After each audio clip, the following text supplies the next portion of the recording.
Right, guys. Appreciate you guys joining in. Appreciate you guys listening. We're back for another space. Do retweet, reshare the space. Let everybody know we're live. Um, is it working on the YouTube? Let me just. Sounds good. Okay. Do quote tweet the space. Anyone who quote tweets the space, we will retweet their quote tweet. Let's try and get as many people in here as possible. I was um, the title was titled originally. What we were planning to do was call it Ceasefire Day One, but unfortunately, the United States of America and Israel have broke the ceasefire. Israel bombed Lebanon ferociously, killing, I believe it's about 500 people, injuring thousands of people, bombing and bombarding Lebanon in a significant and ferocious manner. And we've just got reports the United States of America just carried out a bombing in Iran as well. What was that? Let me just quickly give you that info. So we're hearing reports of strikes near Mehrabad airport. That just happened now. Actually, I didn't even know about that when I started the space. Iranian media claims that US has begun violating the ceasefire and is attacking Iran. You can't trust Iran. You need to stop being good guys. You can't trust the Israelis and the Americans. They bombed they were bombing Iran's refineries in the Persian Gulf. Iran has closed the Strait of Hormuz because of the violations of the ceasefire. It seems like the war is back on. We are in day 40. Like I said, guys, if you can quote tweet the space, I will retweet your quote tweet. Let's try and get as many people in here as possible. Actually, the news is coming thick and fast, so we end up starting the space at the right time. Let me quickly. I just saw some important piece of news. Let me just get it back up again. You don't want to see in the corner of your eye. Netanyahu said the ceasefire does not include Hezbollah. Today it suffered the hardest blow since the beepers. This is what Netanyahu just said as well.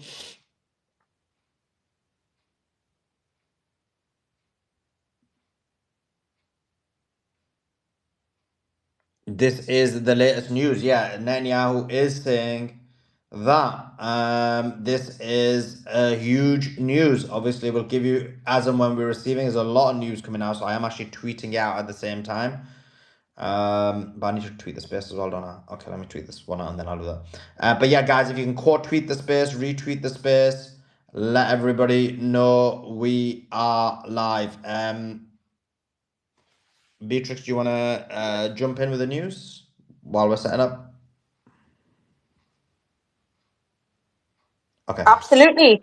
Sorry, I was just tweeting the space out. Guys, listen, please do me a favor, tweet the space out. Bottom right-hand side on your X space, it says number 26.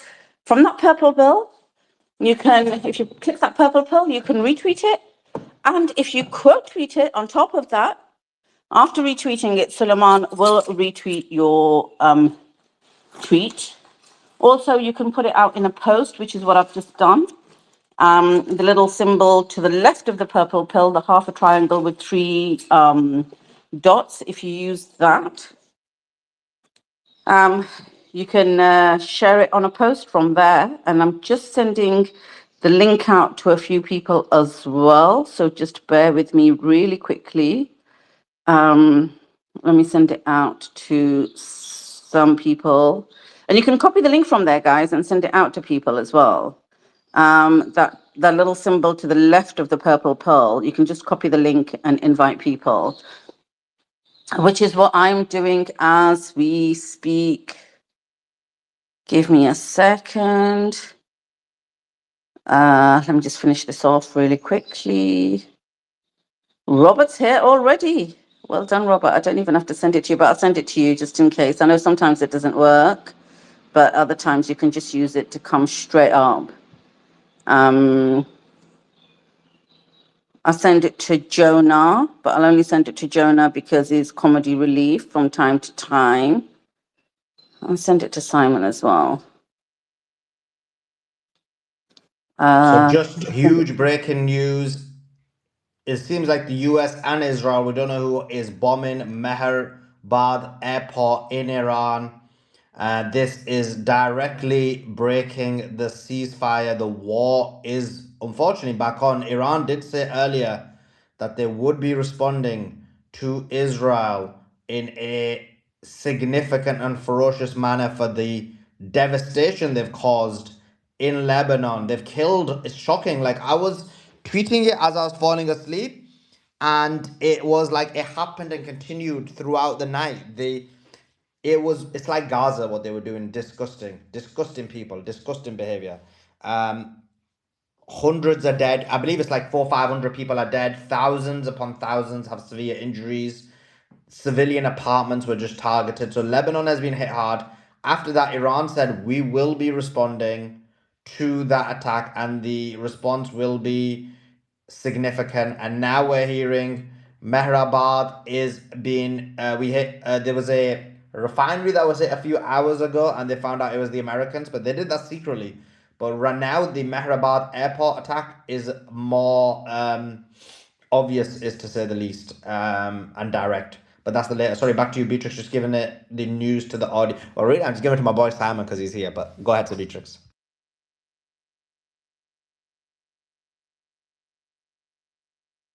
Okay. Yeah, I'm guys, here. it's I'm here. I'm just still sending out links to people in DMs. I'm nearly done. And yeah, look, I'm seeing some crazy posts here from people saying that Iran couldn't keep a ceasefire. If you look at it, the history is anybody who's followed Israel ever will tell you that it's actually the other way around. Israel's never kept a ceasefire, ever, ever. And I'm going to go through the news and it'll become obvious. Okay, done. I've sent the link to everybody. Welcome to everybody on the panel. Simon, Robert, those are the people I can see at the moment. Let me go through what I've got as the news. And the news is coming thick and fast, guys. So Simon, Suleiman, obviously, if there's anything in between, just jump in. So I think Suleiman already read this out. Israeli Prime Minister Netanyahu says, we still have additional objectives to complete, and we will achieve them either through agreement or through fighting. So what he's saying is, I know, guys, there was a ceasefire last night, but I'm telling you, I ain't had enough of this. So either you agree to my demands or we'll fight, we'll continue the war. Either through agreement or through fighting, he says. Let me go through the next one. This is shocking. I mean, last night we didn't think it would hold. We were hopeful. We didn't think it would hold, but we didn't think it would end so quickly. The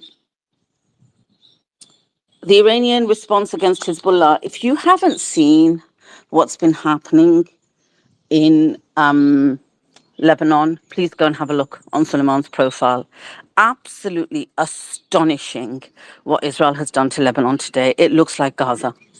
It looks like Gaza. They have bombed it. They have bombed hospitals. They've bombed children. They've bombed schools. They've bombed entire civilian apartments. There's a town in Lebanon which I've been to called Tyre, Tyre. Beautiful little residential place. They have absolutely bombed that to death, and it's just residents living there, civilian area. So this is the Iranian response after what happened in Lebanon. And the IRGC aerospace commander says any aggression against the proud Hezbollah is aggression against Iran. The battlefield is preparing a heavy response to the regime's savage crimes. My dear people, the true fuel for our missiles is your united presence in the streets. And guys, I need to mention this, and I feel obligated to mention this. If you go and have a look at the history, look at the Israeli invasion of Lebanon in 1982. 1982, Hezbollah didn't exist then. So this is not happening because Hezbollah's there and therefore they should go. It's happening because Hezbollah's there because Israel keeps trying to invade Lebanon and keeps doing terrorism. So just look at the 1982 invasion of Lebanon.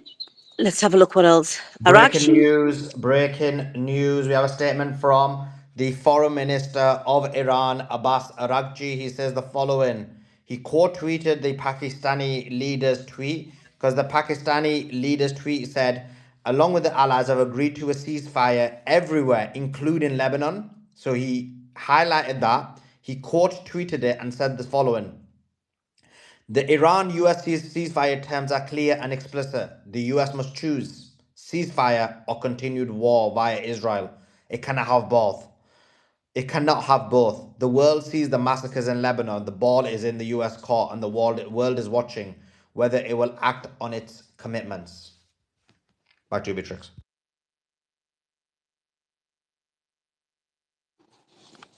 I'm glad.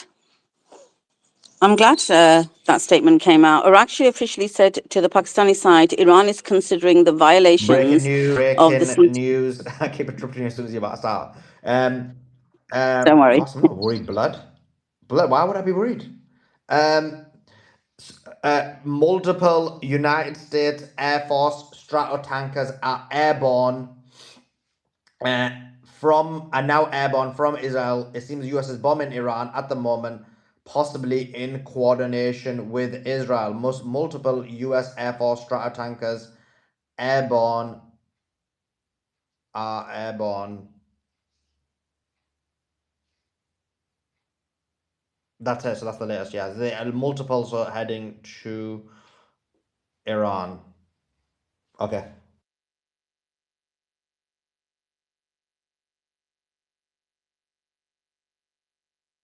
Beatrice, back to you. Thanks, Suleiman. Okay, let's go to the rest of the news really quickly. Welcome to Gary and Tom and Andrew, of course, as well. So yeah, Arakshi said to the Pakistani side, and this was a few hours ago before the statement, maybe an hour or so ago, before the statement Suleiman's just read out, where he said Iran is considering the violations of the ceasefire in Iran and Lebanon and will respond. There were reports today by Bloomberg that Saudi's oil pipeline to the Red Sea was hit by a drone attack. There were reports of air defense activity over Tehran, explosions reported in Tehran. We had a press conference by Pete Hegseth, and I will read to you some of the statements he made today. He said President Trump made history and forced Iran to beg for a ceasefire. That's one of the things he said. And I'll keep coming back to that. There was a big statement from Hezbollah today after the massacres that were committed, and I say massacres in plural, that were committed by Israel in Lebanon since this morning. Absolutely horrendous what Israel did to Lebanon today. And they say, with its blind hatred, customary criminality, and endless savagery, which has become an inherent nature in it, the Israeli enemy today committed a series of mobile massacres against safe civilians, targeting with dozens of brutal raids civilian areas in the southern suburbs and the capital, Beirut, and in Sidon, the south, and in Bekaa, causing hundreds of martyrs and wounded from children, women, and elderly. This barbaric aggression, which represents in each of its stations described war crimes and crimes of genocide by targeting crowded civilian places, markets, commercial shops during peak hours, is nothing but a desperate attempt to take revenge on civilian citizens after the failure of all attempts to break this proud people and subjugate them, as our honourable people and the people of the country have proven that the brutality of the aggression has only increased their steadfastness, resilience, and adherence to the option of resistance, no matter how great the sacrifices they made. This rampant criminality is a clear expression of the disappointment suffered by the enemy after its dismal failure to achieve any of its goals and plans on various fronts, and after it found itself besieged by the reality of its defeat and unable and unshackled to change the equations imposed by the steadfastness of the people of Iran and Lebanon, an expression of the state of collapse, confusion, and disarray experienced by this embattled entity and its defeated army due to the blows inflicted.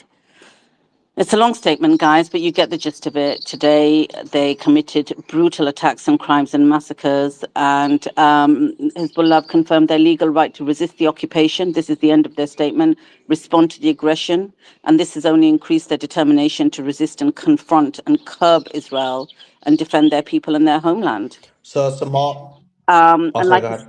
yeah. No, I was just going to say, like I said, if anybody wants to see the footage of what they did in Lebanon, go and check Suleiman's page out. Back to you, Suleiman. Caroline Levet is on the podium. It seems like she's not aware of what's going on. She said Iran has agreed to open the Strait of Hormuz, but as you guys know, the Strait of Hormuz is closed. She's out giving a press conference as the spokesperson of the White House. She said, thanks to the unmatched excellence of our warriors at the direction of the Commander in Chief, the world has just witnessed a historic, swift, and successful military triumph. Only in your mind. Before Operation Epic Fury, Iran's Air Force flew 30 to 100 flights per day. Today it is zero. She says Iran is no longer capable of delivering weapons to its proxies in the region. I mean, Hezbollah still has weapons, and this is just a complete delusion. But I get it now. This is like for the MAGA base. This is a victory for the United States of America. Meanwhile, Iran has claimed victory. Oh, okay, that's what she says.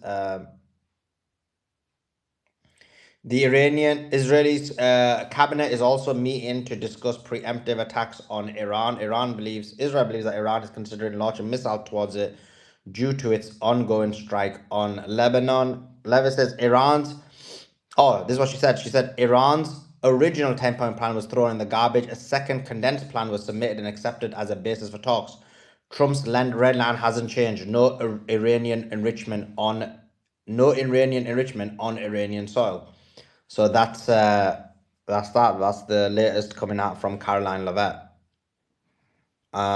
Beatrix, were you done with the news, or were you still giving it?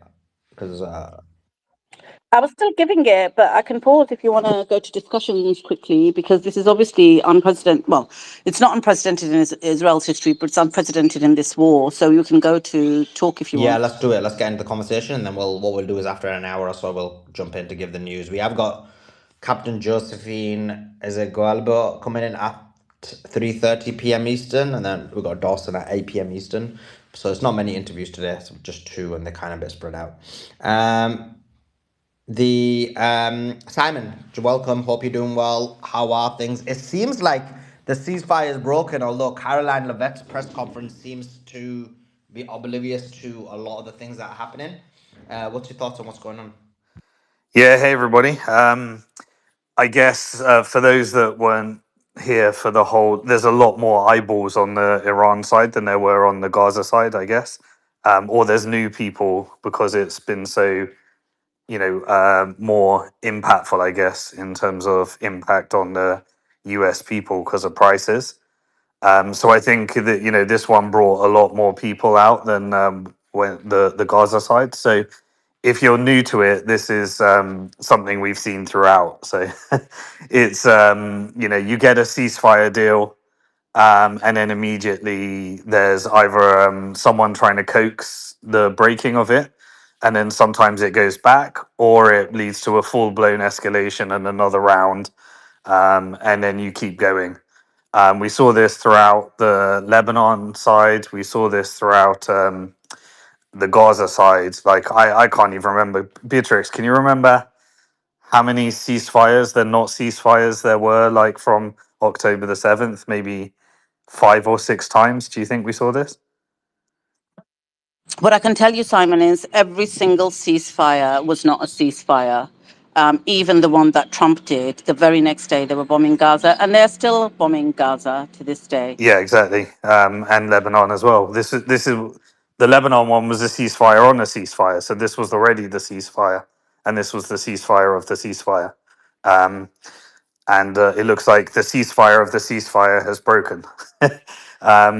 So look, if you're new to this, it can be somewhat soul destroying the first time you go round, and you get these things. So we'll see what comes next. I haven't actually. I've been in meetings all day, so I wasn't actually following the real time market side. I'm not sure, Robert or Gary, were you actually watching the reaction as this broke and what happened? Yeah, the S&P 500 ripped higher. Pretty insane move, to be honest. But yeah, gapped up higher, right? Because futures are closed for a small window of time after the regular market closed. So we gapped up. They were already pricing in optimism, I guess you could say. And then then the actual announcement came out, and all the algos ran with it. And from the close, it ripped about 2.2, 2.3, something like that. Pretty large move. And then today it's just kind of been range bound, despite the fact that we have desalination plant in Kuwait hit, Iranian oil infrastructure in Iran hit, the Yanbu pipeline. That is incredible. I mean, I've been talking about this since the start of the war. That was one of the few positive offsets to the negative 20 million barrel per day supply shock, right, from the Strait, was Yanbu. Now, there was already oil flowing through it, so what matters is how much Yanbu could be ramped up, and they maxed it out. They took it from 2.5 all the way up to 7, 2.5 or 3, kind of depending on when you start the clock. So that was a huge offset to the Strait of Hormuz. If that really goes offline, you're talking about a 7 million barrel per day reduction in supply, in addition to the 20 million barrel per day. Gary, you go ahead, Mike. 20 million barrel per day reduction from the Strait.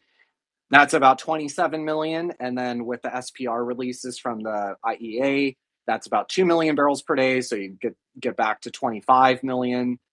There's a couple small offsets in addition there, but you're roughly talking, 20 to 25 million barrel per day reduction of supply. That is worse than COVID.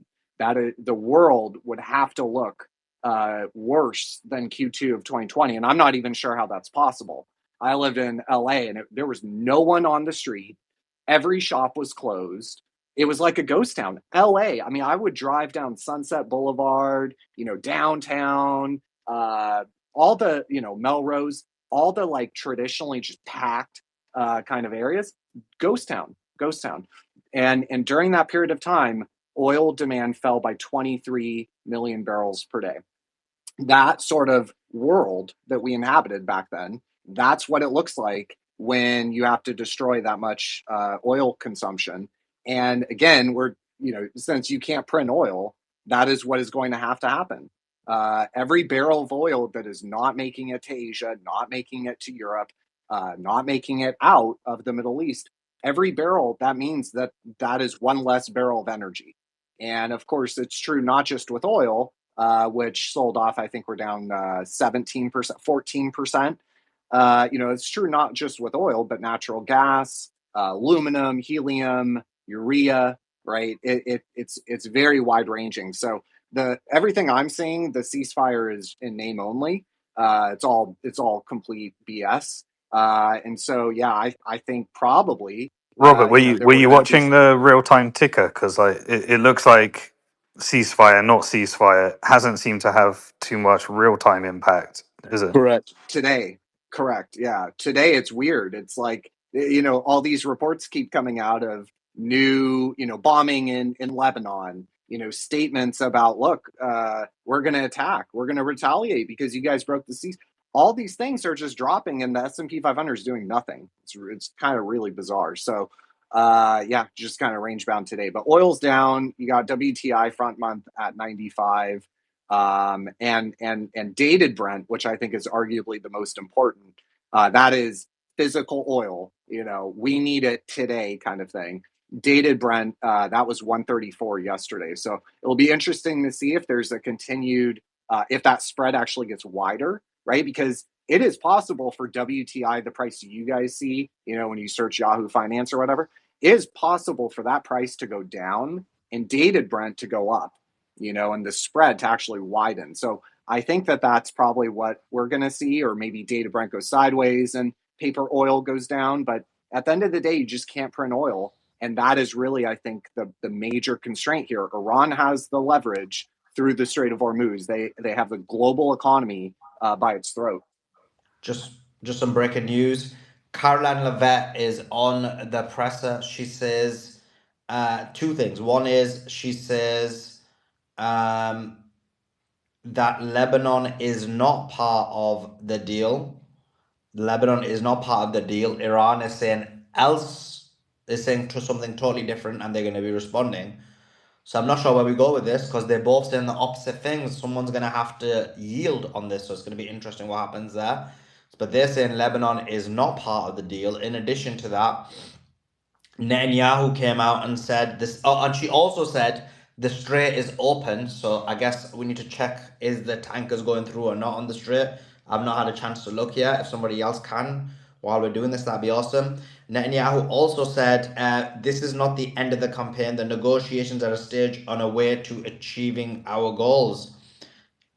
He also said that we're going to make sure there's no enriched uranium either through negotiation. He said whichever way. Either I think he said something along the lines of like whichever way, through negotiation or through war.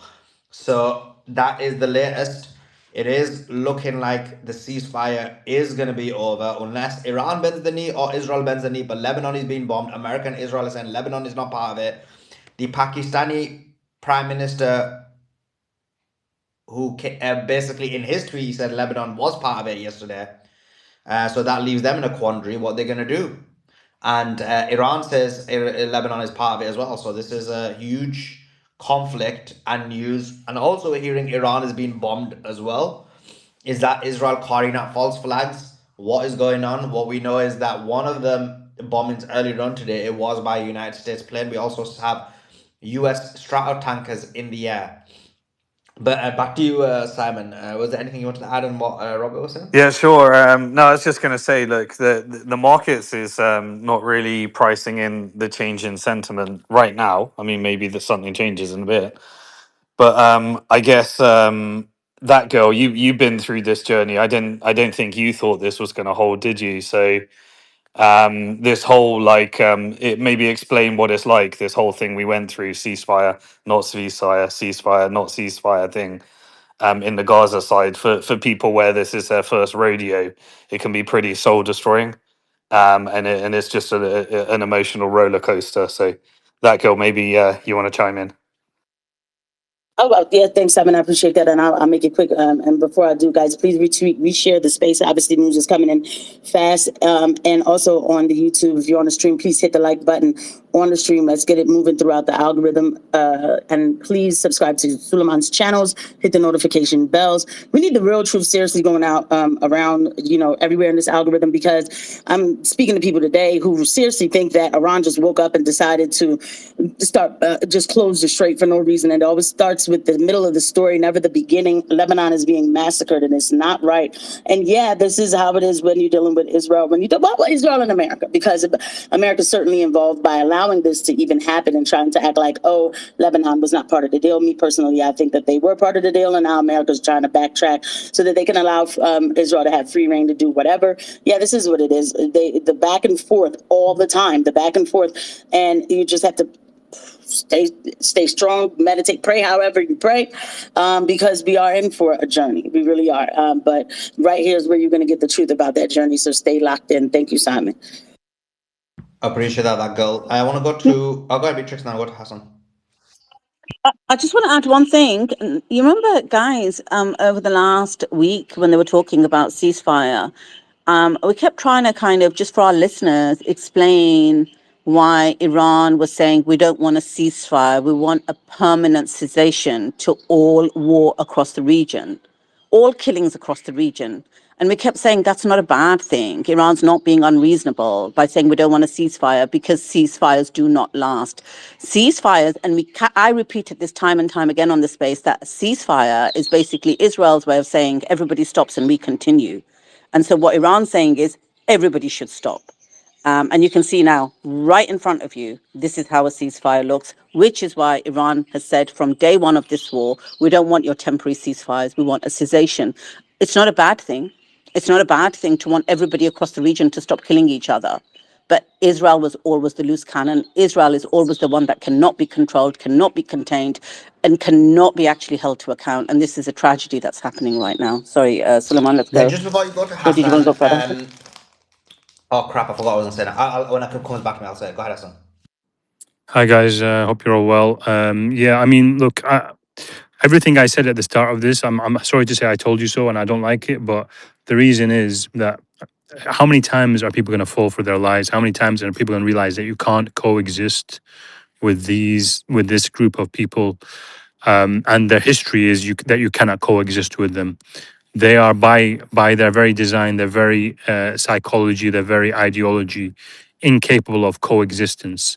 And so, any idea that you can come to a deal with them is problematic. In fact, I would say, in my view, it's problematic, and may even show ulterior motive to suggest that you can come to a deal with the Jewish colony, because it's very simple that their existence is a threat to your existence. So, and I said this several times, that any ceasefire is only temporary.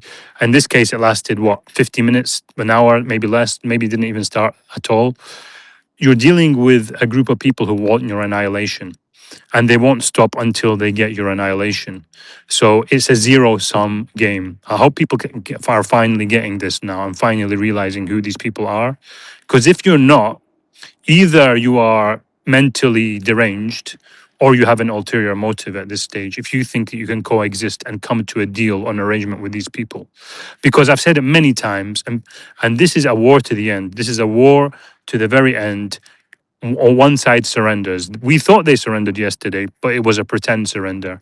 It was a pretend ceasefire. They've done every game in the book. They've tried every single game in the book. They've tried, we're going to have a ceasefire. We're going to negotiate with ourselves. This time it was a ceasefire, but a fake one. And next time they'll do something else, and they'll keep doing that to manipulate the markets, and they won't end. Trump will come along, look like he's defeated. Oh, look, Trump's defeated. Look at him, look at his face, pretend to be defeated. Next day he'll come back and attack you. Their existence is a threat to you, every single person here. You cannot negotiate with them. You cannot come to a deal with them. And anybody, frankly, who says they can, whether they're liberals in Iran, whether they're on this space, whether they're Zionists, they're pretend anti-Zionists, anyone who says you can coexist with them is also a threat to you. Hope that helps. Some more breaking news. The first one is I did check, and only two vessels have passed through the Strait of Hormuz since the ceasefire, so it does not look like it's open. The White House says it's open. The Fox News and other outlets are claiming that it's shut, and it does seem to be shut. In addition to that, I'm getting more reports that the US is bombing Iran right now, so they are doing, seems like manipulation on the one hand, having Levet out talking about a ceasefire, and then on the other hand, bombing. It does seem like the ceasefire has been broken, but obviously we'll continue to give you the news as and when we receive it. I do want to bring my boy Hussein into the conversation, and the reason is quite simple. And Hassan, I will speak about what you said is important. But Hassan, you are from Lebanon. You know that South Lebanon has been bombed quite hard, including Beirut. I believe 500 Lebanese people have been murdered today in the last, I'd say, 10 hours. Thousands upon thousands injured, many with severe injuries. Jump in with your thoughts. Yeah, thank you, Sully.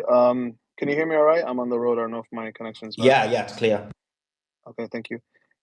Yeah, so this is a classic Israeli tactic. The same thing they did in Gaza when they were losing heavily on the ground. They started bombing civilian areas and trying to make them submit into submission. My thing about the whole Trump situation before I get into Lebanon. So, either he's calling the Pakistani official who was trying to broker this ceasefire a liar, because he went out and put out the entire 10-point plan of the ceasefire. He didn't correct him not once, and part of that ceasefire was Lebanon. So I don't understand why it took him so long to come out with this. But my theory is that, Netanyahu came out and said that, hey, we were told last minute about this and we never wanted to agree up to the Lebanese part. And then now Trump comes around and says, oh, well, yeah, you know what? Lebanon was never really part of it, so oh well. But the whole thing is, like, now who really pulls the strings, and it's Netanyahu, because up until Israel struck Lebanon, Trump didn't say anything about the 10-point plan as far as what it came out from Pakistan, and that's originally what was agreed upon.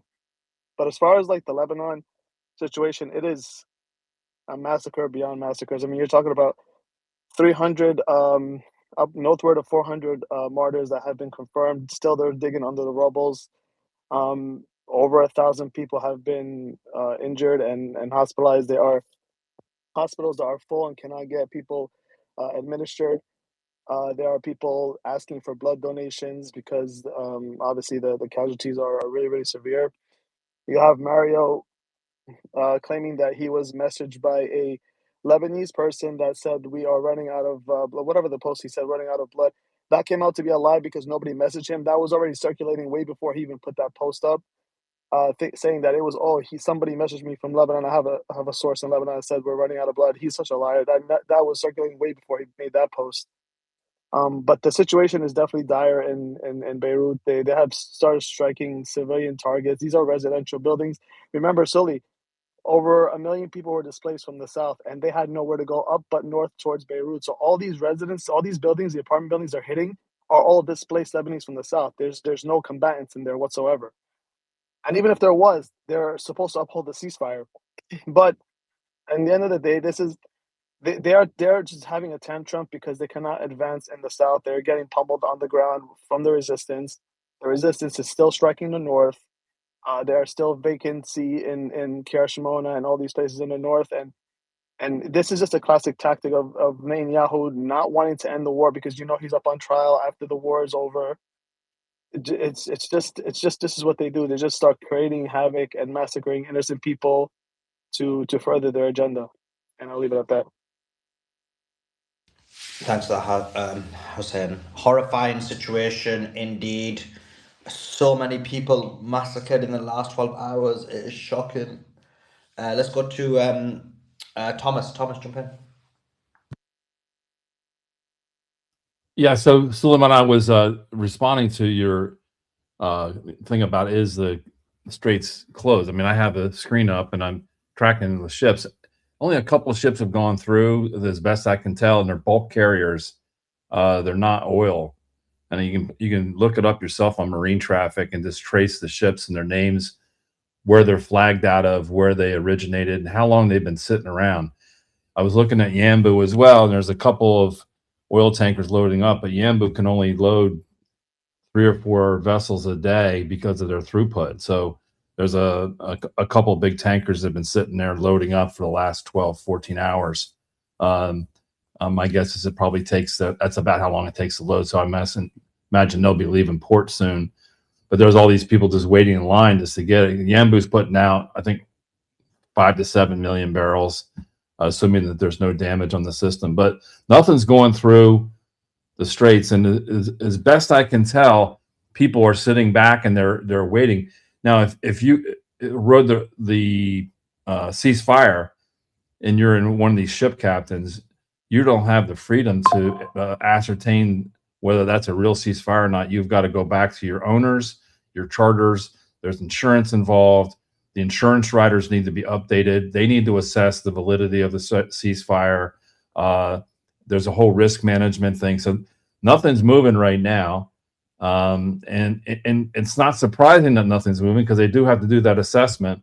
But the urgency of getting the oil is subordinate to the risk management of these ships. They are not going to risk several $100 million ship and with several $100 million worth of cargo because they're rushing through this. They're going to be very deliberate about it.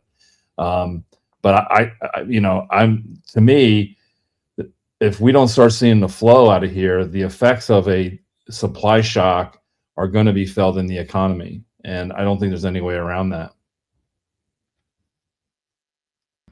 Yeah, shocking situation at the moment. But it does seem like the ceasefire has broken, and that's quite clear that the strait is not open.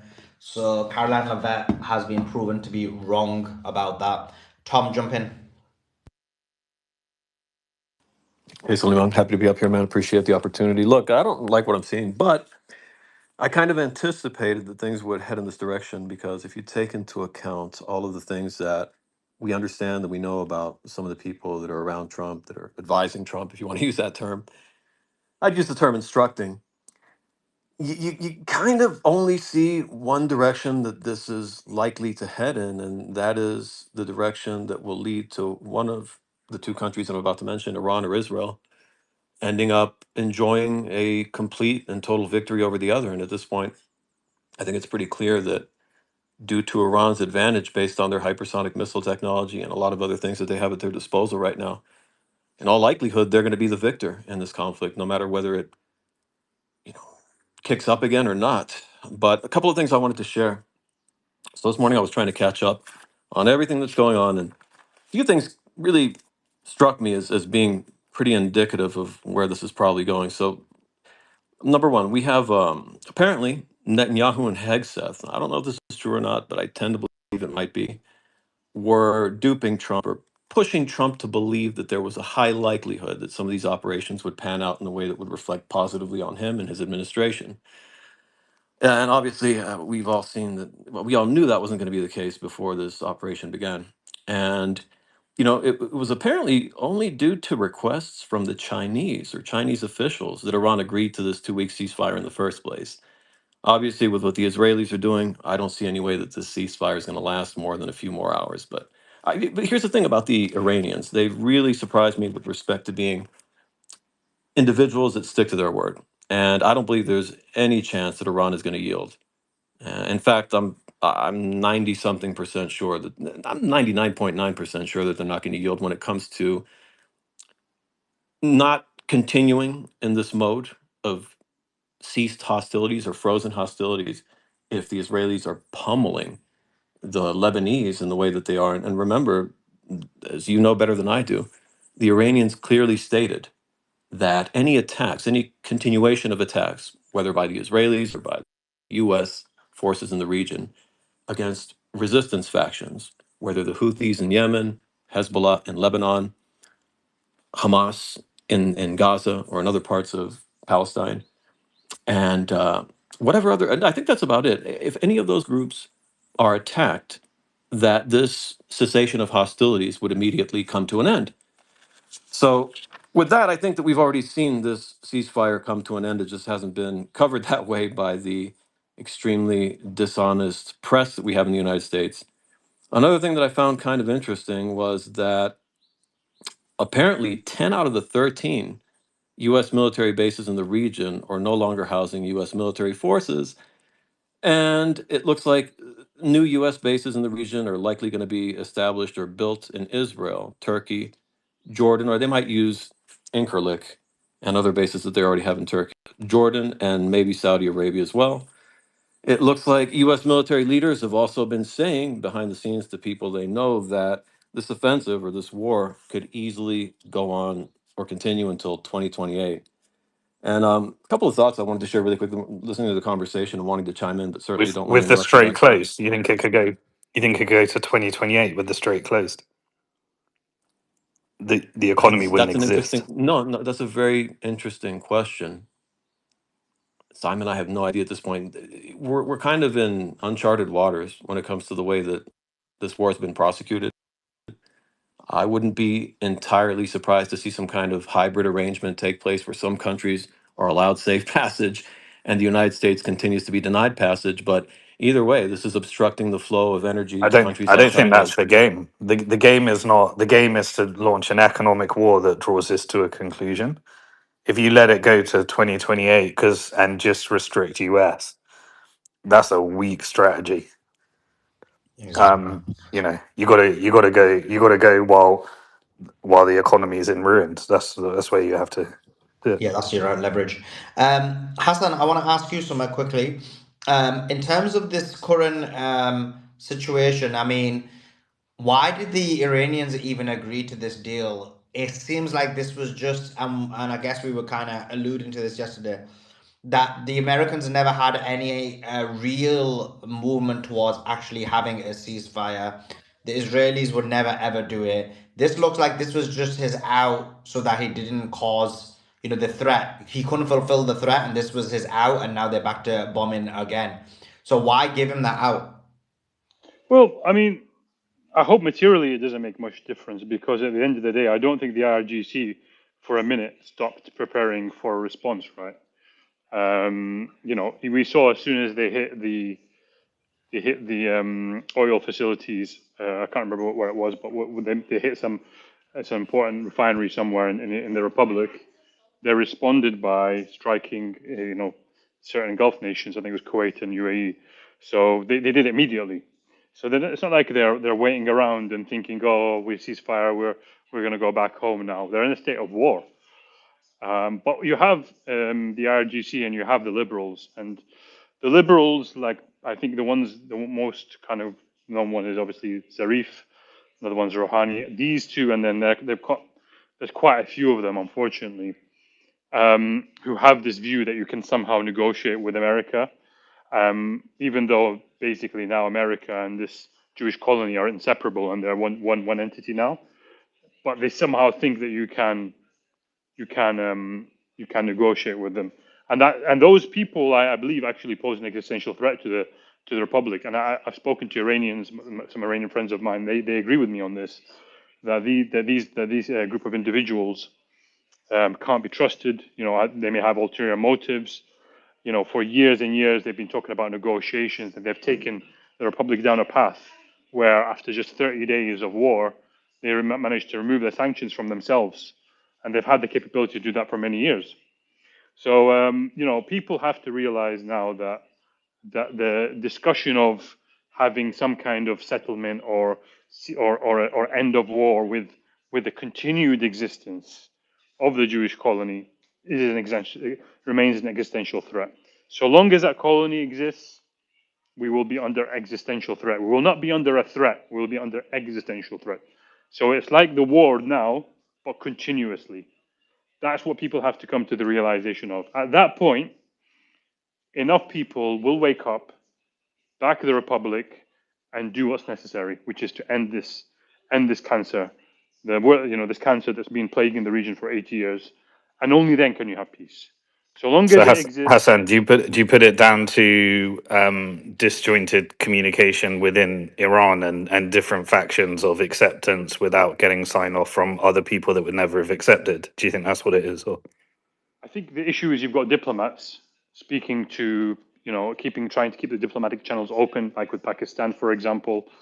They want to maintain certain relationships, and so you'll see them they can't cut off for their friends. The Republic isn't going to cut but off. if you agree to a ceasefire and then I guess because we know how this It was works that conditional.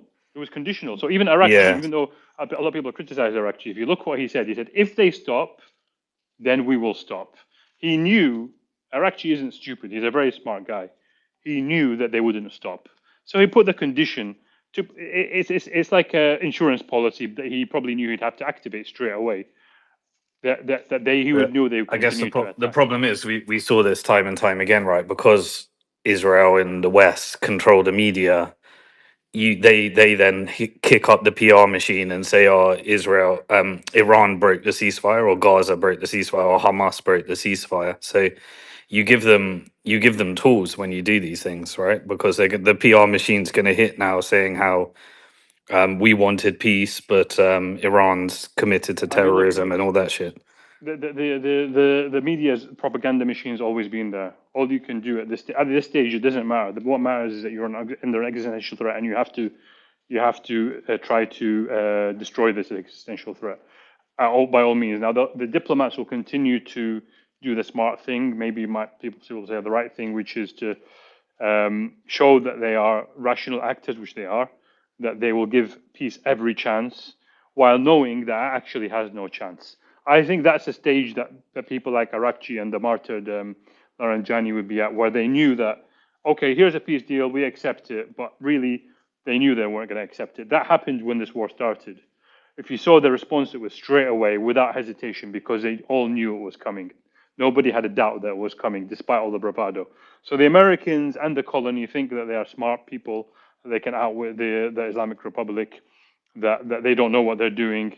But the game's up now, and every time now they come for any kind of negotiation, it's going to be met with complete, denial that this is even possible, and that it's just for show. So they might proceed with it. The real liberals might even somehow think it's possible. But at the end of the day, it will be back to the same situation where you'll have the continued war, you'll have more bloodshed, more genocide. Now in Lebanon, what's happened is genocide. This is actually what I was talking about when I said zero sum game. I've said it multiple times on the space. Zero sum game means we total victory on one side or the other. And the only way that the Jewish colony understands is to massacre and murder its way to victory. And it will do that because that's the only tool it's got. And it won't stop until it's forced to stop. And forcing it to stop means it being brought into complete submission, not some stalemate, not some peace deal, not some fake negotiation and agreement. Complete submission. That's the only way. Yeah, so like translating that into market reality, yesterday we were at breaking point with $115 with the threat of a nuclear war. Now this happens and oil's back down to like $95. So the time it takes between 95 and $115 is what we seem to continually be seeing here. So the market will gradually realize, okay, there's no relief rally here. Then it will come back up to 115, and then then Trump looks for the next rabbit to pull out of the hat, and it seems to keep working, and it just worked again. But every time the masses see these things, they become less and less effective. But it looks like we're going back to the major threat of a continual recession, severe supply chain issues, and in certain countries, humanitarian crisis, because that's where this goes. As a result of Israel and America deciding, for whatever reason, whatever the strategy was, that the ceasefire needed to be broken. Now, whether that was someone changed their mind or this was a strategy all along, or whatever it is, we'll never fully know. But but they have successfully got the price of oil down to $95. So we'll see how long that lasts. Yeah, I think you're Some more 100%. breaking news. Some more breaking news. Some more breaking news. Pakistan. What do you call it again? Pakistan are at the United Nations, and they're saying that Lebanon is included in the ceasefire. So they're saying Lebanon is included in the ceasefire. Sorry, go ahead. Whoever I interrupted.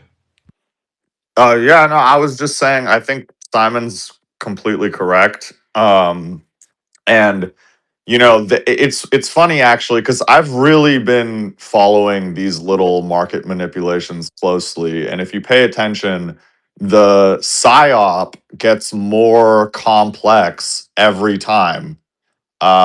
Like because they know that like they have to go a step further each time for people to keep believing them. And like this time they came out with the whole, oh, the civilization is going to end. Because why? Because that really scared the shit out of everyone. And it almost makes you forget, that fear makes you forget all of the previous attempts at this sort of manipulation. And then it also it changes the bar. So then when they come out and say, "Oh, there's a ceasefire," just that relief makes people. It changes the baseline, right? You go from being scared out of your mind to, "Oh, everything's okay." And yeah, I don't know how much longer they can keep this up and how much longer people are going to believe them.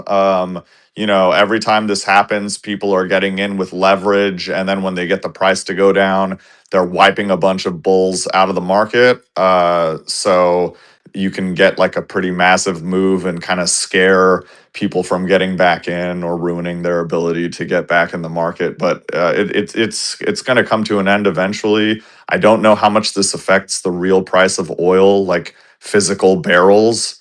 And to the degree that it does, that's only going to cause shortages because, like everyone's been saying, the strait has stayed closed. And yeah. Thanks for that. Tom, do you want to jump in with something, and then we'll go to Rahul? Yeah, brother, absolutely. Something really quick. Just an interesting thought. Might be something that you guys don't necessarily resonate with, or you might, but we'll see. So, look, obviously at this point, Trump's legacy is beyond cooked, beyond eternally cooked. Unless he did something extremely courageous that I'm sure would feel terrifying and uncomfortable to someone who's grown up in a bubble and has been in a bubble. There, it's interesting. Trump likes to pretend he's a gangster, and I don't doubt that he is to a certain extent. The problem is he fancies himself kind of a tough guy, and he certainly isn't, because he's been in bubbles his whole life. And it's kind of interesting watching someone that among the billionaire class that he's kind of comfortable hanging out with, and the New York aristocrats that he interacts with or has interacted with throughout much of his adult life. I guess he does kind of feel like a tough guy among those people. He's a little bit rougher around the edges. He played some sports when he was younger, so he's physically more competent than some of them. But the guy's soft. He's playing a role. He's fooled himself into believing that he's tough and all, but he's never been thrown out into the wild on his own. He's always had bodyguards, and whether it was when he was a kid, he always had some degree of safety based on his family coming from a wealthy background. As a young man and as an adult, at no point in time did he ever venture off on his own and have adventures and realize what it takes to take care of yourself.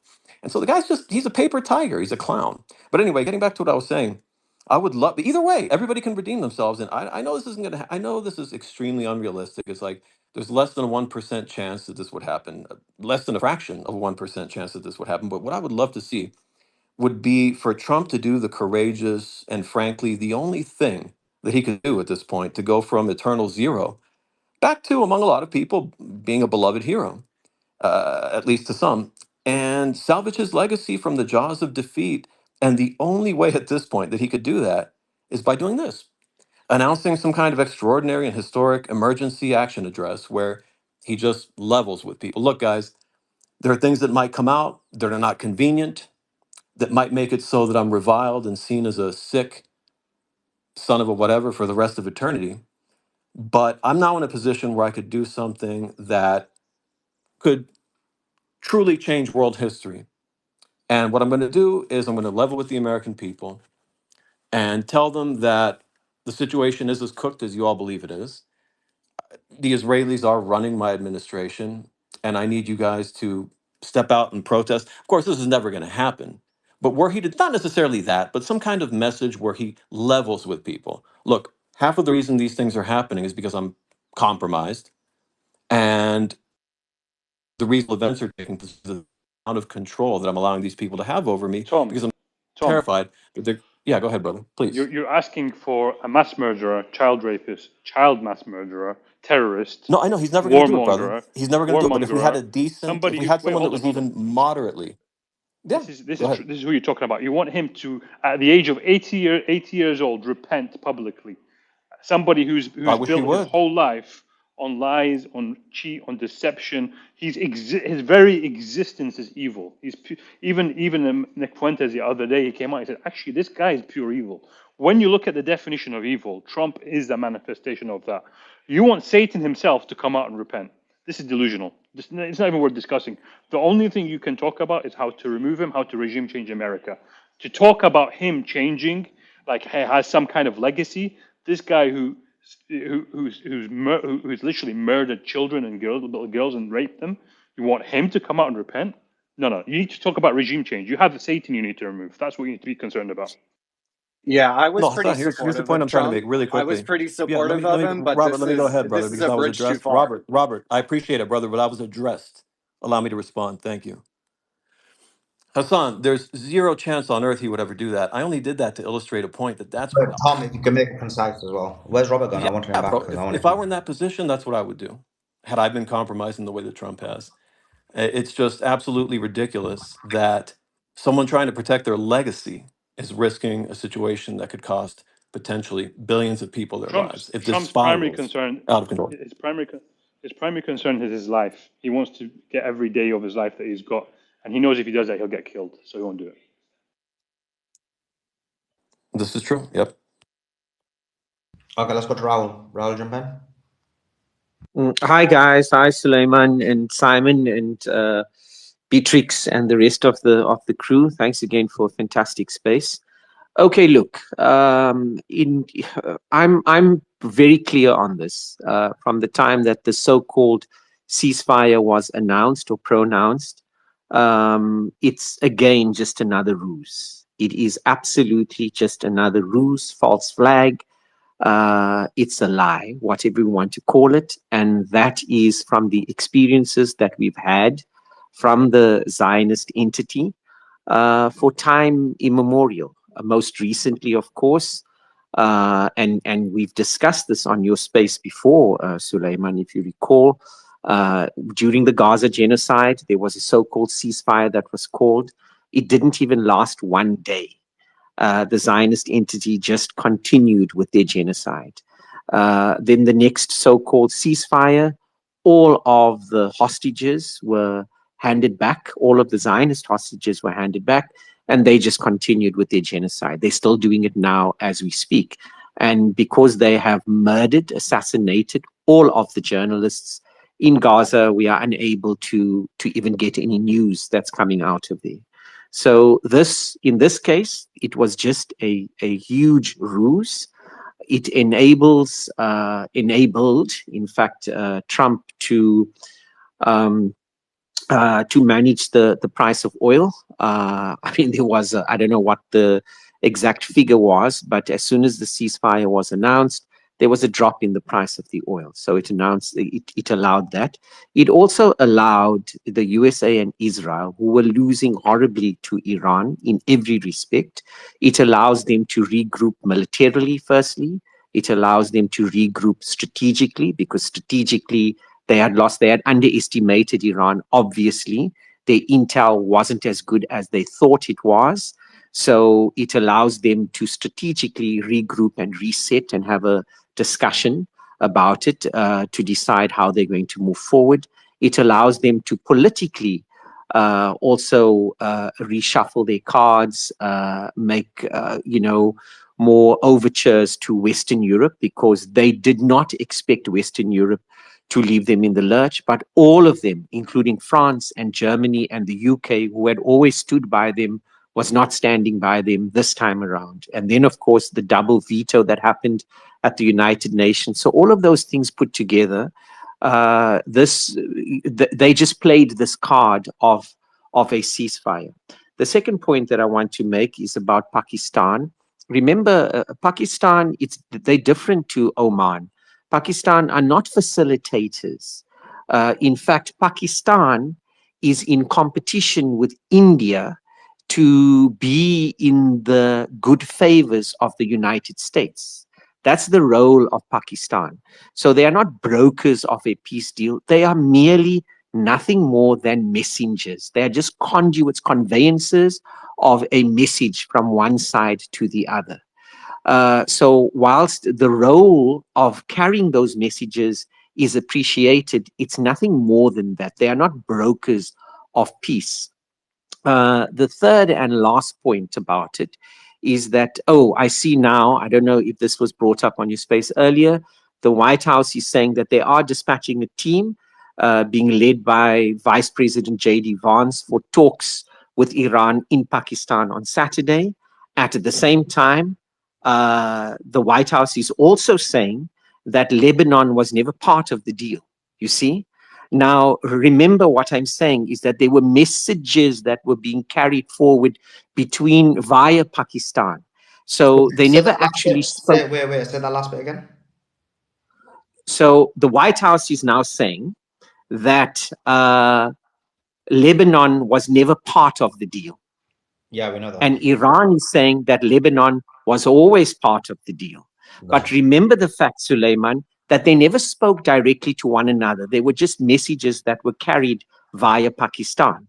And then Netanyahu is kind of claiming victory, because he's saying that all of the goals that Iran had set for themselves, they have failed.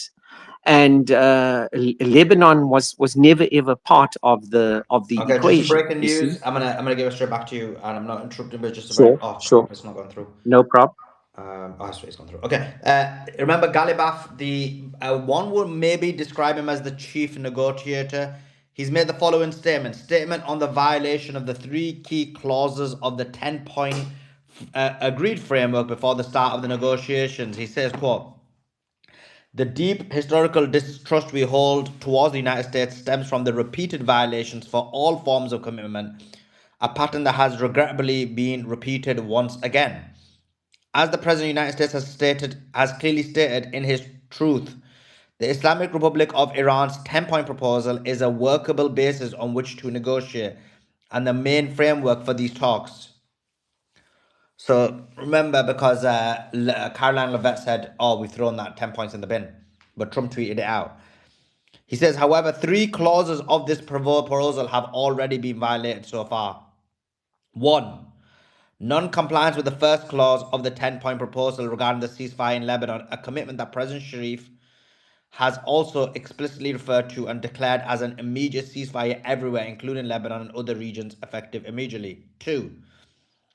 The entry of an intruding drone into Iranian space, which was destroyed in the city of Lars in Fars province, a clear violation of the clause prohibiting any further violation of Iranian airspace. 3. Denial of Iran's right to enrichment, which was included in the 6th clause of the framework. That's important because if you remember, Netanyahu said this war will continue until Iran doesn't have enriched uranium, either by war or by negotiation. Galibaf is saying that the 10-point deal allows them to have enriched uranium. Now, the very workable basis on which to negotiate has been openly and clearly violated even before the negotiations have begun. In such situations, a bilateral ceasefire or negotiation is unreasonable. That is the statement of Galibaf, the head of the National Security Council, and you'd probably describe him as the chief negotiator. Apparently, he's also meant to be in Islamabad. Sorry, back to you, Rahul. I interrupted you. Yeah, no, you're 100% right there, Suleiman. So from where I'm sitting, Iran has every right to say, well, fuck all of this, because you guys cannot be trusted.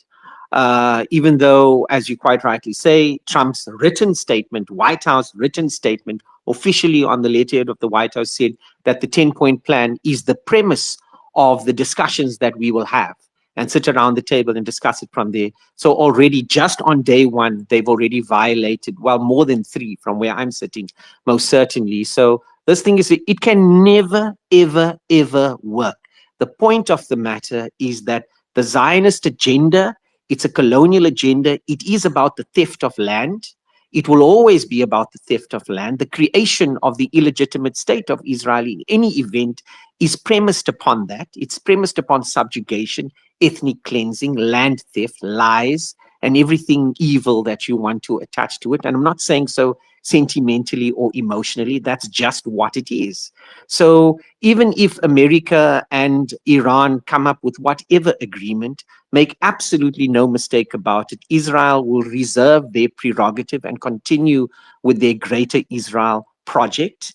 And because of the fact that no matter who, I know we say Trump is a madman and a pathological liar, and he's 80 years old and he's a pedophile and all of that. But even if Obama was in the White House, or Bernie Sanders or whoever it is was in the White House, the fact of the matter is that the White House is always under the control and dictatorship of the Zionists, either through Epstein or through AIPAC or through Miriam Adelson or through the mainstream media, which is owned by Zionists. So that, unfortunately, will always be the case. The only solution to all of this is for the American people to have a fucking revolution and uprising in America, because whether it's a Democrat or Republican, whether he speaks as eloquently as Barack Obama or he speaks a lot of crap like Donald Trump is, they are always going to be an agent of the Zionist agenda. That's the unfortunate reality. Thanks so much. Raul, I agree with most of what you said, but I think you are a little bit underestimating the degree to which this administration has been co-opted. Like,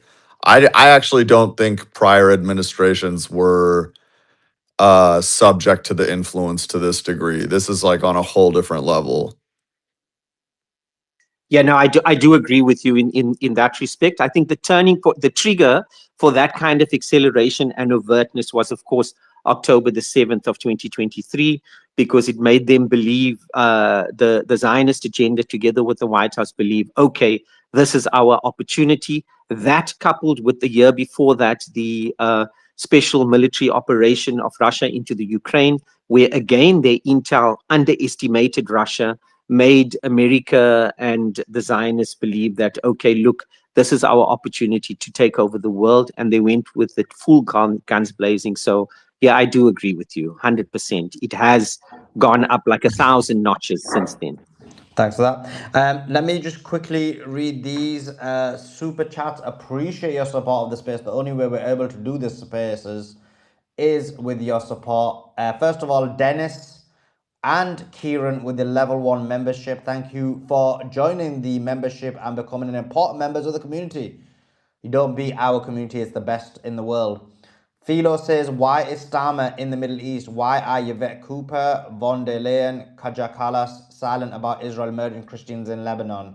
Humasha, yeah, because they don't care about Christians, it's all about Zionism.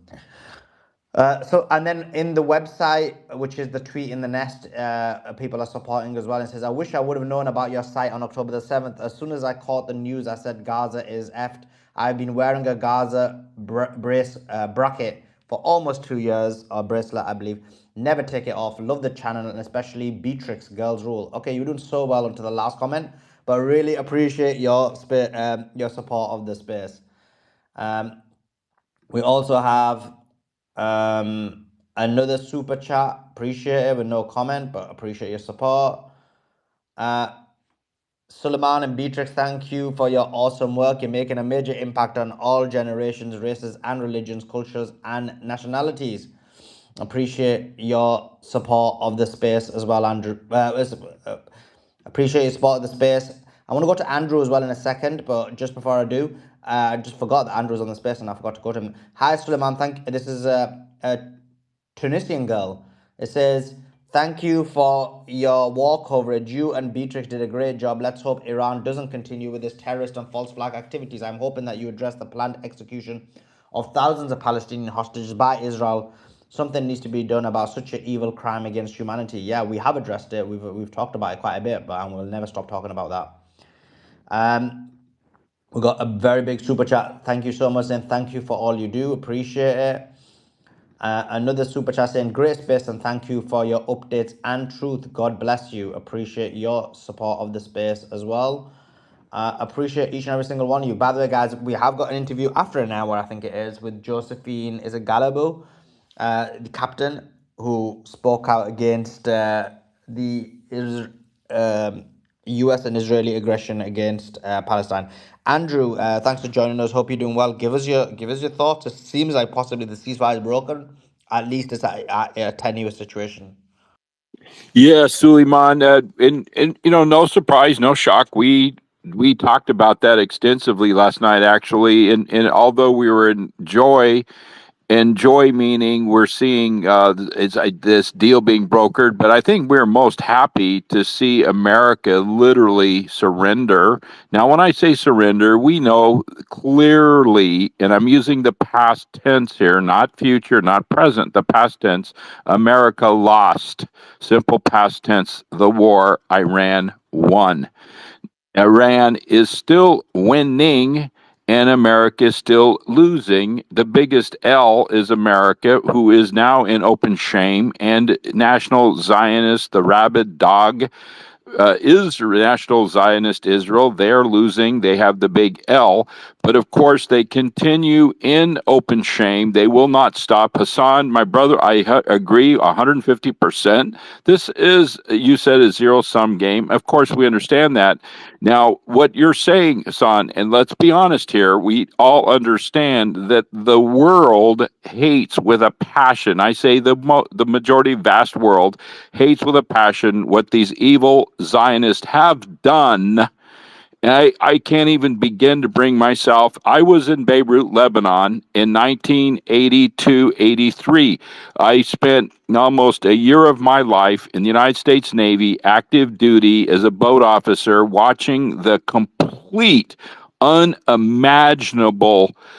To this day, I will never get the smell out of my mind. The smells, and we were approximately 1,000 yards anchored off the coast.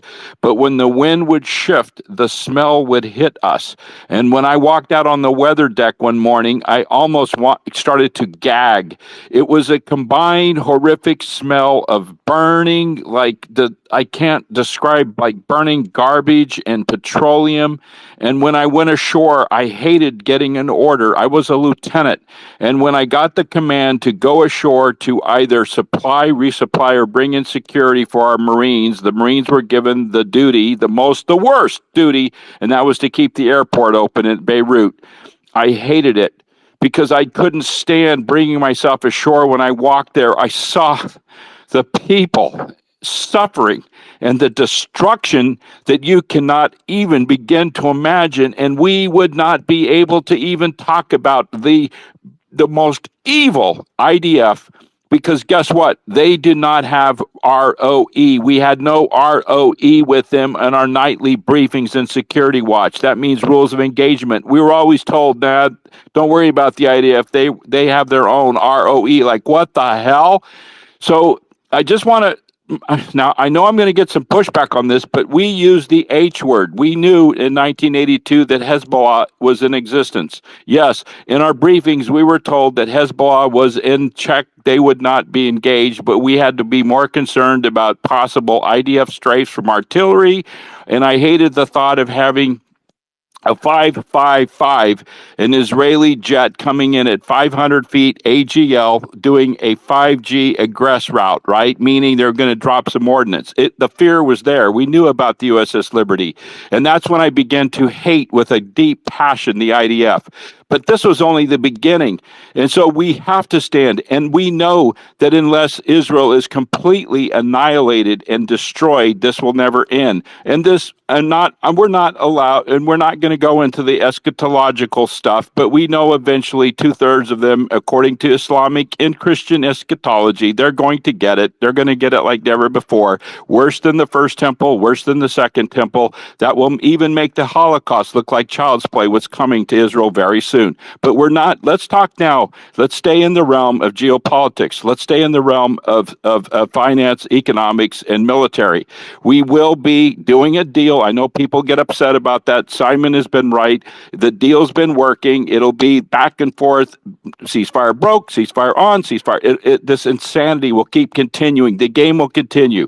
And so don't give up, folks. I just got a text, but a young woman is very upset. But our hope is not in this world, but we keep our hope in our faith. Our faith and our love for each other is what grounds us. And we join our brothers and sisters in the Islam. They want us to hate Islam. Christians, if you're told it's the Muslims, reject that hate. And then for those that come at me saying, why do you hate Jews? I don't hate Jews. I love them. I just want them to wake up and stop hating and killing.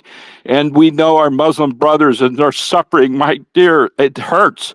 So I won't keep rambling. Keep fighting the good fight. Our space has to keep putting the truth out there. And Suleiman, I'm sorry I rambled so long. I love you all. We got to keep sharing the space. And again, real fast, I'm going to land here. I have a very intelligent 14-year-old daughter. She's digging through Suleiman's videos. These YouTube videos are very, very important. He has a massive Library of Congress, a treasure trove of data. I was shocked. My daughter was running Suleiman's videos. She was running them through AI so she could extract the highlights and his reference points, the military experts coming in, financial experts. She got into Simon Dixon's stuff and she goes, wow, Dad, this guy, and all of you, Thomas, I'm sorry I'm not mentioning names here, but Robert, your stuff and Darkside, all of the economic stuff and Simon and Suleiman, your knowledge of geopolitics is extremely important. And Beatrice, dear Beatrice, you have 1,000 things you could be doing, but you've dedicated your life to this. I can't thank you all enough. Let's all stay together. Don't lose hope. We got to keep showing the lies so their lies can be exposed. And I'll land it here. Thank you, Suleiman. Appreciate some more breaking news. Thank you for that, Andrew. Appreciate you as always. Islamic resistance in Iraq. Announced. Okay, so Islamic resistance in Iraq announced they will restart the war with the US. And to quote them, they said the following. Since the enemy is treacherous and violates the agreement with Iran, the Islamic resistance in Iraq will return to discipline him and make him regret it. So this is Iraq has said that they are going to be resuming the war with the United States of America as well. My Iraqi boys there, Suleiman.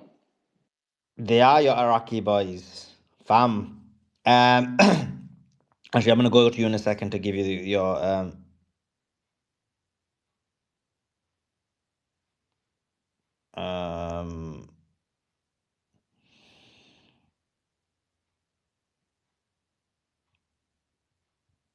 okay, what was it again? We have Pedro Sanchez said Netanyahu launches his harshest attack against Lebanon since the offensive began. His contempt for life and international law is intolerable. It's time to speak clearly. Lebanon must be included in the ceasefire. The international community must condemn the new violation of international law. The EU must suspend its association agreement with Israel, and there must be no impunity for these crimes. That is the Spanish um, a statement on the war. I mentioned what Iran's parliament said, a parliament member said. It seems like the ceasefire is dead, to be honest. It seems like the ceasefire is over. I think the Iranians are coming out very clearly. Unless Trump changes direction, it seems like the ceasefire is dead. They said to the United States of America, choose between peace and security and freedom for the world, or choose Israel. Choose and abide by the agreement that we gave you, or choose Israel. And they've chosen Israel. Abbas Araghchi, with his statement, said, we have an agreement, we have a deal. Choose to stick with the agreement or choose Israel. There is no other choice. They have sacrificed everyone for Israel. This is the reality of the situation. They control everything. This is the world we live in. How can this ceasefire be broken? This was in the benefit of the United States of America. This was in the benefit of the world. You heard all the financial experts on here talking about how things were going to be so bad it would have been unbelievable. But the ceasefire does seem to be dead. I titled this space Ceasefire Day 1, and I had to change it to Iran War Day 40 because I realized that the ceasefire is dead as soon as we saw what was happening in Lebanon. Such destruction, such chaos, so many people dead. I believe it's above 400 people who've been died, thousands injured, apartment complexes destroyed, graveyards bombed, buildings destroyed. This entity is pure evil. And the fact that Trump is now lying and saying, oh, he tweeted out the 10-point agreement. The 10-point agreement had Lebanon in there. The 10-point agreement had that nuclear enrichment could happen. And Netanyahu has been coming out with different statements. They've chosen it. They've chosen Israel over the world, basically. The world's been sacrificed for Israel. Okay, let's go to Hussein. Do you want to add anything about that, and then we'll go to Matrix? Yeah, I was going to mention something about No, the Iraqi resistance. Oh, sorry. Oh, sorry, Hussein. Go ahead, Hussein. No, I'll go after you, Hassan. It's okay. Yeah, just to mention something about the Iraqi resistance. I think the Islamic Republic till now has still kept a few things under wrap, or held back, restraint, and it has things it can unleash. We know that it can still activate Bab al-Mandeb. It didn't choose to do that earlier on. The Iraqi resistance, I don't believe, is fully activated. We know that the Iraqi resistance fought the mercenaries of the Jewish colony and America for several years and was relentless in the fight against them, with many, many thousand Iraqi martyrs who lost their lives fighting against the evil, the Israeli-backed, the Jewish colony-backed terror forces. And so, they are something, I think they're somewhat an underestimated and unknown quantity. Maybe they will be unleashed in a future stage. But look, I think we've seen that this is a long war. I said this would be a long war, and we're into month 2. It could be several more months. Yeah, I don't see how this ends without complete surrender of one side. And Hussein? Yeah, no, I agree with you, Sully, 100%. They chose Israel over the entire world. Yeah, the entire world's economy is gonna go in the gutter, like it was trending to go prior to this quote unquote ceasefire. Again, I said it before, and I'll say it again. Netanyahu supposedly said he heard last minute about this and they do not want to concede the Lebanese part, even though Trump said that originally it was part of the deal. And again, the Pakistani official who was brokering this laid it out in a tweet and said exactly what it was. So unless he's calling him a liar, then he's an idiot because he never corrected him all this whole time between that time and now. But as soon as Netanyahu went and told Trump, "Hey, this is not how I want it to be," Trump said, "Okay, you know what? No, never mind. I never said Lebanon was part of the deal." And now they're claiming to say that this deal wasn't the original deal, and they're just going back on their word. So Trump is just a cuck. And to anybody who thinks that America owns Israel, this is your proof that it's completely the opposite. Israel owns America, and they will do whatever Israel says. Period.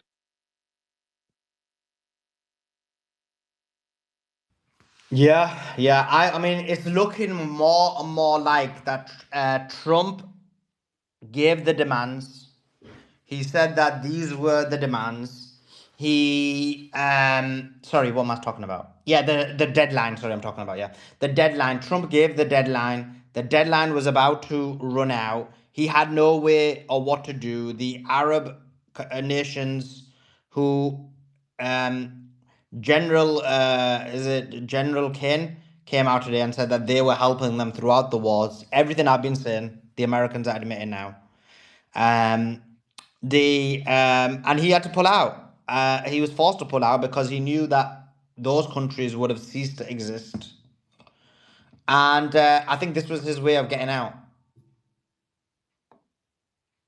Dan says apparently 4 of Zayad's sons are fleeing the Emirates for Greece. I haven't seen that, but I won't doubt it.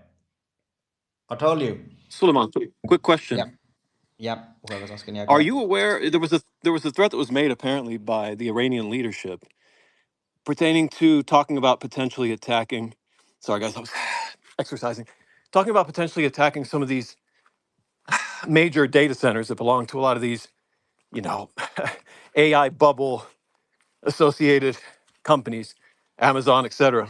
Do you think that might have had an impact in this desperate sort of attempt to find a way to bring about a ceasefire, or not at all?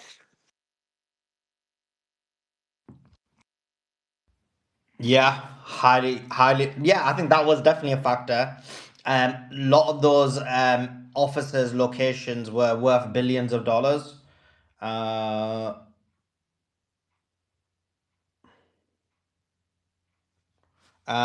so yeah, I do think that they were a factor in the push for it because listen, if Iran Iran said they'd already hit some of them already, Oracle and a few others, and they'd actually put it on their list that they were going to destroy all those data centers. Destroying the data centers, actually, Simon's a good one to answer this question. Simon, in terms of the data centers, if in the Gulf states, so I'm talking about the data centers in the Gulf state, not in America. If hypothetically Iran was to have destroyed the locations of them, what level of impact would it have had on the kind of AI race? Simon, are you there?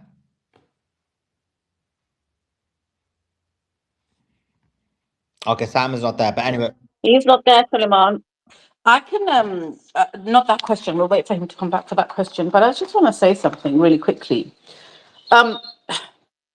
Yesterday, a deadline was issued to Hamas to demilitarize, to hand over all their weapons, right? Today, Israel killed an Al Jazeera journalist in Gaza. Today. So what they want is they want nobody else to have any weapons in the region. They want no resistance in the region. And they want Israel to have a clear run. to do whatever it wants, which will be the greater Israel, whatever it will be, all the terrorism that they do. How can you expect someone to give up their resistance while you are bombing them? While you literally killed journalists there today. They've also killed a couple of journalists in Lebanon today. But they killed an Al Jazeera one. Al Jazeera came out and said it in Gaza today as well. So they're going on their rampage. There is no ceasefire. There's nothing. And I think Suleiman's right. Trump had his back against the wall. So he issued this. He agreed to the 10-point plan. And Caroline Levitt has said, let me just give you some of this news quickly. What she said was, she said that Iran's 10-point plan was, I quote, thrown in the trash. So they agreed it last night.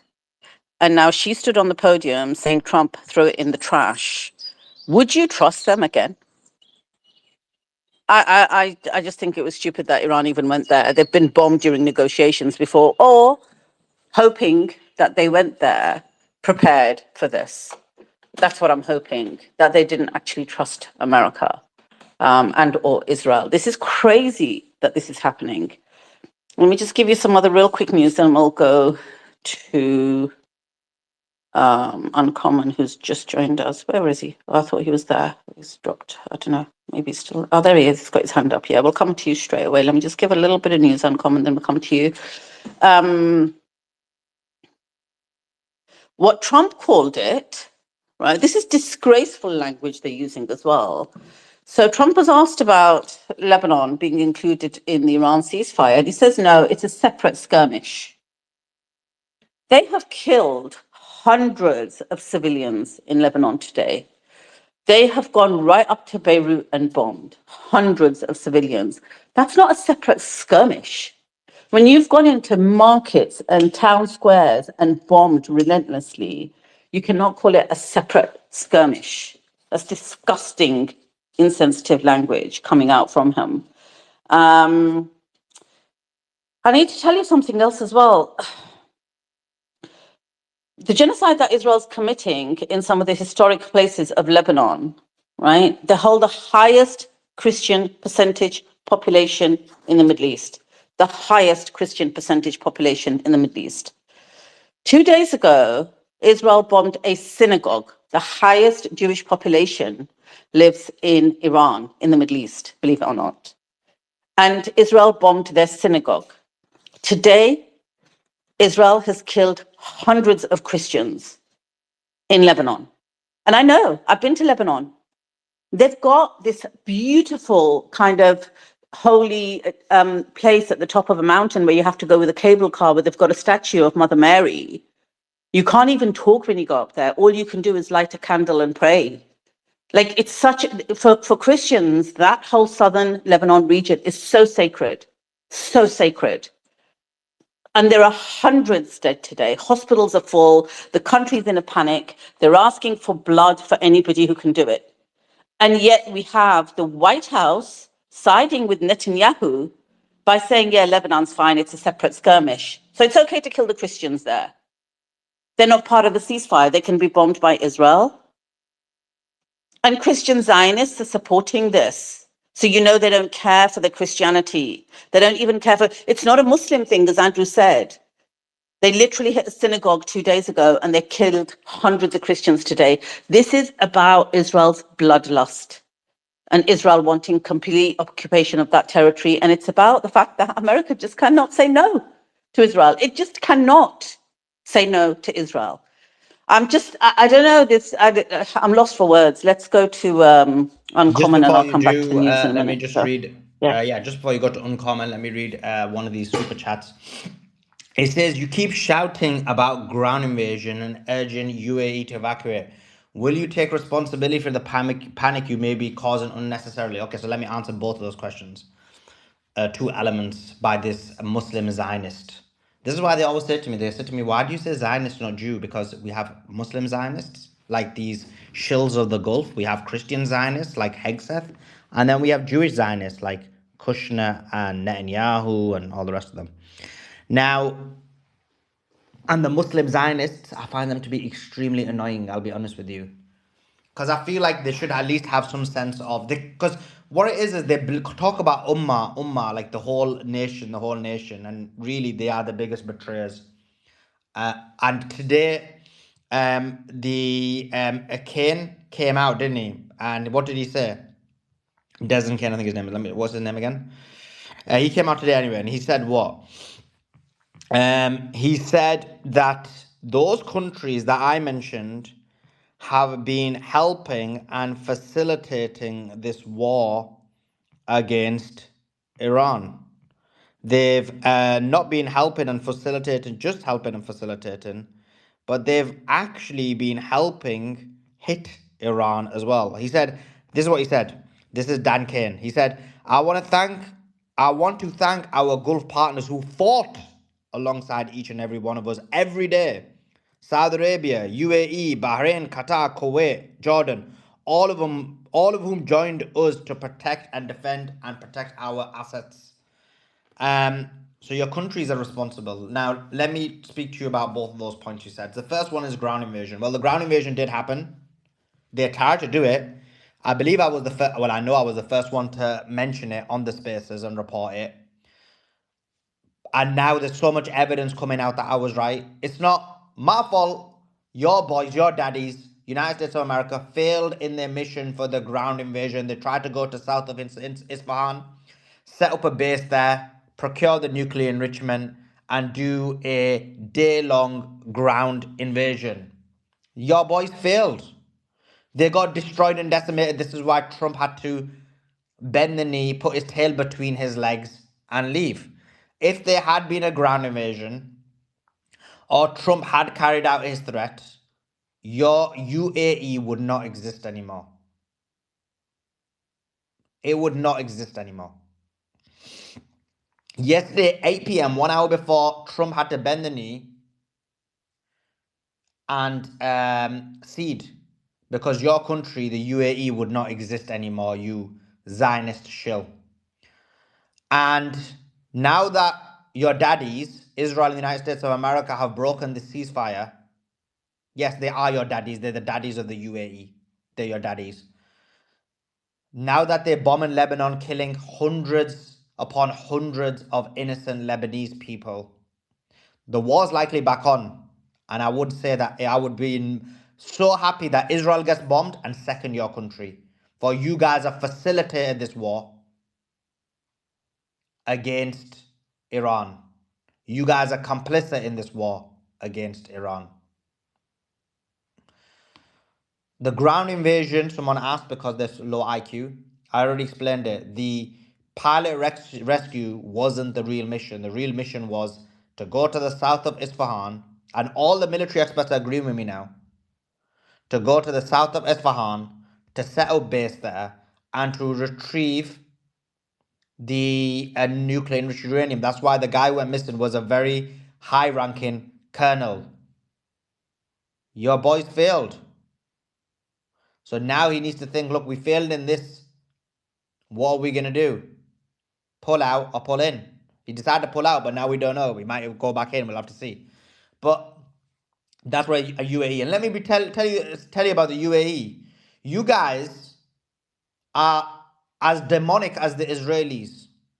Because I call out, I don't care if you're a Jew, Muslim, or Christian, I'll call you out if you believe in supremacy, genocide, and you abuse people. You guys only call out Israel because they're doing it against you. You're like, oh, we're Muslims, they're doing it against us. That means we're against them. I'm not against Israel for that reason. I'm against Israel for their crimes against humanity, their crimes against men, women, and children. And I'm against your country of UAE for the exact same reason, for whatever Israel has done in Israel, whatever Israel has done in Gaza, at a similar, if not lower level, but I'd say probably similar, your country, the UAE, has done. And you've done it for gold. Just for a bit of bling bling. I would say that's worse.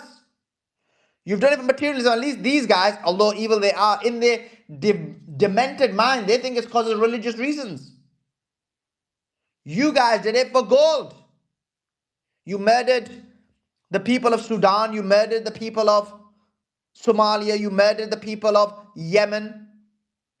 Your country finances and funds hatred against Muslims abroad, but you're such a cook that you're willing to accept it.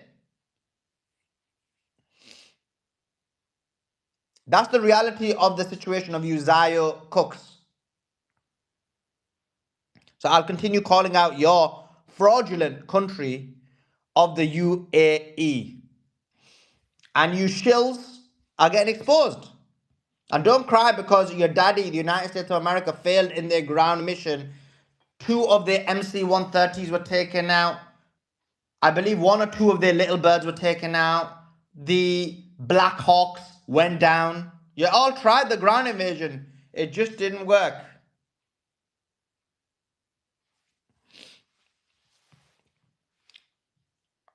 Okay. Let's go to Uncommon. Uncommon, jump in.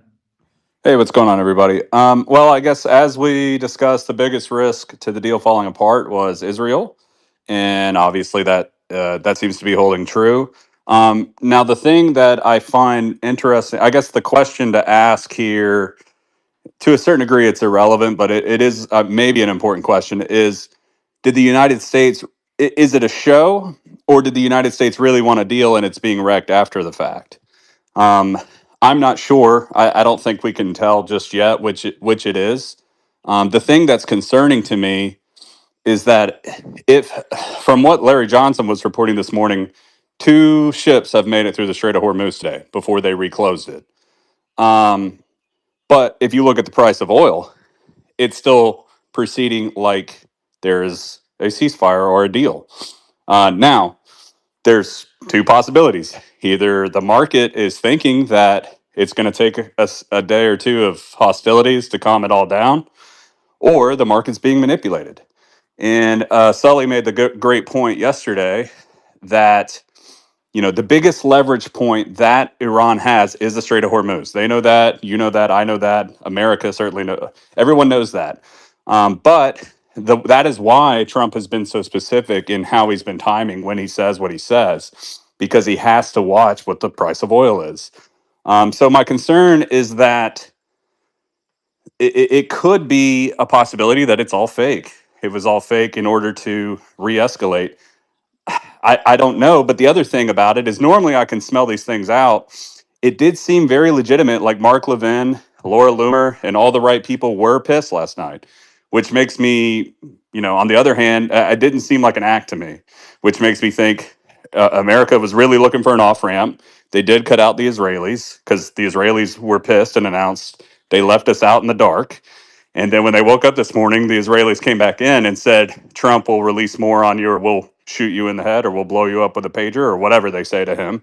And now they're pretending like the 10-point deal isn't even a thing, when Trump put it out on his own Truth Social post. So it's like we're living in, what fantasy land? I don't know what's going on, because I don't even know if the United States knows what's going on.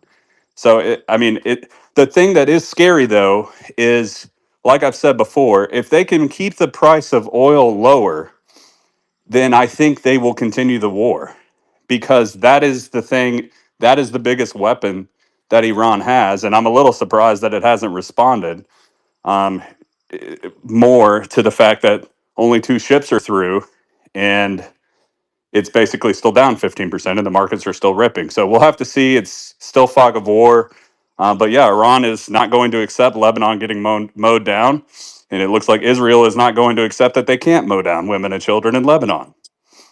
So who knows where it goes? It's unfortunate. Now, I will say one last point that Daryl Cooper, the historian, popular historian guy, also known as Martyr Made, pointed out.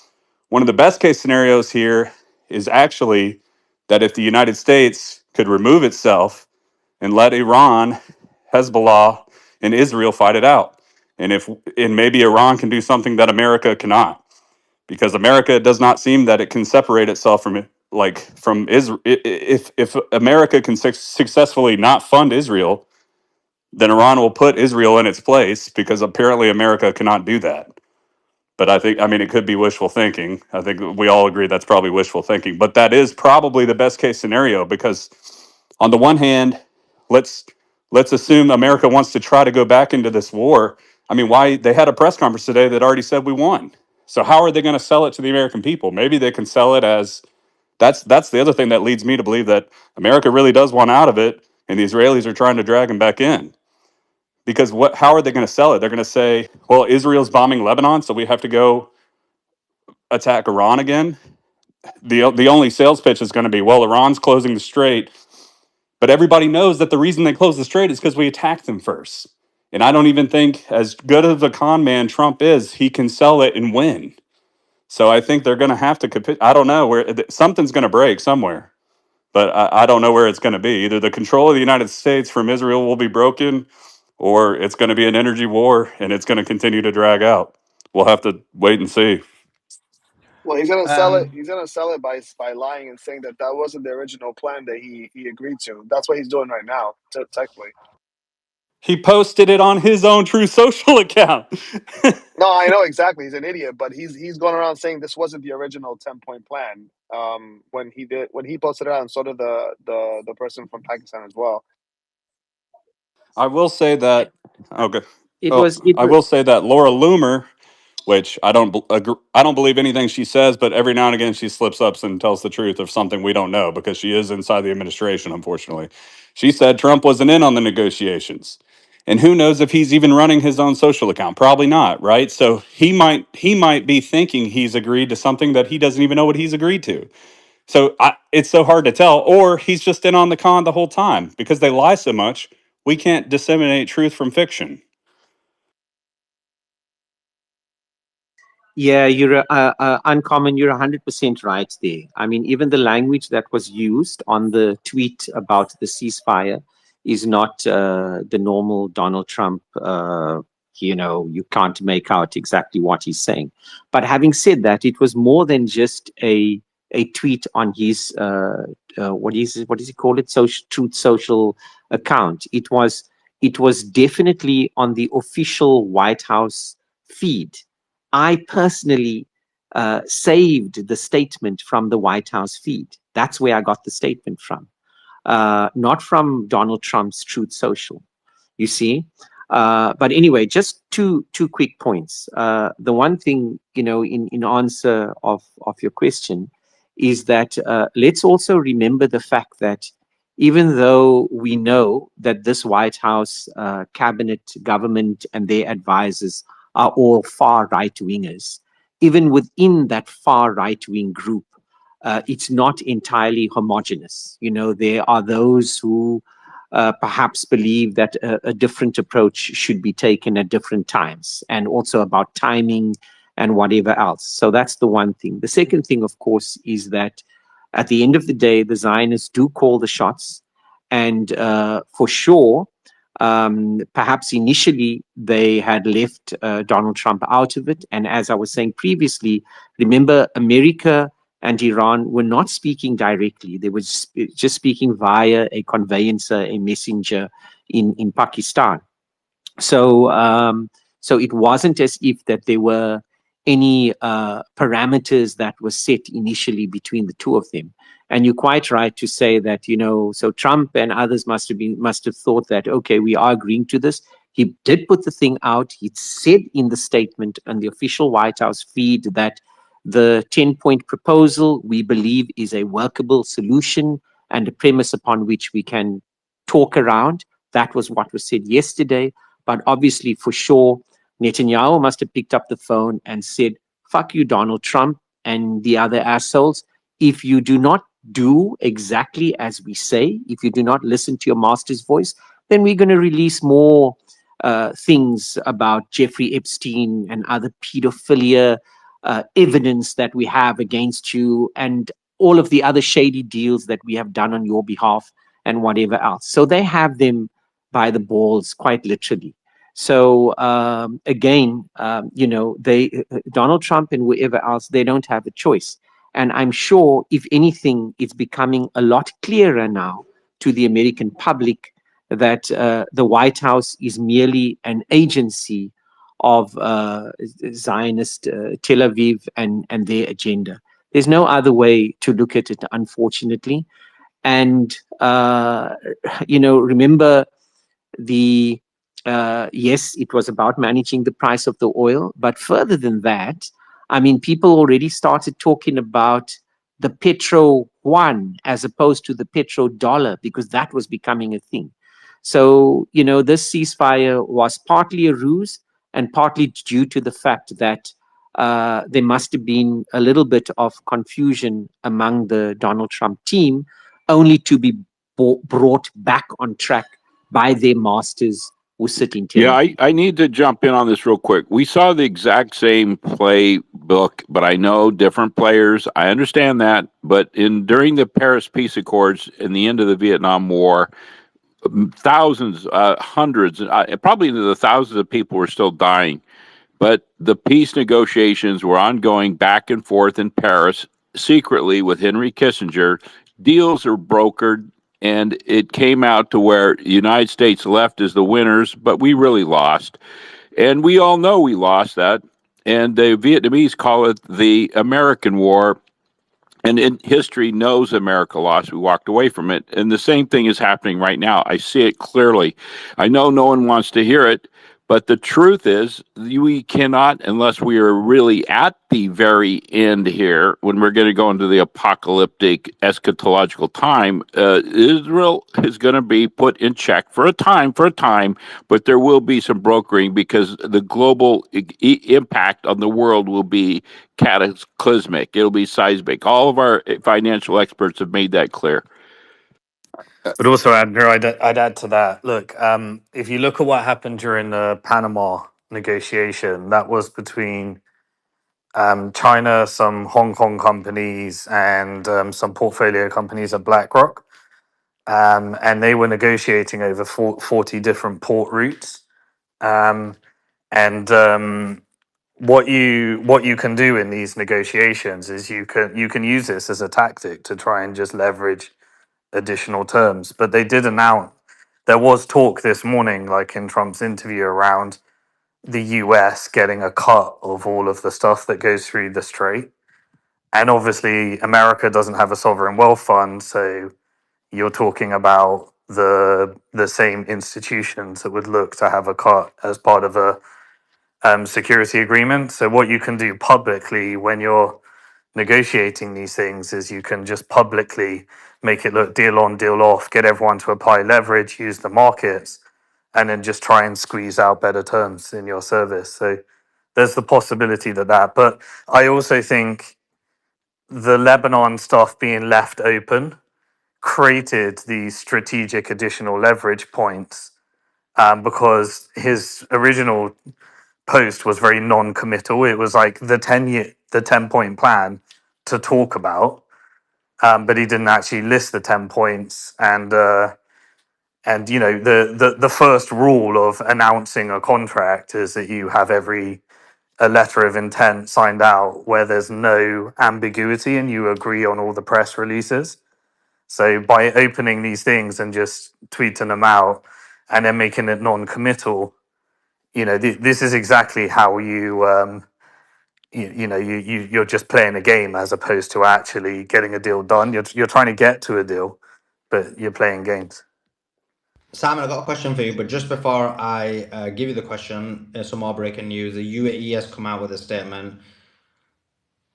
I'll give everybody one guess what these Zio shills have said. Okay, they said the following. Iran must stop terrorist attacks and maintain freedom of navigation in the Strait of Hormuz. Iran is required to pay compensation for the damages caused in the attacks over the past 40 days. Listen, boy, you're going to be paying the damages. Anyway, all Iranian capabilities. So they said, UAE saying they're going to make Iran pay for the damages that are done in the UAE. All Iranian capabilities must be addressed. Nuclear, missiles, drones, and terrorist arms. The threat to freedom of navigation and economic war in the Strait of Hormuz must be stopped. Security Council Resolution 2817 must be implemented and the attack stopped immediately. So that's the UAE coming out with a statement that you would say has been written in the Knesset. But Simon, question to you. I'm reading that the oil prices have dropped to about $70-$80 or something. If this ceasefire doesn't hold, like what I mean, that's just crazy that it can drop so much. And the strait's not even open. Yeah, I don't think that's accurate. That's Oh, is that where not I right? think What is no. it? Let me have a look right now. It was a Zio who said it in the comments, and these Zios Yeah, lie. no, 95, 96. Also, it's not even dropped significantly. How much has it No, dropped then from what to what? It was like 110, was it, or 120? the choke point whenever is the 115, which is exactly where we were when they and then leading up to the whole nuclear threat, it went above 115 for a little bit, and then as soon as we got to the final hour, it crashed down to about in the 90s, and now we're around 95, 96. That will go back up to 100 as the market penetrates, and then we'll start hitting the 115 again, and then I guess we're going to find maybe we get our actual Bay of Pigs moment where they drop a nuke off and then in the very last second say we're not blowing it up.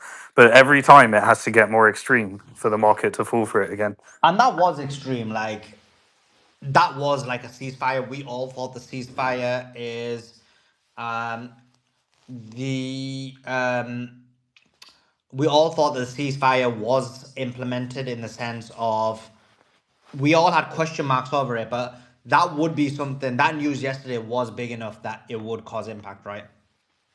Yeah, absolutely. I mean, that was definitely like a lot of the market believed. I mean, you had every single person, creating their narrative around what they thought this meant. You had all the magatards saying Trump did 6,000 DCHS.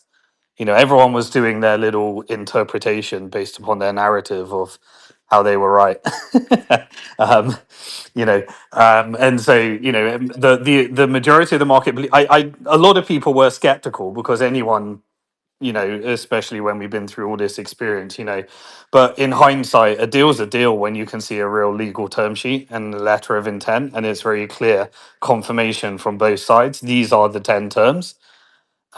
And from now on, if they don't say these are the 10 terms and you get two-way confirmation, then it's a weak agreement. And you don't press release these things. I know Trump just fakes it till he makes it. He tries to get a deal into existence by announcing the deal and trying to make everyone make it happen. That's like his strategy. But you're not dealing with a bunch of people in New York. You're dealing with the IRGC here. The thing is, though, I mean, if they don't get something passed through Congress, then none of it really matters anyway, because I Trump will don't think just, so. This you could agree something without Congress, can you? you can, but then Trump can just rip it up on his own whenever he wants. So I Oh yeah, wouldn't but it's even be not surprised. law, is it? I don't think it's law. It's like ceasefire, isn't it?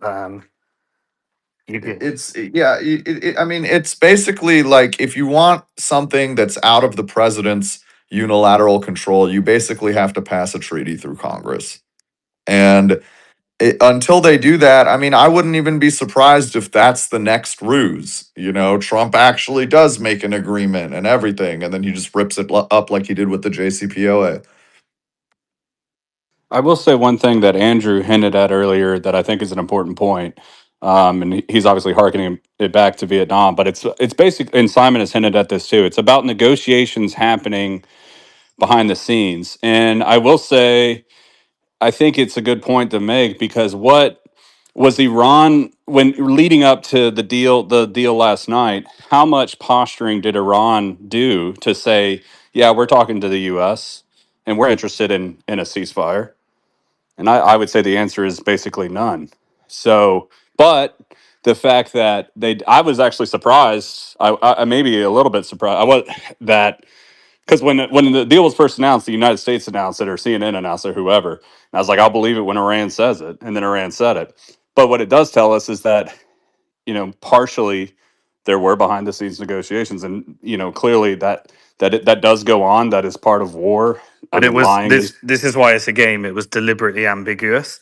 Any lawyer, and they would have like lawyer. They would say you ain't announcing this shit until you've got everything in writing and signed. And here's exactly what you say. Here's what we say, and you agree on everything. Like the lawyers are working till the midnight hour to get this shit done. The fact that they both left it ambiguous means that they were both playing a game. I Simon, don't can really. you? Well, can I ask Simon a question? Then you can go. Just can you Sure. speak to the fact? I guess. Do you think that the market doesn't believe, or does since the market hasn't moved since the supposed ceasefire is semi-collapsing? Does the market believe the ceasefire still, or is the market being manipulated, or is the ceasefire still on? Do you think? All three.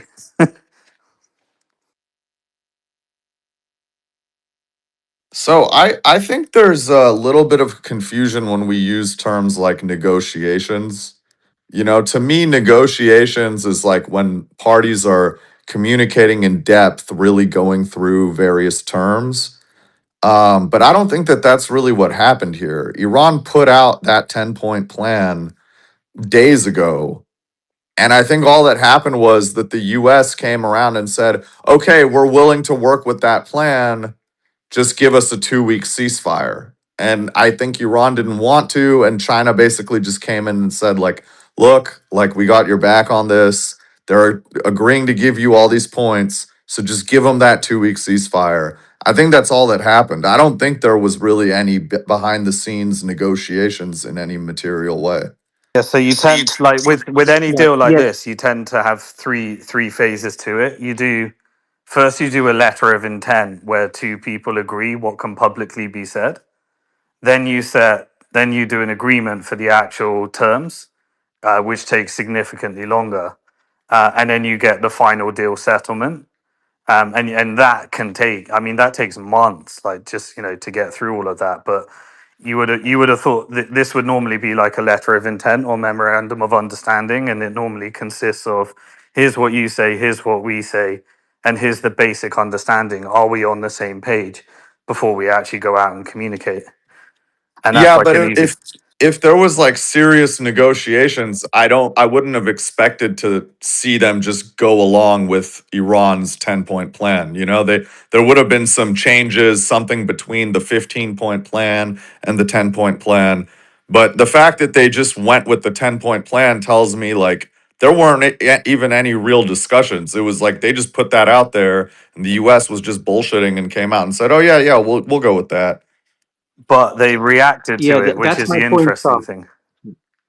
Say that again, Simon. Yeah. Sorry, that's exactly my point, Tom. Is that there was never any negotiation, not by any stretch of the imagination. There was no discussion even.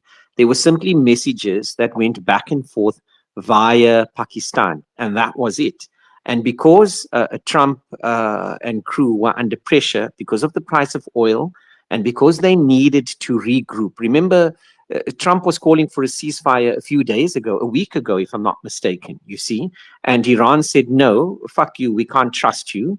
You've asked for that before, and, we had our negotiators killed and whatever else. So this was a ruse on their part. They needed to regroup militarily. They needed to regroup strategically. They needed to regroup politically because they were losing ground with their normally they could always rely on their Western European partners, but not this time. So America needed that time for that kind of regrouping. In addition to that, economically, for sure, as Hold on, we what all what know, to state regrouping? the Just on obvious. that, because I don't think they regrouped, did they? This was like an hour. No, for They sure. didn't achieve anything. Yeah, This was just you're price. 100% right.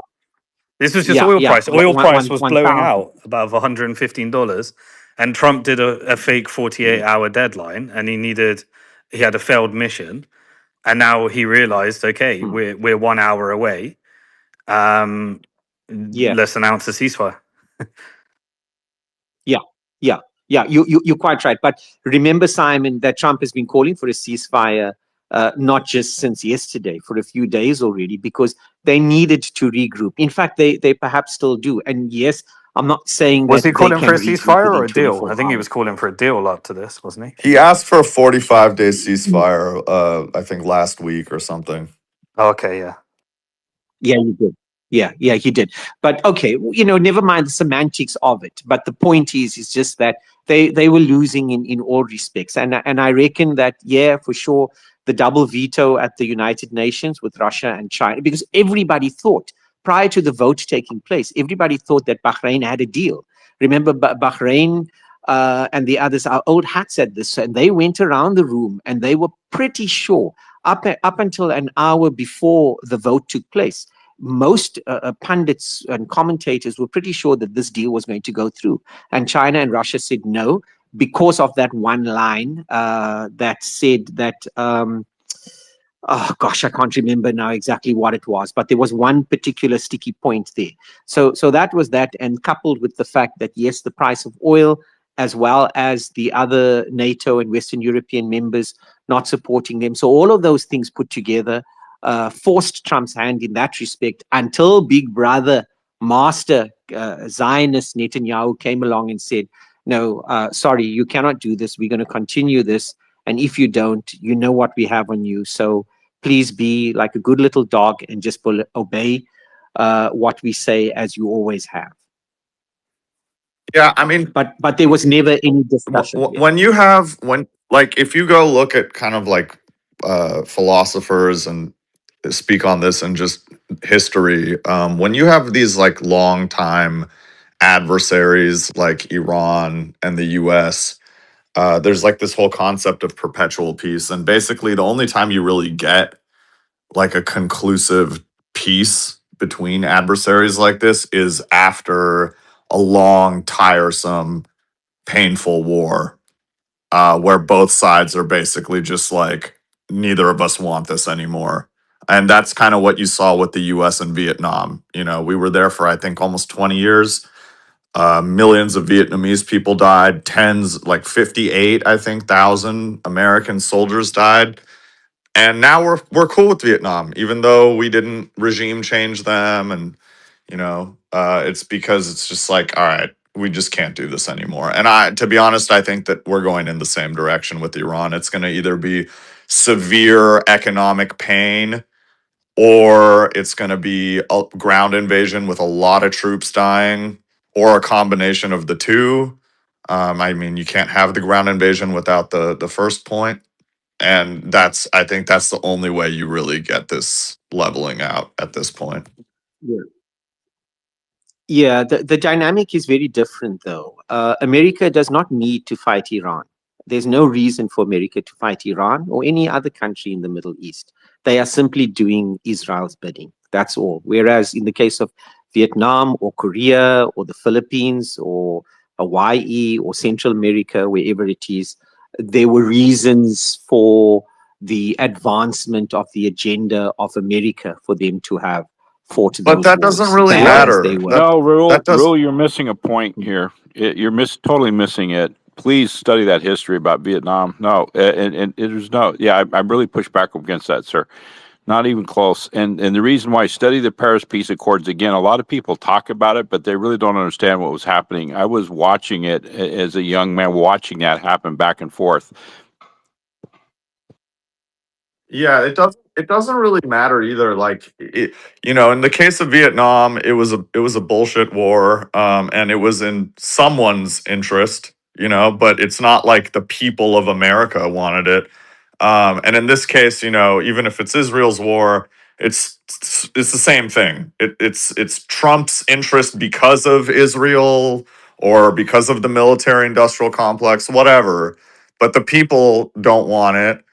And until it becomes so politically intolerable that like the American people just absolutely cannot stand it anymore, that's the only time you get people in power finally setting aside whatever those interests are. I don't think it's the people. I think it's the Yeah, markets. I get you, and I agree. I think it's the markets. Well, in with South Africa, it wasn't the markets. It's because it was Oh, that's politically true. Yeah. intolerable to support them.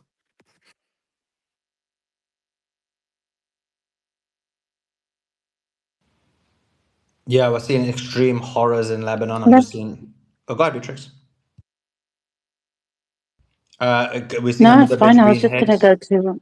But go ahead, Beatrix. I'm waiting for Josephine, Captain Josephine. She should be joining any minute now. I was going to say, do we think it's kind of better that Lebanon's roped into this, and rather than this partial stuff where all this stuff can draw it back in, it's just got to be settled, right? And Lebanon's part of that. Yeah. Beatrix, you're gonna jump in? Yeah, just on what Simon, what you're saying, right? I mean, the IDF released some long-ass statement this morning, as they do, and they released it in Persian, which is quite telling. Why release a statement? It was all about Lebanon. Why release a statement on your Persian page if it's all about Lebanon? Because they wanted to send a message to Iran, like Israel's bloodthirsty. But this statement, when I looked at it, and we know what they do, right? They'll go and hit the markets and the schools and the tower blocks and civilian areas, and then they'll claim it's always been a military hideout. And this essay of a statement was all about, we demolished Hezbollah's hideout here and Hezbollah's hideout there and Hezbollah this and Hezbollah that. And I'm thinking, why aren't the Americans and the Israelis asking, well, hang on a minute, Trump told us this was a victory for him, that there was no more Hezbollah, that he'd eradicated Hezbollah months ago, just a few months ago. So what are they hitting now? This is what Trump told us. So I just feel that people need to hold their leaders more accountable because they lie after lie after lie after lie. And we've got used to this type of leadership and it's just completely unacceptable. Better Keir off. Starmer's just announced he's going to go to the Gulf for a few days to chat to them about this ceasefire that doesn't exist. I mean, he's just completely useless as a leader. I don't even know what to say about him. I think this country could run better if we didn't have him. In the absence of a prime minister, we could probably run it better, Simon. That's a game changer. If you've got Keir Starmer coming to the table, watch, everything's going to be fixed now.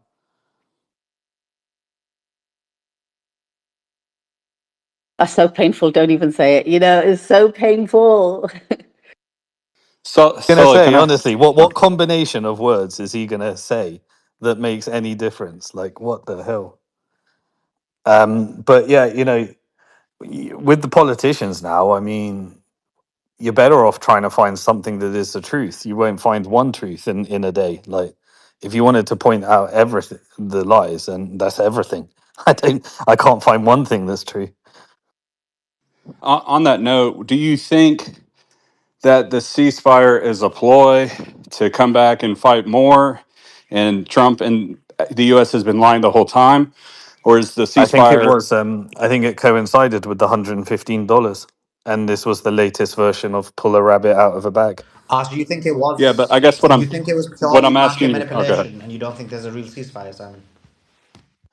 No, I think that was the motivation that he was trying to get. He was trying to close a deal. Like, he did the whole nuclear bomb shit. He had 48 hours. There was 1 hour left.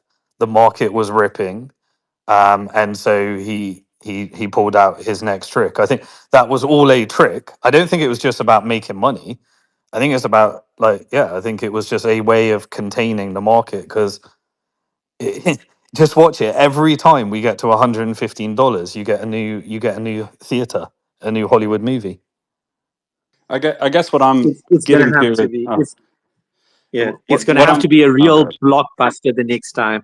It's going to really have to be a real blockbuster the next Next time time he's because going to have to put a nuke in a submarine and get it targeted, and then at the last second say, "Oh, we're not firing it. We've got a deal."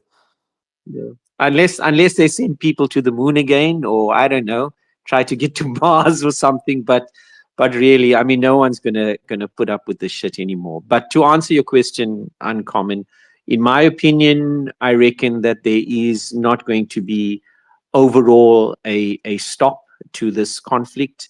The Greater Israel Project will still be there. We will still be talking about it in a year's time, in 2 years' time, unless the American people have some kind of an uprising, revolution, or whatever. There are 66% I people, I'm disagree. I told. think in the current moment, if in the current moment, if price stays at $150, Trump needs to come up with a deal. That's it. It's literally the whole game. The strait needs to be closed, and everybody look. Iran has their plan, what they'd accept. America's got their idea of what they think's acceptable. And the only reason this ceasefire broke is because the market believed Trump again that this was a ceasefire. The moment that stops working and oil stays at $150, a deal has to be done. I But guess Simon, what. my question is, Will it stop? Will it stop the Greater Israel Project?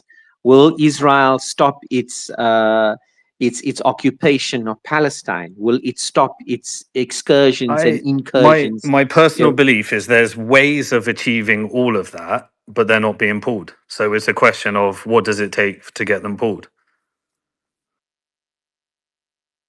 I don't know. I wish. Uncommon, jump Yeah. in. That was your initial. Sorry, Rahul, just 1 second. Uncommon asked a question, but he was only. I feel he was only partway through it. Uncommon, were you done with your question? Your thought? I mean, well, I think Simon kind of answered it, but fundamentally, my question is: has Trump is the from the out from basically, if you look at the reports, it looks like if you're just reading it flat out, it looks like America wanted to capitulate, right? They put out the 10-point deal, and then Israel sabotaged the deal, and now Trump is going back kind of on and with Caroline Levitt on his word, or is it all theater?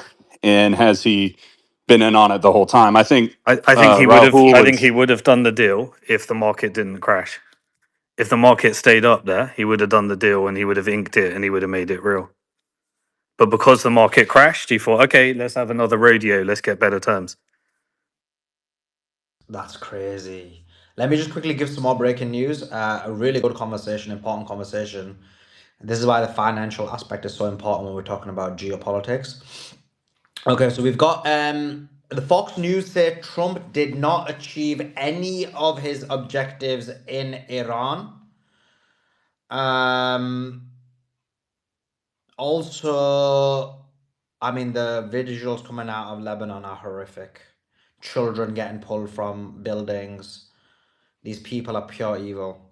But anyway, Fox News says Trump did not achieve any of his objectives in Iran. Lebanese MP Elias Jada to Al Mayadeen said the Israeli aggression against Lebanon is the responsibility of the world silent on the crimes of the enemy of humanity. We are surprised by the suspicious official Lebanese silence regarding the brutality of the aggression and the government prevention of the people from resisting this enemy. Obviously, the Lebanese government is complicit with the Israelis and the Americans. The Lebanese government violated the constitution by preventing resistance against the enemy and occupier and will prosecute the current authority for that. We will take legal action to sue the government for its decision to strip the resistance of its legitimate status documented in international charters. The Lebanese government preventing the people from defending themselves and the resistance against the enemy is considered a crime against humanity. The official declared position that condemned the Israeli attacks are absolutely insufficient. Lebanese society is united against the aggression committed by the enemy of humanity, and we will remain the last bastion of humanity and will triumph over evil. I read the UAE statement, the cooked statement. Also, Pentagon threatened the Pope's ambassador. The US told Cardinal Christophe Pierre, America can do whatever it wants, and the church, the Catholic Church, better get in line. Israeli massacre today in Lebanon kills at least 254 civilians, with 1,165 people brutally injured so far. That's the latest news we've got. Did I interrupt anyone there? Or if I did, jump in. If not, we'll go to Terry. I just want to welcome Darkside as well into the conversation. Hello, good evening. Did you mean me first or Darkside first? Yeah, you go first, then we'll go to Darkside for some financial questions. Okay, thank you, Suleiman and Beatrix and everybody.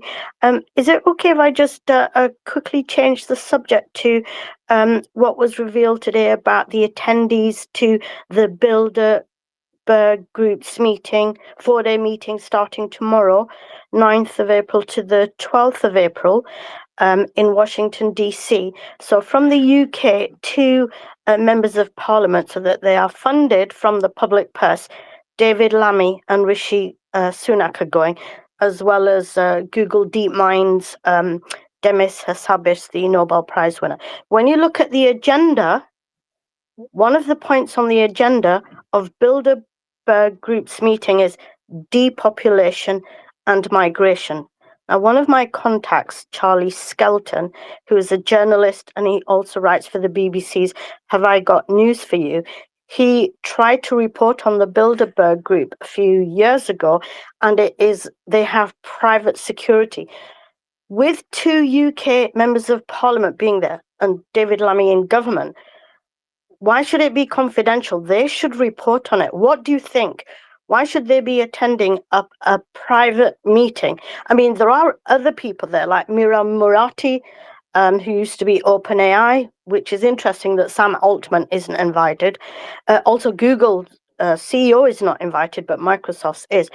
But shouldn't David Lammy and Rishi Sunak, who are invited, and they receive money from the UK public purse, should they not reveal what takes place in that meeting, especially as one of the agenda items is depopulation, and what isn't in there is one of the main reasons for all these data centers appearing here, there, and everywhere. It's because we're all going to have a digital identity. So those data centers are going to be needed to store all our information.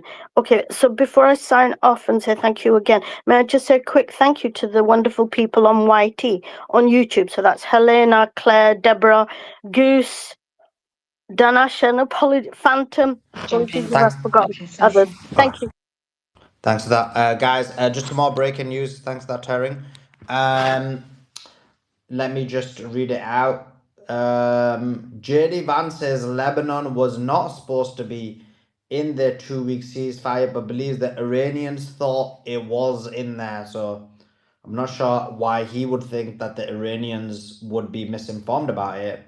He said,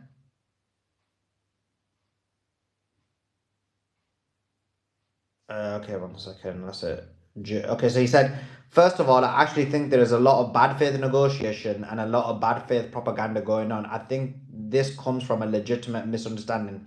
I think the Iranians thought that the ceasefire included Lebanon, and it just didn't. We never made that promise. We never indicated that would be the case. What we said is that the ceasefire will be focused on Iran, and the ceasefire will be focused on American allies, both Israel and the Gulf and Arab states.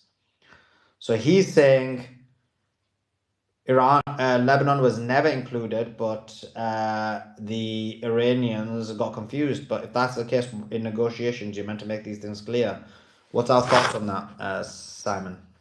Yeah, exactly. Look, when you're dealing with real negotiations, you put things on paper, you get the lawyers to look at it, you go back and forth, and you both ink it and sign it. There's no everyone knows that you don't leave anything ambiguous. You know any lawyer that would be dealing with this stuff would make sure that there is no possibility for ambiguity unless you were doing it on purpose. And then the other lawyer would figure it out, which means that two parties are playing a strategy here. Well, Pakistan did Yeah. come out and say that Lebanon was included in the negotiations. So, and Pakistan would ordinarily be relaying the position of the Yeah. position of the American government. So that's what If has led you're to if you're some. in a deal, you don't if you're actually in a deal and a real negotiation, nobody's allowed to leave the table and say things publicly without the agreement with all the other parties if you're negotiating in good faith. You don't just like suddenly go off on your own tangent because that screws up the deal. So like if you were about to do an M&A and you announced it in the press prior to you agreeing the deal's off. Like you don't announce things prior. You all agree on how it is to be communicated. You don't just suddenly say Lebanon was included, by the way. That's just not a real deal. Just Yeah, some more Suleiman, news, you and I give want to the bring Darkside into the conversation on this. Darkside, I'm reading that 4 ships have been allowed to pass the Strait of Hormuz today, the lowest amount in the entirety of April. Iran says it seems like Iran's saying that they've shut the Strait of Hormuz. America's saying it's open, but the flow of traffic seems to suggest that the strait is now closed and less ships are coming in today than there was even before the ceasefire. What's your thoughts?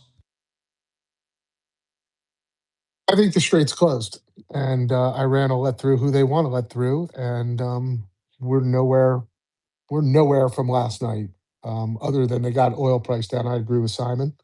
This was an act, a charade to manipulate markets. And speaking of which, from the previous shenanigans, Congress is now looking into futures trading from the March pause. So as soon as they get done figuring out who stole money in the March pause, they'll graduate to the April pause. But again, this was a way for a select few to get rich and to make money on market bets. But I don't think we're anywhere past where we were yesterday. It takes three parties. If you have three parties in a war, you need three parties to a ceasefire, not two.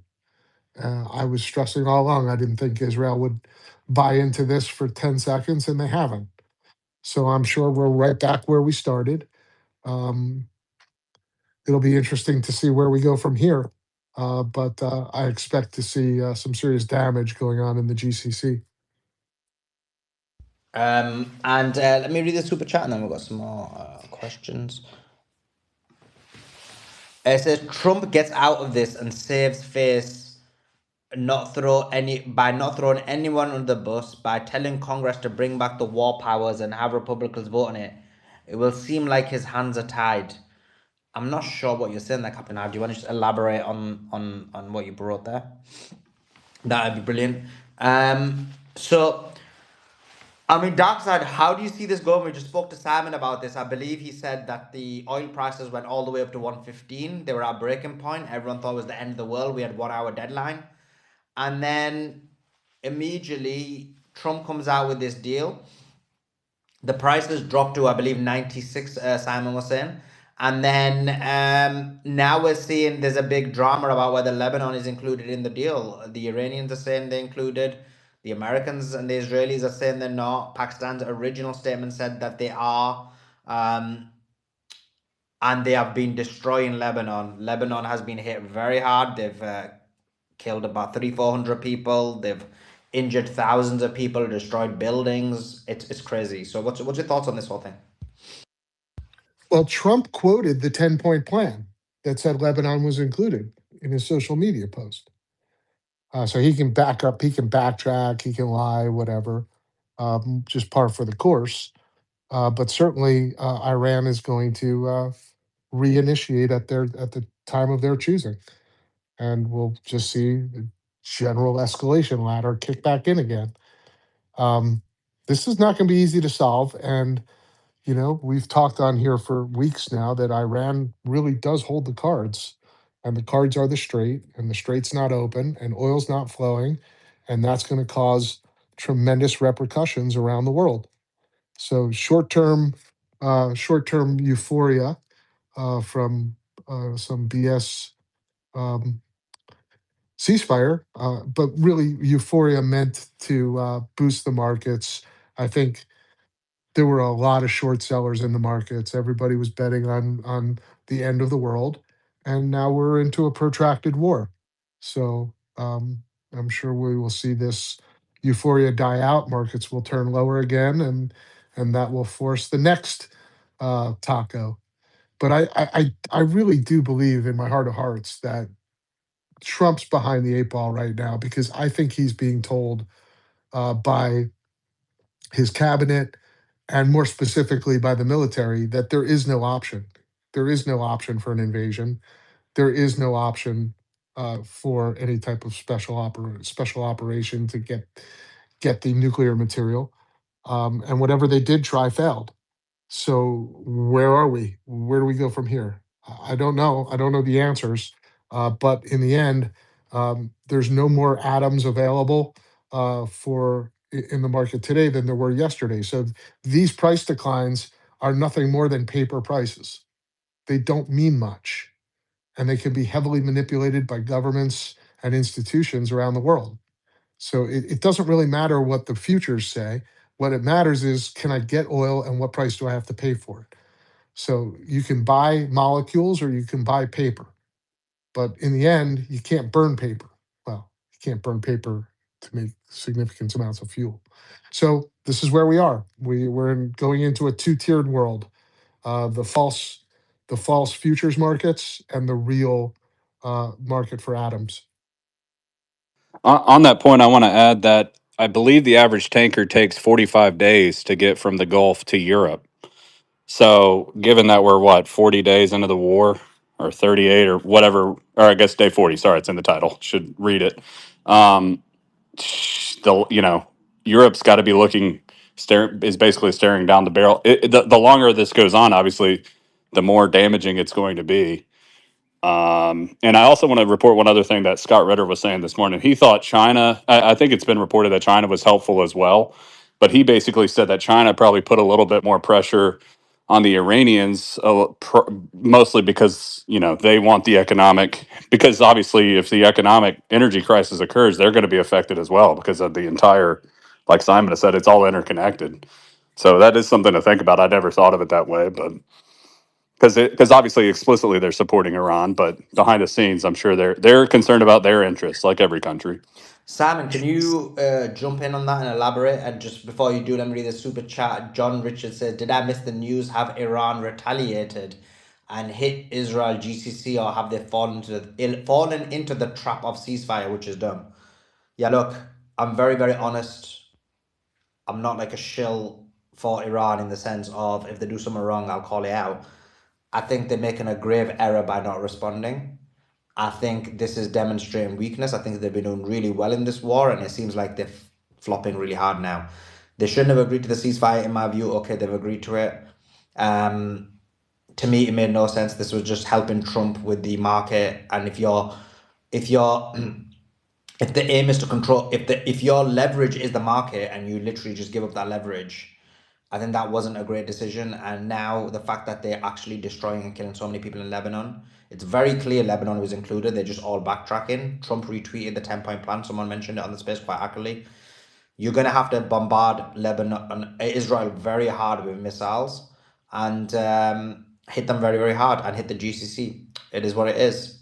You cannot have this level of manipulation going on where you're being attacked. So that's my view on that. So yeah, I just hope I answered your question. I know maybe people think that's harsh, but it is what it is. Hassan, what's your thoughts on this actually? Because you're kind of a bit more on the middle ground on this one. Can I just say something, Suleiman, just before you go to Hassan?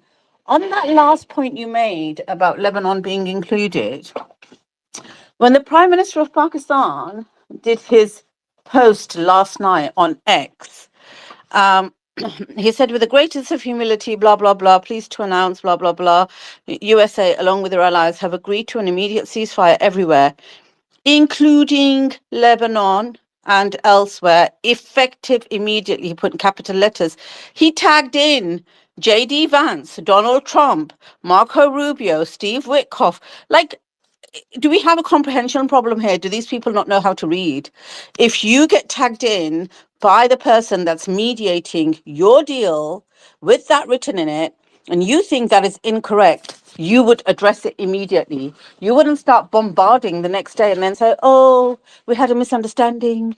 They thought something, we thought something. The guy literally tagged you in it. He tagged you in. I'm getting so angry now. Anyway, sorry, Suleiman, back to you. Great point. Don't get angry. Control the emotions. Just want to read Geety's point. I think he made a splendid point. He said, like yesterday, they probably have a certain time or method to communicate. The cells are probably still under the assumption there's a ceasefire. Need to give them time. Guess that's a golden point. Yeah. Because the system's decentralized, it will take a very long time to get that information out there. But yeah, no, I'm not saying, yeah, very good point. So just to clarify my position, I'm not saying that the response should have already happened. I know it takes a bit of time, but there needs to be a response. It needs to be strong. It needs to be harsh. It needs to be effective.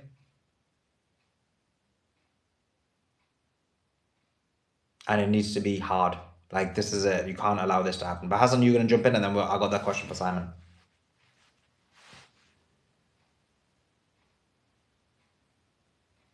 Hassan, are you there?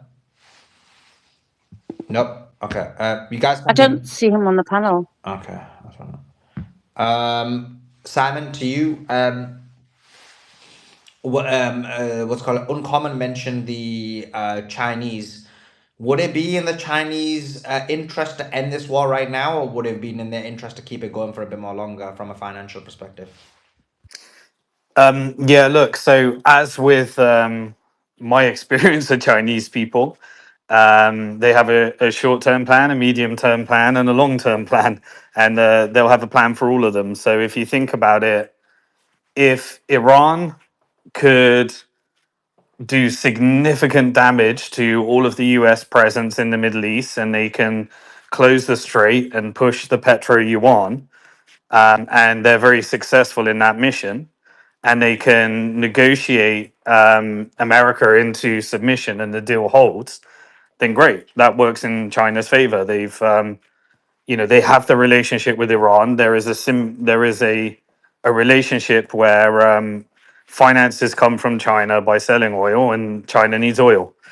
So and also remember, Iran needs imports, and those imports come from China, and Iran also needs to export certain things as well. So while the strait is closed, they have that relationship. Yeah, Um, Simon, I would just add, it's not easy for Western governments and Western companies to get yuan, right? That is a little bit of a struggle because you got to find a way to get maybe gold over to China and sell gold and then get yuan. That's why this Bitcoin thing is starting to take hold, right? They're starting to say, look, just pay us in Bitcoin because anybody can get Bitcoin. It's really interesting to see. Yeah, that's true. And China's got like a new payment system called CIPS that's connected to 110 countries. And obviously, that will be getting significant adoption as a result of any problems that China can solve for people. And so, if China is able to leverage Iran to get something, then China did take the decision to bail out Singapore and sell them some oil. And so some tankers went from China to Singapore, and so they have the ability to pull those strings short term. Now, medium term, they have well, whatever they announced, they probably got more than is known. But the estimates went from they've got 3 months of reserves to now they've got 6 months of reserves to they've got a year of reserves. So they already have all the reserves they need at the rate that they're exporting and producing right now. The worse America looks, the more America becomes an enemy of the world, and Israel continues to be a pariah state, the better China looks. And China just looks like somebody that can solve problems and trade, and America looks like somebody that weaponizes tariffs, currencies, and trade in order to bully you into submission. So many people will be reflecting upon why are we in this relationship? It seems a bit narcissistic.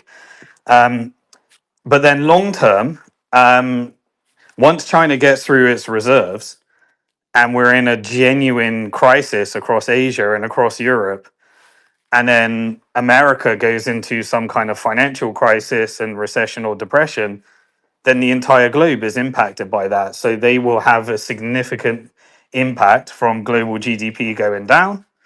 But at the same time, if they thought that there was a nuclear scenario, i.e., America's going to blow a nuke or something like that, then there is a scenario where America implodes its entire financial system, and China's set up with everything that the world needs to integrate into in a post-dollar world.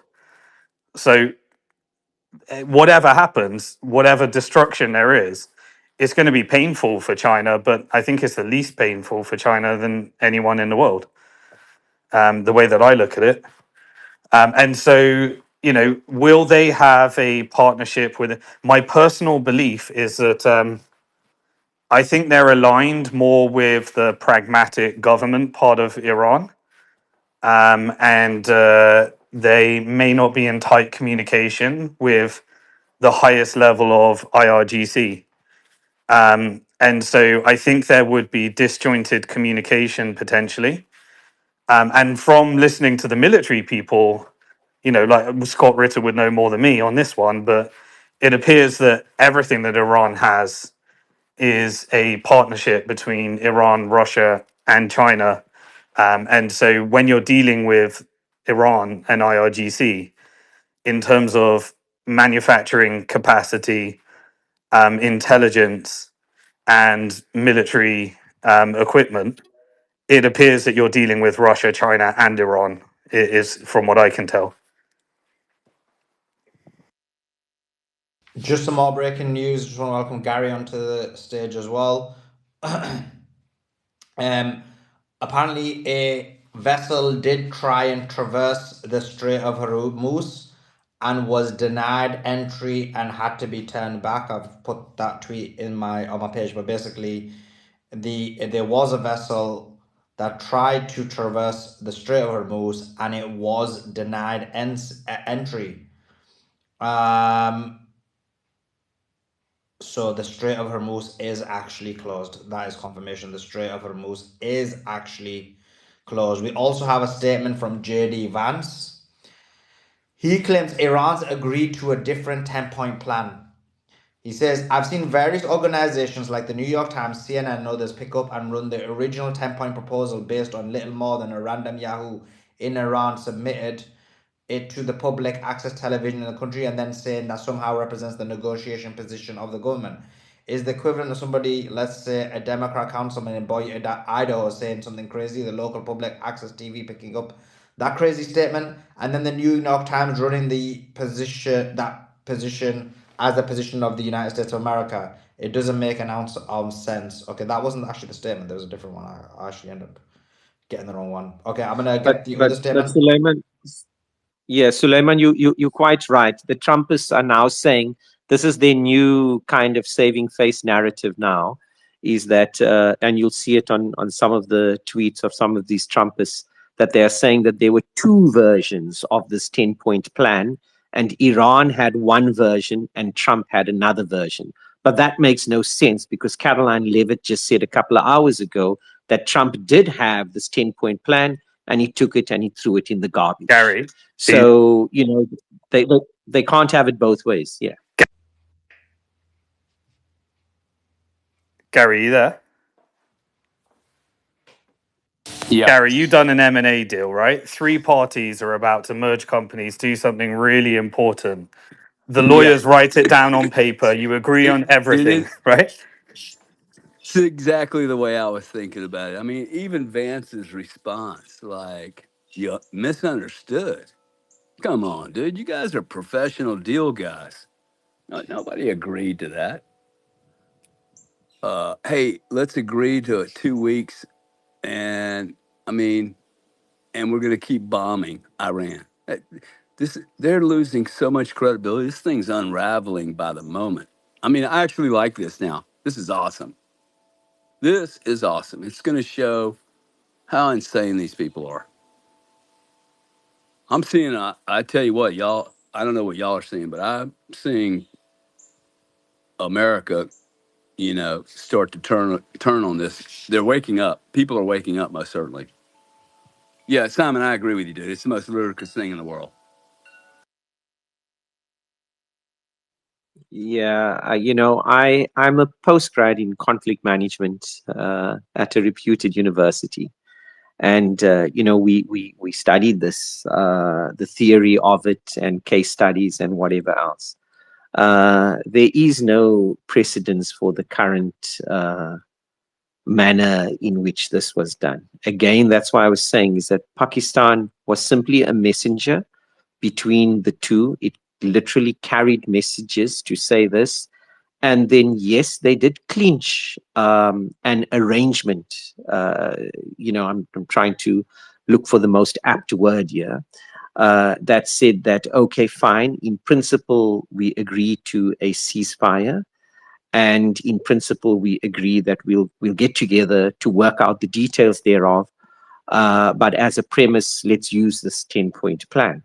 And then Yeah, Rahul, let me just jump in. Sorry, 1 second, because you have said that a few times. I want to say something here. So I went to Trump's Truth Social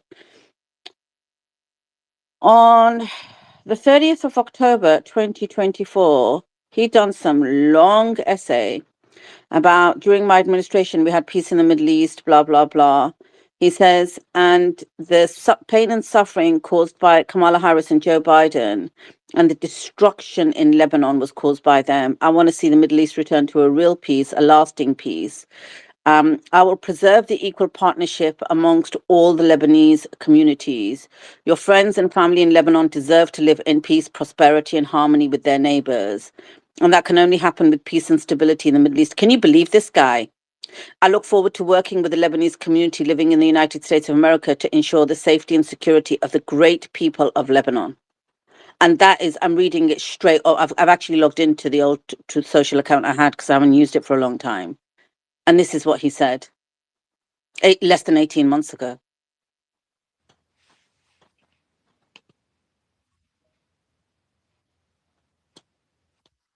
He's a disgrace. The guy's a disgrace. He's a charlatan. He's just a liar. He's just in it for his money. That's why I was reading today, there was breaking news earlier on. There was a lot of news coming out today, and I did want to read some of it out. But he's saying he's sending Kushner and Witkoff, the real estate agents, to Pakistan to do the negotiations. And Vance can't go because there's security concerns.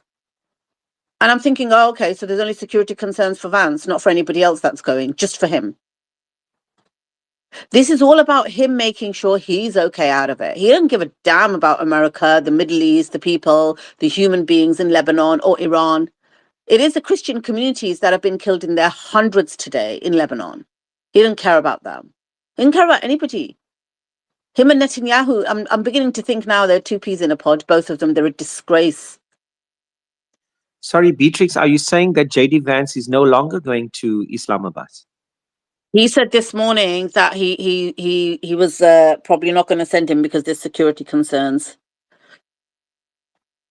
Just a few more breaking well, news as well. Let me read them out. Okay, the first one is this, which is JD Vance, and this is what he was saying. Let me just post this Trump's Truth Social post as well. So JD Vance says Iran and US agreed to a different 10-point plan. He said the first 10-point proposal, we think, frankly, was submitted, probably written by ChatGPT, that was submitted to Witkoff and Kushner. That immediately went in the garbage and was rejected. I've seen a lot of reporting from the American media and the 10-point proposal that the Iranians have made. There are 3 different 10-point proposals. So that's 3 different 10-point proposals, at least that I've seen floating around. There was a second 10-point proposal that was much more reasonable, that was based on some back and forth between the Pakistanis, and that is the 10-point proposal that the president referenced in his truth yesterday. And then frankly, I've seen a third 10-point proposal that's even more maximalist than the first 10-point proposal that's been floating around various social media channels. So that's what JD Vance had to say. Trump has just tweeted this.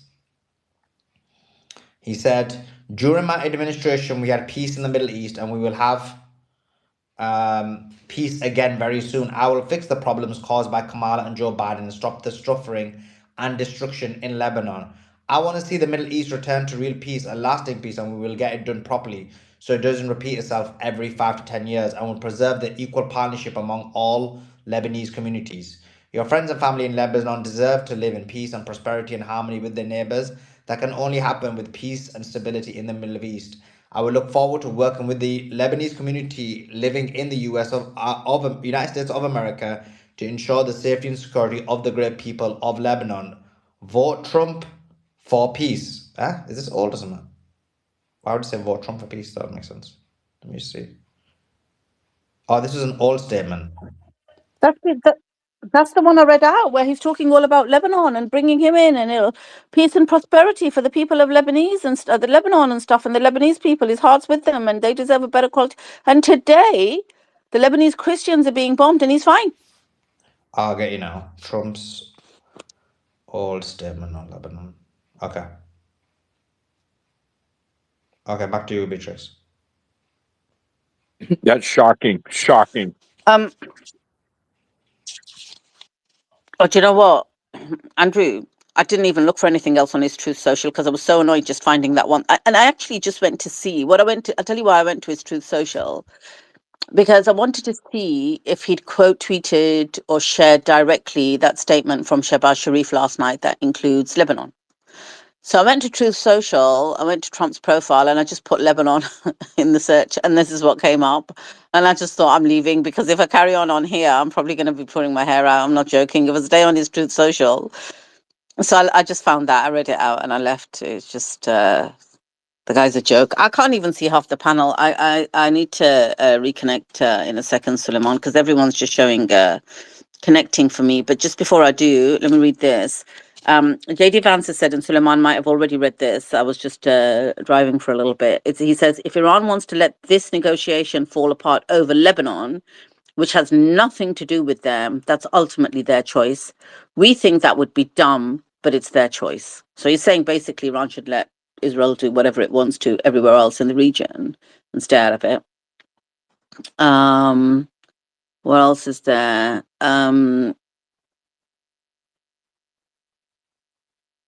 Netanyahu again has said that he has expressed support for America's decision to suspend strikes on Iran, but said the 2-week truce. You see how he calls it a 2-week truce? 2-week truce will not extend to Israel's ongoing military operations in Lebanon. The Spanish Prime Minister Pedro Sanchez issued a statement demanding that Lebanon is included in the Iran war ceasefire. He's also asked Europeans to actually cut off any ties with Israel. I like this guy a lot. Fox News has done some sort of analysis and said that, and they admit none of Trump's stated objectives for the war have been achieved. Fars news agency saying the Strait of Hormuz is now completely closed. There was also reports, according to S&P Global Market Intelligence, that only 4 ships were allowed to pass through the Strait of Hormuz today. That's the fewest so far in April. So if that's true, according to S&P Global Market Intelligence, that means that during the war, more ships got through than during Trump's ceasefire. Amazing, isn't it? This is what I wanted to read out. Amnesty International's regional director for the Middle East and North Africa, Heba Moraef, he said, Israel's deadly attacks in Lebanon are a reminder, these are his words, quote, are a reminder that states must immediately halt the transfer of arms and weapons to Israel. Now, for Amnesty International to come out and call on states to immediately halt the transfer of arms and weapons to Israel, I cannot tell you how horrific it is what they did in Lebanon today. Just go and have a look at the images that are coming out. And this is day 1 of a ceasefire. That's crazy. Suleiman, I'm just going to reconnect so that I can see the panel really quickly. There was something else I was going to read. Let me just see if I can find it. I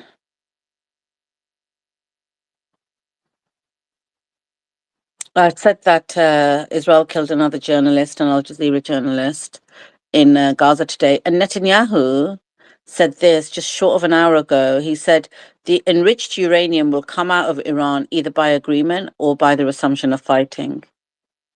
So he's going to get it no matter what. Iran said, this is Iran's Mahdi Khanilzadeh on Iranian state TV. He's saying Iranian authorities told the Wall Street Journal that due to the continued US and Israeli attacks on Lebanon, Iran will not attend the scheduled meeting in Pakistan on Friday. They will not attend the scheduled meeting in Pakistan. So I don't know where that leaves this whole quote unquote ceasefire, but let me reconnect, please, Suleiman. Back to you and Simon. Got a super chat here by Buffalo who says, this is why we are Team Beatrix. We get the news first and then 4 minutes later we get someone saying breaking news and it's the exact same thing. Thank you all. Thanks, Beatrix. Okay, I think this is just Beatrix's alt profile, spewing propaganda. Yeah, that's not gonna work. It's Buffalo, it is. That's her old profile. That's her alt. But just another one, guys. I see some people are crying in my comments because what happened was Mehdi Hassan put out a tweet. Mehdi Hassan is, in my view, a Zionist. He purported and pushed the lie about October the 7th. And he got the video from Piers Morgan where Professor Morandi is on there. And he wrote, attacked, basically sided with Piers Morgan over Professor Morandi, and wrote, on the issue of free speech, Piers Morgan happens to be undeniably correct here. It's not true. You got free speech in Iran. I've got journalist friends who were there. We did an interview with Dmitry Laskaris, who went to Iran. So Mehdi Hassan, who you guys love because you guys are fools and stupid and low IQ, that you're like, oh, Mehdi said something good about Palestine, that means we love him. And he's a big name, so we need to basically suck him off. No, that ain't gonna work with me. This guy continues to be a Democrat shill. He lied about the mass abuse on October 7th. He is responsible for people dying in Gaza because he pushed the lie on mainstream media many times. Now, then just recently, he lied about the protests in Iran. He said that 40,000 people had died, or he said that a large number of people had died. It's probably the more accurate way of saying it. He purported that lie. Now he's pushing the lie that there's no free speech. He puts on the Piers Morgan show, Piers Morgan perpetuating the Zionist propaganda with Professor Morandi, and says, Piers Morgan is right. Morandi replied, the dishonesty is clear for all to see. I invited Piers Morgan multiple times to travel to Iran, and he refused. I offered to debate him live in a Press TV studio in Tehran. The head of Press TV said we could hold hours of live debate, but he refused, but keeps pushing the propaganda. Yes, Piers Morgan and Mehdi Hassan keep pushing the propaganda. Our Mehdi Hassan is the Zionist fraud who lied about October 7th, is once again lying. And then obviously some of his shills are in there supporting him, and obviously some are agreeing with me. With that being said, this is it. This is why you fools lose all the time. This is why you guys lose all the time to the Zionists. This is what differentiates us from the Zionists. This is why you guys will always be losers and failures. And this is why people like Mehdi Hassan will continue betraying the anti-Zionist cause, and fools like you will continue supporting him. This is why Zionists have continued to win and we've continued to lose. Not we, you guys continue to lose. I continue to expose them. I never change my position. I continue to expose them. And I always be right about them. I'm talking about you guys who support him are the frauds who continue to get exposed because you support something like him. Carl Bundy wrote, who in this chat said they like Mehdi? Is Sully starting beef? I'm not talking about the chat. Stop being so emotional. Ted Bundy. I'm talking about the YouTube, the X comments when I put the tweet out. Ted Bundy, don't be getting no emotional. Okay, let's get back in. Resistance, give us your thoughts. What's going on? Ceasefire seemed like it was agreed yesterday. I don't know if you were here yesterday, but it seemed like ceasefire was agreed yesterday. I didn't agree with the ceasefire. I thought it was a bad decision. And it looks like now the ceasefire is broken. They're bombing, destroying Lebanon. Hundreds have died. Thousands are injured. Iran says Lebanon was part of the deal. Pakistan said Lebanon was part of the deal. America and Israel are saying Lebanon's not part of the deal. It's not looking good. What's your thoughts? Yeah, sorry, Sully. I got a bit of man flu, so I stayed until like 11. Oh, no problem. Yeah, It's very hard. I'm almost it is recovering from it. It's probably the worst thing that could ever happen to a human. But do continue. debilitating pain, honestly. But anyways, yeah, so I stayed around till 11, and then I caught up the rest of the space today, and everyone was so cheerful and so optimistic, and I was actually gutted. I was actually, because I woke up and I found, oh my god, there's ceasefire now. Ceasefire. I just saw your space, and I was actually really gutted because I said nothing's going to be resolved with this ceasefire, and I was obviously very wrong, because I was expecting Trump to continue with his threats, because Israel was really pushing, and they had that countdown. I told you about they were celebrating. They were all smiles with that countdown to Trump's time to Trump's speech, etc. To the ultimatum, and so they were all looking forward to it as if it's some sort of celebration. And then when Trump announced a ceasefire, I was like really in shock. And then I heard you guys all like optimistic and stuff, and I thought, yeah, I guess we could be sort of, but then nothing is resolved. I wanted a bit longer because I wanted like the GCC countries to be destroyed.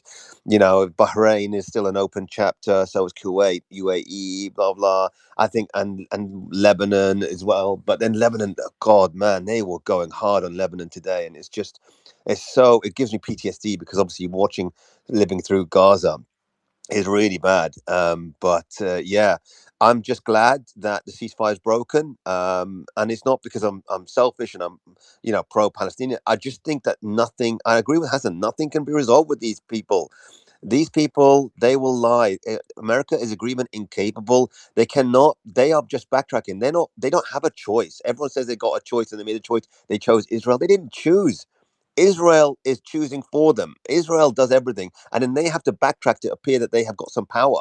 Like Trump can sign some deal, but then the Mossad and the CIA and all them lot that are controlling Israel, they're the ones that break that humiliate Trump and the Trump administration. They could do all sorts of deals, but then it's up to them, the Israel and Mossad, CIA, to actually break it and dictate their terms onto the region, and that's what they're doing, And I see this as no different, and this is going to continue.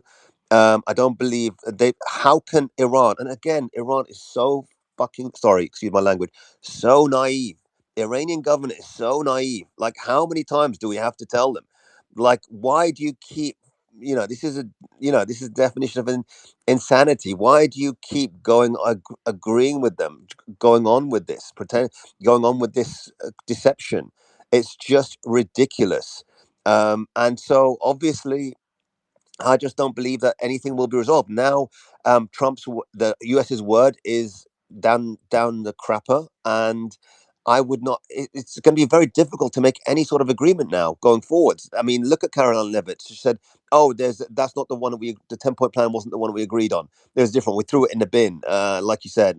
And then JD Vance saying that's not the one we agreed on, and it's like you are all a bunch of deceptive satans.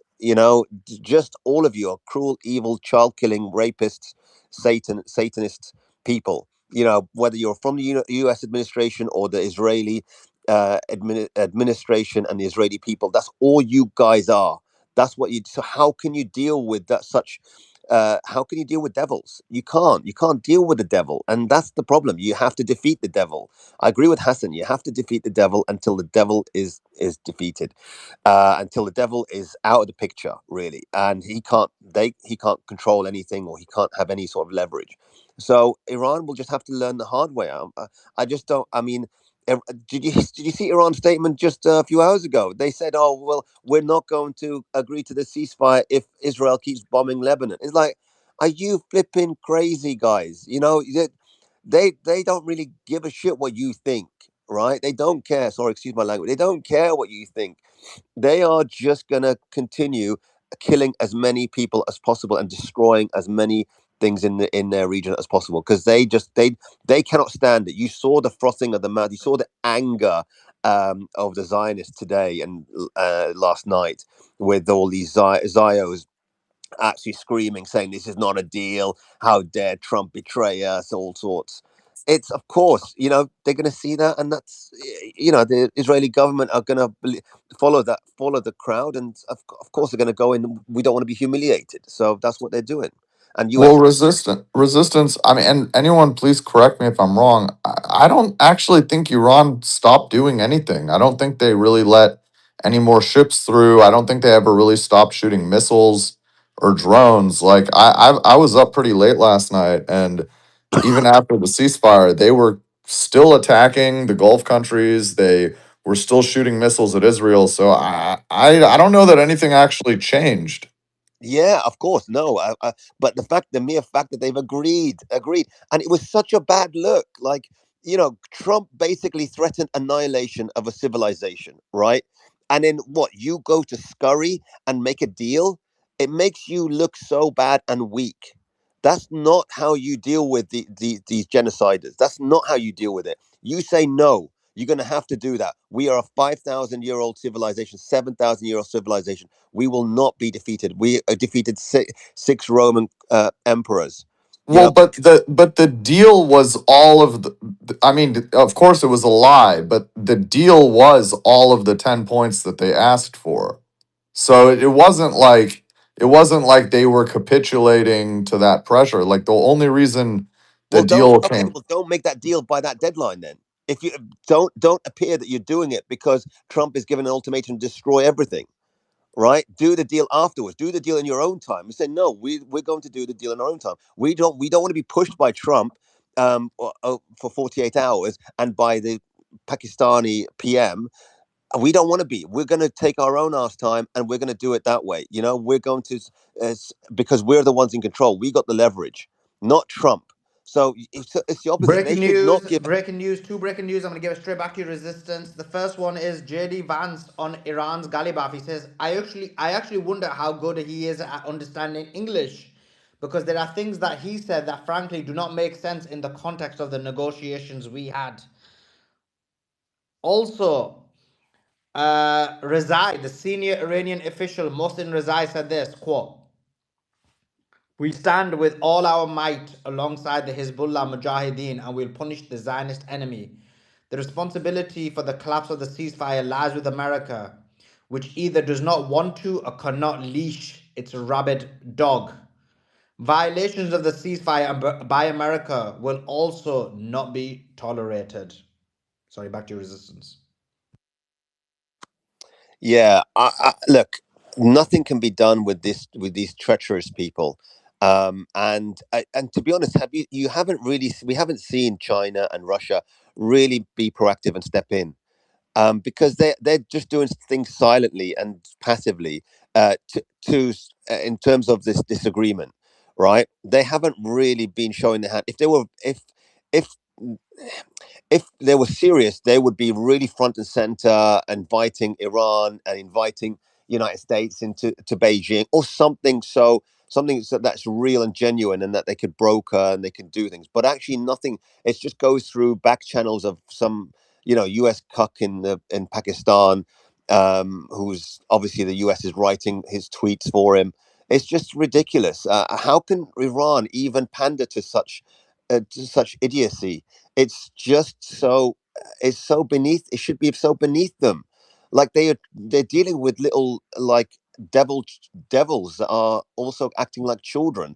And how can you do that? You got to deal with adults in the room. It's and also you've got these treacherous GCC countries that just absolutely want to take you down.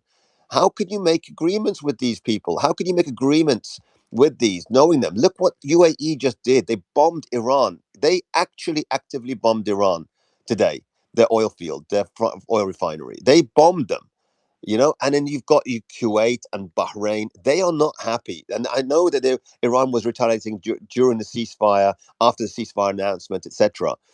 But look how treacherous United States were even bombing, and Israel.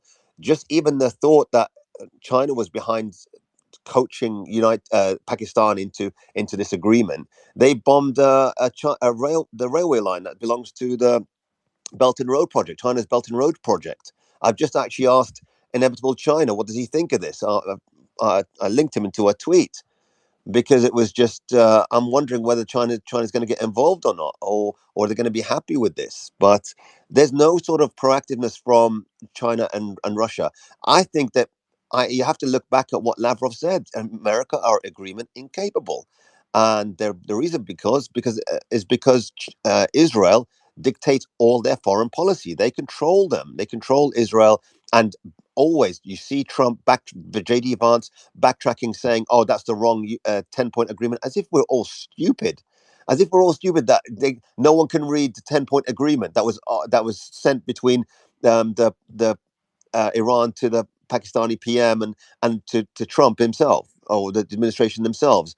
That's just ridiculous, right? This is don't treat us like idiots. But Iran shouldn't be so naive, and I'm sure. Like I've got my friends in Iran, and they're saying they are literally waxing lyrical at that Iranian government. They're absolute buffoons, right? Some of these Iranian are absolute. They're saying these are absolute buffoons. Who are we dealing with? They don't know how to do.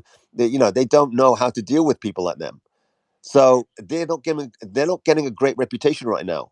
And Well, okay. So, like, I totally get where you're coming from, and I don't even disagree completely with what you're saying.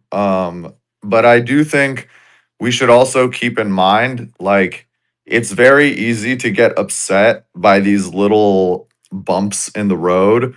But in my opinion, this is going to be like a long conflict, right? It's going to span at least several months. It's maybe even more than a year. Who knows, right? And in the grand scheme of things, like I don't really see. I could be. Maybe I'm wrong. Maybe I have blinders on. I don't really see them as being. Sorry, did someone mute me? no, yeah, you cut off for 1 second, but continue.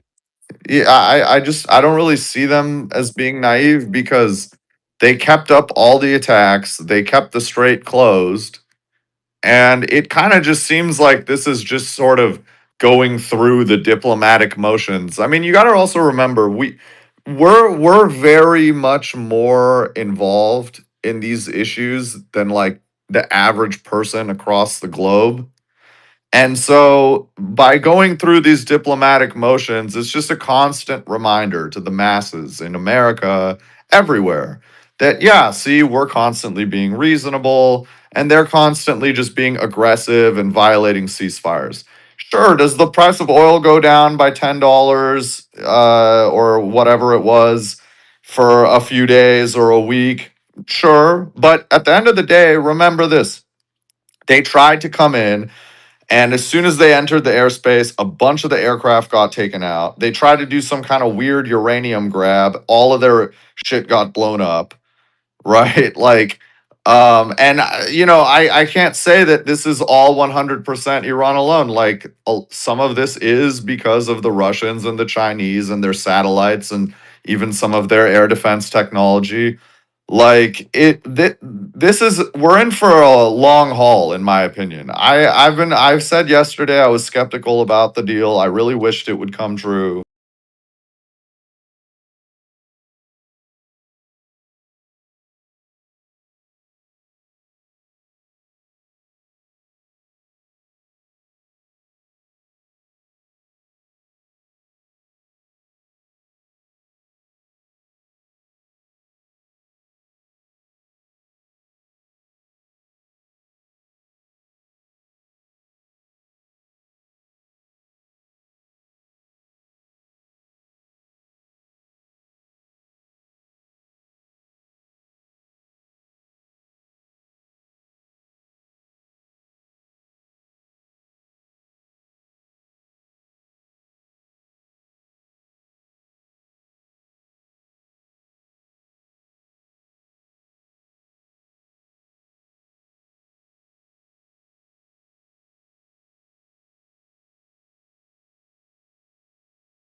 They will just dominate that region, and those cucks, those GCC cucks, will have to yield. If they still exist, they'll have to yield to Iran, and that's the best thing for the world. That's the best thing for the planet, and anything. So I agree with Sully when he was disappointed. He said so many times Sorry, Resistance. 1 second. I'm so sorry to interrupt you. Suleiman, sound's gone on YouTube. Could you fix it, please? Yeah. Perfect. Thanks, sir. Sully, Go ahead, Brother Resistance. thank you, Beatrix. Sully and I were 100% in, and I think you, Beatrix, as well, because you voiced it a few times. Um, Doing a deal now is not great for Iran, not great for the resistance, not great for the region. So, despite the 10-point plan that that Iran offered, and I know I agree with Darkside. Israel was never going to agree, and Darkside was correct in in that point. Israel was never going to agree. They're going to just unilaterally bomb Iran and break the ceasefire, as we'd all expected. But this thing will likely last longer, a lot longer, because look at the outcome. The outcome is that Iran, if that ceasefire held, Iran would be the true winner. by hands down, like multiple times. I mean, Joe was saying it's $1 trillion economy. I think it's a 3, 4, 5 trillion dollar economy, but that's because it's not just limited to oil and defense manufacturing. It's limited to so many things. They are one of the most intelligent people. It's a sleeper. It's the third. It's the second. It's the best sleeper country in the world, and it's also the second. It's potentially the second manufacturing, the factory of the world country. It's the second country that is regarded as the factory of the world potentially because of the wage structure, the wage levels, and the population, the young population, the amount of population, their ingenuity and their capability, the manufacturing capability, second only to China. So they have the upside is unbelievable. Do you think Israel would allow that? Israel would want that? Because that will signal the end of Israel. And I think Israel was going to break it and break it in such a decisive way, like they have been doing in such a murderous way. And that all you can see now is Trump, Caroline Levitt, JD Vance, and everybody else backtracking, saying, yeah, it was no, that was the wrong 10-point agreement, as if they had a choice in the matter. They didn't have a choice in the matter. It was just Israel doing their thing, as usual. And so I agree with you, Thermo. I think this war's going to last a lot longer, and unless Russia and China actively step in to negotiations, we're not going to see anything that's genuine or tenable by between Iran and US and Israel. Yeah, I mean, think about it this way too. You kind of need a ground invasion for this thing to really come to a conclusive end. Like, it's not really going to come to a conclusive end unless there is a ground invasion, which I abhor. I don't want to see a ground invasion, but I just don't think you're going to get the political impact significant enough, the cost significant enough until you have like a full escalation of the war and a full resolution to the war. I think that's the only way this goes. I don't necessarily agree. I don't think it's about a ground invasion, because to invade a country like the size of Iran, which is 2.5 times the size of Texas, and it's the most natural fortress on earth, right? So all the mountains surround the perimeter, and these are at least 2,000 meters high, right? 2 miles high, these mountains. 2 kilometers high, these mountains, right? So it's an all across the perimeter, and then you got mountains inside, right? It's a natural fortress that I've never seen any country like this, right? So, alhamdulillah, they're blessed, I think, in that sense. So that ground invasion over Iran isn't untenable even for any country, right? And even and I think it doesn't have to be so conclusive in that way. We could have had this ceasefire agreement, right? You could have had this if all parties agreed, but they didn't, because the idea that the Israelis will accept this is not is really untenable. So what you have to have is continuous degradation of Israel until they're so weakened that they'll be begging for a ceasefire, because there'll be so much destruction in Israel a lot quicker, a lot sooner than will happen in Iran. Dimitri Lazarus said yesterday, in another podcast. I listened to yours, sorry, fantastic. But another one was, he said, "Look, we had to be escorted by Iranian journalists to the areas where it's been destroyed, because we could walk for hours and miles and drive through Mars, and we wouldn't see any sort of damage. This is how vast Iran is, and the level of destruction compared to how vast it is nothing, is minimal. Whereas if you were to drive through Tel Aviv, 10, 15 minutes, no doubt you'll see something's been bombed and destroyed.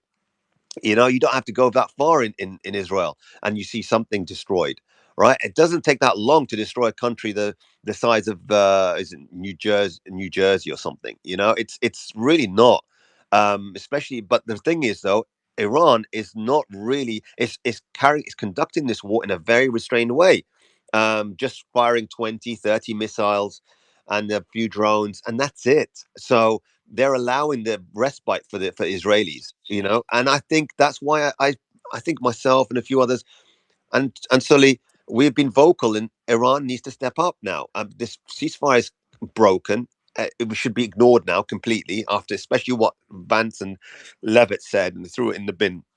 etc. Now just continue with the war, press it on, and now just escalate to the level. Look what Israel did to Lebanon. They need to really, really, really escalate to show Israel what's to pay back basically for what they did to Israel today. And I hope Hezbollah as well, because this is really unforgivable. This is disgusting, the scenes coming out of Lebanon right now. Absolutely horrific. So So, just let me just give some oh, breaking news, and I think it's very sure. important news. So the Lebanese people are out. Sorry, not the Lebanese people. The Iranian people are out in huge numbers, and they are not happy with this ceasefire. If there's anything that could cause regime change or government change, this would be it. This is what they're saying. They're saying a they're saying a deal without Lebanon is a betrayal of Islam. They're saying here's another one. I'm just because I'm kind of doing two things at once. Okay, Sayyid Majid. They also said Sayyid Majid, the hero, come to the aid of Lebanon. They're also saying we don't want this cursed ceasefire if our brothers and sisters in Lebanon are being slaughtered. They stood by us. Now we should stand by them. The Iranians are out in huge numbers, and they are not happy about this deal. And we talked about a possible color revolution. We always said it won't happen, but actually, there's anything that could cause it. It would be something like this, where they feel like that Iran has not stood by the resistance in Lebanon and the Lebanese people. So everyone's out in huge numbers. In addition to that, Fraud Hassan, Mehdi Hassan, some of his Zayo shills. I'm not talking about you, chat. I know Ted Bundy in here was crying. I was talking about you, Bloods. Don't get emotional. I know listen, Beatrix has made this chat into like very emotional, like very feminine. Like, they got feels. It's all about the feels. We don't care about your feels, blood. Anyway, coming back to it. So a friend of mine, Propaganda Uncle, he's in Iran right now. So you mentioned Dmitry. He was actually with Prop as well. And Prop posted this tweet out. He said Iran's performance was nearly flawless until yesterday. It's like watching a cornerback intercept a pass and run it back 99 yards only to fumble at the 1 yard line. I agree with him. Golden point. He's in Iran right now as well. But the point is that he's criticizing the government, right? So if there's anything that's demonstrating that there's free speech is this ability to criticize the government, he's criticizing them. So I quote tweeted that and wrote, Propaganda Co is reporting live from Iran. Here is an example of him using free speech to rightfully criticize the decisions of Iran. I want one of Mehdi Hassan's shills to come and debate his Zionist position. Because Mehdi Hassan's blocked me because he's afraid of me. But one of his shills may want to come up and we will destroy and decimate and annihilate them. And I wrote some of Mehdi's Zionist positions. One, he claimed there was mass rape on October the 7th. Well, we debunked this. You know my view on this. That the beheaded babies, the mass rape claims, the reason they were created was in order to manufacture consent to murder Palestinians in Gaza. And they did succeed to an extent. We debunked the lies to an extent, but they succeeded. And Mehdi Hassan, I'm saying it right now, is responsible for the deaths of the Gazan people. When he promoted and perpetuated this lie, demonstrating Hamas to be horrific, so that the American public can agree to the genocide in Gaza. So Mehdi Hassan, you are responsible for those. He lied about the large number of protesters that were killed by Iran, and he also lied about the free speech in Iran. This was one example I gave. And I mentioned this too in my debate with Roy Casagrande. He was like, I said, listen, people in Iran are protesting. The whole reason they were able to commandeer the protests is because protests are allowed in that country. Students are protesting. Tell me where in the GCC you're allowed to protest. That's where there's no free speech. There's actually free speech in Iran. So completely ridiculous. So Mehdi Hassan, one of your shills, can come up here and can get destroyed. Sully, let me tell you something. My Iranian friends go to Iran every year, all the time. And one thing they say is the most common debate is criticizing their government. That is the most number one topic, is to criticize their government. And so much so, it's always on public TV as well when they have like equivalent to prime minister questions and stuff. There's always debate. There's always critics between the reformists and the conservatives. It's so widespread. This is just a normal thing, right? And political analysts, they're always constantly criticizing one particular minister, another minister, another, and well, what are they doing? They're ruining the economy, etc., etc. This is just common debate because the people like Mehdi Hassan he doesn't know that, doesn't bother reading or watching TV or press TV or anything like that. But actually, even the Iranian TV is in Farsi. No, So Mehdi Hassan, what he does is he's someone, we know his history. So in the UK, he wrote a love letter to the far right Daily Mail to Desperate, begging for a job. So Mehdi Hassan's willing to change his position based on whomever is his employer or his following. So right now he's a Democrat Party shill. So he's just relaying the position of the Democrat Party. I'm just seeing someone here in the chat saying, I can't find it now, but anyway, some Mehdi Hassan shill, oh here it is, Jamie, said, I don't think Mehdi did that, to be honest. He's a defender of Palestine on various platforms. Jamie, wake up, my son.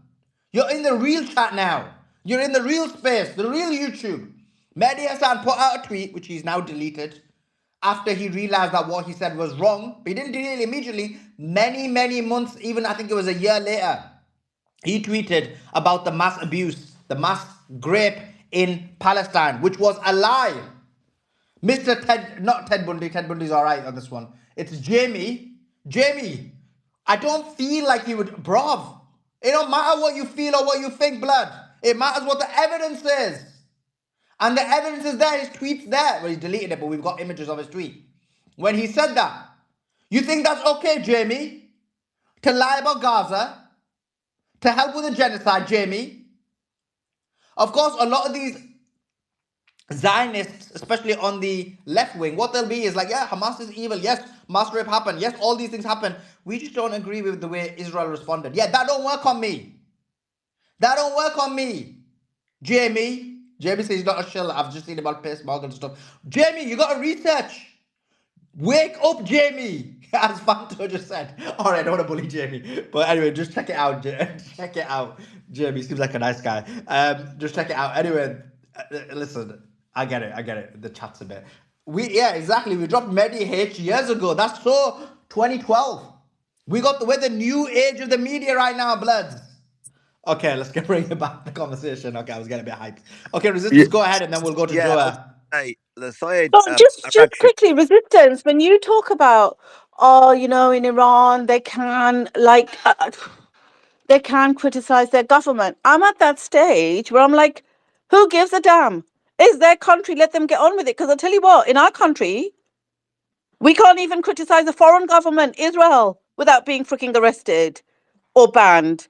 So why preach to what Iran can and cannot do? Like, who cares? Let them get on with it. It's not our business.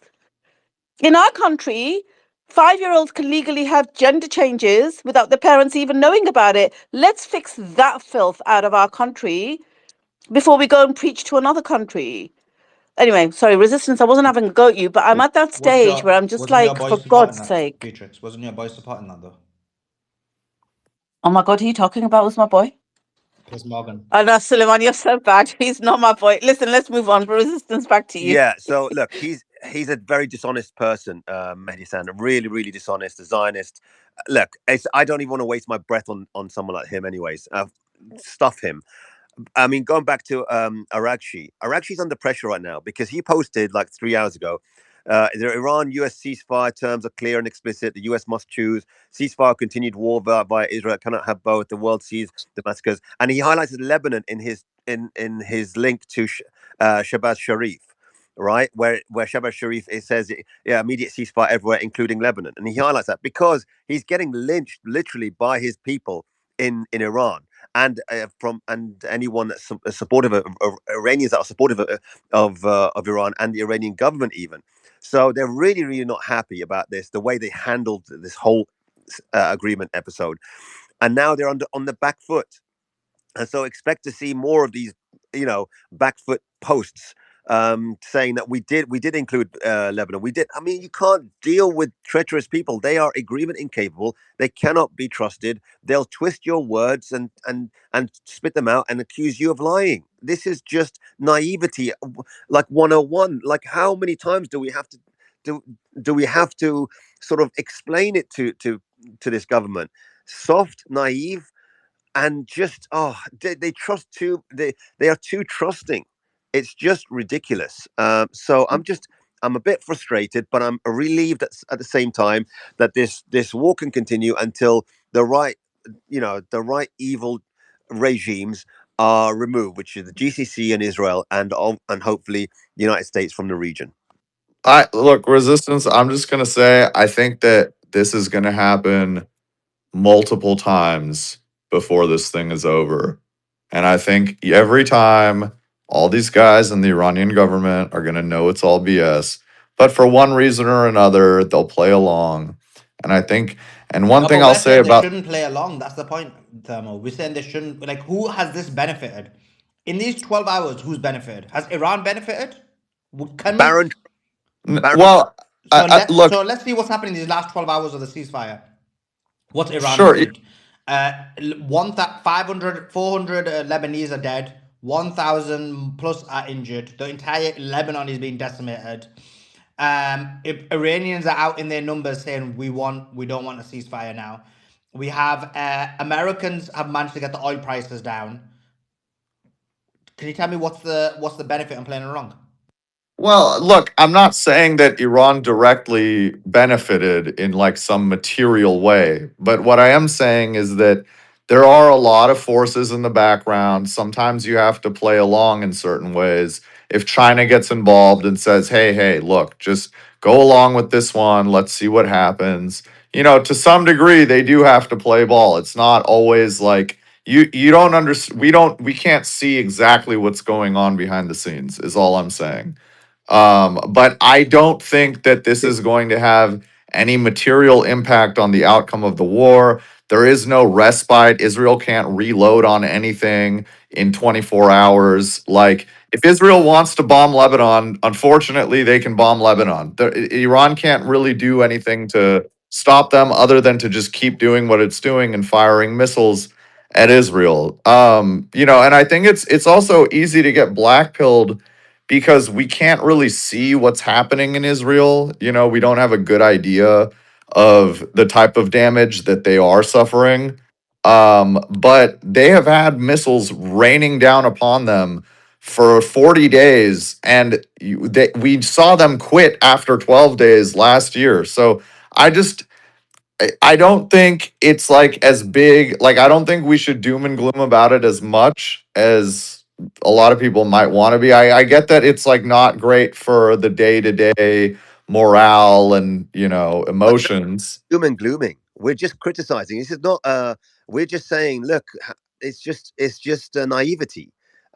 We're frustrated. We're just voicing our frustration. We're not doom and glooming. We're actually hopeful. I'm actually hopeful now, because now Iran can just focus on actually destroying their enemies and getting the cancer from the Yeah, world. yeah, that's the point. That's the point. Resistance. I think we all share the frustration, and yes, it does smack of naivete to an extent.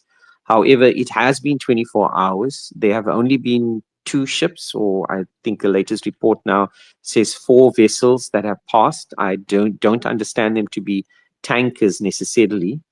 However, the silver lining is that now at least the world can see, more so perhaps than they did previously, of the deceitfulness of both America as well as Iran, as well as, oh gosh, bite my freaking tongue, of both America as well as the Zionist entity. And now whatever Iran does, people would be able to say, well, you know what, Iran went into the ceasefire in good faith, and for the third time now, you guys have fucked that up. So look, yes, it is unfortunate about the lives that have been lost in Lebanon, and I don't say that lightly. The point, though, is that Israel would have been doing that anyway, ceasefire called or ceasefire not called.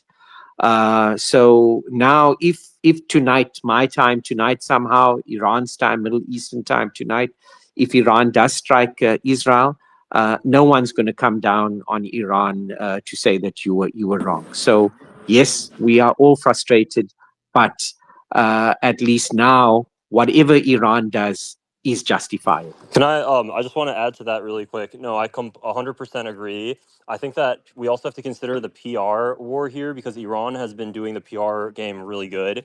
These Lego videos appealing to the West. The United States, if Iran didn't go through the ceasefire, the United States would have pinned Iran and would have used its propaganda media to pin Iran as the aggressor.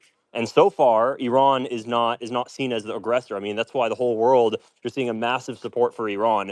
That even if it's just, I mean, it's just a few hours. Something's going to I mean, things have already reignited, but now exactly, Iran is going to be able to respond, and it's going to respond with a retaliatory attack, and the media is going to also frame it that way. And even if the media, the right wing media, doesn't, it's too obvious, so the people see it. So they have to. Ollie, We have to. The PR yeah. war is just as important. I mean, that's why this is so successful, because now we have politicians starting to blame Israel, and we have to make sure that we still have politicians globally, that the pressure has to remain on Israel as the aggressor. Wally, I agree with you. It's not that. It's just at what cost. Like Sully said, like thousands of people have been killed in the space of several hours. Even Nawaf Salam, and Hussein's not here, but he said, "Oh, no one's going to negotiate on our behalf." The Lebanese minister, no one's going to negotiate on our behalf. Only we negotiate. And then what happens? He basically goated Israel to just bomb the hell out of Lebanon, of Beirut today. It was just so bad. It's like, look, honestly, just stand by a decent, honest Muslim country that is defending you. Don't side with the Zionists like you do. It's just the costs of just making a deal and then allowing just Israel to just carry out carte blanche on Lebanon, and then again and Iran as well, and then UAE as well, since the ceasefire, bombing Iran. It was, I mean, the level of ridicule. I mean, look, it's not me saying this. This is Iranians are saying this. It's not just me. They were the ones. I had a phone calls with them today. They're saying they can't believe their government. They're doing this. This is really bad. They're making us look like fools. Like, why are we entertaining this? And why do we have to do it today of all days just because Trump said it? This is last night. But resistance, do you think it's a bad thing for the Iranian masses to get riled up in greater favor for the war? Like I don't No, really but see I did don't Trump really see any material costs here, to be honest with you. Like, okay, oil prices went down, they'll go back up next have week. you seen the images of Um today? Have you The seen what? bombs would have dropped whether in They were Iran or absolute. No, Lebanon. no, no, no, no, Wally. No, the Israelis. When they're not really happy, when they're not happy, they take it out. They're bullies. They take it out on countries like Lebanon. When they get betrayed by Trump and the US, they instantly take it out on Gaza and Palestine and Lebanon. It's just the way they are. They're such.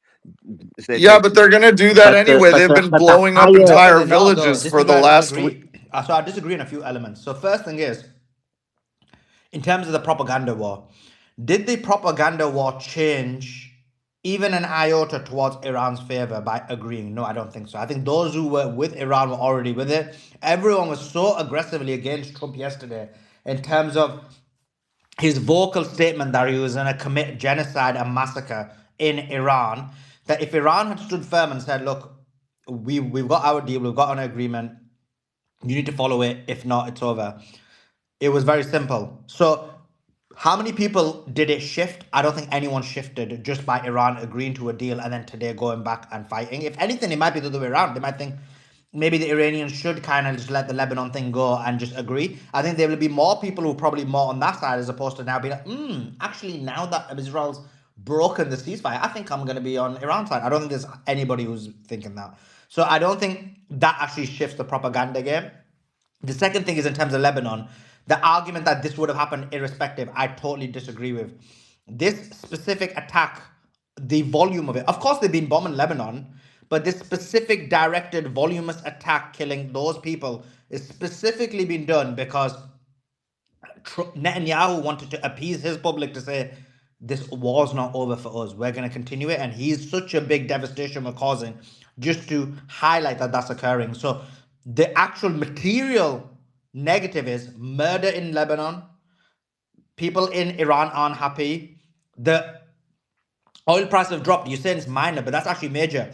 Because what was happening with the oil was there was such a bottleneck that was being created that it was causing major issues to Trump. This is why he was losing his mind. Now, I don't know how long it would take to get the oil prices back up to what it was. Maybe a few days, but a few days is a lot of days. That's still more bombs that are going to go and hit yours country, more people are going to be killed. Losing any time where your country could be hit is actually not beneficial. On the other hand, what maybe how many people shifted their opinion? I don't think anyone did. I think more people probably shifted the other way. There's more of a chance of a color revolution today against Iran than there ever was before. So I would say I can't actually see any real material benefit. The real material negativity is everything I said. Can But I we don't know how many respond? people would have died Okay, yesterday. Like, okay, if just last thing, Sulaiman. we don't know how many people would have died yesterday. Like, if Iran decided to keep going through, we're saying, well, look what happened in Lebanon. We don't know how the United States would have responded yesterday. I don't think they definitely wouldn't have wiped out a civilization. I think that was just Trump being ridiculous. But they would have done some. They would have done some massive damage, and we don't know the effects of that. So ultimately, it is what it is. But I agree with Thermos, like, who knows what was happening behind the scenes. Regardless, Iran's going to get back into it. I saw a statement today, and I think they're going to get back into it very quickly. So I still don't think it's going to, I think Iran's going to come out winning. And, I mean, yeah, the planes that would have been used to bomb Iran are now used in Lebanon, and that's why we're seeing the effects of it more. But I don't know. I think that there's like, pros and cons. I think there is a PR advantage to this here, but On the PR advantage, Yeah, I I agree. just I do agree. I do agree with Wally and Suleiman. In your analysis, quite correct. But let's test the reverse of it. Let's say that Iran responded negatively to the overtures of a ceasefire. How would the analysis have been done today? 24 hours later, people would have been saying, yeah, you see, Iran, No, they Rahul. want First of all, war, they wait, want Rahul, conflict. Rahul. Yeah. There was no agreement on the table. It was just a genocidal ultimatum carried out by Trump. There was no agreement. Yeah, There was no. 100%. Yeah, no agreement. I use my words very So carefully. there's I no, said overtures there was of a no overtures ever. ceasefire. I just, whilst I appreciate resistance, please, I'm on your side. I appreciate the frustration. I get just as Wait, emotional my position isn't Rahul. and My position really isn't based on my frustrated position isn't based on about it. emotions and The frustration. It's just I'm just analyzing the situation logically. Looking at Sure, the analysis sure, of the and situation, right now, Iran's going to take a bit of time to respond. I actually agree with one of the person in the comments in my comments who said that because of the decentralized nature, it's going to take quite a bit of time for Iran to get the information to the right people to say, look, the war started again. You need to start bombing Israel. And then let's say US jumps in, then they're gonna have to get the information out to say, guess what? Now we're in the GC Gulf again. And so this is gonna take time to get that information across. In the meantime, obviously Israel commit its massacres. They'll probably start hitting Iran a lot sooner. So the point being, coming back to it, you had America on its knees. Oil was at 115. If you stood firm, he would have had to fold. He would have probably had to fold with more of your demands. Another day or two, he would have had to fold even more.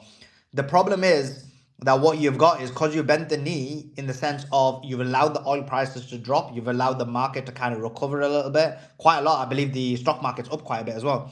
So with doing that, what you've done is you've kind of given them more of a respite. And now what's going to happen is you're kind of back to square one. That's the problem. And the second thing is, I hope Iran does respond. They did say they are, but let's see as well. well, when you say that it would have made, he would have yeah, but brought I him to don't his think knees, how would have it's America that would have went bad. down to their knees? I mean, at the end of the day, Israel would never listen to America. So whatever Trump does, the only thing that would stop Israel is Trump cutting off weapons. That's never going to happen. So I don't understand Yeah, how, you can, sure, maybe Iran can make America go in a certain direction, but this is a rabid dog. Israel's a rabid dog. So you can't control them. 100%. So I don't know how you can control unless there's a total No, cutoff. I don't think you can That's control him. I'm not even saying you get America. I'm not saying America to. I don't see any scenario where America removes Israel. They control the US. It's a parasite. There's no possible. The only way you succeed is by destroying them. And in reality, if you look at it today, it's a good example. So yesterday it seemed like the deal was agreed. US, United States of America, what you call it again, Iran, and Pakistan all came out and said Lebanon's part of the agreement. Today, Israel destroyed Lebanon, and then Trump and Vance both came back and literally was like, oh, they're not part of the agreement. So that just shows you the level of control that they've got. It's all about Israel. No one cares about US. US is but just the bully who's enacting the actions of Israel. The real powerhouse is Israel. They've decided to continue this war and they've continued it. And then the rest have just followed suit. So the target should be Israel. Yeah, but so okay, hold on. Yeah, so Wait, Raul, exactly, Raul, can exactly, Can Suleiman. I speak, please? Oh, okay. I just wanted to say one quick thing about the PR thing. I think a lot of people, as this drags on, it is going to cause fatigue. You know, the masses don't want this to drag on. And at the end of the day, Iran is the one holding the strait closed. So I personally do think you Yeah, do but according to need. your position, it drags on longer because according to your position, now what's happened is the market's gone back to $97. According to your position, Iran's going to restart. That's actually delayed. I don't know how long it takes. I'm not like expert on the market. I don't know how long it'll take to bring the situation back to what it was before. But the point being, whatever time that is, that's extended time according to your position. Well, but that's assuming that the US would have just quit when the oil price hit 120, which I don't think it would have, They right? would no, they would exactly. So if they didn't, it would have gone even worse. If the US didn't quit, I'm not. It's the opposite. So if the US didn't quit, and they end up doing what you're proposing, the what would have happened was the oil prices would have gone even worse, and that would have been a full global collapse. And then you would have had either huge pressures or huge pullback. And what Trump's done is he had the choice either cede to Iran's position, he had to bomb and destroy the Gulf states, which I don't think he could do because of the reasons I said that basically he doesn't want the Gulf states to be actually destroyed. And then the third thing is he was what he did yesterday, which was get Iran to agree to a fake ceasefire to release the valve so he can do a tackle and he's back to square one and he kind of releases the valve on the market. But you're assuming that the global collapse occurs in an instant. Like what I'm saying is it takes I literally actually. did not say that. You're just putting words in my mouth. I literally said the opposite. I said that what's happened is over time. Can I? I literally said over time it'll go back to that situation. Right. And so Yeah. what I'm saying is that over time, 1 week doesn't really is not a But material isn't the amount of time. opposite of what you said? You just said that the war's dragging on and people haven't got it. Now you're saying a week doesn't matter. So you're saying the opposite of what you said before. No, no, no, no. Yeah. That's not what. Sorry. Let me just be very clear. What I'm saying is that if it's going to take 3 months, let's say, for the global economy to collapse, then a week difference is not going to be a material change in how long it takes for the That's fine, global but economy to collapse. before that you said that actually any time that this war extends, people haven't got the fortitude to continue with it, and the longer it advances, more people will turn on Iran. I This was didn't your arg- say I this didn't was your say argument they before. I didn't say they don't have the fortitude. That's not I'm what I was saying. paraphrasing what you said, but that was the argument you were making. Is recorded The on argument your. was the argument that I was making was that they are going to start seeing Iran as the villain as this drags on because Iran is keeping the strait And if closed, it's an extra week, that is dragging on longer. So this is what I'm saying. That goes against your argument. but not compared to 3 months. Guys, can I? Yeah, guys, can I just say something very quickly? Okay, so let's agree, Suleiman. Let's agree that it's a setback on the part of Iran. Okay, but what we are discussing is the extent of that setback. I don't agree with respect to say that it's such a major setback No one said it was a major. because You're putting it words. You're is putting it words is in my mouth. I didn't say that. no, okay, all right, okay. Exactly. Maybe I'm putting Said words in that. your mouth, but I don't agree. I don't agree that it is as bad a setback as perhaps some are making it out to be. And let me explain Again, why you I'm keep putting saying words in this. the All mouth. right. So let me So explain to you the position because you're creating okay, a scenario in your own mind to kind of debunk. okay, So my all position is right, it's a yeah, very yeah, bad yeah. decision. And I'm saying it was a bad decision. The decision shouldn't have happened. I'm not saying it's catastrophic. I'm saying it's a bad decision. It shouldn't have happened. And it's that simple. I'm not saying it's catastrophic. I'm not saying it's world Okay, ending. I'm not saying any of those things. yeah. I'm saying it's a bad decision. They shouldn't have agreed to it. Maybe they learn from this and make sure that can't trust Israel and the United States of America. They need to realize that when they negotiate with the US, They're actually Fantastic. negotiating with Israel.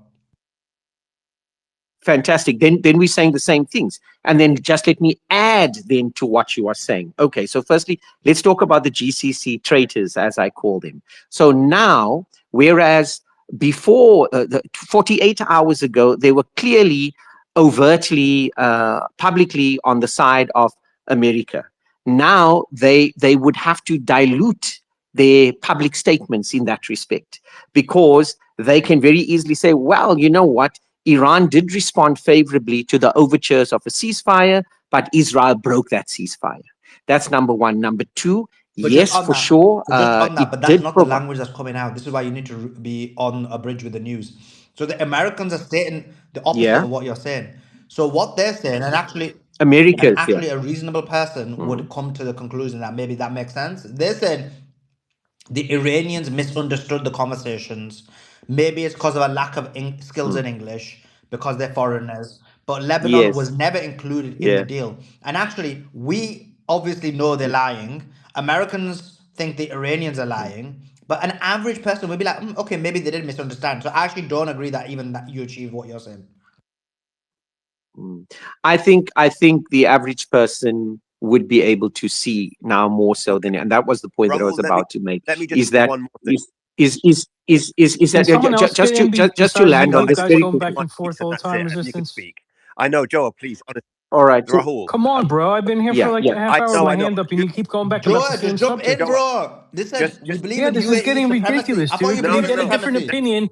Except here in the same opinion we've already heard 20 Let's times. That's Can true, we finish. Joe. get a different point of Because view in so you guys can analyze it? Go I'm just ahead, gonna Joe. Go Because ahead. I have Listen, say, one. Joe. This Yes, UAE please. supremacy. Listen, you're used to supremacy. In this, actually, you're not low down in the supremacy. Go ahead. I'm not yeah, used to supremacy. okay. Sorry. So There let me. there is a thing. Resistance. You said one thing correct. You said when Iran gets rid of Israel, then the GCC is going to have to bend to Iran's will because that's just the way the world is because they have the military might and whoever has the military might is the one who makes the rules. Guess what? Iran doesn't have the military might. US and Israel do. They have nukes. Do you understand? So if that's your theory that because might makes right, then guess what? You have to extend that theory, not only starting at a point in time once Israel's out of the picture, right? That's not what he said, though. That is what he said. And No, let me that's finish. And that's please don't not what he No, interrupt me because said. I didn't interrupt anyone. It is. He said that it's just the continue. way the world is. They have to dig. Whoever has the military, then they kind of have to follow those rules. That's what he said, That's No. not what he right? said at all. So let me. So Go, let me. go, yeah, So quickly, please, basically, because I have a lot to get through. okay. Please. Well, okay. You could Let tell me. me where I was wrong in what you I'll said. tell you where you were wrong. What I said was Iran's basically once Israel is destroyed and United States leaves, then Iran through basically by default takes over the region because of their military supremacy, right? And the fact What that am I they are saying so differently? economically dominant in the region, right? It will force the GCC countries to be cucks because they are cucks. They'll latch on to the Because of their nearest dominant. military supremacy. So what am I saying? That's Suleiman, am I not saying might makes anything right. different? That doesn't mean That Mike. doesn't He's it not makes saying right. might It's not. makes right. It Yes, wasn't military intentional, supremacy. The other ones will be cucks. That is might right? makes right. So it's not No, intentional. that's not might makes right. No, it's not, and it's How not is that intentional. not might Might makes makes right? right is that's a moral statement. You're saying that because they're powerful, they get to do whatever they want. Yeah, That's not what he's No. saying. and they don't. They look. They don't want to be the look. They if they had a choice, they don't want to. They want to coexist in the region and be important in the region. But because there will be a power vacuum there, and they have the most military power in the region. They by default take over that region. By default, they'll be the dominant player, not Okay, be so dominating, who not has be the most the military power right now in that not be region? the dictator. Sorry. Who has the most military power in that region? Well, it looks like it's Iran. Does it? Well, they've just destroyed 13 Yeah, bases, made them inoperable, and they're hammering Israel. yeah, So but so who there's so who? something in other people's arsenals that would wipe out Iran. Yeah, but you're Yeah, assuming you they're going followed to that. use those. Yeah, exactly. You followed that. I'm just saying they can't. They're saying that is military superiority Yeah, by your own Not if you're standards. not willing to use them. Wait, Well, who's and the got whole Joe? goal, What's your the way argument? Iran's going to become a power is because by controlling the strait, the amount of revenue that it's now bringing into its economy. I mean, that immediately is going to make it a massive regional power very quickly, which it'll be able to use to purchase more military equipment. I mean, Their this GDP stuff per takes. capita would still be the second lowest in all of GCC, even after they get to $1 trillion economy, because they Yeah, have but 90 they don't million need to have a people. nuke to have a nuclear-sized deterrent, which is the Strait of Hormuz. So, Yes, I agree. I've made that point even before this started. I said they don't need a nuke because they can hit every single oil field in the world, which would actually make more people die and go hungry than a nuke would. so what's your point, Joe? Right.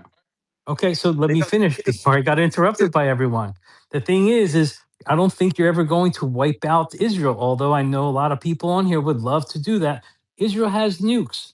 That is a problem, right? That is a defense. That means you get to stay, right? So saying that, once they wipe out Israel, that's not going to happen. It's a pipe dream, well, I right? don't know what anybody else And thinks, but I don't see yesterday, Israel. hold on, let me finish, please. And then yesterday, I said, if Netanyahu does not have a front, he's going to jail, right? And I said there's a heightened possibility of false flag that then Beatrix said about a half hour after me.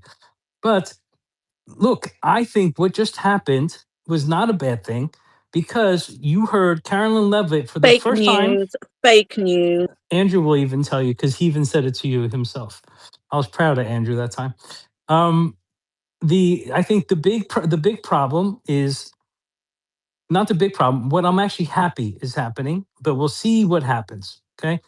The person that told me, Suleiman, remember when U.S. struck Iran and I said, hey, someone I know told me that it was info about a decapitation strike, and then 3 hours later they're like a decapitation strike. Yeah, I I spoke to that remember guy that. yesterday. I remember Yeah, that. long talk about what really is this relationship between Israel and USA. And it's the first time I All got right, one Joe, that's I think very you're doing different. so well. None of this Davos propaganda, please. No, look, he said something that I've never heard anyone say before.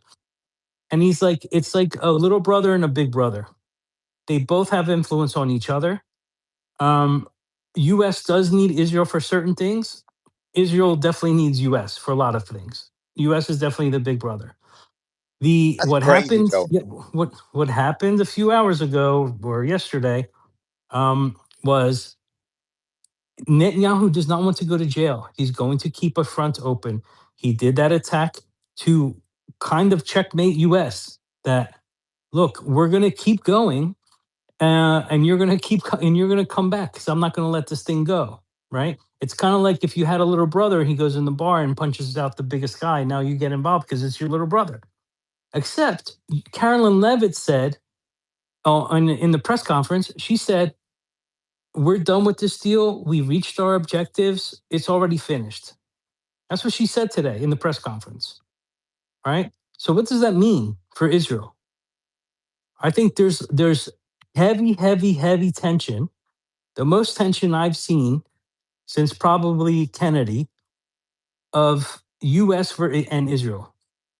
If US is putting out signals that they're done in that region, they reached their objective, and Israel's still attacking Lebanon, and this was after the massacre they But just Joe, did did, you see Vance's what statement does on that that? mean? But Joe, did you see Vance's statement on that?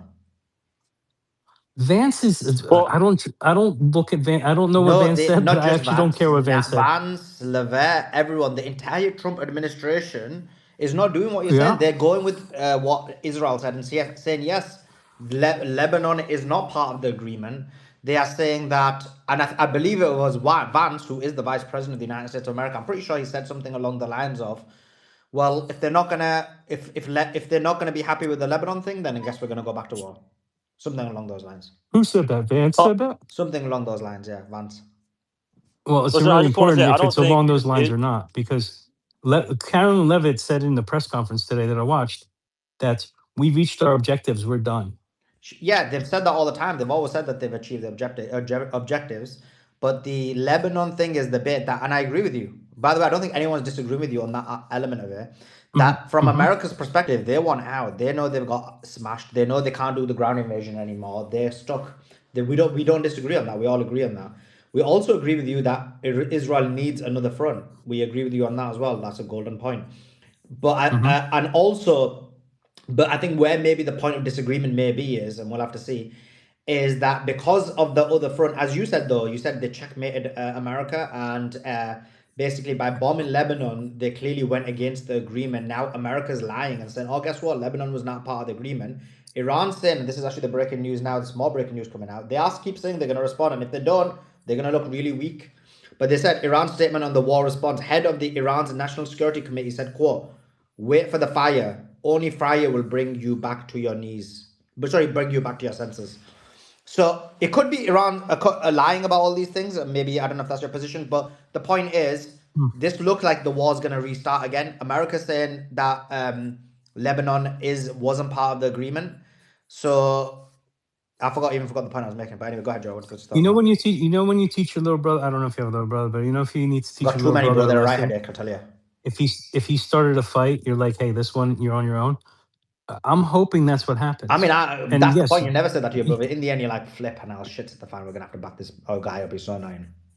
I've done that to my godchild, where he used to start fights in clubs all the time. And one time, I'm just like, look, you got to learn to stop starting fights because I'm not always going to have your back.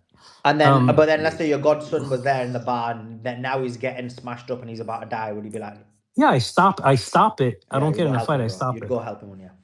Yeah, Can I just say something? Fight. This whole little brother thing sounds like Mike Huckabee talking about how Israel's his wife. Like, so you know, I'm like, the more you say this, like, it's getting to me. Here's the thing: Israel is there is no strategic advantage to Israel. The chief of the Bin Laden unit at the CIA that retired because of his criticism of Israel, he talks about this all the time. There is no benefit to Israel Wally, that the United States can't. No, let me finish. Let me tell you. seconds. Let me finish. Let me tell you that the United States can't find from other allies. And the other thing you talked about, you know, Israel's never going to get destroyed. I don't know what anybody else was saying here, but I've always said the biggest catalyst that's going to lead to Israel's dissolution is going to be internally. And what's going to end up happening is if America can't keep backing Israel the same way, which eventually it's not going to be able to, the internal politics of Israel, I mean, the society internally is crumbling. It seems like you know a little bit of what's going on in there. They're not going to be able to manage it. There was already a poll done in Israel that if Netanyahu was to leave office, Ben-Gvir would be the new prime minister.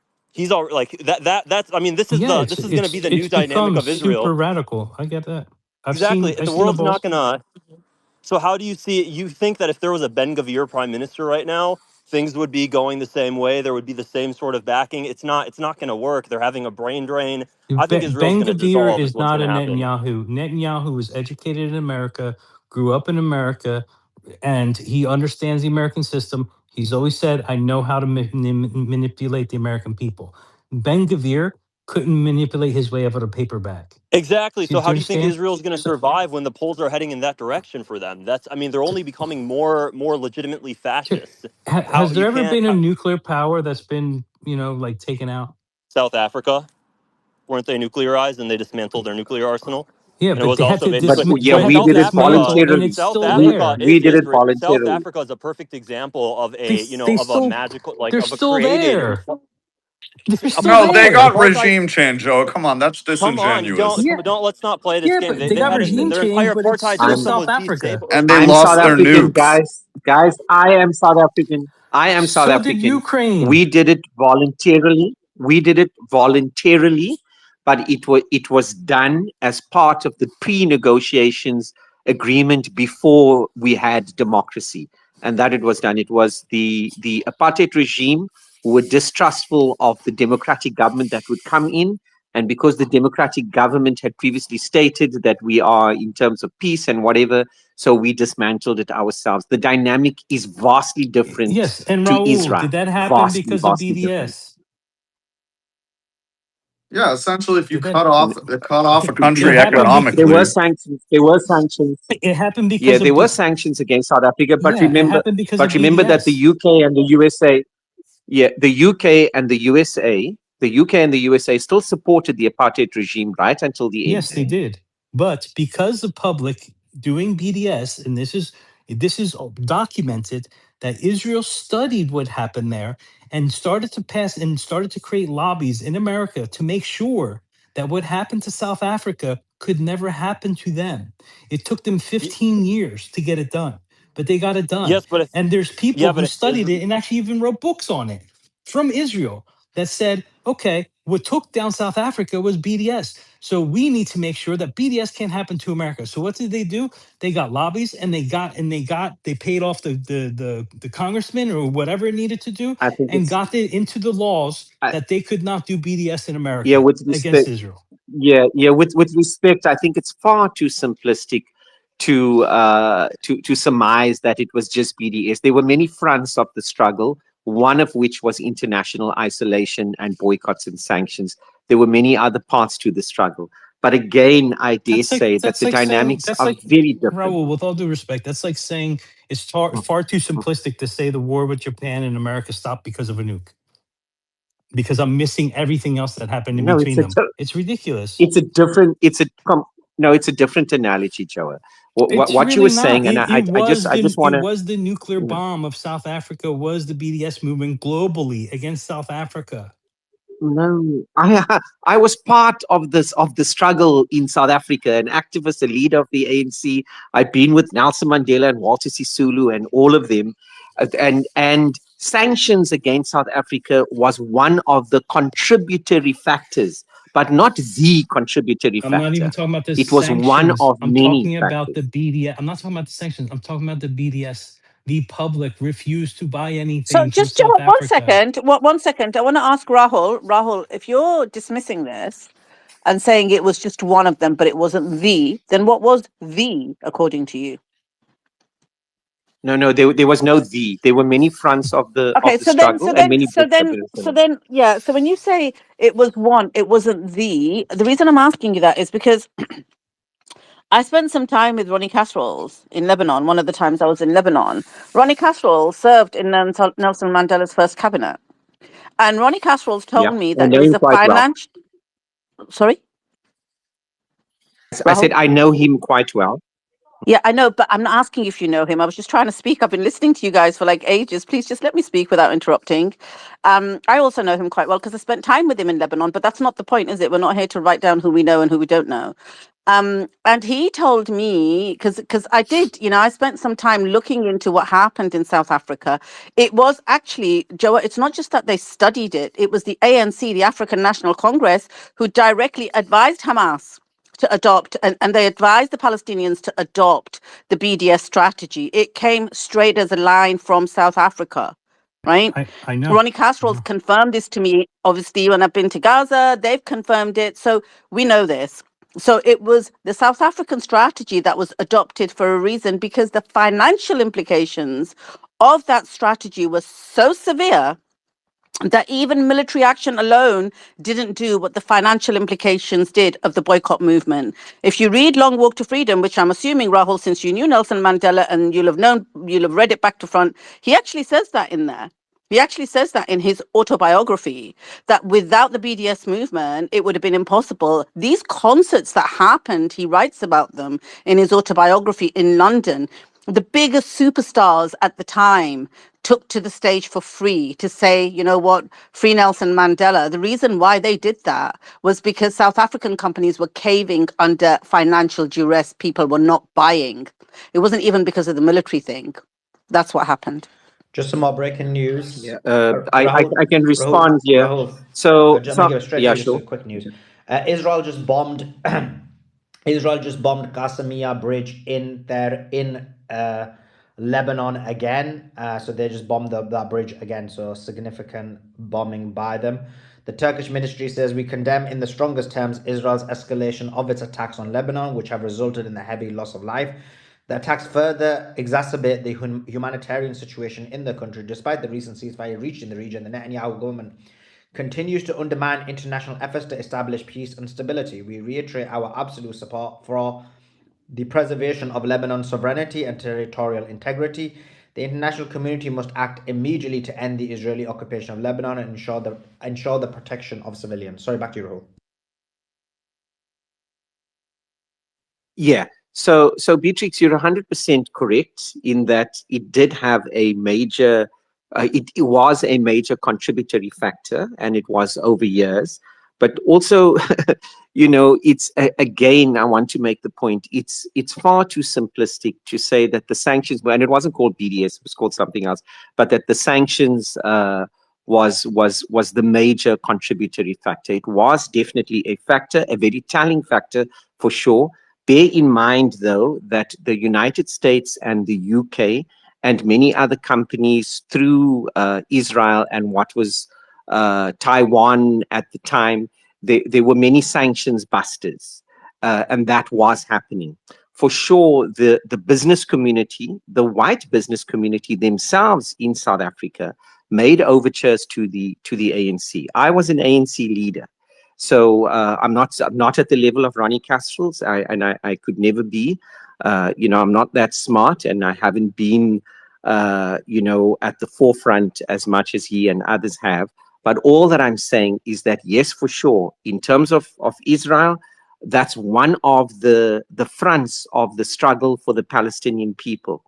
But it would be too simplistic to say that would carry the most weight, because certainly in South Africa, whilst it did carry a lot of weight, it did not carry the most weight, and there were a number of other fronts of the struggle, and not so much military, but more mass action within South Africa that brought the apartheid government to their knees, where people refused to go to work and a host of other things. But thanks, I do agree to a large extent that it did have a role to play, and a very telling role, for Great. sure. So I can get back to Israel. Thank you. Wally, I understand what the CIA agent said, but if you understand why Israel was started to begin with Britain, was because of what became British Petroleum. America destabilizes regions in order to take resources. That's why Israel's there. That's how Israel's used. That's why we got them to close the port in Syria. That's why we get them to close the port in Lebanon. This is why we get them to destabilize regions, is because America needs to control that oil, and America needs to keep it priced in USD. And while things are rough, and while things are this way, you see countries like GCC need America, Big Brother, to come and protect them, supposedly, which they didn't do. But that's the way America positions itself. And that's how they use Israel, right? Israel is still a strategic resource for America.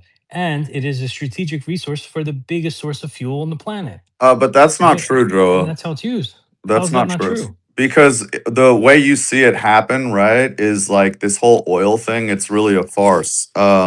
America has the ability to make deals with these countries on its own, and it'll actually turn on regimes that it's friendly with just because they are against Israel. That's what you saw with Saddam, for example.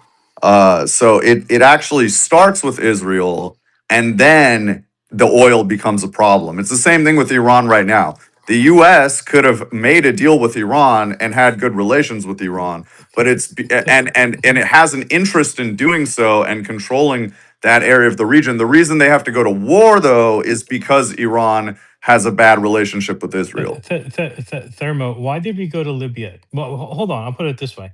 Did we go to Libya after he said he wanted to create I forget what the name of their currency was, but the golden dinar, right? They wanted to create the golden dinar, and their oil was going to trade in the golden dinar.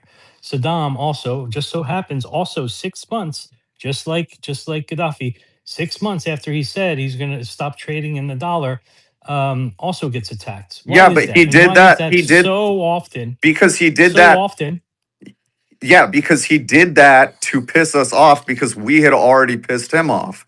And the reason why Yeah, we had already he did that because he nationalized the oil because we were taking it before, and he wanted to give it to his people, just like Okay, and Gaddafi we did. were we took no, out we selling took out oil the on the euro has nothing to do with nationalizing your oil. You can still sell it on the dollar.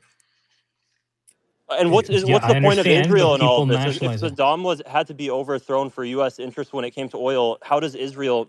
Why couldn't the U.S. do this without Israel? I still don't understand. What's Israel's interest? Like, what's the need for Israel to do this? The CIA could do it without Israel. So Israel exists. Israel doesn't exist. The United States could do the exact same thing. Why does Israel's existence even matter in this equation? The United States went to war in Iraq, and Israel didn't join us in the war. We used a different pretext for war. It wasn't to protect Israel, even though it was to take out Israel's How do enemy. you, The Wally? pretext for war was different. How do you keep it destabilized there? Why are we not doing this in I South mean, the America United anymore? States has a lot of other ways to keep it destabilized. They're funding ISIS all over the place. You think that without Israel's existence, they couldn't keep it destabilized? The CIA can do a lot of Did covert ISIS did operations. ISIS Groups did all over ISIS the happen to go to Middle places East. that did ISIS happen to go to places that Israel destabilized? It's about I the mean, only place they did went. ISIS? Yeah, But yeah. Israel Israel There's didn't not down one there. place that destabilize Israel them. didn't go in the region. Israel didn't You, destabilize Iraq or But guys, Syria. It was Joe was using the yeah, but Biden guys, but to one. guys, but guys, the bigger agenda is greater Israel. And the fact of the matter is that Israel dictates to the White House, not from now, but from 50, 60, I 70, disagree. They 80 use years leverage ago. for sure. I don't think they dictate, and I think we're about to find out in about 3 days whether they dictate to the White House or the White House dictates to so in them. 3 days, if the We'll see. US stays in the war, will you, I guess, change your mind on this theory? Yeah, I will. Okay. I mean, will you change your mind if Yeah, United States I doesn't get guarantee. involved Go and goes, against Israel, you're Israel's on your own? wishes. I will happily. But In 3 days, if the U.S. pulls out and kicks Israel to the curb, I will happily change my theory. Great. And what's kicking to the curb? Still and giving them but it weapons, happened but not today. not sending any military there? If the U.S., I'll give you But this. it Hold happened on one today. second, Roll. I'll give you this. If the U.S. even just pulls out of the conflict, stops fighting, I will seriously change my mind about this in 3 days. Okay, great. And I hope more people do. Listen, wait. I have to. Who's the last president that was able to rule Joe, Israel in? You're what do you acting say is as going if. to happen, Joe? I think in 3 days, I think within 3 days, U.S. is either going to make a decision whether to get back into it or let Israel do Lebanon on its own and deal with the consequences. And I know that sounds really harsh and almost crazy, but I've never seen the White House respond the way they've responded, where they're like, "Hey, we're done. We reached our objectives." But what Right? about James Vance What did just they now? respond that was so shocking? What did they say that was so cataclysmic here? Hold Yeah, on. Let me just But hear what Gary. happened yeah, today, bro. Because guys? But what happened over the last 20, 24 Guys, hours? I Gary mean, asked me a question. Can I yesterday, speak to Trump said Gary, you have a please? deal. Gary, did you get to hear what I said between the yeah, 7 people jumping in? yeah. Okay. But like, what are you smoking, man? Because I just heard Yeah, Vance. I understand. It sounds crazy. I It just really heard does. Vance say that he's such a smart guy, but like they didn't hear the negotiations and they just left out a whole country like that's just happens to be next door, and we're going to drop 100 bombs tomorrow morning after we fucking sign a peace treaty. I mean, it's crazy, man. But Yeah, what we've got a super exactly did chat. he say? Joe, I got a super chat for you, and I Dude, we need to won't read it. last 72 hours. Joe, I got a super chat for you, and I read it because you might run off, isn't it? And then we might not see you. But one's for you. One's for you is coming for you. First of all, the first one is: imagine this CNN Zoo panel: Pace, Mehdi, Mario, Elion Levy. That's the future of propaganda right there. Get on Zios. Good one. Get your money out of the corporate banks. That's how you can hurt the corrupt banks. Switch to a credit union. Yeah, okay, these guys will know better than me. The actions by Iran basically ended that. This is Buffalo, so this is Beatrix is all. The action by Iran basically ended that any mediation that is not Russia or China is unacceptable, and any attempt for Trump to tackle is now officially off the table. The only other threat is nuclear. Okay, Beatrix, great point. And the last one, don't you do it? Yes, sir. Just because Buffalo did one super chat saying nice things about me, now you More think than Buffalo's my one. alt. More than It's not one. Yeah, my more than alt. one. It's kind of, yeah, we were tracking. And Al Karki just attacked Joe. He said Joe needs to learn some history. So I don't know what you said, Joe, but apparently you lack knowledge of history. So what did you say wrong? I don't know. I guess it was because Raul was saying that the BDS wasn't one of the biggest causes for the change in South Africa, He although said the almost United States every single leader needs said it Israel. was. He said United States needs Israel. Israel needs the United States, and United States needs Israel. That's what he said. I quoted him. I said that. I said they're big brother, little brother. No. You said U.S. needs Israel needs U.S. and U.S. needs Israel. I quote you that. Yes. I did say that. See, this is why you've got to be careful of him, resistance. That's why we call him Davos Jonah, because he comes here and then in the middle of everything else, he'll slip a little line in there just to fool our audience. Do you know what I mean? That's why No one Davos believed me when Jonah. I said by April 10th we'd have a deal, and there was a deal. It just didn't last because Netanyahu needs a front, which I also said yesterday. Without a Dude, that front, was not a deal. That Netanyahu was goes to jail. that was theater, man. It Come was a on. deal. The problem is Netanyahu. I think America meant the deal. I think Netanyahu can't afford to have a deal because then he's going to jail or being killed, one or the other. They'll do to him exactly what he got his people to do to Rabin, which is murder him right in the middle of the street. He got a prime minister killed, assassinated in the middle of the street. And his wife says it's because of Netanyahu, right? The same thing's going to happen to him if he does not have a front. If the Jewish people in Israel are not scared that they're going to be wiped out, Netanyahu's going to jail. Joe, a Right? And I question for said that you. yesterday. Joe, a question for you and any of the other big voters of Trump. So Gary, and possibly Darkside. The question is this for people who've got Trump delusion syndrome, TDS, and Doc as well. It says, do you think we would be in this war with Kamala? I actually don't. I don't think we would have attacked Iran. No other president has done it before. I don't think someone said, Raul had said that the reason this happened is because October 7th. I completely disagree. The reason this happened is because Trump was best friends with a Mossad operative. And if you're best friends with someone, guess what? That person has dirt on you. And that best friend was Epstein. I guarantee they have something on him. Because why would this president go this far for the first president? Yes, he is nuts, but this is a bit insane. But Kamala was completely controlled, Yeah, and she we don't was, know by but whom. We don't but know no by one. whom. If Kamala was It could be the president, same intelligence if agencies that are using the Epstein file to control Trump. I didn't see her name in the Epstein files. yeah, Hey, It's look, not. I'd No, no, like to. no. But Can I answer you Sully's know what? question? There are other ways to control Kamala that were obvious by the same people who now have the Epstein files to use against Trump. She would not have been president. She would not have been commander in chief. It would have been as a figurehead only. And Obama is reasonably credited with the one who was controlling her, Clinton, and others, in part because of the Epstein files. But okay, that's I came up here because you're getting beat up, and I don't like that. It's but on that Well, on that point, 100% no, agree. No, I'm good. Likes a I'm little good. Thanks, abuse. Doc, but I'm good. Joe likes I a got little a abuse. big back, but thanks, Sully, Doc. I'm going to answer. He does, Gary. I'm going to answer the question this way. I don't think these spaces would be happening. W. That's a good Bro, thing but to say. If Kamala I was think it's true. president, yes, America would have reacted in exactly the same way. Not exactly the same way, but more or less the same way. That's well, my they take. were beforehand too, right? They had the open borders, they had assistance of Israel, they pumped billions of dollars during the 4 years that they were there into arming and cooperating. They ignored the genocide. I mean, where's the evidence, Joa, that they would have acted in any different way other than the fact that you and I both agree that the Epstein files has compromised Trump, and that's why he's gone as far as he has. But no, Trump was always I only have history, Doc. I can only look historically. No president was willing to go there and attack Iran. no president was Why this willing one? to no president was willing to assist in the commission of genocide either. You want to think that they're moral actors like There, Democrats every. did there that. was a Well, Kamala was a there Democrat. was a long-term plan. There was a long-term plan of 7 countries. Remember what's the uh, general's name? The The Clean former Break Pentagon Memorandum. guy who said Syria, It's called the Clean Iran, Break Iraq, Memorandum. Libya.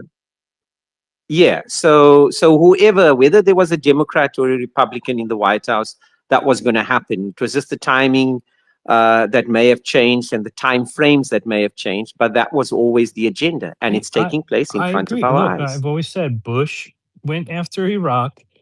Obama went after Libya. Like they're both two sides of the same coin. And I just Afghanistan. don't, and Afghanistan. I just don't think Kamala would have done Iran. I don't. I think the situation in Gaza would actually be worse um, than it is with Kamala, but I don't think Iran would have been How in the could it be picture yet. worse? How could it possibly be worse? They would have said they were doing the right That's a good thing. The question. Democrats were doing the right thing, and they're getting them a place. They're moving them to God knows where. Blah blah That's what blah. Trump And has they would have been said. moving. And he's offered, that's what Trump has exactly has said, and he's Mm, offered a plan via Kushner at the yeah, but it UN. hasn't. Yeah, but it hasn't happened. And it wouldn't have happened with Harris. Your faith in her, I think, is unfounded. I don't Well, understand I it. think that's. I think I'm saying a bad thing about her. I'm not saying a good thing about her, Doc. Hey, I got No, a you're slightly saying that she would not have attacked Iran. That, in my mind, is a Yeah, I good don't thing. think. Yeah, I so mean I there, got a yes, s- but not I when it got a comes to Gaza. slightly more relevant take because I don't think it matters what Kamala Harris would have done. Um, Look, I think that Trump is part of the Epstein class. I think Vance, Peter Thiel, that whole crew are certainly part of the Epstein class, but I don't think the military leaders are.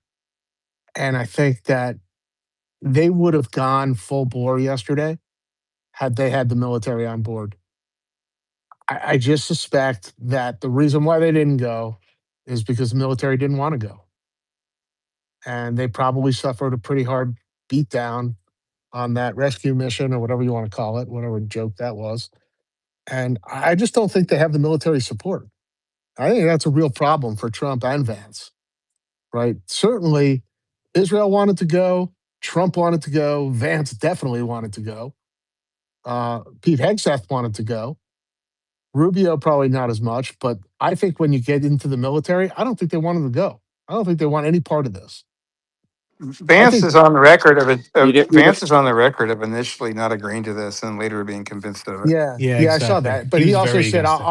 I'll support you, Mr. President, no matter what. Look, Vance is Peter Thiel's guy. Peter Thiel is in every way the Epstein class. So look, I'm Right, but not, he's the only one. Who's the only one on the record pushing back on this in any way? Rubio yeah, certainly wasn't.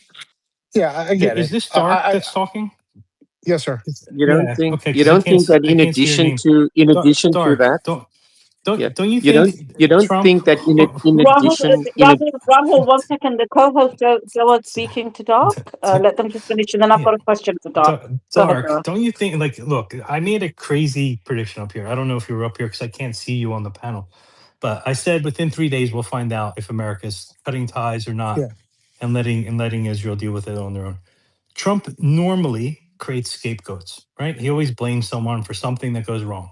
Right now, to me, it seems like Netanyahu could be that scapegoat, and that's what I'm hoping. I really hope that happens.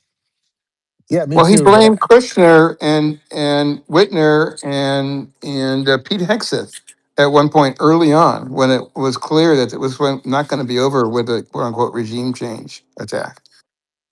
I just want to go back to Darkside's comment because I think it was really good point that he made. The military, I also felt that the military definitely didn't want to continue, especially given the genocidal tweets that he's been saying. It's end of a civilization, etc. This is part of the reason why I said, is it last night, that actually they're going to go ahead with it, right? And we should see what Iran was going to. Iran will just have to wait and see what they're going to do, because it's in Iran's favor to just go ahead and see what the United States are going to do, thinking that either they go ahead half-hearted or they don't, and then just allow that and don't scurry and make a deal just because you appear to be concerned that they could do so much damage. You take the righteous path and the resistance path, because you can sense that the American military, the U.S. military were not. Look at them. They were not happy with the Trump administration. They didn't want to be part of Israel. Look at Joe Kent. He said this. He was saying, "Look, we need to restrain Israel. We need to just dump Israel." yeah, Even after the ceasefire. So Doc's right. I think that's right. I think that you have to add in the fact that I do believe China asked them to step back and see what happens. And maybe that may be a play just to let this fracture happen. Who knows? Um, I don't think Iran's losing that much by taking a few days off and letting this coalition kind of splinter, not just the coalition of US and Israel, but the coalitions inside the United States. They probably have pretty good intelligence as to what's going on. That's what I suspect. But again, I'm really in the camp that the military wanted no part of a suicide mission, Hey, and Yeah, that puts yeah. Go ahead, okay. yeah, Dark Side, you're absolutely correct. Military experts have weighed in, agreeing with you 100%. I posted a post by former CENTCOM General McKenzie. He saw back then that what he proposed to go in, he wanted to go back in 2019 and hammer Iran. But the senior officers, senior to him, and the administration, then listening to reason, said this is insane. So absolutely right there, Dark Side. Agree 150%. yeah, and just an add to that as well, Dark Side. They were, I think, Trump was going to drag the U.S. military to do this. Something was going to fall off. I think Iran should have just waited it out and see what would happen, and Iran should just hit back, and you'll see a much better disintegration. I am not upset about oh, we're losing momentum. No, I don't even think we're losing momentum. I don't think Iran is losing momentum whatsoever. I don't think that this is a catastrophe for Iran. Not at all. It's the frustration that they were fooled into this. And Dark, I know you say that maybe China played a role in convincing them to do this agreement, but I just think it makes Iran look weak. First of all, to agree to based on Trump's genocidal threats, and then they make a deal hurriedly. And when it shouldn't be, they should just allow it to continue, and they can make a deal at any time. They can just say to China, look, let's wait a week and see what happens. You know what I mean? These are the 10 points, whatever. No one's saying to us, make a deal, because no one knows that there was a deal in the first place on the table, right? All they just heard was just Trump making Bridge Day, PowerPoint Day, and then end of civilization tweets. So that's all they could see. So they already had the moral high ground, and we can already sense that the U.S. military was so against the Trump administration. They're being dragged into this. They got, they could have taken a lot of serious casualties after that failed operation. We don't know the extent of it, but I don't think they were going to do that again. That's for sure. And so for me, I just felt that Iran should just be a bit smarter and actually look at the realistic scenario here and think, well, Trump is just dragging the United States. Trump is so determined. The Trump administration is being pushed by Israel. Let them do that. You'll still have the moral high ground, but you concede on this point because Trump is threatening you. That makes you look weak, and then you agree on this agreement, and then all of a sudden they make you look like fools. That they claim that you didn't agree, that you got the wrong 10-point deal, and now it's thrown in the bin, and they didn't. It No, just makes you look I absurd. get all that. I get all that resistance. But remember, the objective here is to win, not to look strong for any short period of time, right? It's not every little battle that matters. It's victory that matters, right? So if they have an opportunity here to potentially, and let's just assume Joe is right, and the United States just says, Israel, you're on your own. Never assume Joe is right, No, it's a Doc. fair Never. point. I know the Krasenstein triplet. I've been Um, right the whole time.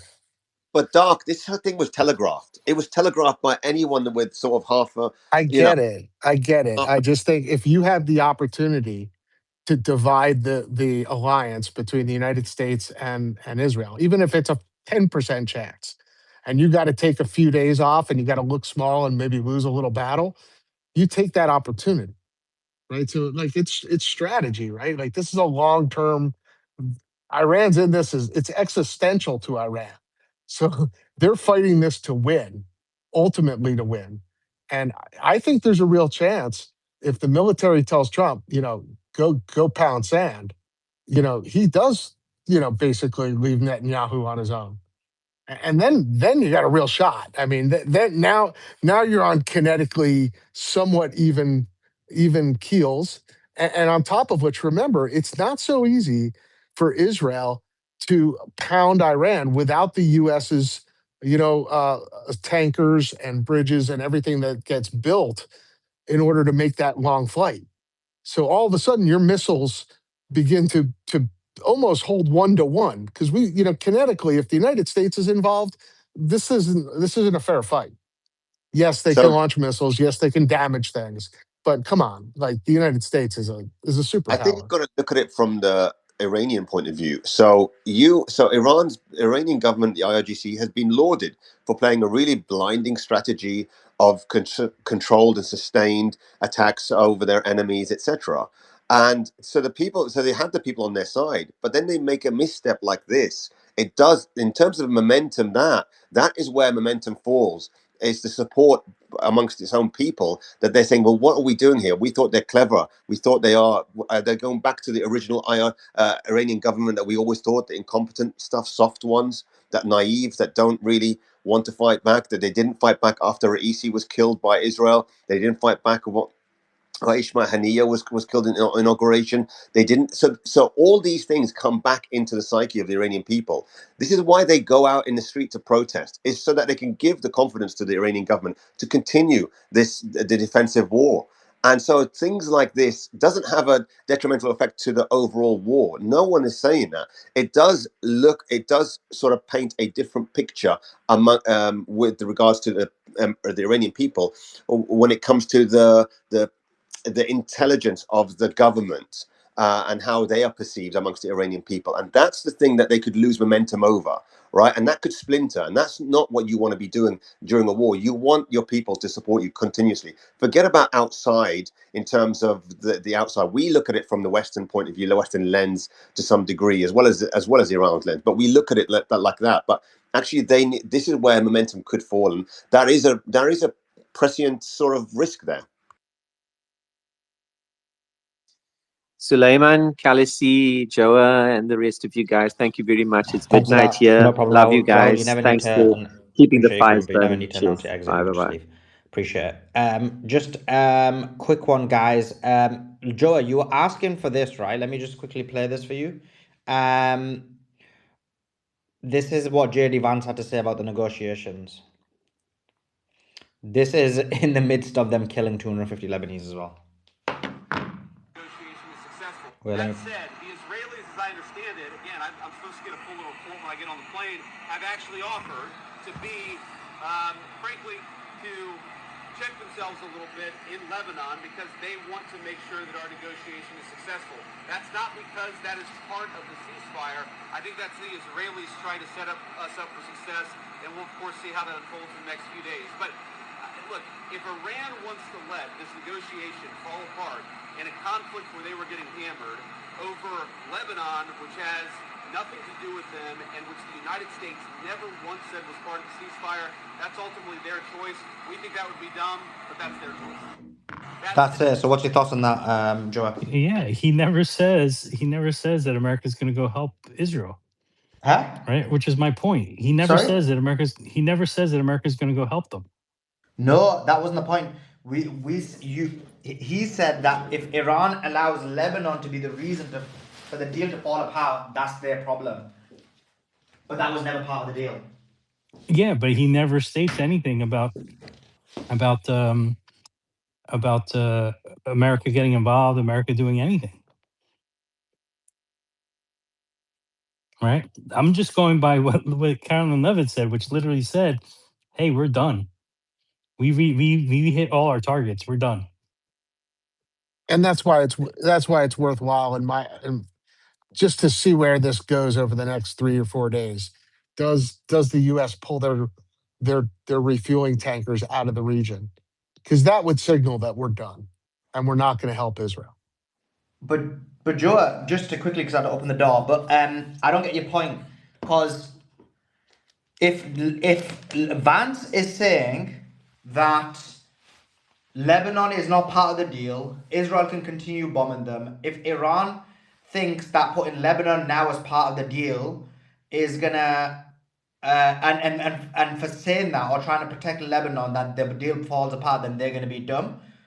So I guess, are you saying that if Iran responds today against Israel, US is not going to get involved? I really think yesterday, and I said it yesterday too, like, I think Trump is done. I think this ceasefire is more than a ceasefire. It is a time for Trump to change the news cycle, focus on something else, and make this go far, far away, because he's going to keep getting attacked about it. If Netanyahu keeps it up, I think he makes Netanyahu a scapegoat.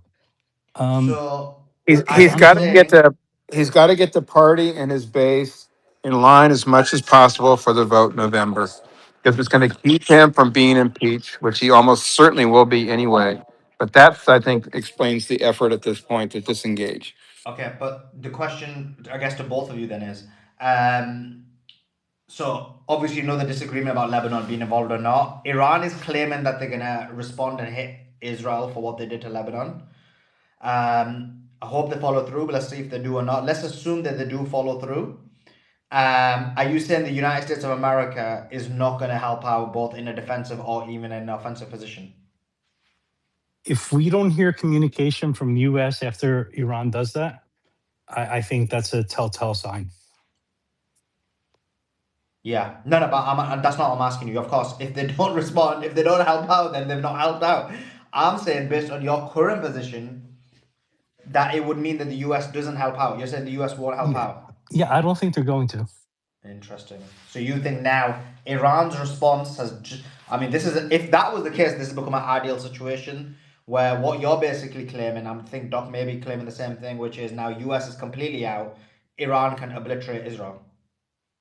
Yeah, I don't think they can That's not. obliterate them because they do have No. nukes, but they're going to try to mediate. I don't think they get involved in terms of militarily, but they will try to get the strait back open, but through negotiation, and say, look, we can't control Israel. Israel's not our proxy or whatever it Because may be. remember the original deal, which Van said the deal is that Iran doesn't hit America, Israel, all the Gulf nations, and in return they don't hit Iran. And obviously Iran thought Lebanon was part of the deal, and he said Lebanon's not. And he said Iran's got nothing to do with Lebanon, so can the Americans stop claiming now, which obviously is true, but so that Iran funds Hezbollah because Vance is saying Iran's got nothing to do with Lebanon. Yeah, good point. I mean, look at the rhetoric now. It's no longer the Islamic regime; it's the Islamic Republic of Iran, right? They're Mashallah, changing brother, mashallah. communication already. Mashallah. I think Lebanon is an issue to be negotiated. Of course, that's part of Iran's 10-point plan, as I recall it. Now they're trying to back away from the plan. I think on pressure from Israel, thinking that they need the front, they want to go ahead and attack Lebanon, and that's something that's we're going to have to wait for future actions to get an indication of which way the wind's blowing, in my opinion. Hey, can I jump in real quick? Go ahead.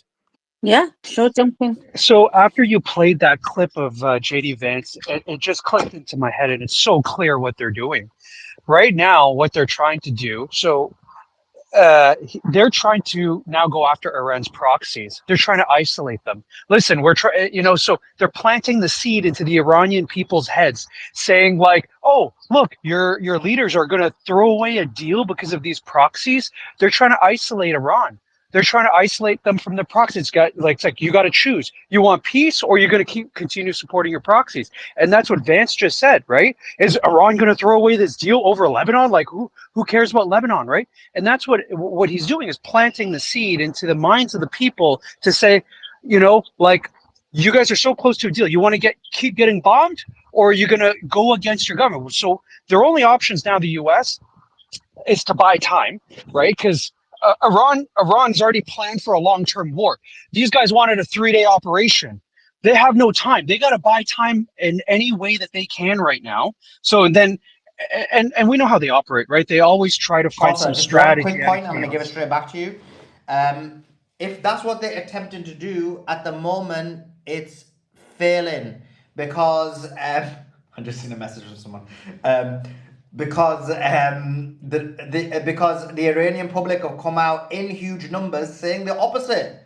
They're literally saying you need to defend Lebanon, you need to defend the resistance, and actually there's more, and they're angry with the government if they don't. So actually I think the opposite is going to occur. If the government does not respond and support Hezbollah, you could have a situation where there is a disagreement within the country. And Americans are not going to support Trump or the Republicans in the election in November, so long as America is still helping Israel attack another country, because it still reflects the hypothetical that Trump is compromised by the Epstein files, and we're still spending money to fund foreign wars on the part of Israel. It's not going to give Trump what I believe is critical political position that he can achieve, given the damage already done in November. Because it's his own Yeah, life is at stake. If he gets impeached, then he can be prosecuted for criminal conduct while in office. That's a case he made the Supreme Court decide on. And the Democrats have shown, and the intelligence agencies that support them, and still supposedly are in control of my universe. They're going to go after him. They're going to put him and his family through what they did before. It'll be worse though. No, they won't. No, they won't. I'm Yeah, they sorry. will. I'm at work. Okay. If I could just have 30 seconds. I'm Casey, sorry. Casey, jump in. Jump in, and then I've got a couple of. I've got a question for Dark Side and Doc and Joe and Resistance. Go ahead, Casey. Thank you so much. I'll make it quick. They won't. This is not the original thing I was even gonna, but it's all right because it goes into everything. But they won't get rid of Trump. Democrats right now should. Oh my God, why isn't like AOC, Jasmine Crockett, all these people out there, screaming into the in the television like how they used to always tell us, Trump racist this, Trump racist that. When you listen to Democrats talk about this war, they don't go all in. They're not going to impeach Trump over this war or over anything, to be honest. Okay, Hakeem Jeffries is not going to go after Trump about this. Matter of fact, I can't remember. They asked Hakeem about this, and he gave like a ridiculous answer. Okay, this is the Uni Party working together for this war, so that part you don't even have to worry about. They're not going to But do anything. Jeffries said that he would impeach him if he got into power. He said Yeah, it I know more what than he said. once. Yeah. He's not going. Trump is not going to be impeached. I don't know why. Democrats are not allowed to go against, first of all, any wars, but they're not allowed to go against any Israel war. They're not going to go against it. They can't, just because they're not as loud as Republicans about it, who make it a religion, doesn't mean that they are going to go against it either. They're not going to go against it. You literally had people invoking Article Yeah. 25, though, already, Casey.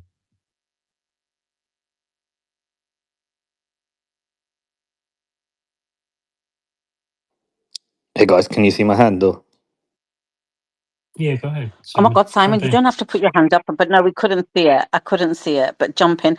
Oh my God, Simon, what I would do to switch you as co-host right about now. But never mind. Just jump in, Simon. It's all right. All good. Yeah, I know you got the UAE in the house. I looked up something. I didn't think Suleiman's going to like this one, but I'll cover Lebanon. But I got one. Actually, I'm going to save this one for when Suleiman's going to like it the least. I'm going to keep this one in my pocket. But on the Lebanon one, so I just had a little bit of time to think about it. I don't actually think before I just thought this was a farce. I think this is a deal, and the reason that I think this they'll get over this is because think about it. So, firstly, nothing has changed from why a deal has to be done from US side, other than they just bought the last bit of relief rally on the price of oil. But that's going to change in say the next three days, or at least by Monday. That's done. So we'll be exactly back where we were, but 3 days worse and everything. So from US side, nothing's actually changed. Now, if the whole thing is Israel's causing the problem, um, think about the situation with Lebanon. So if you do this deal with what does Netanyahu want? So Netanyahu needs a war to continue, but clearly the Strait of Hormuz is too much of a thing. You can't just have this for another like up till when does he have his election or his court case? That happens throughout the year, right? So there's no way you can have the Iran war for the rest of the year. So if you're Netanyahu, you need a war to stop you from going to facing the shit that he has to face. So he still needs his leverage. And so by having Lebanon still on the table, which is why I think he's going for the civilians now and doing the Gaza. Basically, he gets to increase his utility and continue the war after this one's done. Hezbollah and Iran, I think, want the same game. So Iran's like, well, let's have Hezbollah continue weakening. You know, we can still fire at Israel via Hezbollah, and Israel can still try and weaken Hezbollah as well. So I think they both want that deal. And obviously, we know the game there. When it's a ground invasion, Hezbollah wins, but you can't eliminate without a ground invasion. And when it's planes, Israel wins. And so those that game just seems to lead to mutual, kind of the mutual degradation of both Hezbollah and Israel. So Iran gets what it wants. Netanyahu gets what it wants. Israel gets to kind of pretend that it's still trying to protect its border and potentially get an additional piece of land through some kind of, the usual way they do things. And Iran gets to continually have somebody firing at Israel. And I think US needs the deal. And US puts into this deal that Iran and Israel are no longer at war with each other, so they can't fire at each other. They can only do it via proxies. So all in all, I think everyone gets what they want. If Lebanon's, again, like civilian casualties aside and the humanitarian shit aside, just talking purely on strategy. I think that's the most likely outcome. So I think the deal, after we've been through this little hoo ha But and Simon, oil goes up again. if they wanted Yeah. to continue, if they wanted Hezbollah and Israel to continue, why even put it into the 10-point plan to begin with? That's they obviously look. This is what I was trying to say to Gary. Do you remember when Trump and Zelensky were arguing about, oh, we just gave you the money for those weapons, and obviously America never gives the money; it lends the money, or it does a deal with the money, and it does a collateralized deal, and then you spend it back into the military. And I was like, well, they were having this massive public argument between Zelensky and Trump. I was like, this could be solved in a second just by producing the contract. There's a contract, there's a signed agreement, and it's known. So both parties have their way of, creating the public facing thing, but no one's actually producing the agreement and the actual contract, because you don't do these things without having signatures and people that are authorized to sign, and then you can produce a piece of paper. So we're giving a bit of theatrics, but in the meantime we get massive escalation in Lebanon because someone's trying to get something more in their favor. But I still think the deal holds. I still think Simon, this. a quick point. Sorry to interrupt, but for this to have any real meaning, Doc, I'm so sorry to interrupt you. Let me just give some news quickly, and I'm giving the mic right back to you, Doc. The Pakistani Defense Minister has just attacked Israel. He said, this is Defense Minister Mr. Khwaja Asif, he said, Israel needs to be muzzled at this moment. The position Pakistan has attained will be put to use to address Israel's aggression. Good.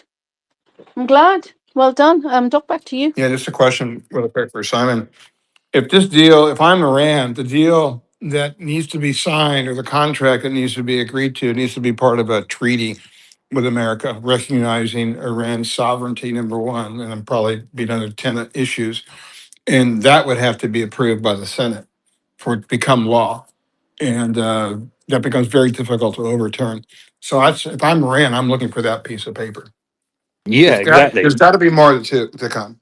Yeah, exactly. I mean, look, what we see in the front, we think we're seeing like a few people now, man. Like these, there is a process that we don't know about how these things happen, and there's lawyers involved. There's way more involved in this shit than we see.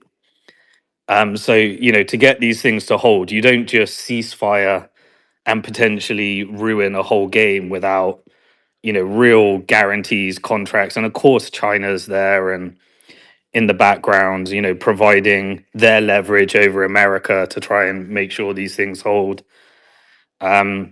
So yeah, to me, I'm favoring next, by next week, or there's some kind of escalation cycle that returns us back to a deal. Nothing's changed in terms of why this deal has to be done, and I think Netanyahu gets what they want, Hezbollah gets what they want, Iran gets what they want, and US just needs to keep the price of oil down. So What I think does it's a Hezbollah get? I think everyone wins. What does Hezbollah get? They get to continue firing at Israel. Oh, okay. Yeah. Yeah. But No, nobody wants I to agree with that. but can they get to? I don't think people want to live like this. Like, I mean, I get it. There's deals, the contracts, and everything, but I don't think that's like like, all right, yeah, that's great. We get to do like as if it's fun. I think they're talking about. I don't know what the number is with this massacre today, but I think they're forced to fire at Israel. But I don't think they get to fire at Israel. Like, what I see is that Israel just did what it wanted to do again, and Iran needs to respond and assist Hezbollah. I don't even think Hezbollah's firing back yet. I'm not sure, But but Israel can't continue to attack Lebanon by the air over time because those are all American planes, American parts, American trained technician. Eventually, Israel's Air Force will fall apart without funding and the approval of the commander in chief, whoever that But is. there's a real chip here. There's a real who's gonna chip, that girl, and it's real. It is real to America to the point where Iran has never had this much leverage over America, and that is the Strait. America, by hook or by crook, needs to get that strait open when oil goes up too high. And the second it goes up too high, they do absolutely anything, including doing a psychopathic nuclear bloody Bay of Pigs type of theater. Now, they bought the time, but it ain't going to work. They're running out of tools. So it's real. It's real. No matter what Israel wants, America has to get the strait open. And I think that's enough leverage to make everyone get But this over the finish line. but Simon, the market is future looking, right? Um, why is the price not up today? And the only conclusion I come to is because they think this is over Okay, soon. I put on Al Jazeera, and Al Jazeera hasn't even. I know it's Qatari funded media, but it hasn't even said that the ceasefire is broken. It's not even talked about anything we're talking about. Everything on the TV is saying everything. The ceasefire is going ahead. Yeah, but not in the U.S. In the U.S., it's all Is over it the all news, over Fox and shit? Yeah, right? And Gary, Darkside, Doc, I don't know. No one Andrew, watches it. Casey, Yeah, I'd rather stab anyone? myself in the thigh with a butter knife. Yeah, Oh, but no, I think well, I think Simon's yeah. just saying here, Simon, if I could just say this, again, we've heard Simon well over a year now, and what Simon's saying is a deal is being brokered, like it or not, and it's ugly, but a deal's being worked, and we'll see it come out as a deal. Unless we're looking at apocalyptic, the very end of times, and I want to get into biblical stuff here. So let's say we're in not in biblical times here, but eschatology, but we're in the real world here before that time. A deal will be brokered. That's what Simon's driving here. I agree 150%.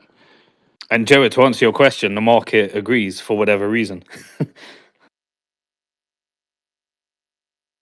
Well, I mean, I think there's the deal is America pulls away and be like, hey, it's on you this time, and he uses Netanyahu as a Yeah, scapegoat. I think it's more clean to make it where Iran and Israel can't fire at each other, but Hezbollah and Israel can fire at each other. I think that's cleaner.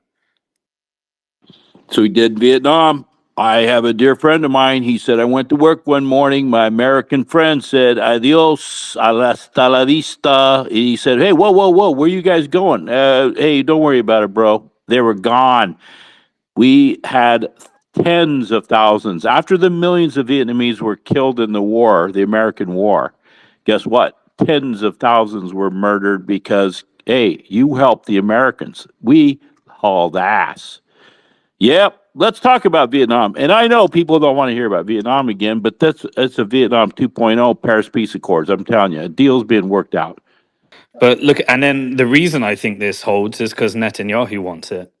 Netanyahu needs to continue a war for several months, and it ain't going to happen with Iran.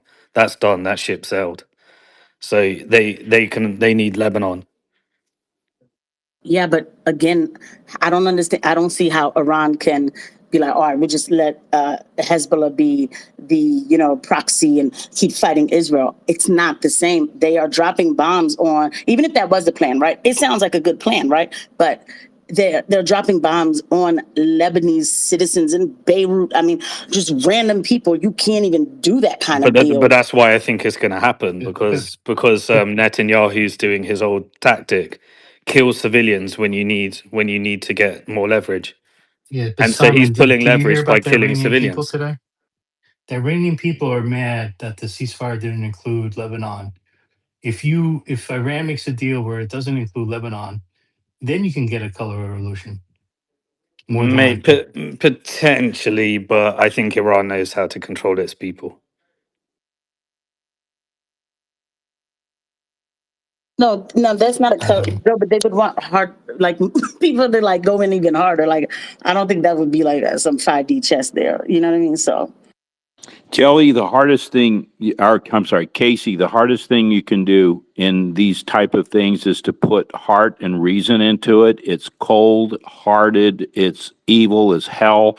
I can't tell you that I know people are tired of listening to the Vietnam thing again, but we watched the Viet Cong and the North Vietnamese wreck hell on earth. They slaughtered tens of thousands of innocent. Yeah, I talked to an American. You're dead. And then they went into Cambodia. We can go into the Kampuchea and what happened with Khmer Rouge. And in the hell that happened, America let it all go to hell. Why? We're done with our stuff.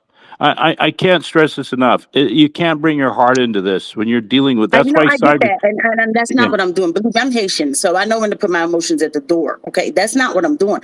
What you're saying there, okay, that naturally happened. Yeah, and then those people went and got the traders who were helping America. I get that, but turning Lebanon into a war zone is not strategic for Iran. It's not the same fight. If Iran wants to proxy somebody to go and But take out it Israel, already did that girl. When you started funding Hezbollah as a resistance, that's already done. well, no, that's different because you're funding them to fight back. You didn't want to do it. Now you have to fight back. You're Which is what's reminding your happening business, now. and somebody bought a right. You But Hezbollah are fighting back because Israel is attacking, and no one you can't you as Iran. It's more that's why they did the proxy model in the first place, and Iran needs to think about their own people. Their own people are being killed. Simon, sorry, I just don't like the fact that you're framing it as a proxy model. This is part of Iran's foreign policy. Have a look at Iran's foreign policy. It's to support all oppressed people, regardless of their religion. Right. This is why they support Hezbollah, the I, Houthis, I Palestine, get it. I get it. Iran. I get what the Just, public facing is, no, no, but no. you This is don't this is spend from 100 billion unless you get a return on investment. where do you Nobody get does. this money? Where do you get this figure from, Simon? Where you get it from? Just like Weaponizing, our biggest. weaponizing, weaponizing, and building No, they armies. didn't. They They didn't built. fund them 100 billions. They did. No, they didn't. Where do you You get think this figure from? Hezbollah's got all that stuff like for not like they built Hezbollah? they don't have how much. They supported Hezbollah, but not to the tune of 100 billion. No, the Not to whole the tune of proxy, 100. the whole network, the whole axis of resistance. No, no, no, no, no, no, no, no, no, no. That What? How is much do you nowhere near. think the axis of resistance cost over the last 40 years? Last 40. Look, Iran hasn't been supported in the The last 40 estimates years. say 100 billion. Yeah, look, yeah, 1982 since Hezbollah. the US 1982. estimates, just like Hamas leaders are billionaires. Yeah, I get it. Yeah, No, that's same not sort what of. I'm saying. I'm saying that they funded No, there's groups. no credible evidence of that. You ask, you look, you quote, you go back to the quotes of Qasem Soleimani, and they said, look, the funding that we did was just to facilitate in the millions to facilitate them and give them the infrastructure to be like the resistance in the same way in Okay, so historical. why did Iran send Hezbollah into Syria to protect the Assad? Like you got to think about it. They use them as a tool as well as helping It's an army. It's a militia. It helps you achieve your goals. Yeah, look, Simon, I'm not saying that, but it's not. They're not a proxy. They are. They've got I get that. 80,000. What am I? Okay, Hezbollah has so got but followers. Resistance, they literally help they literally help in the laundering of money in order to divert sanctions. Do you realize that? Like, Yeah. that's Why do why you they're think there. That's that part of the happens? reason. No. it's a part Why of do you think the they are? economy Why that do you they think built. they're forced to do that? It's not by Yeah, I'm choice. not they're saying forced. it's not because of choice. Now you're God should adding have. emotion on top. They were I'm not adding sanctioned. emotion. That's why this happened. I'm not adding emotion just because I'm raising my voice. No, but It doesn't mean I'm they are adding emotion. sanctioned. So when you are Iran, you figure out how to survive. Yeah, And one way is but to to build say a that, weapons trafficking and money network where you can survive. but it's not And about. you get leverage the further they go into, and then you're able to negotiate the removal of sanctions and find yourself in the position you're in today. They don't use Hezbollah to survive. They don't use Hezbollah as a proxy model to survive or to carry out their foreign policy. That's not what they do. I'm trying to say to So you, their they foreign don't policy do they is don't they're based not on part of a supporting. weapons trafficking network. That's look. An action doesn't mean that's the ideology. They have to go. They have to facilitate it in some way.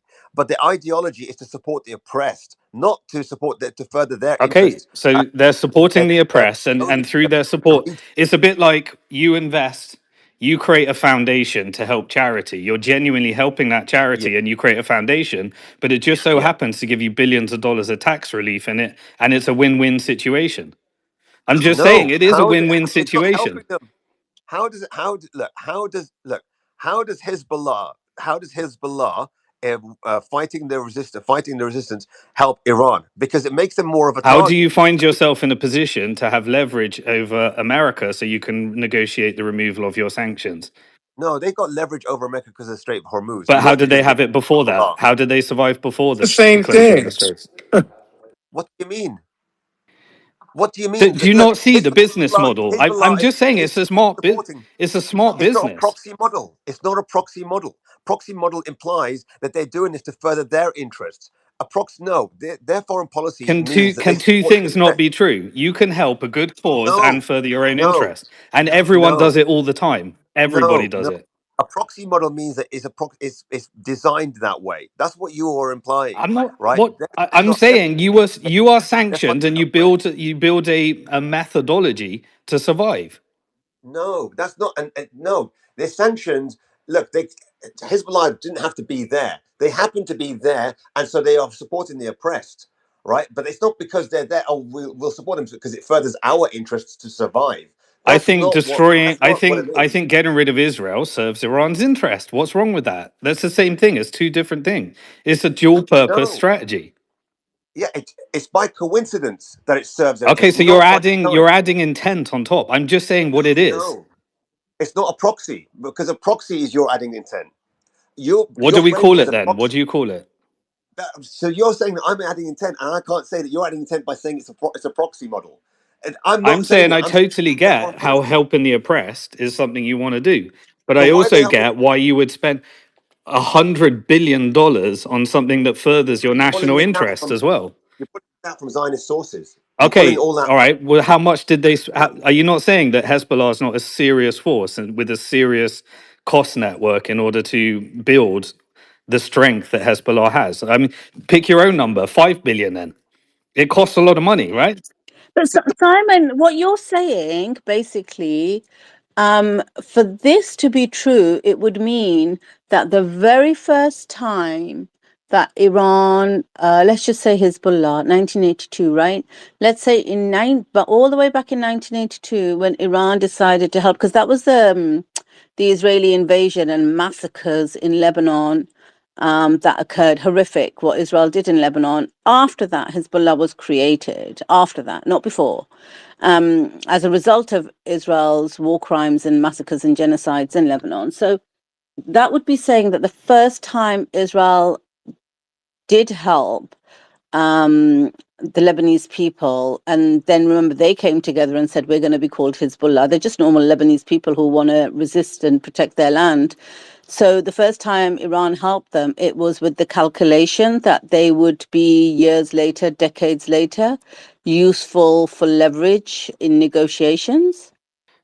Is that what we're saying? Well, if you are going to continue investing in something and your economy is screwed as well and getting worse and worse and worse, I'm not saying, oh right, you know, the very first moment they had that plan. I'm just saying that when you start helping something and you decide to actively train an army and build an army, you do need to make a calculation around how that can be useful for your interest and their interest as well.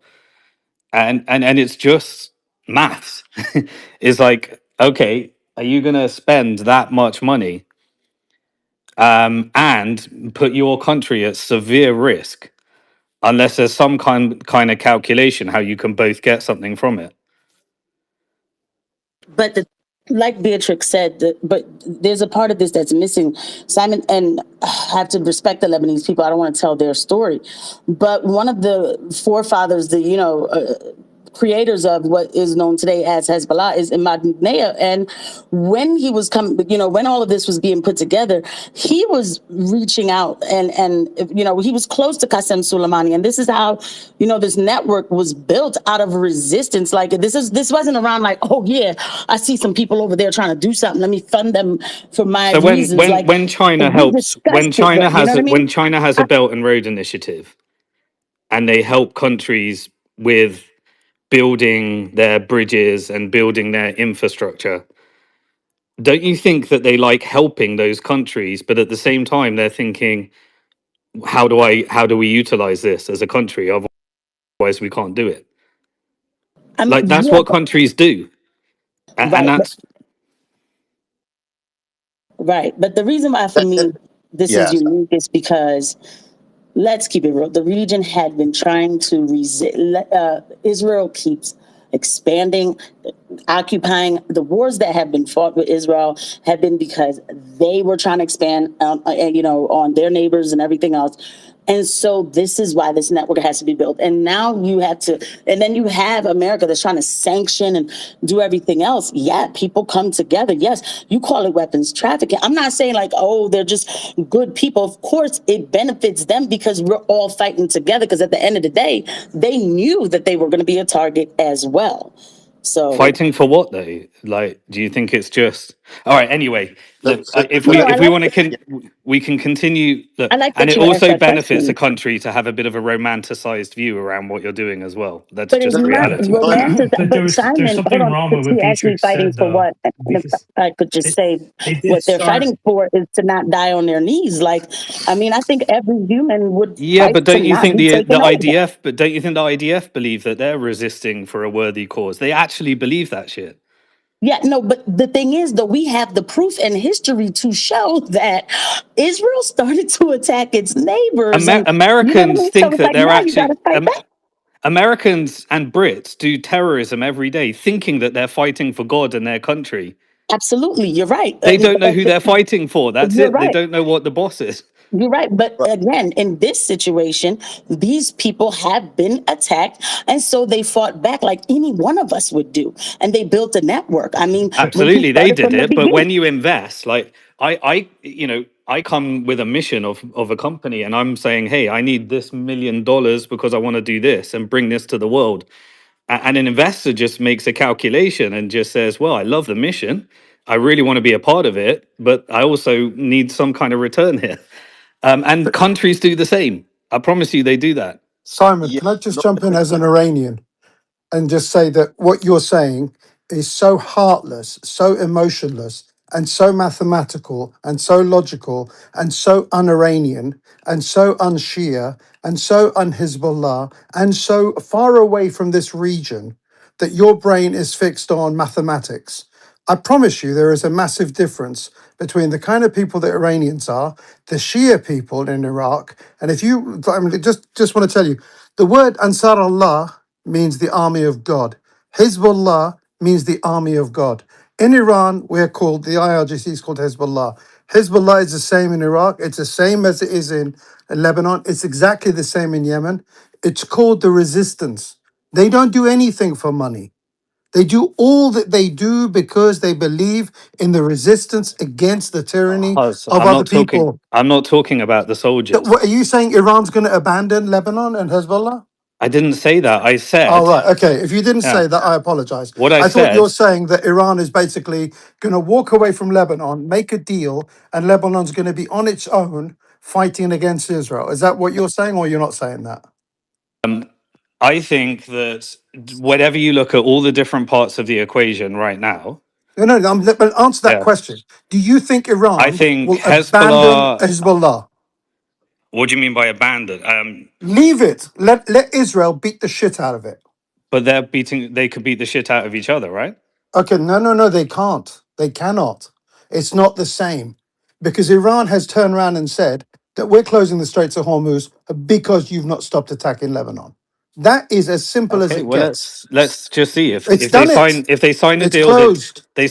that didn't include Gaza. Let's see if they sign a deal that didn't include Lebanon. Let's see. I We can just promise you test it. 1 billion%, okay, that it's not gonna walk away with from Lebanon. So Not in a million years. Why didn't they put Gaza in the plan? Because Gaza is not the same as Hezbollah. That's it. It's No, not yeah, I Shia. mean Hezbollah is stronger, It's not. and It's not Hezbollah stronger. It's Shia. significantly stronger. Simon, it's Shia. It's a Yeah. Shia But now crescent. you're playing Okay. sectarianism. So they dumped they And dumped the I'm telling Sunni you, it's and very supported the Shia. sectarian. It's Okay, 100% sectarian. If you don't think that the people in Iraq are willing to go and stand up, get into their cars and roll across the border to defend Iran but if it's because they're not holy, what sectarian, about Gazans? Gazans, listen to me. It's not the same thing. And also, to be honest with you, so many Palestinians actually, when the time came down and said, fuck Iran, they shouldn't be in Syria. Okay, do you remember that? How many Palestinians said that?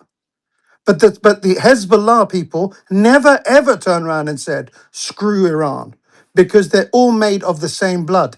All of these people are the people of Karbala. And I understand how you think. You think it's all about the 100 billion he's been spent, so I need to get my profit from it. If You're Iranians were trying to make money mischaracterizing from this me. situation, I know who the people that are negotiating think, and it's not about what I think or anything. It's when you are dealing with countries and you're dealing with deals and you're yeah, negotiating with Americans. This is yeah. what you have to do. The Okay, well, ideology is I can is the promise you, as an Iranian, no deal is going to get done with America where the Lebanese are left on their own. No deal is going to get done that's going to leave any Shia people, because you call it sectarianism, we call it resistance, supporting the resistance. And that's just the way it is. If you can't accept that in and I get your brain is I, a logical, mathematical thing. This is a very what you call emotional intelligence of people who are not willing to let people die. We're just not going to let I it happen. I get it. And Good. we'll find out. Like we can put it to the 100% we'll test. find out. Hoz. Simon said that Iran basically has this proxy model, and they treat Hezbollah as a proxy. And this is the thing that I disagree with Simon on: is that I don't see Iran doesn't see Hezbollah as a proxy. It's part of their foreign policy. It's part of their No, no, human. no. Iran, listen to me.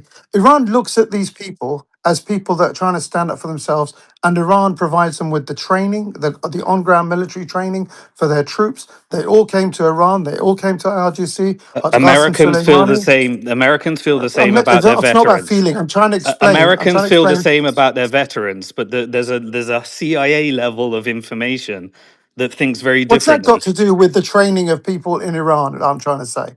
It's nothing. What's the I'm CIA talking got to about do the with it? people that are signing the deal, the top level. I'm not talking about the people that The the Iranian foot people, soldiers. Simon, the The Iranian Iranian people people are not will signing the not deal. accept, they will not accept anything which is going to leave Lebanon in the shit. It's just not going to happen. At their Ever. cost. Well, at No, no, Iran's cost. and also, when you turn around and call people proxies, you're belittling their resistance. They don't look at themselves as proxies. They look at themselves as an army of God. They Yeah, are Ansar I Allah know means they do, army of and God, I know I and do. And that's what they are. when I put my humanitarian hat on, I call them resistance as well. But when I'm being forced to actually do the analytical part, the unemotional part, and think about what a deal looks like, I have to put my emotions aside and think about what is Okay, likely to be done here. And the only reason I've come up here is to say to you that we are very emotional people and we don't leave people behind. As Iranians, we have never ever left anyone behind. We will carry on fighting and do what we've got to do. And I'm telling you, Hezbollah has stood by Iran throughout the history of its existence. There is a symbiotic relationship between those, same as there was after the resistance in 2003 against America. Blood ties in combat and in battle have been poured into a cauldron, and that cauldron is not something that's going to be put aside for 5 billion or 100 billion or a mathematical anything. It's going to be something It's where not money. we're I'm not going to talking allow you to survival. fall. I'm talking survival here. Hussein, can I ask you something? That is the point. Because the offense came because of the proxy comment, right? And up here all the time, I keep hearing that America is a proxy of Israel. Joe, I can't hear you. Can you hear me now? Yes, buddy. Yeah. Oh my God, you're so blessed, Hoz, you can't hear him. Oh God. Be quiet, Candace. Consider yourself blessed, Hassan. Consider yourself blessed. I love Hussein, Joe. Go on, Joe. I yeah, can hear you, Hussein. mate. I'm just wondering where the proxy insult comes from, because all day I keep hearing that America is a proxy of Israel, that Israel's the one that controls America, and that they're just a proxy, which I completely deny. But I'm one of the few people up here that deny it. Okay, But I don't think America's a proxy of Israel. I think That's that literally Israel the and whole America. narrative. The America Sorry. is used by Israel and there's blackmailed and they're just a tool for Israel. That's the whole narrative. Well, listen. It's not exactly the same kind of conversation, though, is it? If you look at the amount of money that's controlled by the Zionist lobby, all the businesses, all the mind, and I call it the mind controlling organizations, which is Hollywood, your media, your banking, and everything else, it's in the hands of a very small elite group of people, and almost all of them invariably come from a class of people that are Jewish, Zionist, and if they're not Jewish Zionists, they're people that have been put into those places because of their loyalty to basically Jewish Zionism. And that's just the way things are done. And I don't think it's just America, by the way. I think Britain is an exact also proxy of the power of this Zionist lobby, as is Germany, as is France, because if it wasn't, you wouldn't have been allowing this small country to basically commit a genocide in Gaza and get away with it, which has given it the hubris to think it can do this to Lebanon and to and. They control the world. And it's not a joke, and it's not America only. My prime minister does whatever Israel tells him to do. That's it. So but yeah, Hussein, we're all proxies. it's normal because I mean, look, even in your neighborhood, right? I don't know what neighborhood you live in, and don't say it, but the I richest. don't care. I live in Bayswater. You can find my name in the company's Okay, house. I don't give a shit. okay. And it's my real name. So okay, all right. In that Well, good neighborhood, friend. whoever the richest guy is, he can lobby the township, he can get things done that you can't get done. He's allowed to change rules that you won't be able to change. It's the same. It's The happening. Rothschilds changed. The Rothschilds started Israel. He was the richest man in the world. He then created a central Yep. bank along with other people, which about 50% of them are Jewish and 50% of them are not, and that's what it is. These people control most of these countries because of their wealth. We Just the same agree. way I'm rich people 100% with controlled you. a township.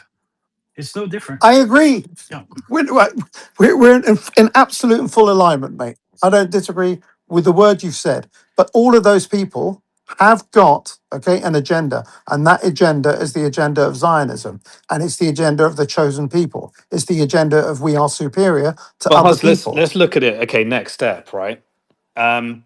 Let's say Iran's a superpower. At some point, Hezbollah needs to be integrated into the Lebanese army, right?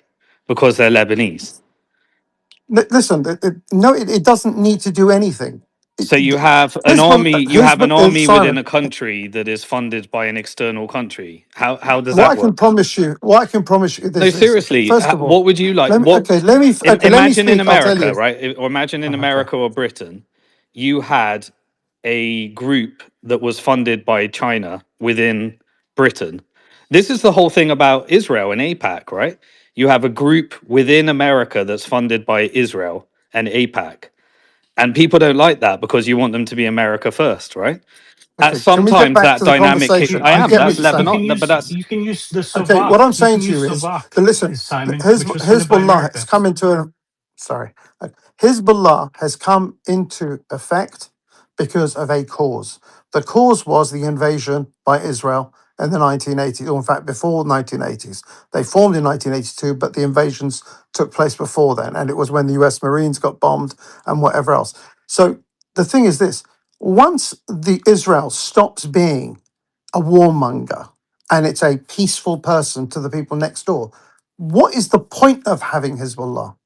The only reason they exist is to keep the people that they are sitting in front of safe. It's much in the same way as saying, like, would Hamas exist if Israel was not actually invading and trying to take all of their land off them?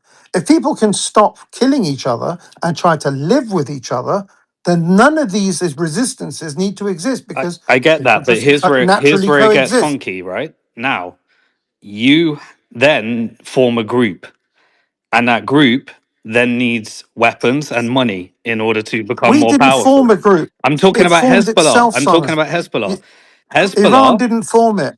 I'm not Simon saying that. I is said his. Hezbollah. Listen to me. You're not hearing. Yeah, Hezbollah. He means they came together. The Lebanese came together to form a group. That's what Yeah. he means. So, The exactly. the yeah, go ahead, Lebanese Simon. came together to form The Hezbollah. Shia Lebanese. The Shia Lebanese came together to form Hezbollah. What's their next question? Okay, where do we get our weapons from? And where do we get our money from? That's their next question. Then they form a plan and they go out to whoever is likely targets to get them their weapons and get them their funding. And then those people say, well, we'll do this, but here's what we want out of with this relationship. And if when you're talking just charity, fine. But when you're talking big It's not money, charity, and it's not as mercenary as you're making out to be. People, the Iranians. Okay, first of all, the but if that Iranians were true, have. why was Hezbollah sent into Syria? Let me. Why? Because they wanted to stabilize Syria. And was That's that it. what did that have to do with Lebanon? Was that just it was because they wanted to keep Assad in power, Whether, right? whether, do you not Because they think? were Do you not receiving think there was weapons any? from Assad. There was no Shia people in Syria. There was no Alawite people there. There wasn't a long history of Shia people in charge of the country. A minority that was in charge of a Sunni country, They and needed they to keep their weapons intact, to preserve their organization, to preserve their ability to resist Israel, which required having the Assad regime so that they could get the trafficking route that they needed in order no. to get their weapons. That wasn't the only reason. Syria was a bulwark against Israel. It has an air defense system in place that allows it, okay, to take down airplanes. Why do the airplanes not you did not used to fly over Syria in the past during all this time? Why did they always go out into the sea? And when they attacked Lebanon, they attacked it from the Mediterranean side of things because they wouldn't dare go into Syria. So Syria was not just some only this is we're using you as a caravan route. There was an army there, an army of hundreds of thousands of people who were willing to stand up against Israel. You got to bear in mind, Syria and Israel have not never ever had a peace treaty. Even till today, there is no peace treaty. There is a war between these two countries, and it's never stopped.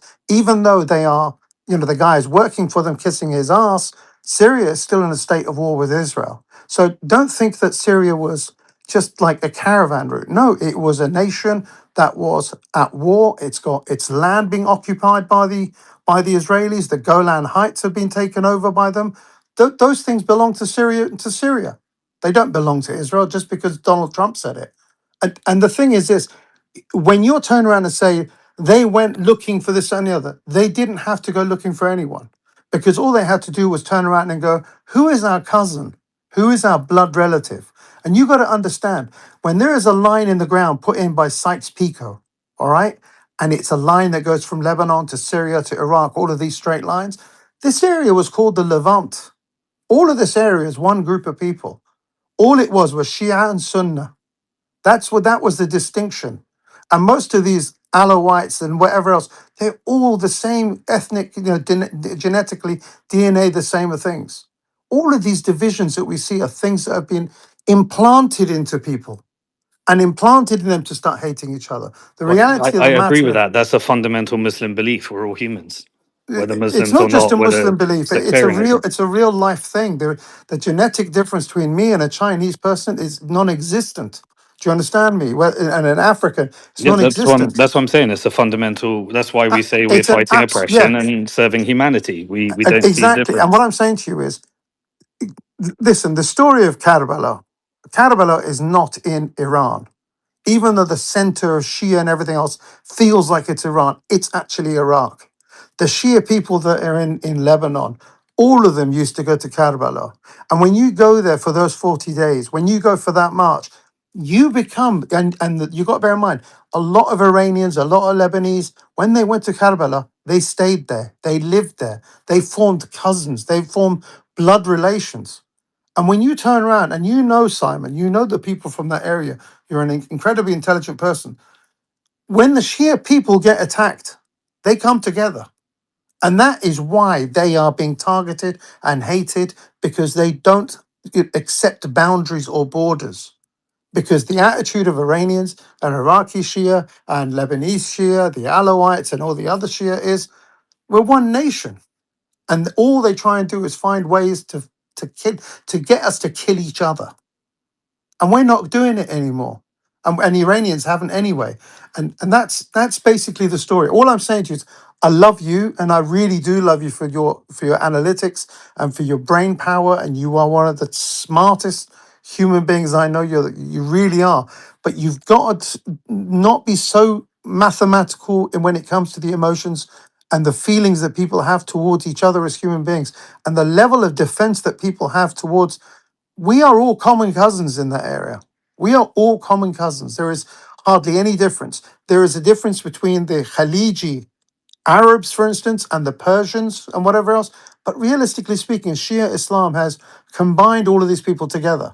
We're a lot more combined as a core group of people in comparison to the Sunni people, because the Sunni people are Pakistanis, Afghans, Indonesians. They don't have that same familiarity and blood of Imam Hussein with them. So Jose, let me just get this straight. Are you saying, and I'll tell you why I'm asking you this, and I'm going to read something out to you, a message somebody sent me earlier this morning, I got it. But are you saying this cause then for Iran is just a Shia cause? It's never been about just standing up for the oppressed and the downtrodden? What Resistance was saying before you came up Mm-hmm. was that this is all about humanity and standing for the oppressed and putting humanity first. You're saying it's 100% it's just for Shia, that's it. humanity. It is for humanity. Why does Iran support Cuba? Why does Iran support Venezuela? They're all Catholics. Iran's attitude is this. You've got to understand, Iran was in a war with Iraq for 8 years. The Soviet Union, the West, everyone was against Iran. The Soviet Union supplied weapons to Iraq. The whole of the West supplied it. Iran went through a what it's like, when a butterfly changes from that, whatever it is, to it's like a chrysalis, and it changed people's lives. We lost nearly 1 million people in that war, or 800,000 people. We realized at that time, and it became stuck in the DNA of Iranians, yeah, that we cannot leave people if we can actually help them, which is why we've supported all the causes as Iranians. Who were the first people to shut down South Africa? Iran. Who was the first people to help Venezuela when it started having problems? Iran. Yeah, I And get they are so. definitely not I Shia. get it, Hus, and I really appreciate you explaining that. And I think it's just, where are we now, right? There is a decision to be made, right?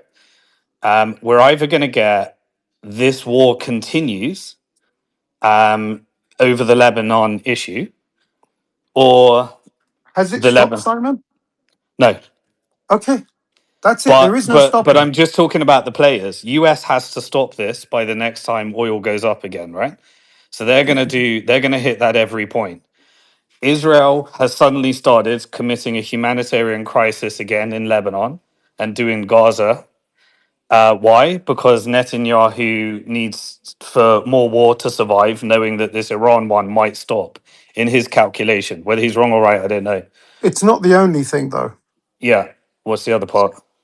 Well, the other part is that they put ground troops into the ground in Lebanon, and they have got absolutely owned. Yeah, They've so lost. they're trying to create a Let me buffer let me zone and finish. get more land, yeah? Let me finish. What did they do in Gaza? Whenever we had an ambush take place and Israeli soldiers died. 10 or 12 were ambushed and were killed and bombed, this and the other. The Israelis lost their mind and went and bombed the civilians in the hospitals, in the car parks, anywhere where they found a mass of people. They went and dropped a 2,000-pound bomb No, yeah, to we kill. know Okay, but how the point I'm trying to say terrorist to you is, Israel are.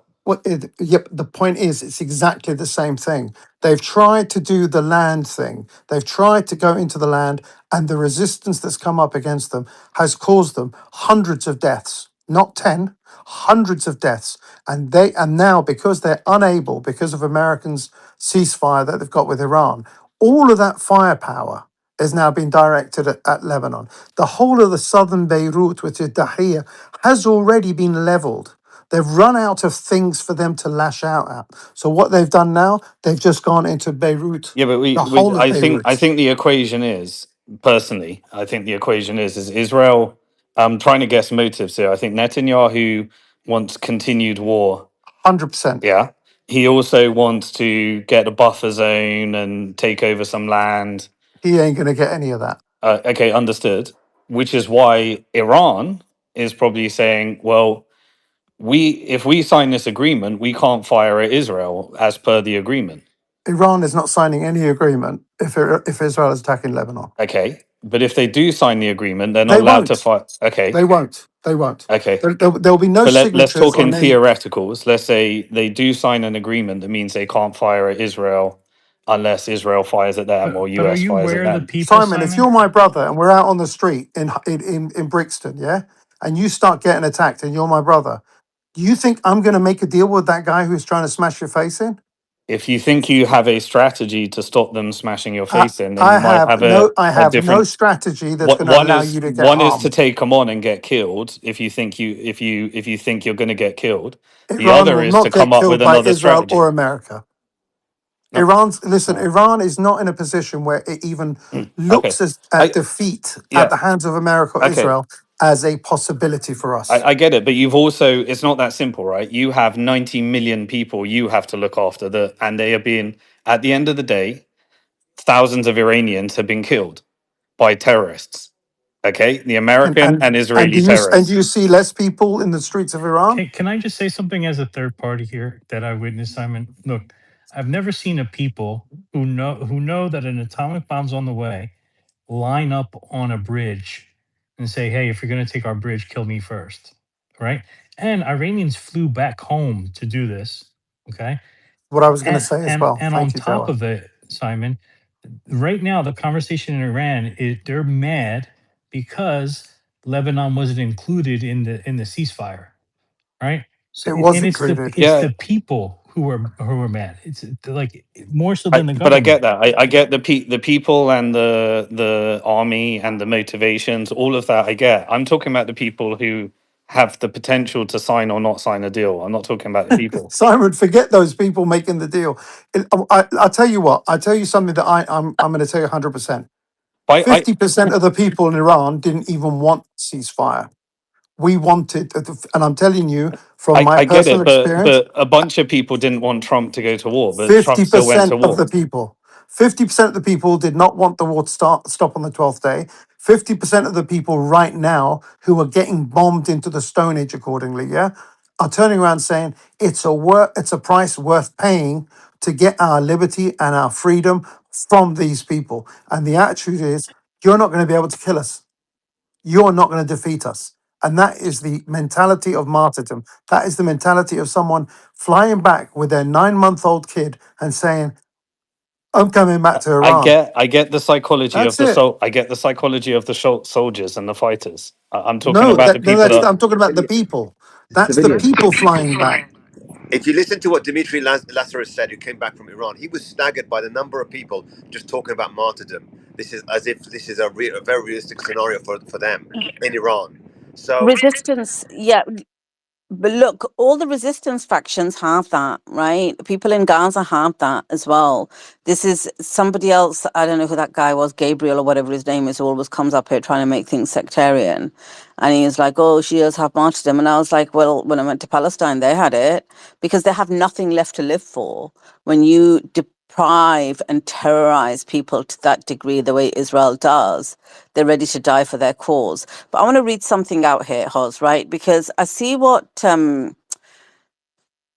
Simon's talking about is like people right at the top who are making these deals with nation states. And somebody sent me this morning in DMs. Let me find it and let me read this to you. And what they said was, they sent me a screenshot of one of Trump's tweets and something they'd written almost a year ago. And what they'd written a year ago, this person who sent it to me, is, I think reformists will likely return to the negotiating table. This was June last year. This person wrote this: give up the nuclear program or may keep it at the lowest threshold, give up financial, material, tech support to remaining limbs of AOR, axis of resistance, and reconcile with the West, may bring Iran into line with the Arab Gulf states' position, etc., etc. And then they sent me this screenshot that I've just read out and said, "Oh, I said this almost a year ago." And then they said, "B, as in me, they're addressing me. US actually achieved its goal." And I read this first thing this morning and it really hit me in the stomach. But I thought about it. And actually, Simon, it reminded me to some degree a little bit about what you say. But this is a little bit different. They said US actually achieved its goal, decimated the Iranian system, not regime, as in brackets, not the regime, decimated the Iranian system, weakened the office and authority of the supreme leader. Mujtaba, the new leader, will not command the same level of authority as the Shahid Ali Khamenei did. IRGC factions now control things. Most of them are reformist now, and they don't give two hoots about Palestine. As such, they will transition to Iranian nationalism eventually. They'll keep harping on about Palestine for a few more months or a couple of years, but nothing beyond lip service. Iran and its system has changed. That's the new reality. Israel didn't achieve its goal, and US and Israel had competing interests in this war. So that's what they said. And I tried to find anything about Palestine in any of the statements from Iran over the last 2-3 days, and there wasn't anything. So I was thinking about this a little bit this morning, thinking, what is going on here? This is, I think maybe I became too comfortable looking at Iran, thinking we know exactly what they're going to do. I never thought they'd take the deal yesterday, for example. I know a lot of people did, but I never thought they would. I was quite surprised that they did. Kind of mediate with Pakistan and stuff and do that at such short notice, especially with the statements coming out before. So, Hoz, what are your thoughts on this? So what I'll say to you is, if they had not, on the first minute, killed Ali Sayyid Khamenei, if they did not kill our Sayyid, if they didn't kill 168 kids, that story could have gone through.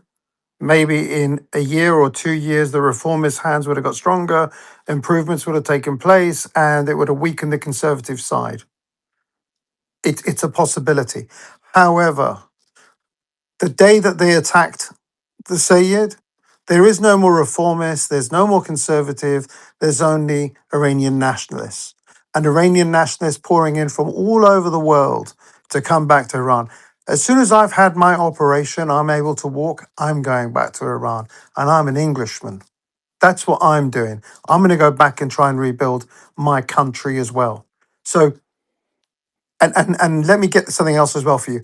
The comment about the IRGC is made up of reformists is an absolute, utter, complete, utter bollocks.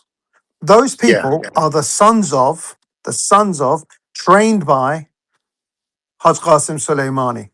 Haj Qasim Soleimani did not keep the IRGC and the Quds Brigade and all of these people. The people who are in charge are the ones who used to be his right hand men. Okay, and none of these people, in fact, if you know what they've been saying through their proxies, through the people in the news, and you know who's making these deals? Javid Zarif, the former foreign minister. He's the one that's trying to do these deals, okay, because he's part of the reformist group. They've turned around 100%. and said on the TV and everything else, I've said, Javid John, if you feel like, the Iranian people want to do this, why don't you walk into the crowd in Tehran and go to Inqilab Square? Go to Ferdo, Go to these places and see the kind of reception you get. Because Abbas Arakchi can walk in there, Dr. Masoud Pezeshkan can walk there. If this guy, Zarif, was to walk into Tehran square, he'd need an army to get him out alive. That's how the people truly feel. And this is all because they killed Imam. If they hadn't killed Imam Khamenei and just left the country as it was, it would not have gone the way Israel wants it, because it would have been a slow, gradual thing. But Israel's project here is the utter You're saying destruction that of are Iran. you saying that the mainstream Iranian and the management, all the soldiers, they would lean toward, hey, let's just go have a war. That they Is that what, already are 100%, mate. right? They will they because of the attack. Now the thing is this: you strengthen one side by the actions that you do. When you've brought kinetic power and attacked Iran the way you have done, what it does is it destroys the reformists. If you don't attack Iran and let Iran grow in its own way, in a natural manner, without the attacks from outside, without the threat from outside, then you get people bubbling up inside the country who turn around and say, you know what? I'm not happy with being in an Islamic republic. I'd like to have a bit more freedom. I'd like to have a bit more liberty. But if you turn around and say, we're attacking you, everyone just goes, shut it down. We're all going to be together. And what do people run to? They run to Imam Hussein. They run to look at Sayyid Muhammad Mirandi's tweets. Almost every day he says, we are the nation of Imam Hussein. Why? Because he was the martyr that attacked an army by himself to get 72 people of his people to try and get out of the battlefield. That is the kind of people that Iranians are. So you need to think about how you want to logically integrate Iran back into the world order and whatever else. Leave them alone and let them grow, and in time things will change. But if you're just applying force and violent force against Iran, all you're doing is making the hardliners turn around and say to all these reformists, I told you so. I told you you can't make deals with these people. I told you we can't trade with them. You're making deals with them. You're giving up our stuff. And everyone blames Javed Hussein, Zarif and Rouhani for the previous deal that they made over the JCPOA. They blame them for the weakness that we've got. Iran has already given up its nuclear, what's it called? It's quite happy to give up all of its nuclear stuff at 60% and bring it down to no percentage that If they I can use. if I can make a quick point to Khaleesi's question, really the reformists were in power in the sense that the former leader had the fatwa against nuclear weapons and the use of nuclear weapons. Well, that fatwa, as I understand it, under Islamic law, is now gone. It's null and void because he's dead.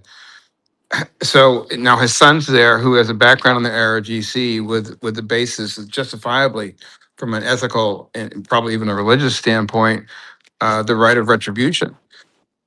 Yeah, that's probably not what it's called, but no, his the death of his entire family, his wife, his child. I mean, come on, this is not putting the reformists back in power in any way, shape, or Yeah, form. I agree. And I agree with Hoz. Beatrix, I think whoever wrote you that, they don't know the politics in Iran. I speak to lots of Iranians now, practically every day. Family members, people ex Are you parliament. Iranian, by the way? I'm not. I'm Palestinian, Hoz. Oh my But God, you I've sound got like an Iranian. no, I mean I do like Iran, obviously, but I grew up childhood friends with Iranians and their family, and some of them were in the government, and some are against the government, some are for, but now they're all nationalistic. And I agree with you, Hoz, in the sense that this has actually hardened the hardliners, and exactly what you said, exactly what they're saying. They're hardliners saying we told you not to deal with the US with the US and the West. We told you all this, and you didn't believe it. And now all of a sudden, the reformists are cowering in their minority, and the Zarif is the linchpin of that, because he's, like I said before, he was very very good friends, I think college friends with John Kerry. Senator John Kerry, that was going to be a president. He's So a and he Rothschild family member. Okay. yeah, so again, these alliances, it's now breaking apart. What United States and Israel has done has actually really galvanized the whole of the Iranian people, and actually things like this, like these missteps in agreements, they in my opinion, they're just missteps. But you continue doing these sorts of missteps often, then it's not great. But right now, the IRGC are in power. They are doing a lot of the war calls, and they've been restrained by the Iranian government to some extent, and they allowed this agreement to take place. Again, I disagree with all of that, but again, that's fine. But what you're seeing a lot of Iranian people saying, "Look, continue with this war. Don't make an agreement. They're going to break it. They're going to fool you." And now they're saying, "We told you. We told you." Even the people are saying that. Never mind about the hardliners. So And just to say that the IRGC is not the person that made the deal. yeah, exactly. They're not So the IRGC are the they're not military. allowed to make the deal. Yeah, exactly. The supreme leader makes the deal, and the nod of him goes to the president, and the president gives it to the national council, and the Yeah, national council then gives permission for it. exactly. It's not like an IRGC commander, one of 31 in 31 different provinces, says, "Okay, we're going to accept it." And to be honest with you, Suleiman said it before, and I'll say it again. These people are siloed within their own group and their own organization. They are not involved in the policy making or anything. They've just got a job to do, and that job is: am The I war. annihilating this target in repercussion for this? And that's it. That's the IRGC's job. And That's it. all the political stuff is going to be done by the politicians and That's by the it. supreme leader. Nothing Exactly. else. Yeah, so the IRGC just is in charge of the war. That's Correct. their mission. They are the military wing, along with the Artesh is the one that takes care of the ground, any ground invasions. But the IRGC governs all the aerospace. Artish means army. Yeah, army. That's what I mean. Artish means army. It's Sepah also But means it's a army. bit they, it's a bit And more than that. Basij. IRGC look after the banking, the port infrastructure. There's a ginormous economy they around the do have that. IRGC Yes, as they Yeah, do well. have that. that's called Basij, though. Yeah. So Yeah, I was just saying the word Artish means army. army. Okay, Yes, right. and Sepah also means army. But that's a But conventional army. yeah, but Basij is actually its name is Hezbollah. Yeah, It's called Hezbollah. It's exactly the same name as Ansar Allah, the same as the one in Lebanon, the same as the one in Iraq. They're all called the Army of God. exactly. Yeah, agreed.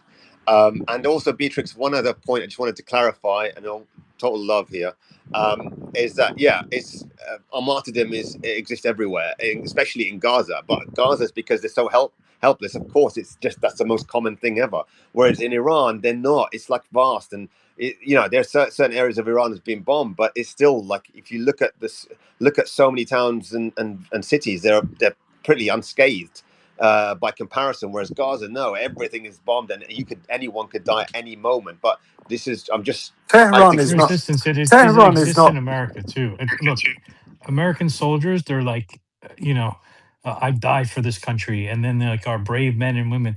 It's the same thing. They just use different language. In America, they demonize martyrdom, but in reality, all our military get taught to do exactly the same thing. But I'm not talking about the military. I'm talking about the people, the civilians in the street. They're the ones that talk about martyrdom every day. They say they kiss their children goodnight and they make a prayer because they don't know if they're going to live the next day. This is in But Gaza. This is that's normal. but that's because the reality has been war for several years, where America has never even overthrown a president, right? So Yeah, it's quite but even different. when they even when their children die and they weep, they cry. It's a traumatic experience. But they say they return to God. They've been martyred. They've returned to God, etc. And we're all going to return to God at one stage or another in life. And this is how our faith, just comforts us in this sense, and especially in times of conflict. So I'm not saying it's exclusively in Iran or exclusively. It's just it is obviously exacerbated in a war zone. I agree with you, Joa. And it's not just But we Shia either, no, by the way. Yeah. we all read the same Quran though. It's the same. So like, it's Yeah. I just Yeah, don't see why Americans humans are just not. Why is it that within Iran humans are not humans, but within everywhere else Muslims are humans? You know what I mean? Why is it that there's this uniqueness that they're not subject to they're everything jealous that that you other get humans are? 72 virgins when you die. Anyway, No, what I'm listen, saying is I'm gonna go. I gotta go. Simon, love you, surely mate. Iranians are humans subject to all the same things that happen to other people. No, they're not, mate, because they've been in a cauldron of 47 years of sanctions. They feel totally victimized as a nation. Every time that they've basically had another sanction added to them, it makes them feel like more victims, and they turn around and their attitude is solidify against the enemy from outside. But this isn't even Quran like this. You It's know, nothing to do humans with are the Quran. humans, I'm right? talking We about have I'm talking about Iranians. no, but we I'm have talking about nafs, we have fitr. Just one saying is humans are humans. Like we're saying that these are subhuman, is what you're I'm essentially not saying. saying they're no. I'm not even saying they're subhuman or above human or any human. I'm saying basically people are the creation of the environment that they're brought up in. If you're brought up in an environment where everyone is soft, you're going to create soft people. If you're in an environment where people are in a cauldron of fire, like Gaza at the moment, guess what? Those guys are solid fighters. Those guys are no surrender, no going backwards, going forwards. That's the mentality. And it's the environment that creates it. And it's a generational environment as well. Because when you see your father and your uncle and your cousin are getting killed in Gaza, your attitude is, you know what? I don't care. And I'm sitting in a prison. I can't get out of here. If I'm going to be able to take the blood of an Israeli, I'm going to take the blood of an Israeli. And that is, what creates these people. And also, martyrdom is not Shia only, yeah? It's across the whole of Islam. It's a Sunni thing as well, which is why you get people who are quite happy to commit suicide because they believe that what they're doing is helping Islam. It's helping them and their people. Yeah, but So there's don't. more. There's more to it. It's got to be defense based. Like you know, what I mean, there's way more to that Absolutely, it's a defense conversation based. It because is people defense will based. misinterpret that. Like Yeah, this. yeah, Well, I it don't even is defense agree. based. Well, sorry guys, but I don't even agree that. So I think wrong. I don't think the right terminology has been used here. So suicide is different to go into battle and then dying in battle. So Correct. even in Sunni Islam, other than if you're like a hardcore maybe Salafi, and you look at their books, some of their books maybe, but other than that, you will never find that suicide is impermissible in Islam and it's actually Yeah, sinful. But I think what you mean is this notion or this idea that you're going to resist, that you're going to fight against oppression, and correct. you're willing to sacrifice everything, including your life, for against the oppressor who's 100%. trying to take your life away, your family away, your nation away, your people away. So I think that's what you mean. 100%. Yeah. And not only that, you got to bear in mind as well, Suleiman, we have been indoctrinated to call people suicide bombers, suicide vest. And it's something that's been brought into our lexicon and our language to be those things. And I've said it in the same way as those people mean me to say it. And you're right to point that out. It's wrong. And it's not done for suicide. It's done for jihad. It's done for the freedom of your people. And I that's love you guys. I've got to go. Yeah. Thank you very much. And Simon, please don't be upset with me. As I said, you are a brainwave and a brain box, but emotionally, you need to come towards Shia Islam a little bit. I love you. Take care, guys. Good I, night. God Thanks, bless. Os. We love you, son. Take care. Good I night, just want Haz. Good night, everybody. Good night. God bless. say that I like Simon. I'm not a guy that subscribes to this idea that the whole world, all actors, work as part of an enterprise, and that there's always an investment and an ROI. That's not how, especially when it comes to countries like Iran, who have their foreign policy has been known to be ideological in nature. So they lose money on supporting Cuba, on Venezuela. They lose money on Hezbollah. They get vilified amongst the whole region for supporting Hezbollah and the Houthis. Eventually it causes long term loss. Have you looked at the economic trades behind that, though? Really, I know you've seen Yeah, one half of the equation, but have you looked at the other But, half of the but, but equation? before, yeah, I have. wait, before, excuse me, before we get to the economic side of the equation, when Simon's on the stage, it lasts about an hour and 90 minutes. Dr. Altusa came up, and I know she's a busy lady with her hand up, so maybe we could see what her question is. Hi, everyone. Thank you so much. Can you hear me? I'm in my car. Yeah. Yeah, Yes, yeah. Oh, okay, great. Awesome. Awesome. Yeah. So yeah, I'm basically thinking about the discussion that is going on regarding Iran and their intentions and their basically goals and motivation for supporting Hezbollah, etc. And I understand Simon looks at it from purely a financial perspective and and also like the more logical, more cerebral personality, and that's all great. But also there are historical facts that I think are being missed. I'm not so much of a person who makes it about Shia and Sunni, but I feel that there are multiple reasons why Iran decided to support Hezbollah. Number one, as many mentioned, Hezbollah formed in 1982, etc.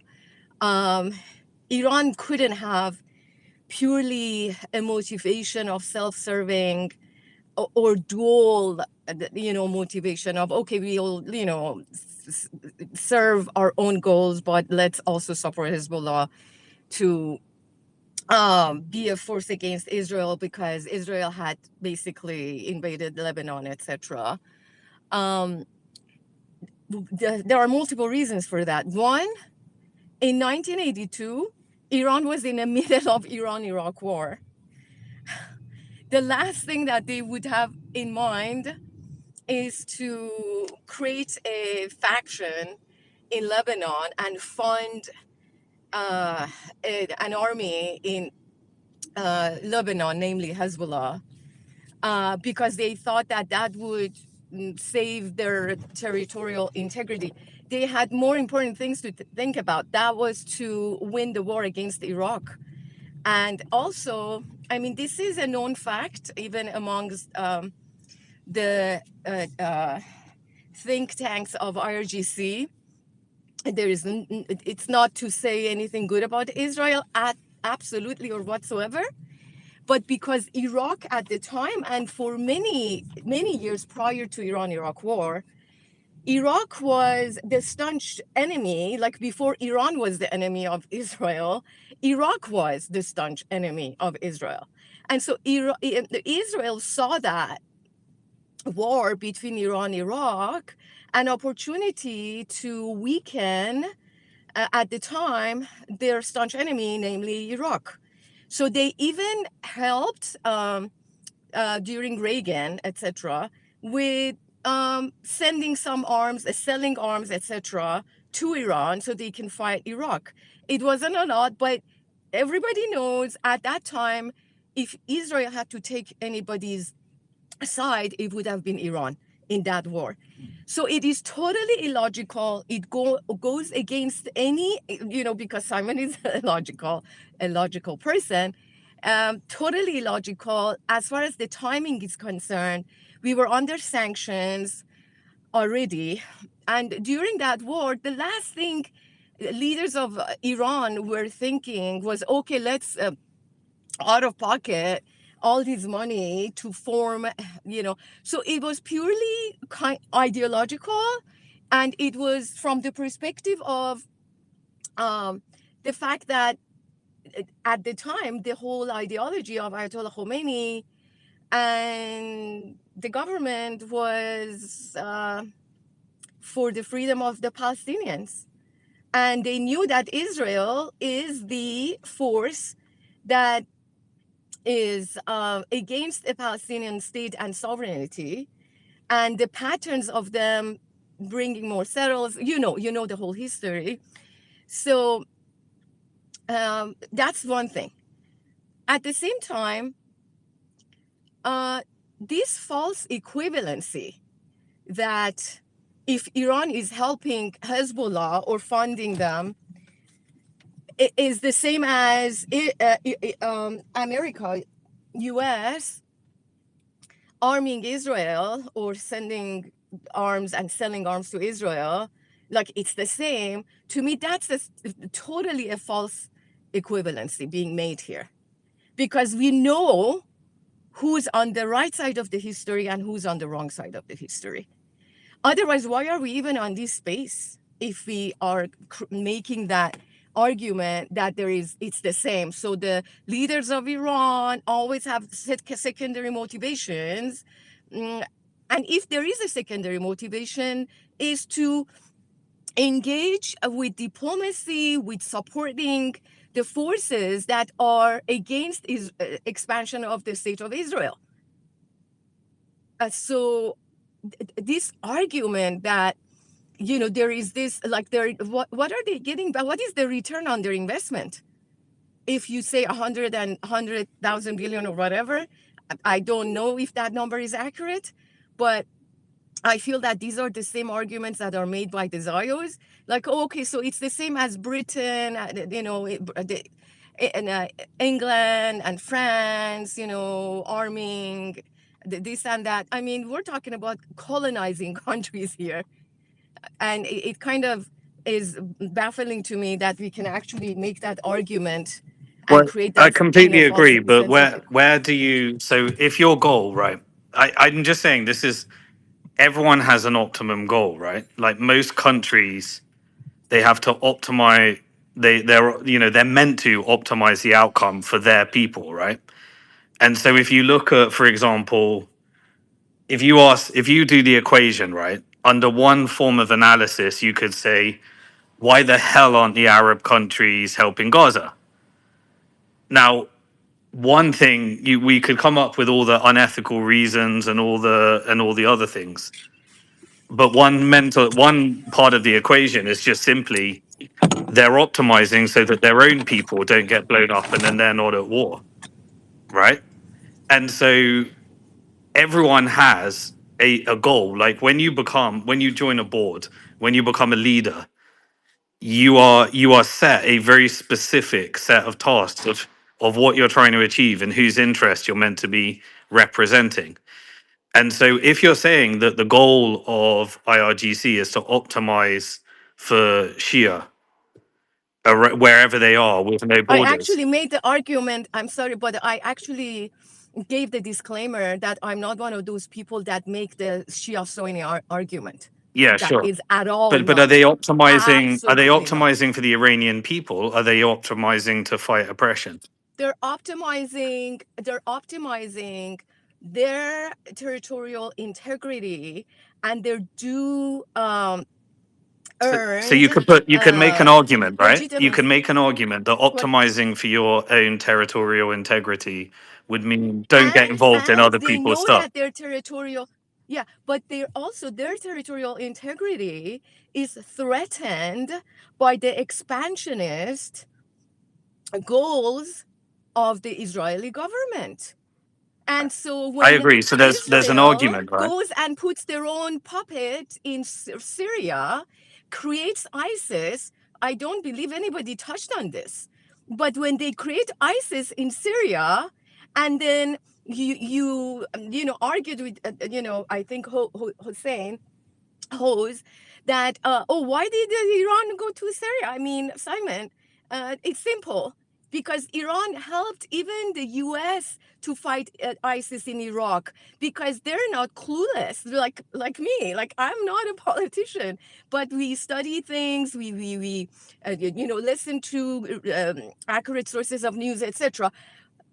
Since McCain, we knew that McCain was one of the actors in creating Al Qaeda and ISIS. No, we This is understand like this goes these back to things. We understand these no, covert no, and no, proxy no. stuff. But then when you say why did Iran go to Syria to help Assad? It wasn't so they can smuggle their arms No, what to I'm saying is Lebanon. That wasn't the only goal. if you're Hezbollah and your goal is to make sure that Israel doesn't invade Lebanon, and then you go into Syria, and you fight ISIS, you're potentially making a calculation that increases the likelihood that Israel comes into Lebanon because you're fighting someone else's battle in another country. And so what I'm saying is No, it matters what you're optimizing for, right? If you're no, optimizing it to fight matters what you're oppression, defending. No, this is called defense. In war, this is called defending and allying yourself with the countries that have the same problem with the bully in the region well, that is Sudan basically has the same problem. You know what I mean? But I'm saying encouraging, you go where it matters most to you in your proximity. because this argument that you were having on this space with other people wasn't about like Sudan or Africa or whatever. We're No, talking what about that. the region That's what I'm saying. during the conflict. The region that is matters most for Iran's geography and proximity. You're not fighting Yeah, oppression all around the world. You're Simon. fighting in the area that is most I mean, I don't optimized for even know you. where you're going with this, honestly. Like, yeah, I mean, it's called, Okay. Well, you I'm know, just. Yeah. Sorry, do you yeah, guys mind if I jump in real quick? yeah, Go sure. for it. Yeah, so Simon, I've been listening for a little while, and the problem that I see here is, first of all, the language being used. So the word that you're actually looking for is not proxy, it's ally. Okay, they're an ally in the truest sense, right? They have a shared ideology, shared common enemy, and they have other various shared interests, right? So they're an actual ally, not a proxy. And when you call them a proxy, you take away Hezbollah's agency. Now, I actually agree with you in a lot of things that you said with regards to the economy that they built up, but that economy is self-sustaining now. So, for example, Hezbollah, if you want to, if we're to frame this in the sort of the terminology and the way and the lens that you put it in, Hezbollah is itself then a corporate entity, right? That makes its own decisions, but it works in tandem, in partnership with its other sort of sister companies. Yeah. So the reality is, when you talk about Syria and Hezbollah, Iran is actually the smallest player in that equation, because the activities in Syria were a direct threat to Hezbollah. And that was the motivation for their involvement. Okay, it's the same reasons why the Peshmergas, they called on Haj Qasim Soleimani. It's the same reason why Shaheed Sayyid Hassan Nasrallah called Haj Qasim Soleimani when the threat of ISIS was at their doorstep, and they realized that they could not allow this to fester any longer, and they had to take action. A lot of the times, this gets bundled up with this idea that this was all to save Bashar al-Assad, and that's just absolutely not true. It's not correct. It's not factually correct. It's not historically correct. Yes, Bashar al-Assad played a part in it. He was part of the calculation, but he was not the sole calculation. Hezbollah has complete agency, especially under Sheikh Hassan Nasrallah, where they made, for example, the decision to join the war on October the 8th. That was completely an independent decision taken by Hezbollah. Did the IRGC and the Islamic Republic agree with it? Absolutely. Did they have their support? Absolutely. But the decision itself was that of Sayyid Hassan Nasrallah's, all right? So that's the first point. Now, this economy that you talk about, it's like you said, it's there to circumvent sanctions. But once that objective's achieved, it then just becomes a normal business, right? It's a normal economy. It's how they run their houses, how they build their infrastructure, how they fund their arsenal, etc., etc. This idea that Iran was just giving everything away free is patently incorrect. It's not how things work. And I often feel that Hezbollah is completely misunderstood. And I think after the martyrdom of Sheikh Hassan Nasrallah under the stewardship of Sheikh Naim, I think there might be some idea that because he's not so vocal, because he doesn't give as many speeches, maybe the impression given is that Iran is now fully in the driving seat. I actually think that's completely not true at all. I think he's just a different type of person. He's doesn't give those fiery speeches, but in terms of action, I think he's been just as decisive as Sayyid Hassan Nasrallah. As far as Iran ever abandoning the Lebanese people, to add on to Hoz's point, where I felt like you was half right and Hoz was half right. Now, the problem that I see often with is that you can see Shia ideology from far away. Like, for example, you can see a group of people sitting in a gathering, crying and lamenting and stuff, but you're not really able to gauge, what that lamenting is about, what that connection, that spiritual connection is about, and that is the lens that even the most, sort of like wayward Shia person will actually that will be their default setting. So these people who might have joined protests in the past in Iran, for example, even they will be feeling that same default spirituality that connects them to the concept of martyrdom. All right, which is why you have all these people constantly talking about martyrdom on the streets of Tehran and Esfahan and Shiraz.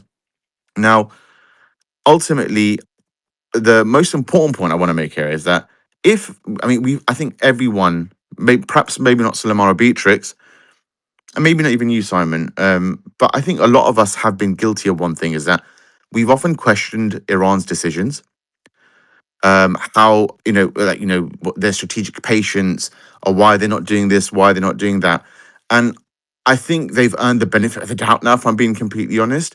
And if, God forbid, there is some sort of agreement that on the face of it looks like it's not backing Lebanon or Gaza in full force, I think we're going to have to give them the benefit of the doubt. I do believe that a deal, for example, like we're only now truly discovering Iran's true military capabilities. Prior to this, we all have to be honest. It doesn't matter how pro Iran you are, you have to be honest. Prior to this actual war, it was just mythology, right? We didn't know if they could actually do this. Now they've demonstrated what they can actually do, and I really firmly believe that we have not seen the full capabilities of Iran, and I definitely don't think we've seen the full capabilities of Hezbollah, because if you are to believe the ideology that Iran and Hezbollah are so closely tied, then it stands to reason that whatever Iran has, Hezbollah has as well. Nadeem, let me ask you something. Sure. If Iran was a secular government, 100% secular government, would they have supported Hezbollah? Not a chance in hell. Exactly. That's the point I'm making. Is that it's the ideology that takes precedent over here, and this idea that they're funded and because they're a proxy and they're doing Iran's job in the region, expanding its own interests or promoting its own interests. This is actually a very mute point because it actually works against them. And the economics, I would love to know what the economics of this, Simon, how it helps Iran, because so far what we've seen, call it 100 billion, call it 5 billion, whatever it is, tell me where's the ROI on that? To be fair, I think 100 billion is a conservative figure. Yeah. Yeah. Also, I just feel I like we mean, where have do we to. get the numbers? So I just wanted to say, I think, Simon, one thing you're missing is Let me just opportunity give cost. let me just give some breaking news. So a couple of breaking newses. And by the way, we've got an interview in about 22 minutes, but just on the breaking newses. As I mentioned, the people of Tehran have come out in huge numbers, say no ceasefire without Lebanon. The second thing is Iran. Oh, I mentioned this one already. Okay, this one. No, I mentioned that as well. Here you go. Pakistan's ambassador confirms Lebanon was part of the ceasefire deal and US and Israel aligned. So he's the Pakistan ambassador to the United States of America. And he's saying that Lebanon was part of the deal and actually the US and Israel aligned. He said the understanding comes from the highest levels in Pakistan, needs to be accorded primacy and certain authenticity. So the answer is yes. So actually, you guys know I'm very critical of Pakistan, but give them credit where credit's due. They are coming out and saying that actually Iran is telling the truth. Lebanon was part of the deal. What's funny, Nadeem? That Lebanon was part of the deal. And the Americans and the Israelis are lying. So I thought they're gonna stay quiet, and be weak about it. So yeah, a nice one that they've said that Lebanon was part of the deal. So it's basically Americans and the Israelis who are lying. Lebanon is being bombed very badly right now. Ceasefire is broken. They just destroyed a 5-story building. We also have a video of an Israeli bombing the home of a Lebanese student during during an online class, killing her mother. And I believe that's the entire. Wait one second. What's this one? Okay, yeah, I did that one already. Okay, yeah, that's the kind of entirety of some of the news that we've caught up on. So yeah, that's that. I also smashed Mario because the guy's chatting crap about Hezbollah. The guy's Lebanese, but he's a sellout. But yeah. Okay, so who did I interrupt? Whoever I did, go ahead. It was me. Thanks. Yeah, I was just wanted to say, I think someone might have hinted at this or said this earlier, but Simon, you got to also consider the opportunity cost, right? Like if it was all about money, then why not just sell out to the US and Israel immediately? Right? Like It's it's the not language. I rational. reject the language. People are thinking like money is about self-preservation of an institution and a structure. If you have a very strong mission to to achieve a very holy mission. You need money, and the more money you have, the more you can push it. We're analyzing it from kind of a very all I'm saying is if you want Iran to succeed, you look at its GDP, and its GDP is what will allow it to be a superpower, an economy, spread its whatever you want it to spread. Like you got to kind of understand that that's what gives a country its power, and that's what gives a company its power, and that effectively what gives an individual its power in most of these structures. So if you want to add language that makes it sound so horrific or bad or unworthy, then that's where it comes in, you know. But I'm just Okay, saying, everyone's talking about Iran being a superpower economy. That just means one thing: they got a shit ton of money from trade. yeah. So I guess, but then, so then I guess you would agree then that the money is a means to an end, and the end is the ideology. A completely different conversation. I mean, now you're talking about a spiritual conversation. I can talk about my belief as a Muslim, but what I'm talking about is pragmatism when you're deal making. And when you're deal making, you have a set of goals. As an executive of the company, you have to maximize for shareholders. As a country, you have to maximize for your people, right? And you make decisions for your people. And there is a set of goals, a constitution that you're meant to follow. And if you Uh, deviate from that, then somebody else, you know, and then Hezbollah has its own thing, right? And you are both optimizing for a specific set of goals. What's the sure, pragmatism sure, for but funding $100 billion to a resistance group?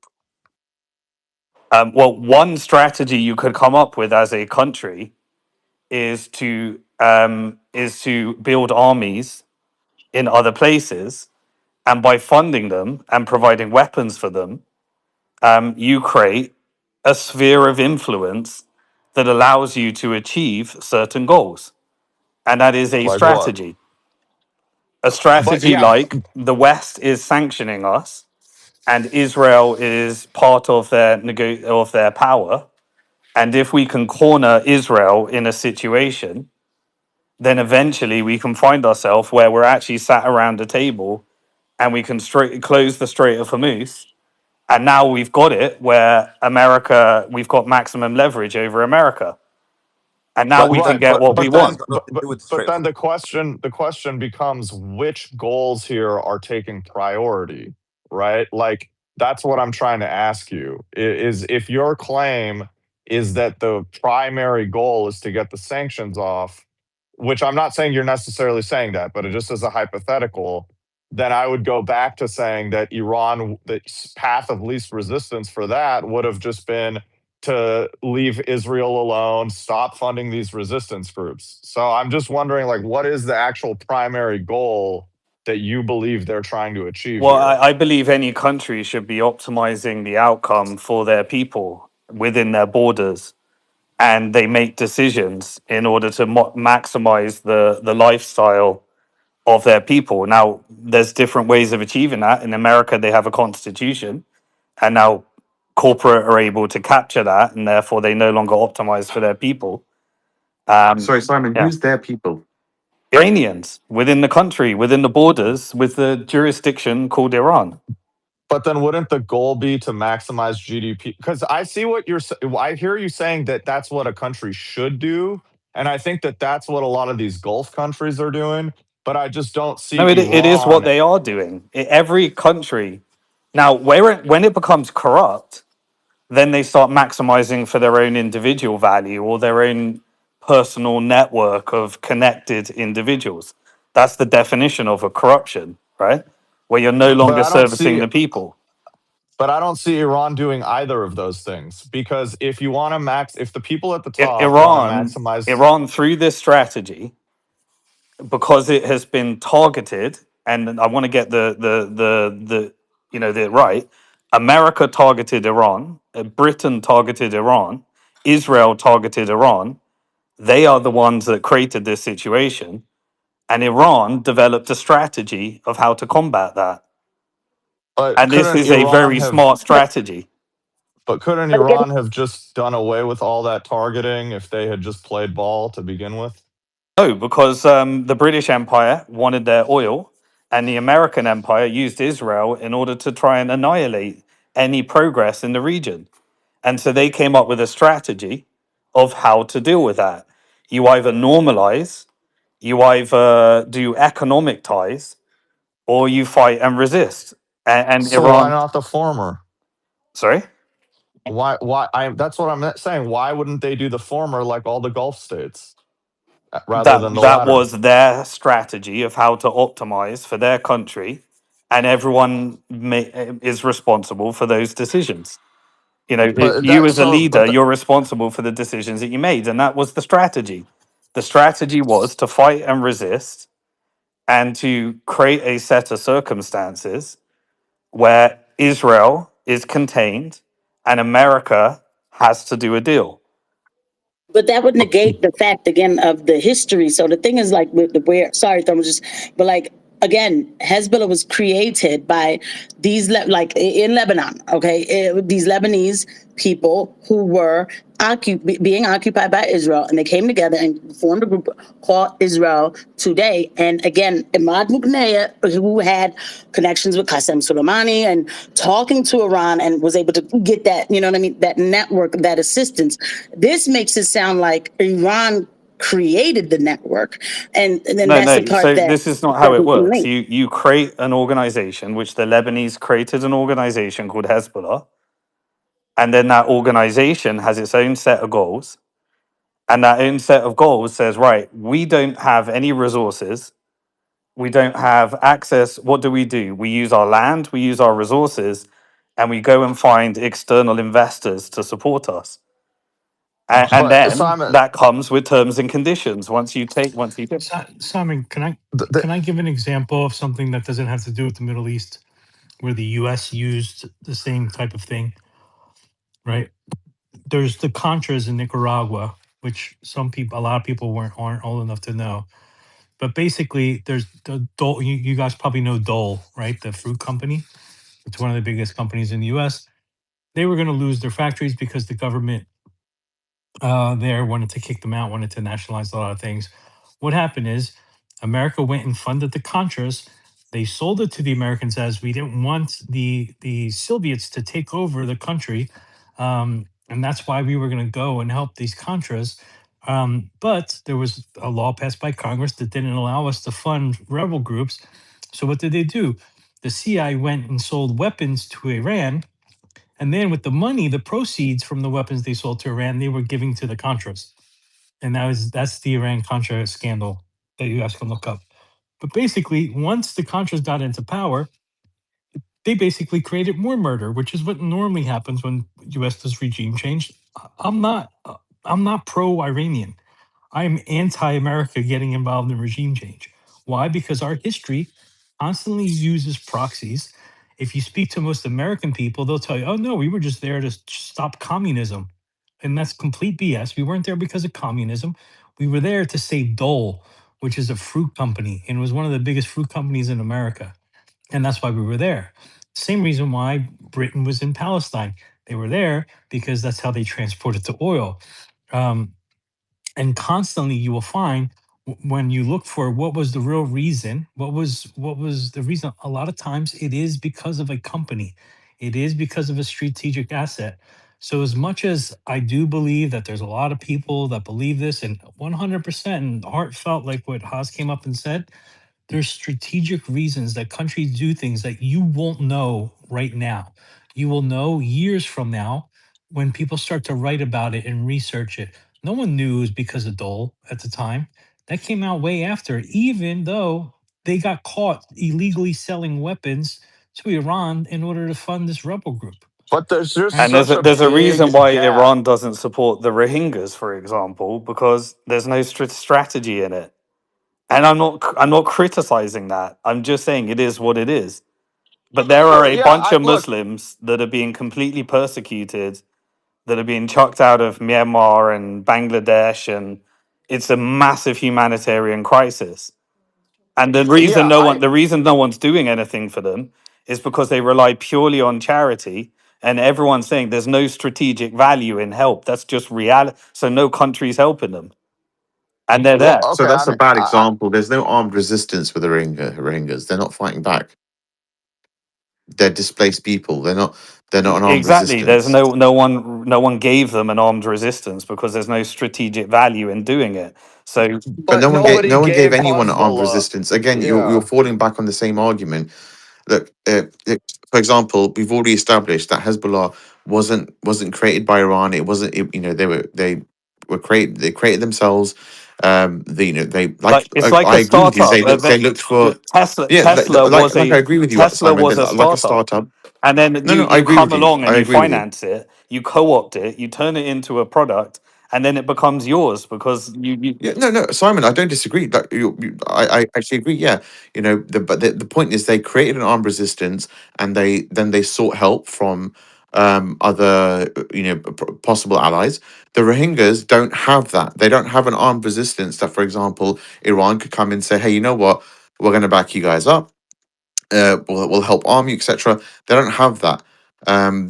They are solely kind of relying on the sort of charitable donations that come through various sort all of right. charitable Well, activities that take place. let's get back to Lebanon, right? Right. Yes, There, please. we were talking about Lebanon. Now we are at a moment where based upon the equation that I can see in front of me, US needs the Strait open, and we're going to hit the exact same scenarios before. Nothing's changed. They bought themselves a relief rally by getting the price of oil down. That's going to come straight back up in the days ahead. Are you Yeah. saying you think they'll attack again? Is that what you're suggesting? Sorry. No, I'm saying is US needs to open the strait. They can't do it militarily. They can only do it through diplomacy. And all they can do is terrorize in order to try and get a better deal. That's all America can do But from why here. isn't it up already, Simon? That's what I don't get is why isn't it up already Well, when let's yesterday, stick to Lebanon. But hold on, for whatever reason, the market is saying if you can keep it down, then it doesn't get desperate. You carry on. For whatever reason, you manipulate it. You do whatever you need to do. Um, Guys, can I just someone's make an observation related to this conflict? Iran's not even attacking Israel right now. They haven't done for several hours. Is it? I mean, have they attacked Israel so far today? I think they have. Yeah, I think they No, hit central. they've sent missiles over, man. Definitely, yeah. That's good. That's a relief. okay. So that's one part of the equation. The other part of the equation is Israel, right? Everyone's saying America can't make a deal because of Israel. I believe that Israel is okay with a continual state of war. Whether if they can't have it in Iran, then they have it in Lebanon. That's what's on the equation right now. Netanyahu needs war to carry on for a long time. Iran war is not an option to carry on for a long time. That's what Israel wants. Um, America needs to end it, but they can say, "Well, you carry on with Lebanon," and then what does Iran want? Iran effectively wants a way of weakening Israel without. But if they sign a deal, they can't do it themselves. They have to do it through someone else. And so, if we're in a set of circumstances where Hezbollah wants to resist, Israel wants to carry on doing war with, Hezbollah wants to, let's say, resist and weaken Israel. Israel wants to attack, terrorize, and weaken Hezbollah and just do what they do, try and acquire more land. And US needs to end it. Then rationally, one set, and I'm not saying it's rational, but if it is rational, then you do a deal that doesn't involve Lebanon. If you're optimizing for some other value, which is, i.e., we're ideological, we will never, ever, ever leave Lebanon, then you carry on fighting and you don't sign a deal until Lebanon's included. And one of those is likely to happen, or we're back to where we were, where it's either nuclear or World War III, which I don't think is going to happen. But And, Lebanon and was included. Sorry, Simon. Sorry, sorry. I was going to ask you very quickly. Are you basing this hypothesis on how the markets are reacting? the market is only America's equation because America needs the price of oil below $115. Because every single time the price goes to $115, Trump completely pivots from what he was doing previously. There's a reason for that because Trump is controlled by finance, and finance is saying we can't have oil above $115 for weeks on end. Okay, That's so based upon what if the everything that's Strait doesn't happened for the open? last 40 days. Okay, that's fine. I understand. I understand. I've kind of got a grasp on what you're saying now. But let's assume the Strait doesn't open. What's your prediction in that case? If the strait doesn't open, the price of oil goes up to $115 again, and Trump finds a new tool to get it down. He's running out of tools. He doesn't have many left. The last one was really extreme. He pretended that he was about to drop a nuke on Iran, and he gave them 48 hours, and he led it to the final hour, saying that he's going to do civilian and terrorism. And in the end, a fake deal or real deal was announced. Iran confirmed that these are the 10 conditions, and America said they accepted it. And then we entered into this little tit for tat or pulling out of the deal around the Lebanese clause. He has to find another way of doing that to get the price of oil down once it starts going to $115 again. I'm not sure what he can do next. There's no strategic petroleum reserve. There's no lifting of sanctions. The only thing is a deal, or you create something even more extreme than last time, where you actually get a submarine with a nuke, fire it, create a scenario where it looks like you're about to fire it and it's like a bay of pigs, and then pull out at the last minute. Once you've done that, you've got nothing left. Yeah, so I pretty much agree with you on all of that part. I just do think that there's a significant ideological component to this because, or at least there has been, maybe something has changed in the last few weeks.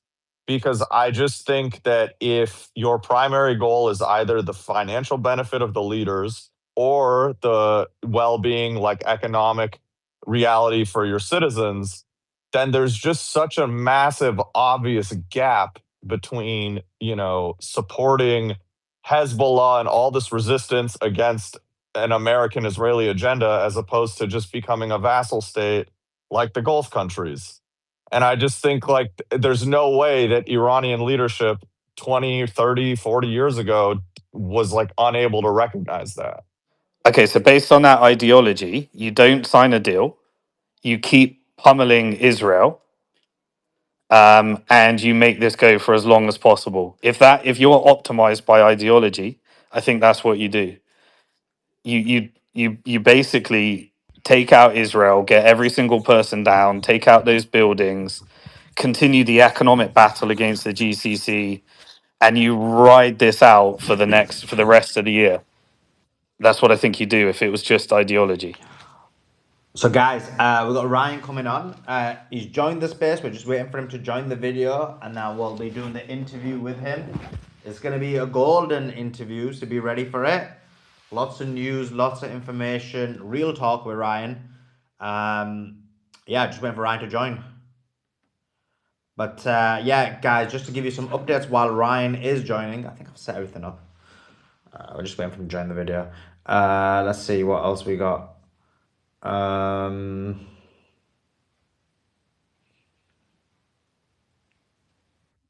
Did you read the super chat, Suleiman? No, I didn't. Let me do it now. Am I not a good, like, I'm like your little secretary and I don't even charge for my Yeah, time? but when you meant to read it while I was taking a very short 20-minute, 33-second break, what happened? You kind of flopped, to be honest. But we'll allow it. Okay, we got when Trump said in his tweet there has been a regime change in Iran, what if the diplomats in Iran have betrayed the Islamic cause of Khamenei? No, because actually, funny enough, Van said that the original person in the negotiations was Ayatollah Khamenei. So actually, by killing the Ayatollah, meaning the original Ayatollah Khamenei, they actually killed the negotiator. So even that goes against this whole claim. So Iran will strike back for Lebanon. Strike what exactly? That will equal 1,000 lives. What is the goal anymore for Iran side at this point? Well, we'll have this discussion now about that. Ryan's here, so we'll do the rest of the super chats in a bit. Okay, I tweeted it out, haven't I? I think I tweeted it out. tweet this out. Yeah.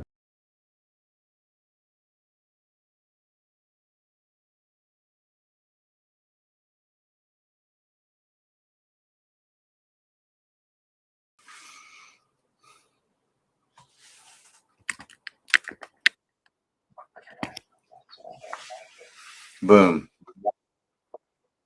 Thank you. Yeah. Sorry? Good one. Good one. Okay. Hi Ryan, how you doing? Pretty good.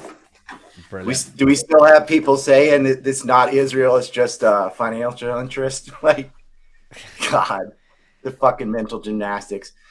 I remember, and you were listening when I asked Simon, hey, when the U.S. starts a war on Israel's behalf with Iran, are you then going to change your mind? He said he would, and he still isn't doing it. Whatever. There's not an analyst on earth that believes that. They're all like, yeah, this is Israel. Israel wanted a war with Iran. That's where a war with Iran. Everybody agrees. Okay, so Ryan, I gotta ask you before I start recording. I've never seen you in a suit. Well, I'll say that again when we're recording then. What's the I've never seen you in a suit. What's going on, bro? I have something after this. All right. Okay. Not you. Oh, I'll say it's the dignity of your show. Oh, is it? Listen, guys, Ryan's dressed up for the show. He's like, listen, let's go. That's what I'll say. Okay, let's do it. Okay. Okay, appreciate you guys joining in. We've got the one and only Ryan Dawson. Ryan Dawson has been given the best, and I do mean the best analysis throughout this 40 days of this war, and even before that, but specifically during this 40 days, he's been a regular and analyzing exactly what's going on, and every single one of his predictions throughout this war has been on point. Ryan, thank you so much for taking your time out to join us. Thank you. I see Simon still doing mental gymnastics in your space. Dude, it's Israel. It's not like some global elite financial cabal or whatever. It's them, man. Every analyst agrees. And I remember asking him back in June, before the U.S. got involved, I said, when the U.S. goes to war on behalf of Israel with Iran, are you going to change your position? He said he would. He still isn't going to do it. It's like, man, just give it up. It's not the petrodollar or any of that. Look, the Gulf states were shut down completely. They all traded in dollars. Their trade was zero. Did the dollar collapse? No, it didn't. It's got nothing to do with that. It's Israel. They've attacked Iran 4 times. They're the ones sabotaging this peace agreement. And by the way, there was no agreement. There was an agreement to make an agreement. They're supposed to talk on Friday and hammer out these 10 points. And no, it's not the 15. It's the 10 points because Iran cut off all communication and said, here is the deal. If you want the Strait of Hormuz open, which they desperately do, then this is what you have to do. And of course, Lebanon was included in that. Well, the Israelis don't care about the Strait of Hormuz or Europe or Asia or America. They care about themselves, and they want to annex land in Lebanon. And that is why we have this fucking war, is because the Zionists, that's the whole reason there were sanctions on Iran. It's the whole reason there were threats. It's the whole reason we went to war in Iraq. It's the entire reason there was a war in Syria. Every single pre-war lie is not coming from oil companies or anything. They were coming from an Israeli cabal of neocons who are at war for Israel. And Israel, like the U.S., did this horribly. Like, he lost so much face capitulating and saying, okay, we'll do a deal if we can get this Strait of Hormuz open. And Trump did a victory lap saying, oh, well, look, I got the Strait open. Never mind the fact that the Strait was already open before the war started. Like, you didn't really gain anything. And now there's going to be a toll booth on it. But he's like, look, I got this. Yeah, all you had to do to achieve that was to F off back to the Atlantic. Get out of the Middle East where you don't belong. Why do you think all these bases are surrounding Iran in the first place? So that they can attack them on behalf of Israel. Yeah, exactly. If they wanted them on the dollar, they never would have sanctioned them and they never would have threatened them. They were already on the dollar. The whole reason Iran, Russia, Venezuela, Iraq, like anybody that's moved away from the dollar, is because the U.S. put sanctions on them, and then in the case of Iraq, invaded them. Yeah. Now, you mentioned about the deal, Ryan. You mentioned about the 10-point plan. J.D. Vance came out today and he said, guess what? There's 3 different 10-point plans There's the first one they rejected. There's the second, which they threw in the bin. There's the second one that they accepted, which was different. And then there's in the third one that we are pushing out on social media. By we, he means us. On social media is a maximalist plan, 10-point plan, which is not the one that they've agreed to. What's your thoughts So on that? look, they didn't agree to any of the plans. There's an agreement to do an agreement. They agreed to talk about that third plan on Friday. And now then they can finesse, well, should it be $2 million a ship or less or whatever? But these are Iran's demands. And Iran has all the leverage. I mean, they could turn around and be like, all right, we're closing the Red Sea as well. Like, you're going to have to follow this 10-point plan. The problem is America they can't put Israel on a leash. Israel's the master in this relationship. They can't make them stop bombing Lebanon. There's a way. You cut off all military aid and you stop giving them billions of dollars. Joe Kent laid it out. If you want Israel to behave, that's what you have to do. But look at it. Is there any condemnation from the world about Israel sabotaging this and continuing to carpet bomb towns in Lebanon, which is immoral in and of itself? But never mind that. Like, if you want the Strait of Hormuz open, you have to have peace with Lebanon as well. Are there any sanctions placed on Israel? No. Did anyone even verbally condemn it? No. Then why would they change their behavior? They're not. Netanyahu's not. He's trying to stay out of prison. So, of course, he's going to kill civilians in Lebanon. And he had to do a giant bombing because his own public is a bunch of genocidal lunatics, and that's what they want. They were mad at him for not having more war. So he had to go and murder more. And they attacked Iran too. So now already Iranian missiles are on their way to Israel again. Well, but we could be in the best scenario ever, where the U.S. just said, when dad leaves the playground and the little bully kid's left to himself, that could be the best thing ever. That's why America could say, you know what? Maybe they won't cut military aid or anything like that. They're too beholden to Epstein. But they can't say, well, we don't have to help you anymore. And just let Iran and Lebanon and the Houthis take care of Israel. Because the only thing they listen to is force. They don't have the capacity for rational thought or empathy, they don't care. They want genocide. They want land. They think it was promised to them by God. This is how these people operate. So Karam Shah 4, that's, gunboat diplomacy. It's the only thing that's ever worked on Israel is physically defeating them. But it's do you an think imperialist Sorry, go ahead. Man, I'm just saying, it's just like Manifest Destiny 2.0. But do you think that would realistically ever happen? Whether because you made the argument at the start that everything's happening because of Israel. Israel controls things. So could there really be a scenario where America abandoned Israel? Can you imagine the U.S. creating a ceasefire, calming things down in the market, and then suddenly going, oh, well, Israel said we're not allowed, and then going back to war again? Like, if Trump goes back to war, he has no way to end it again. It's just perpetual war. He's doing this for years now. He can't do it. The Gulf states are just getting annihilated. Kuwait and Bahrain might not exist the land will be there, but they're not going to be Bahrain and Kuwait anymore. It's just going to be part of Iraq, part of Iran. The UAE is committing suicide. They were like, hey, Germany, I see you and I raise you one. Like, they'll find a way to economically sabotage themselves. Yeah. For this, they had an agreement to talk about this 10-point plan. And in that was obviously the biggest thing that America wants is to open the Strait of Hormuz. Yeah. It's not for the Iranian people or any of that jazz. It's the economic fallout of the strait being closed. That's all they really care about. So you just mentioned that Iranian missiles are coming. So we saw today that, and actually we'll come to that in a second. The first thing we saw was Israel broke the ceasefire. Iran said Lebanon is within the agreement. Pakistan initially said that the Prime Minister of Pakistan said that Lebanon is within the agreement. More recently, the Foreign Minister of Pakistan has come out and said the Iranians are telling the truth. Lebanon is part of the agreement. America, and this is the ambassador to the United States of America. So it's not just some random ambassador. It's the Pakistani ambassador in the US. Trump posted that tweet on Truth Social. Exactly. So this is something that he agreed to. Like, the agreement isn't signed or anything, but this is what they're agreeing to agree on. There's some finessing on details, but like, these are the major points. and he'll do anything to reopen the Strait of Hormuz. And or at least, I mean, you can't bluff it so many times. The market's just going to realize that if you're really going to go to war, even for another 2 weeks, it might shoot past $115 a barrel. And especially if they close the Red Sea, that's the other trump card that they haven't played yet. And they definitely can. I think they were saving that for, if boots come on the ground, despite the botched raid. That's something we already talked about. Then they'll close the Red Sea too. And that'll just triple the level of pain.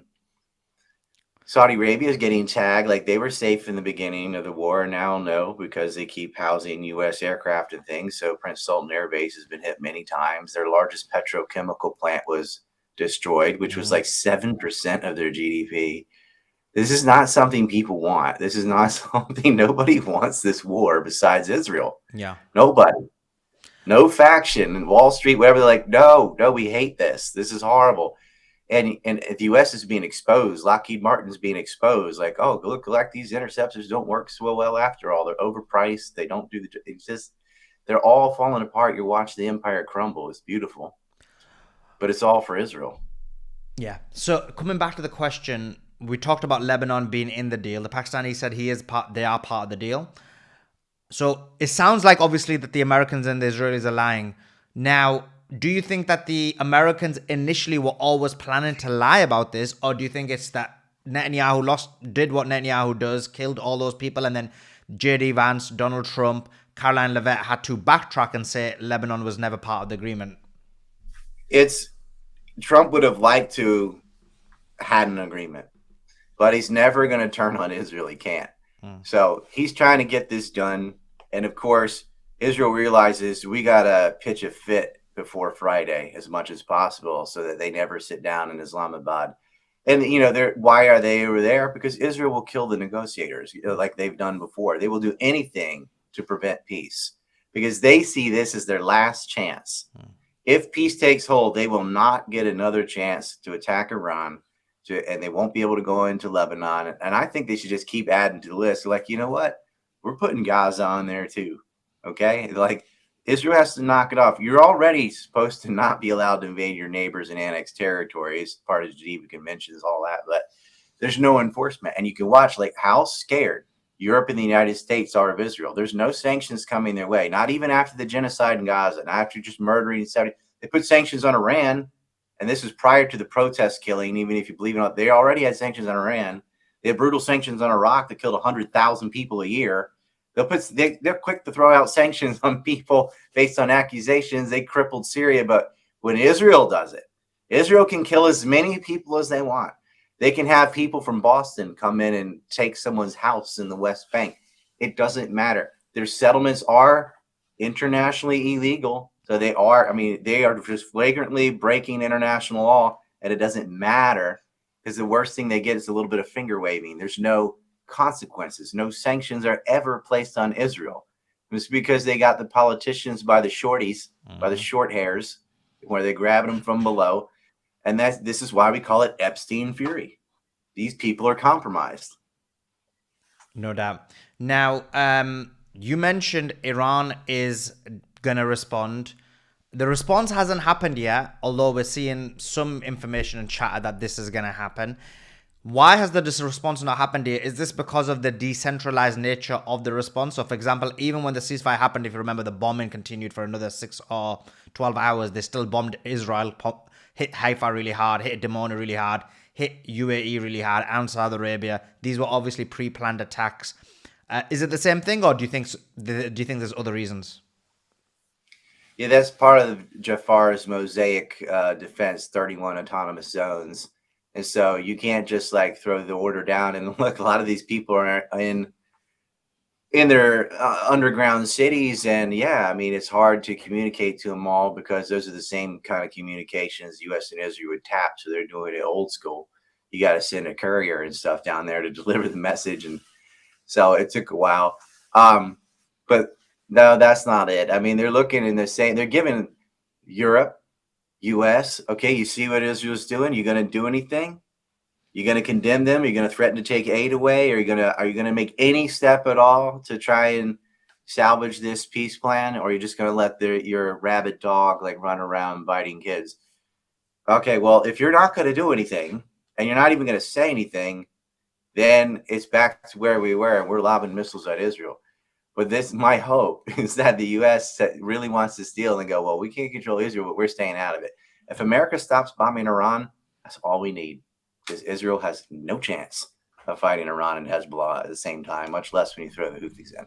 That is a dream, but I don't know. It's not. Israel will. America will do. It's to the last American. They'll do whatever they can for Israel. Exactly. And if they really get backed in the corner, Israel will start lobbing nukes. Like, these people are crazy. It's a pariah state. No doubt. So let's get back into this conversation. So you expect the response. When do you expect the response by? Oh, I think it'll be today, my time. They're not going to put up with it. I mean, they're looking at what's happening in Lebanon. It's like, look, there was a ceasefire. You were this close. The Strait of Hormuz was open for about 10 minutes. Yeah, it was. For about 10 minutes. We had the ships were, they're like, all right, we're getting out of here. They're like, oh, wait, nope.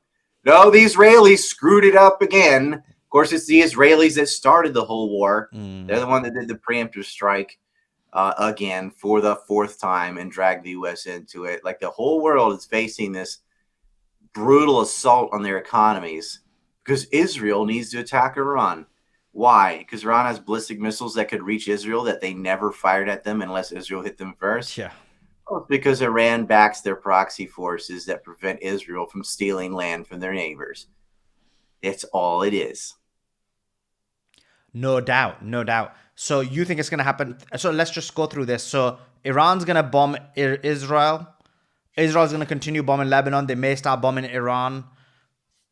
What happens? Do you think these talks on Friday end up breaking down, or do you think those talks still happen?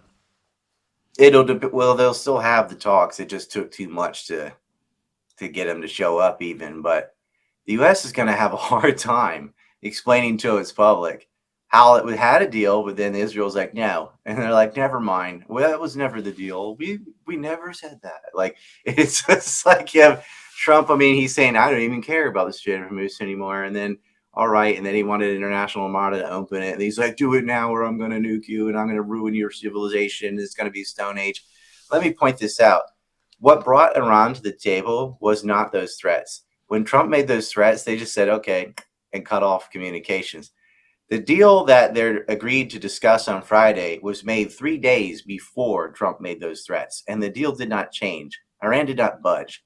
They didn't care about his crash out on Truth Social. They're like, here is the plan, accept it or get bent. And Trump ranted and raved. He made his last big bluff. He tried to raid and it failed. Iran shot down their aircraft. Then he tried intimidating him and that failed. So he decided to talk to him. He's like, all right, I'll talk to you about this plan on Friday. And then it's like, okay, Israel, you need to do as much damage as you can by Friday to get us out of this, because I just made a peace deal and I calmed the markets down for a little while. Please stop it. No, Israel just like, no, we're going to double down. Everybody piled on Netanyahu. You could see it. You could see all the Zionist neocons, Mark Levine crying on stream, Laura Loomer losing her crap like Nicolas Cage, just lost it. Because like, no, peace, no, this is our last chance to steal more land and kill kids. They're so angry that there was a chance at peace. They're like, oh, they don't care that gas prices are high. They don't care there could be food shortages and blackouts. It doesn't matter. It's just Goyim. They don't matter. Well, as they got a chance to take a piece of Lebanon. That's been their dream for Greater Israel, killing Amalek. So now let's take the conversation to Lebanon, because you've been following this very closely through your sources. And what we know is, actually just explain to the audience again, because we've got a large number of people listening on both YouTube and X. Well, Lebanon, it's like they're winning on the ground and they're losing badly in the air. And so the one thing Israel's good at is bombing civilian infrastructure from a distance. And they're doing that. Yeah. The difference is it looks like Gaza, but it isn't, because the Lebanese could flee. The people in Gaza had nowhere to go.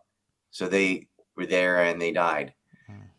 Bombing empty houses it's a war crime. I mean, you're making people homeless. You're destroying all their possessions. You're forcing someone to leave everything they've ever worked for, where they own their community. It's horrible.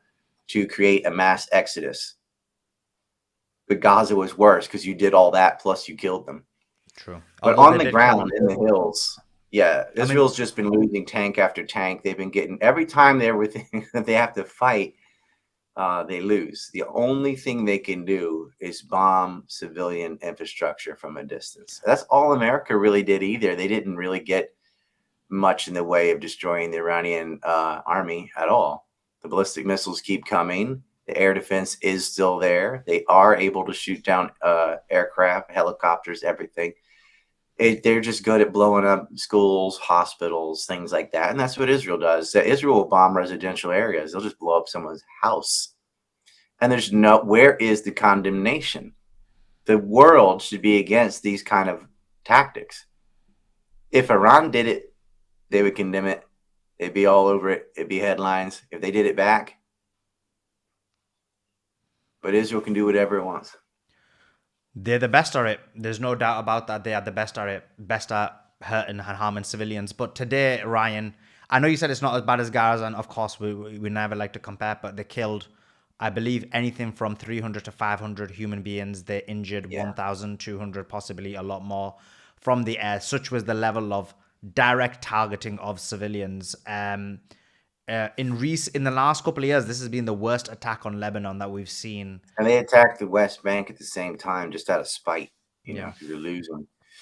But do you think this hundreds of Lebanese are being killed, and millions have been forced to leave in the Dani in the southern Lebanon. They've been forced to go. Dahi, excuse me.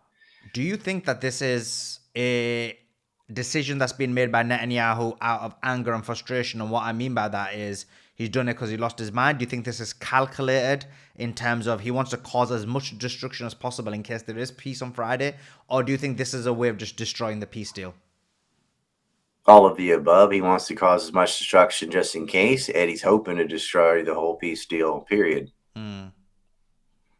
Okay. Now, one of the things J.D. Vance mentioned was about the 10-point plan.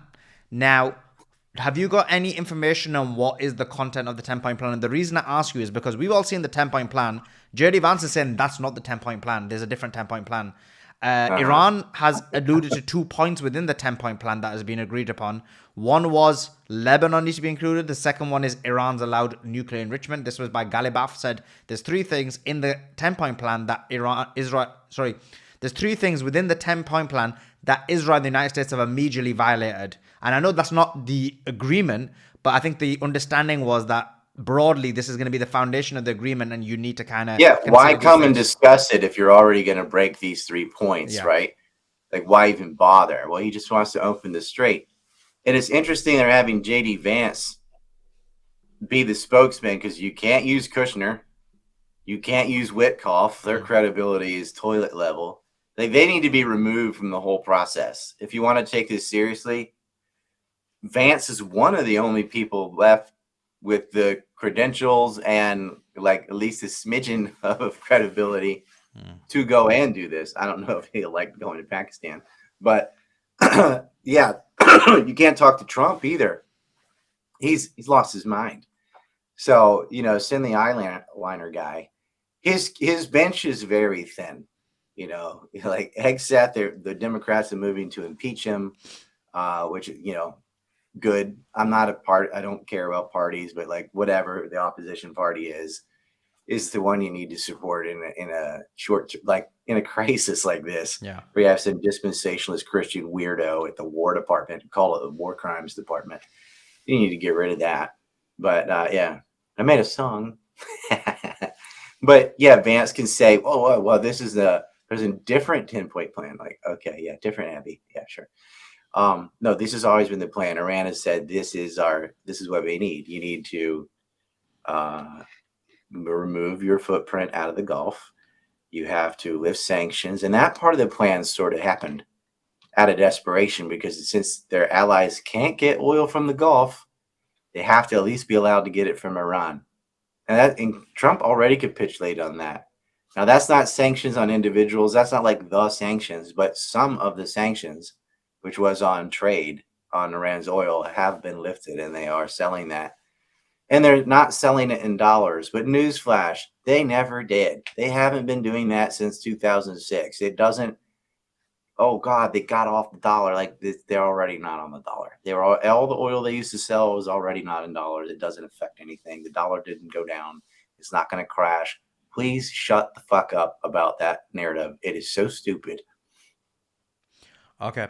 And looking at the 10-point plan, it's complete capitulation by the United States of America, complete capitulation by Israel. It kind of adds to what we've been saying, that Iran is winning. Is there anything in your mind that Iran may concede and you think, look, this is problematic, they shouldn't concede this point? I think some things they're willing to discuss is like the uranium enrichment. You can see before the war, they were already ready to put that on the table and say, fine, have it. They know they don't even need to get the bomb. They can handle it with their conventional weapons already. So that's something that they put on the list that they can negotiate away. Like that's a trading, something they can trade, bargain with, a bargaining chip, as it were. The $2 million per boat, you could play around with that price. Be like, how about $1,500,000, whatever? Like you can finesse that. But sanction relief, the ballistic missile program continues unmolested, and ending the war on all fronts. Those three things are vital. If you don't do that, then it doesn't matter. The strait's going to stay closed. They're basically offering, we will open the strait. Instead of paying reparations, we'll just start taxing the Gulf exports and pay for it that way. That way, America and Israel start the war and the Gulf is going to pay for it. They can do that. They can finesse that. But ending the war on all fronts has to happen. They're not going to allow Israel to annex a piece of Lebanon. That's not happening. In terms of the enrichment, I mean, the Omani foreign minister came out the day before and said that Iran had agreed to 0%. So this war was for nothing if that's the only thing they achieved. But the question to you is, you mentioned ballistic missiles. Netanyahu came out today or yesterday and said ballistic missiles has to be part of the deal. He also, the UAE foreign minister also said the same thing. So what's your thoughts? That's part of that's the deal they need. I mean, the UAE is basically Israel Junior. So let's just call that. Like, don't even call them. That's just Israel, East Israel. Okay. Yeah.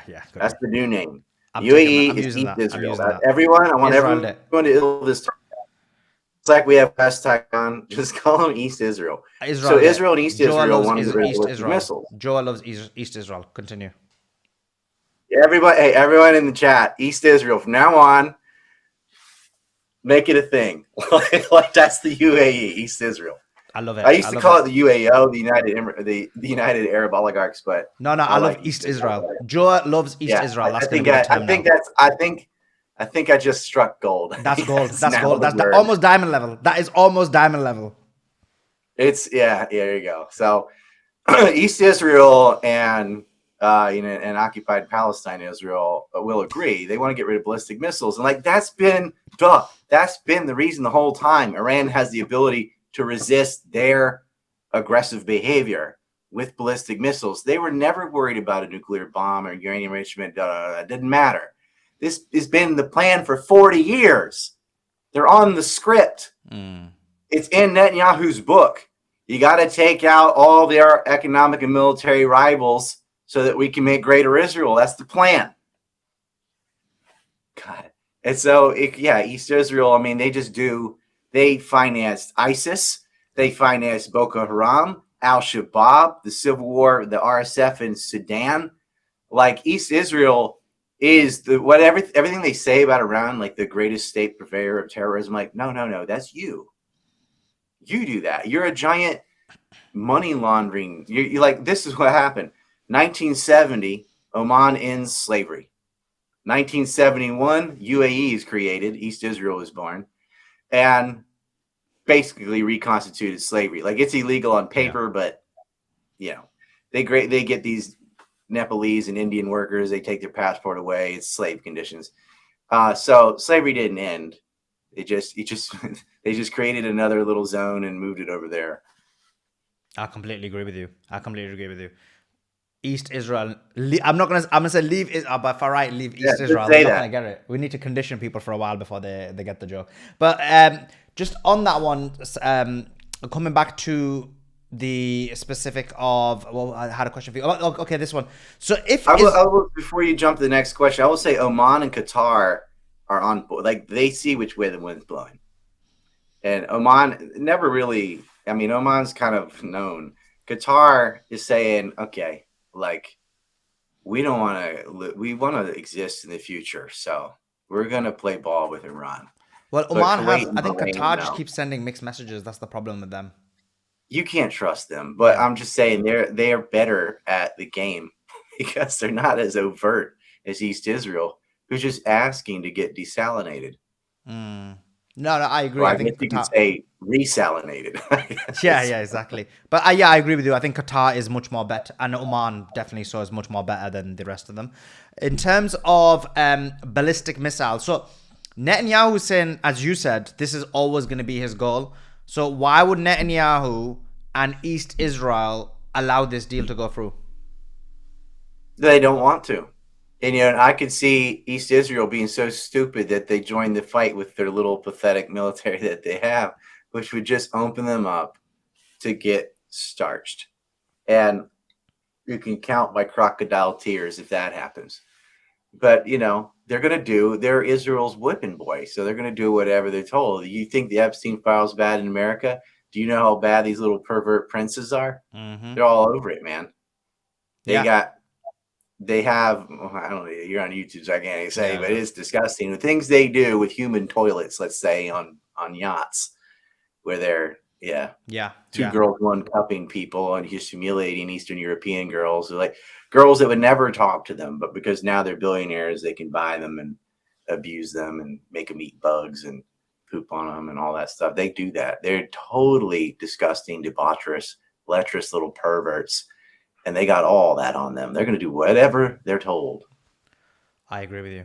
There's no doubt about that. Now, and this is well known as well. So it's not like we're saying something this is well known. It's just something that people accept from the behavior they accept from these people.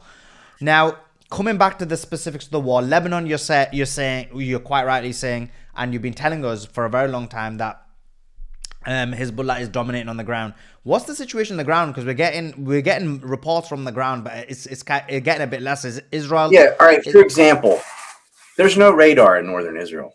They're getting smacked so bad they don't even have early warning systems anymore. Haifa is not functional as a port. They are. If you look at some of their own building and infrastructure, it's starting to look like Gaza. They don't have defense. They can't even block rockets. There's a big gap between rockets and missiles. If you can't block rockets, that means you're either out of interceptors or you're out of radar. And I think it's the second. They don't have radar. They're not totally out of interceptors. It's just they're saving what they have left to protect Dimona and more vital areas, West Jerusalem and so on. They've sacrificed it. And that's why they're also like, they don't know what to do other than just keep bombing houses. They can't get at Hezbollah. They can't tap in telecommunications anymore like they used to do. This is 2006 all over again. Battlefield-wise, soldier to soldier, Israel's losing more soldiers than Hezbollah. But Hezbollah is not randomly attacking civilians, and Israel is. Israel is Sheridan or Sherman, and Hezbollah is more like General Lee. Wins on the battlefield, but they just go around them and burn towns. That's what the North did. So we'll see. But if Iran jumps back in, which it looks like they will, they're going to try everything because, throughout this whole conflict, and this is starting from True Promise 1 on, Iran has been super measured. They've taken every step. When they're looking for an off-ramp, Iran has been giving you off-ramps the entire time, every off-ramp available, and you just drove past them all. And so, look, these idiots, they're going to probably sabotage this deal because Israel's not going to comply with that. And Trump saying that, that's a separate skirmish. No, it's not. Israel started the war, and they started a war with Iran and Lebanon. This is it's not separate at all. And why aren't you interested in getting peace there? Because they don't control the strait. Oh, look, in a way they do, because that is an issue that Iran's like, if you continue the war in Lebanon, which is one of the points that we wrote, then you don't get to open the Strait of Hormuz. It's that simple. They're not going to say, all right, we'll open it just for the other points, but you can just steal a piece of Lebanon. Nah, because they want a permanent end to this. Like, no, we're not going to stop this so you can attack us again in 6 months. We know you're out of standoff munitions. We know you're completely out of interceptors. You're weak. This is the time, when like Hogan's pumping up, like here comes the boot, man. You don't get to call timeout right now. But they were willing, like, yeah, here's these points. But I think Iran knew, all right, well, like, here's our plan. We know they're not going to follow it, but we're going to force them to make Israel show the world that the reason you can't have a deal is because of them. And Iran just outplayed them again. They're like, we know how they're going to behave because they're lunatics. So we're going to sit down and go, okay, America, here's the plan. We are perfectly happy to open the strait and do everything you want, but you got to stop killing people in Lebanon. And America did, Paul. They haven't bombed Iran. I mean, that is something good that's happened so far for like almost a day. But they can't control their rabid dog. And the entire planet can see that. They're like, wait, America was on board. It's Israel not allowing this to go through. And I think that's what Iran wanted to see. I don't think they were naive enough to ever think that Israel was actually going to obey. But you should always force a dictatorship to act like one. And they forced them to show their cards. They forced them to show their colors. Question to you though, in terms of this deal, what was your thoughts? Did you agree with Iran's decision to make it? Because I feel like if you look at where we are, if the deal breaks down, all they've done is given some respite in the Strait of Hormuz. Oil prices have dropped by, was it $20? Given them, well, you get the U.S. out of Iraq. I mean, that's a pretty big deal. They're basically being pushed out anyway. But yeah, the embassy in Baghdad, the Iraqis have taken that over. Like the PMU was the hidden player in this war. They already knew they've been counted out. Hezbollah been counted out too. What a mistake. Iraq's the first one to shoot down a U.S. aircraft in this war. It wasn't Iran. It was the Iraqis. They took down a refueler. And well, I guess Kuwait, you could say, took down 3 F-15s. Allegedly. Yeah, allegedly. Yeah. The only country that you'd say that there's a possibility they did do something dumb like that. So, it doesn't. It looked like an air-to-air attack because the explosion's too small to come from the ground. So maybe the Kuwaitis fired, but where is the friendly fire? Like there's an FFO supposed to be, but then you're talking about Kuwaitis, so exactly. Yeah. That's my point. They With panicked. these Gulf state Arabs, they probably got confused. They probably thought they're playing some Call of Duty or something.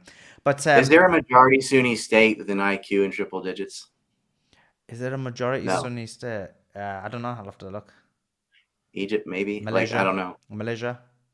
Okay, maybe we'll look that up. Yeah. Not in the Middle East, anyway. Yeah, not in the Middle East. I'm pretty sure Malaysia, Indonesia as well. I think their IQ is like 104 or 105 or something. Yeah, as further east you go, the smarter people get. Indeed. So coming back to what were we talking about again? Because I had a question for you on it. Oh, I was saying, well, the Rock's another unsung, part of this. That's a big deal. I mean, they've been occupied since 2003. So getting the rest of the American bases out of there and removing their presence from there is, to me, a bigger win than these Gulf states. It's like, finally, get out of Rock. They started moving out in January because they anticipated like we can't hold these bases anyway. So they started to leave. But they kept their giant embassy, which was really a base that they called an embassy. They've lost that. They've lost Victoria. They lose an air bowl. It's done for them in Iraq. They've had to retreat to Jordan. It's humiliating. And it's like, oh, and you guys want to go in on the ground in Iran. Ha, ha. Not happening. Exactly. And the Iraqi resistance have already said that they're back into the war as well. But in terms of coming back to in terms of Iran, I guess the question mark is this. Iran's closed the Strait of Hormuz. Less ships came out today than even any time in the entirety of April. The strait is closed. When does Trump start kind of losing his mind about the strait being closed? Because at the moment, there's not enough chatter about it that he has to lose his mind. It's already started. Has it? Explain. Yeah. He's pacing around cursing at the walls like John McCain. Because he doesn't know what to do. He's like, Israel won't let him do it. And then he can't challenge them. So what can he do? I think we need a 25th Amendment him anyway. That fat orange monster doesn't belong. But he did, when he finally did something rational. It's funny because the Trumpsters just, no matter what he does, they agree. He can do 180 the next day, and then they also 180, right? And like, well, it's a great deal. Blah, blah. He got the strait open. Hooray, Trump! Like the strait was already open. You get it. It's just so dumb. You're not gaining anything. Oh, they're not going to enrich uranium. They already offered that before the war. Like, you're not gaining a thing, but they're gaining a lot. They get to tax the Hormuz. They get you out of the area, out of Iraq, out of these satellite states, out of East Israel. They get sanction relief, and they get a lot of things. You just get almost how it was anyway before the war, not even. But I think when you asked me where was I hopeful about this agreement, I figured, and you can see my Twitter, I wrote 109% Israel is going to sabotage the deal. So I wrote that like 4 minutes after it was made. I'm like, oh, Israel's not going to allow this. We knew it. And people were like, we need 110.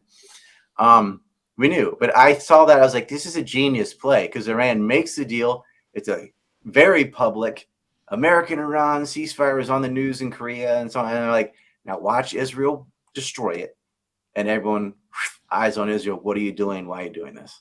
It puts the blame on them again. It like puts the spotlight on them, as it should, because they started this war again for the fourth time. They did it. We're doing this for their interest. And America, I think the only reason he agreed is because he was so arrogant and stupid. He thought it'd be a Maduro quick war, kill the Ayatollah, the people rise up, boom, bang, done, Iran's off, check it off the list. And it didn't go that way. And he's been trying to get out of it ever since. You mentioned the 25th Amendment. Do you think that makes a difference, though? For example, you impeach Trump, and the person who replaces Vance already. You mentioned about trust, and you're right about Kushner.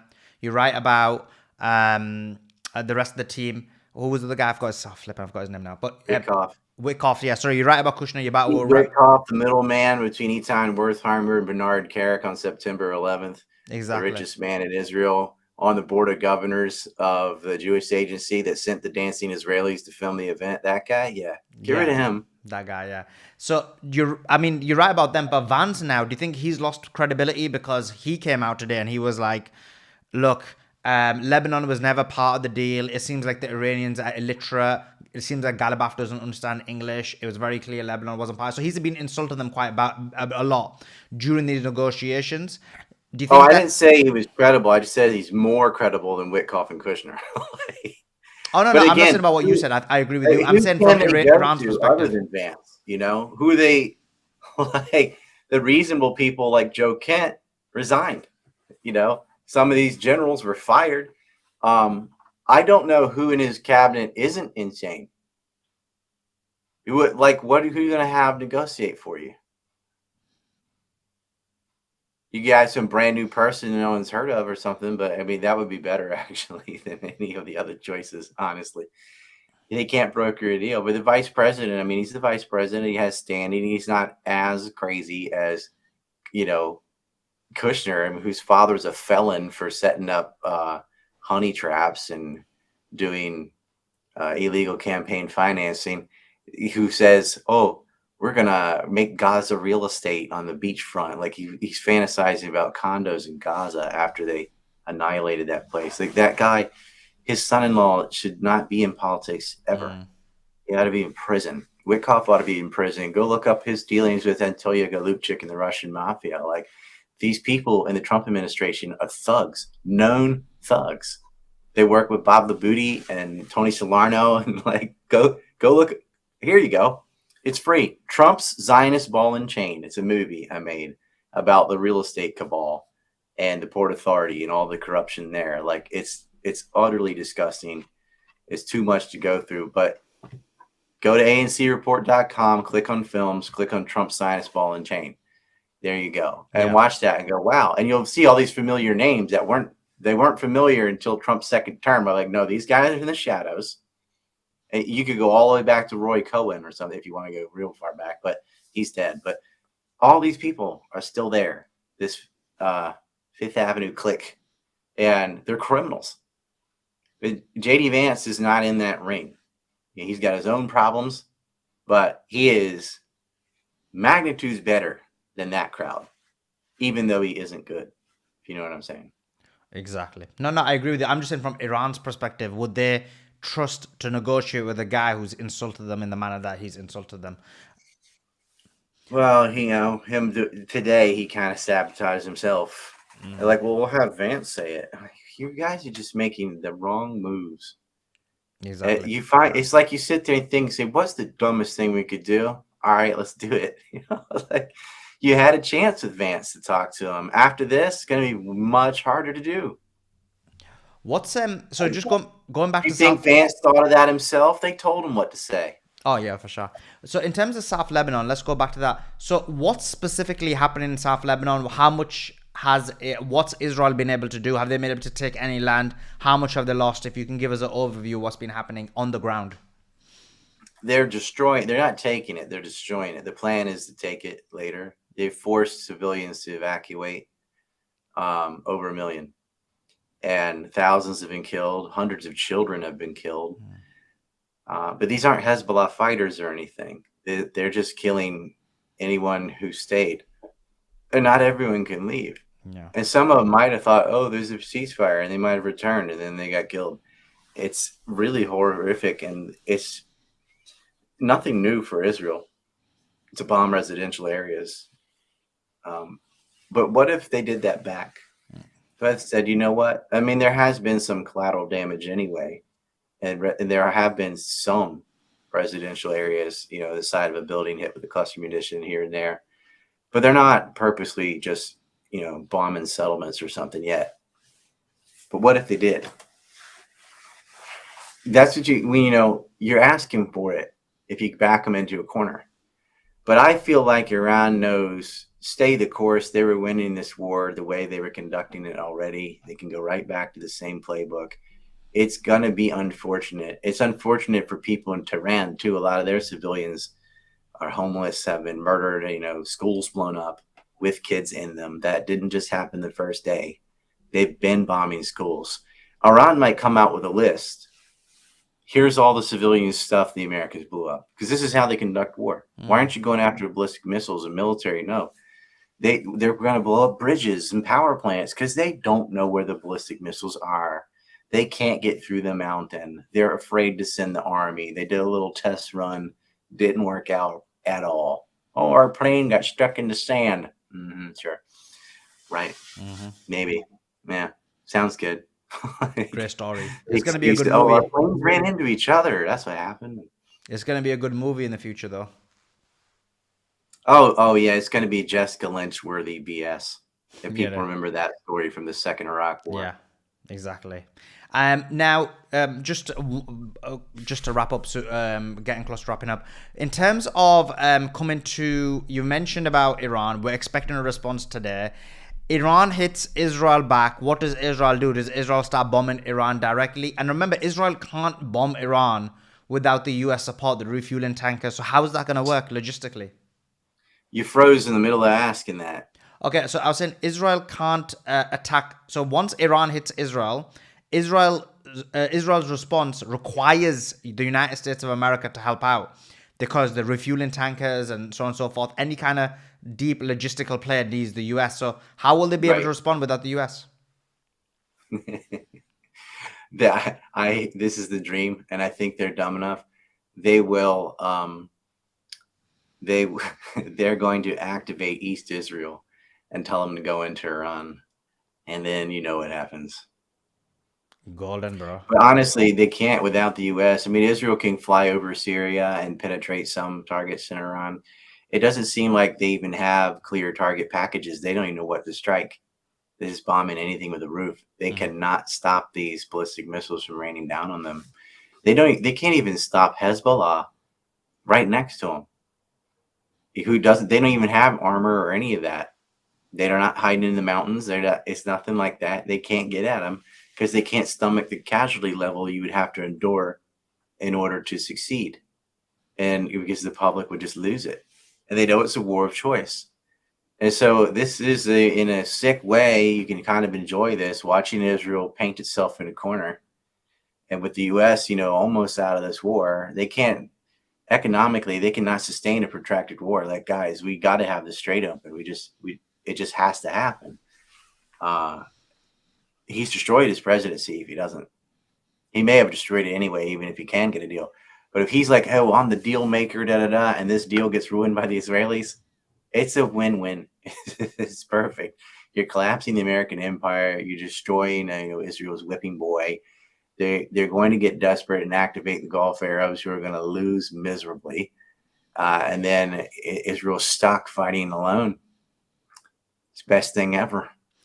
That would be the dream, but I just doubt it. I think the US is always going to help them. Now, coming back I to... called it a dream. Sorry? So I called it a dream, but it is a higher than 1% chance. Like, Yeah. this is good. Like, the U.S. could walk. It depends on what we do. This isn't automatic. If there's enough American pressure to say, hey, get out of this war, it's Israel's problem. If that becomes, we just stick on that, let's make it happen. Yeah, the pressure needs to happen from the public for sure, and it needs to supersede whatever they've got on Trump. As you said, the Trump ball and chain, and it's important what that ball and chain is. Now, in terms of Ryan... Trump's Zionist ball and chain, that's the title. Exactly, and everyone should watch on Ryan's website. That doesn't mean white. It means like the chain from the chain gang, like a ball with a chain attached to your ankle. Oh, yeah. We understand this, Ryan. We're not Gen Z. We're not Gen X. We're not millennials. Okay, so Ryan, where can people... I am Gen X. Sorry? I am Gen X. I'm Gen X. Sorry, I meant we are Gen X. We're not millennials and Gen Z. I'm Gen X, but I'm not apathetic. Exactly. Sadly, most of us are. We're the best generation. There's no doubt about it. So anyway, coming back to it, Ryan, people can find you on your Twitter, which is Ryan Liberty on your Twitter. On your Substack, it's Ryan Dawson. It's free to join Ryan's Substack. Everyone should be joining it. It is awesome. So much great information and news. In addition to that, you can also become a paid subscriber for Ryan. It's only $6.50. And it's really important you support the work of people like... Now. Sorry, it's $7 now. You increased the shekels, bro. Inflation, man. They've closed the strait. Exactly, bro. Because of it, man. I had 50 cents. See where I mean? It's only straight closes. I'm not asking it's like per day. It's 23 cents a day. 23 cents. So the straight closes and Ryan's Substack is a bit more expensive. This is why this is what the Israelis have done to all of us. It just made it real. Exactly. Now you feel it. But anyway, do subscribe to his channel. Ryan is awesome. We always appreciate him. Ryan, thank you so much for taking your time to join us. Appreciate you. Anytime. Let's hope they at least meet on Friday, that they don't sabotage it to that degree. But knowing Israel, they're going to do everything they can to destroy any chance at peace. But I just want the world to recognize it. This is Israel's war, and it's Israel that doesn't want it to have peace. Israel's the problem. No doubt. Quit going off script and blaming other things. It's Israel. James Carville said it's the economy, stupid. It's the Israelis, stupid. It's the Israelis indeed. Thank you so much, Ryan. Make East Israel a thing. Yeah. No, I'm definitely. I'm taking. That's been Israel already. Appreciate you, Ryan, as always. Thank you so much. When Joel and I agree on something, everyone has to agree on it. Exactly. Appreciate you, Ryan. Thank you so much. That was Ryan Dawson. Appreciate Ryan as always joining on. Let me get the space back up. Great interview as always. We'll get that out on the normal, on the other channel. I don't know what to do. I get confused between the two channels because they flip and ban me on the other one, so I actually don't know what to do. I need to change the name as well. Joe said I need to flip and do that as well. But anyway, I'm just setting it up now. Setting back the space back up. Because they flip and ban me on the other one, so I actually don't know what to do. I need to change the name as well. Joe said I need to flip and do that as well. But anyway, I'm just setting it up now. Setting back the space back up. Because they flip and ban me on the other one, so I actually don't know what to do. Oh, you get to hear me twice. What's better than hearing me once is hearing me twice.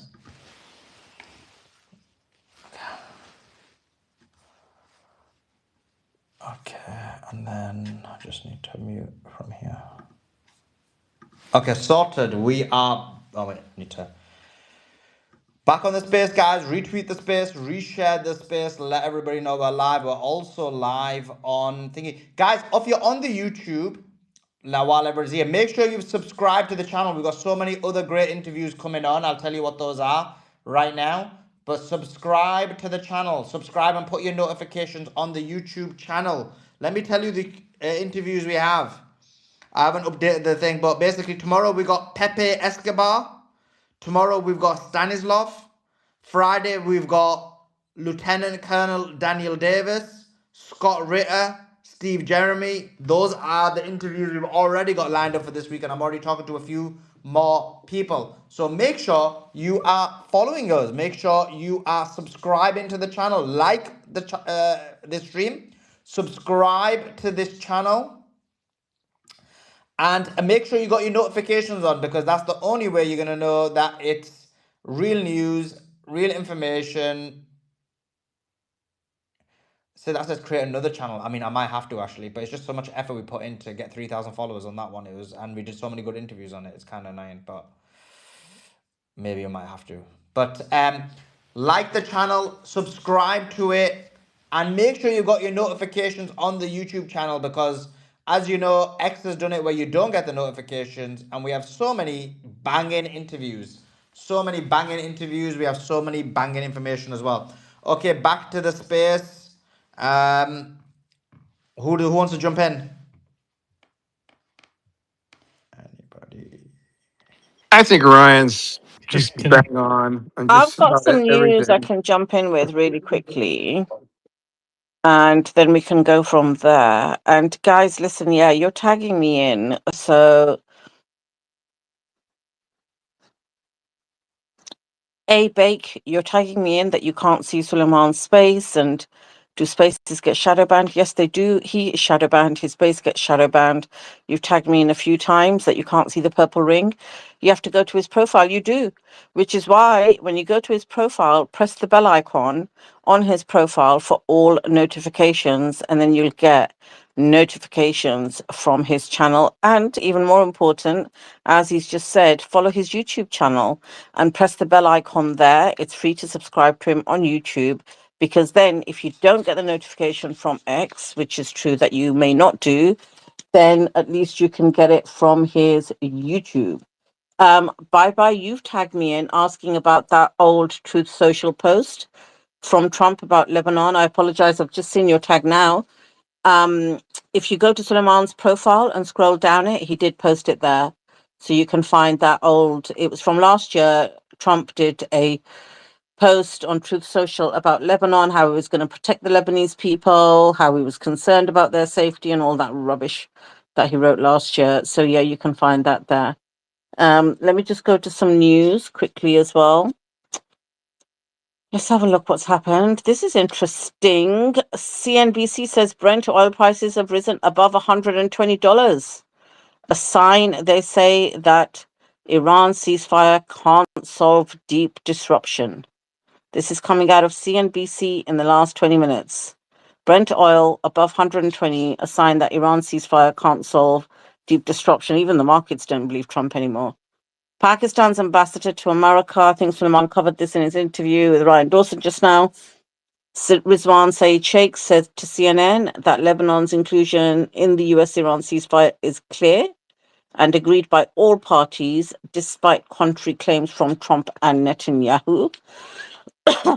The UN rights chief has said the scale of killing in Israeli strikes on Lebanon today was horrific, is the word they've used, horrific, urging the international community to help and end the unfolding nightmare. This is interesting, right? So, Military Times are saying that eligible young men will automatically be registered for US military draft starting December 2026. Literally, the American military is going to be turning into the freaking IDF. Anybody who's eligible will be automatically registered for US military draft starting December 2026. And remember, they took the age limit from 35 to 42. So I guess it's going to be anybody up to the age of 42. There's been massive protests in New York City and in London to demand an end to attacks on Lebanon. So huge protests demanding end to the attacks on Lebanon.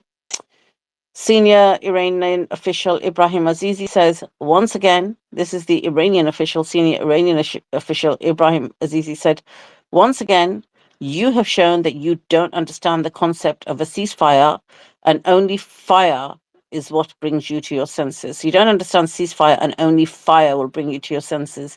So you must wait for it. Sounds like they're going to go all in. I don't know, some of you might remember yesterday, Trump was having a rant and a rave about CNN World, having an article, printing an article, and he wanted an investigation as to the journalist who got that and how they got that.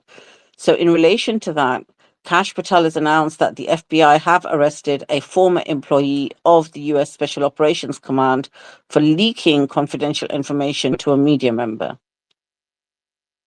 Make of that what you will. I'm preach around the world about free press and stuff, but obviously it doesn't work in America. You've got arrests going on for it.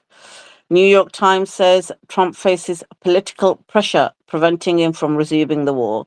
That's the New York Times. Trump faces political pressure preventing him from resuming the war. Well, Trump had a lot of political pressure to stop him going into Iran in the first place. It didn't stop him threatening to wipe out their civilization and everything else. The guy's a lunatic. Nobody's going to stop him if he wants to do it. The New York Times says that according to their shipping intelligence from Kepler, they're saying no oil tankers have crossed the Strait of Hormuz since the ceasefire. They're citing data from shipping intelligence from Kepler. So this is interesting because it's conflicting with the earlier report we had. So this is the New York Times. Pakistan's US envoy said PM's ceasefire announcement could not have been more authentic. He was asked to confirm about Lebanon. He said it could not have been more authentic. Yeah, I'm not going to read that out just yet. Let's have a look.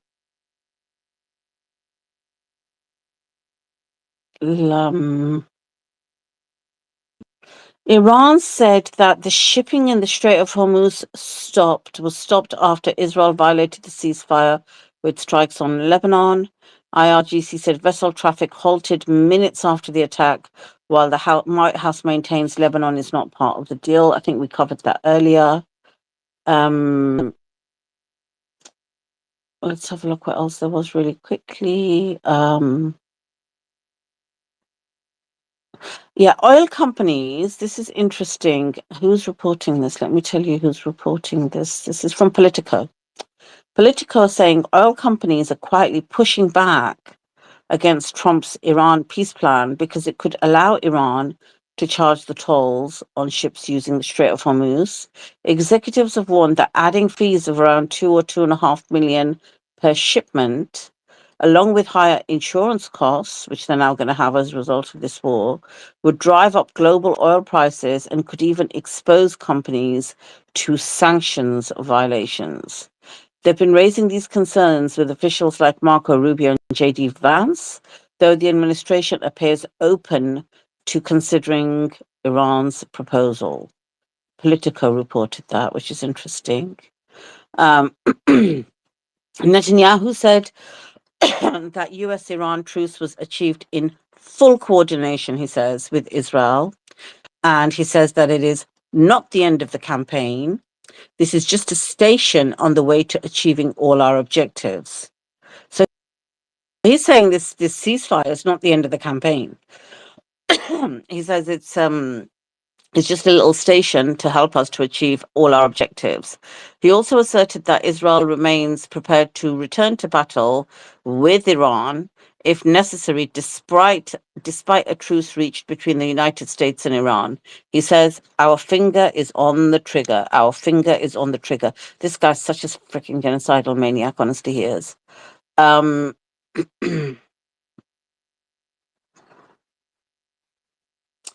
Vance has lost his mind. They literally, have you noticed, like, the people that go to negotiate are Witkoff and Kushner, and you'll never hear Witkoff and Kushner speak about this war or the peace deal or anything. It's like they're the people that go, but they never talk about it. Never. And Vance is here talking about it, and Vance has been told he's not going for security reasons, so they're using him as the puppet and more food home. But Vance on Israeli strikes on Lebanon, which killed hundreds of civilians today, he says they want to make sure that our negotiation is successful. Like, how is Israel killing hundreds of civilians in Lebanon, making sure that your negotiation is successful? It doesn't even make sense. It really doesn't make sense. And somebody's posted an Israeli Air Force F-15I, I think it is, taking off to strike Lebanon today, carrying a maximum payload of 7 GBU 31 JDAM 2,000-pound guided bombs. That's what they're dropping on civilians, on schools, on children, on marketplaces. Oman has come out, and remember that Oman was the initial mediator before the war started, and have always done the right thing. Actually, they came out and condemned the assassination of the Supreme Leader Khamenei. They congratulated the new Supreme Leader. So Oman has condemned the Israeli attacks on Lebanon, and Lebanon has declared tomorrow, which is Thursday today in England now. Lebanon has declared it a day of mourning, because of the number of, well, just civilians that have been killed. So that's it from me, Suleiman. Back to you. Thanks for that, Beatrix. Well done. Great updates. So guys, I need some thoughts from you guys. So you know my second channel's been banned, and I checked, and I don't know what's happened. I've got like about 3 or 4 different YouTube channels. All of them are banned, but there is one YouTube channel I found that isn't banned.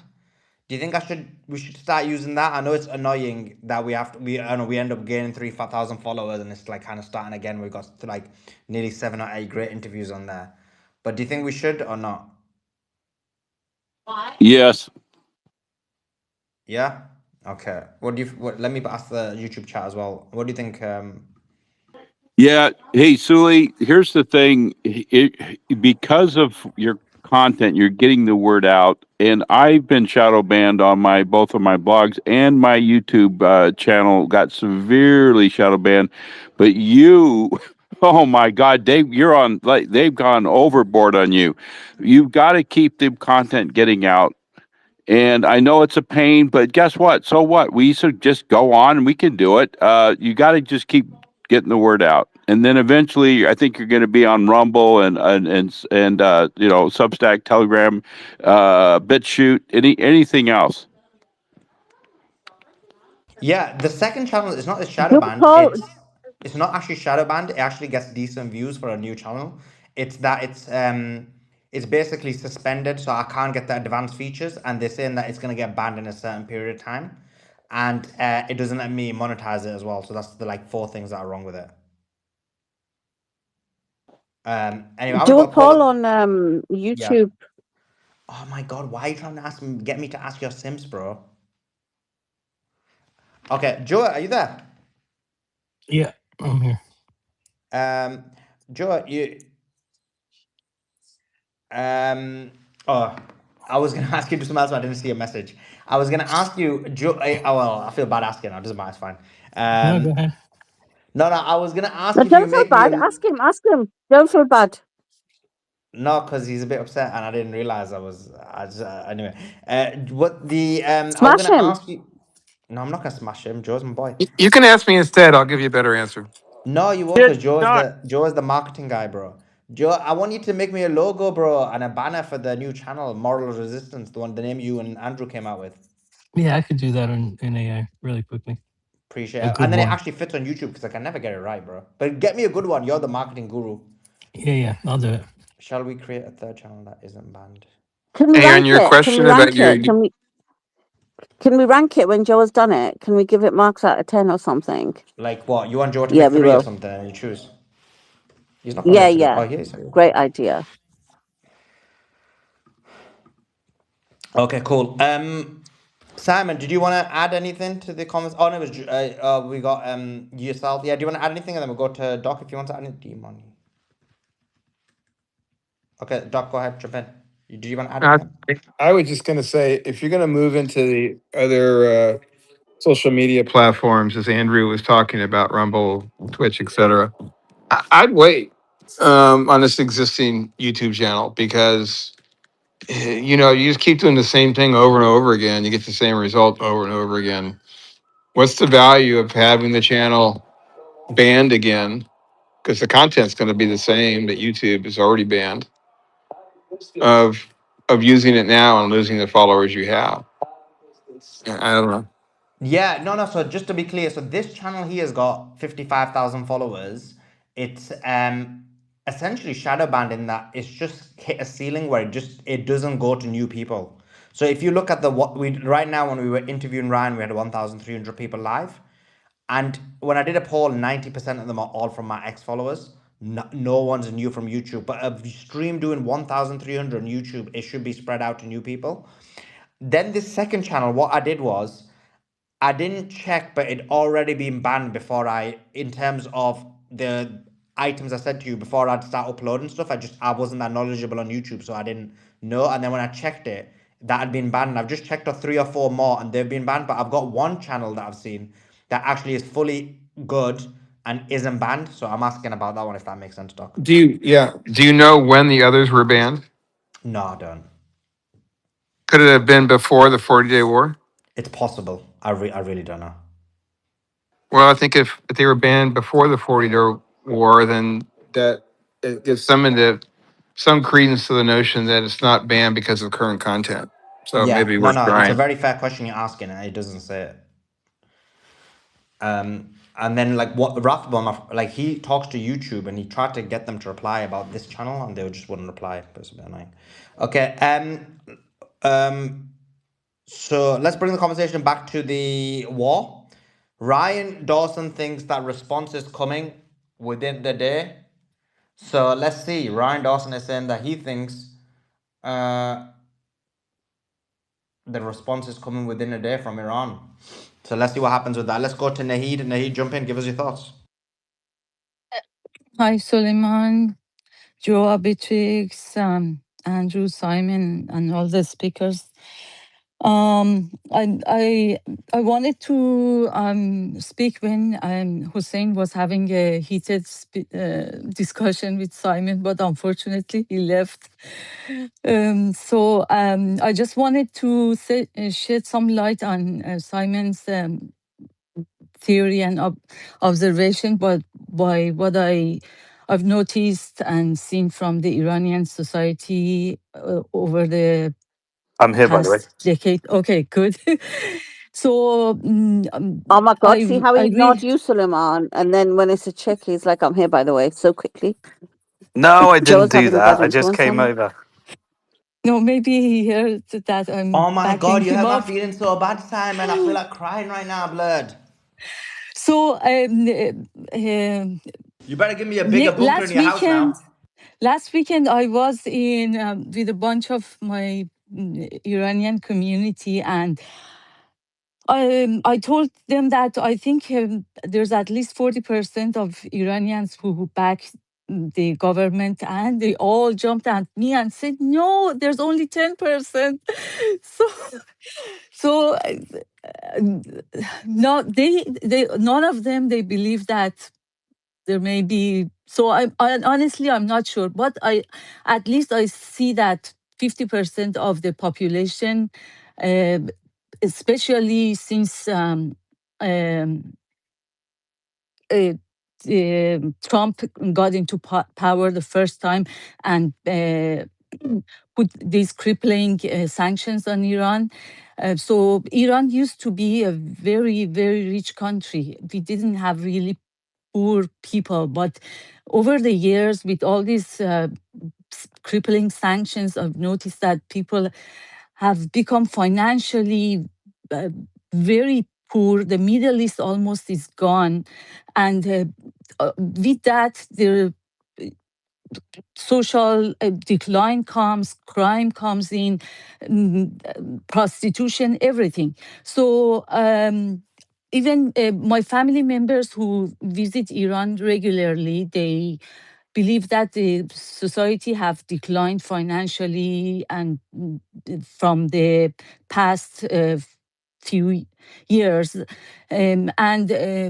I think at the end of the day, the government has to make a decision to support, to back their people and their country over supporting the resistance group if they want to be in power. And honestly, as an Iranian, at the end of the day, I'd rather have a country in one piece rather than failed state with someone like Reza Pahlavi coming to power, which is a nightmare, or his supporters. So I really rather have a reform, a variation of the Islamic Republic, which puts the interest of their people first. And I think this, because honestly, I don't want to see my country be nuked because of if they want to resist. So I'm hoping that we're going into that direction. So I was very I was doubtful about Simon's theory, but from what I've seen since yesterday, I'm coming to believe his theory. So that's what I wanted to say. Hopefully, the other Iranians. Another thing that I've noticed, there's a lot of Iranians over the past decades or so have changed their religion from Shia to Sunni. So I'm not sure why, but this is what I've observed. So with all that, that's I landed there. Yeah, so I think one problem though is that if Iran doesn't get a decisive victory, they're just never going to leave Iran alone. They're always going Well, to come back. true, but the thing is, I'm not sure. Israel is not going to go away, so we have to accept the fact that Israel is not going to go away. So with all these Greater Israel projects and everything, I think people in Iran, they think that the country should put the interests of their own people first, to be honest. And I'm not saying that they all want regime change as monarchists believe, but they want to have a prosperous country, financially decent country. Uh, so this is I what get the people I in Iran want. I get that I think that's what everyone, or 90% at least of people everywhere want. But the question is, how do you get it? Right. And at this Mhm. point, maybe, if you would have asked the question 40 years ago, 30 years ago, 20 years ago, but I think that at this point, Iran is just too big of a threat. Not just because of the ideology, but just because of the level of power that it inherently has, because of its geography, because of its Yeah. natural resources, because of its highly educated population. I think that Iran is inherently a threat in the region to anyone who has expansionist ideologies like Israel. And so at this point, if Iran were to just try to play nice and give up, they are going to constantly try to keep Iran in a state of weakness. And if Iran is weakened financially, honestly, it cannot support resistance. So this comes naturally. So we have to take into consideration the financial. Iran is much less financially. Uh, is not as it was 30 years ago or which when I went back to Iran to visit even 20 years ago, there were so much prosperity, but not since these crippling sanctions. And also a lot of people in Iran think that they've been supporting the resistance, and that's why they've um, deprived us financially.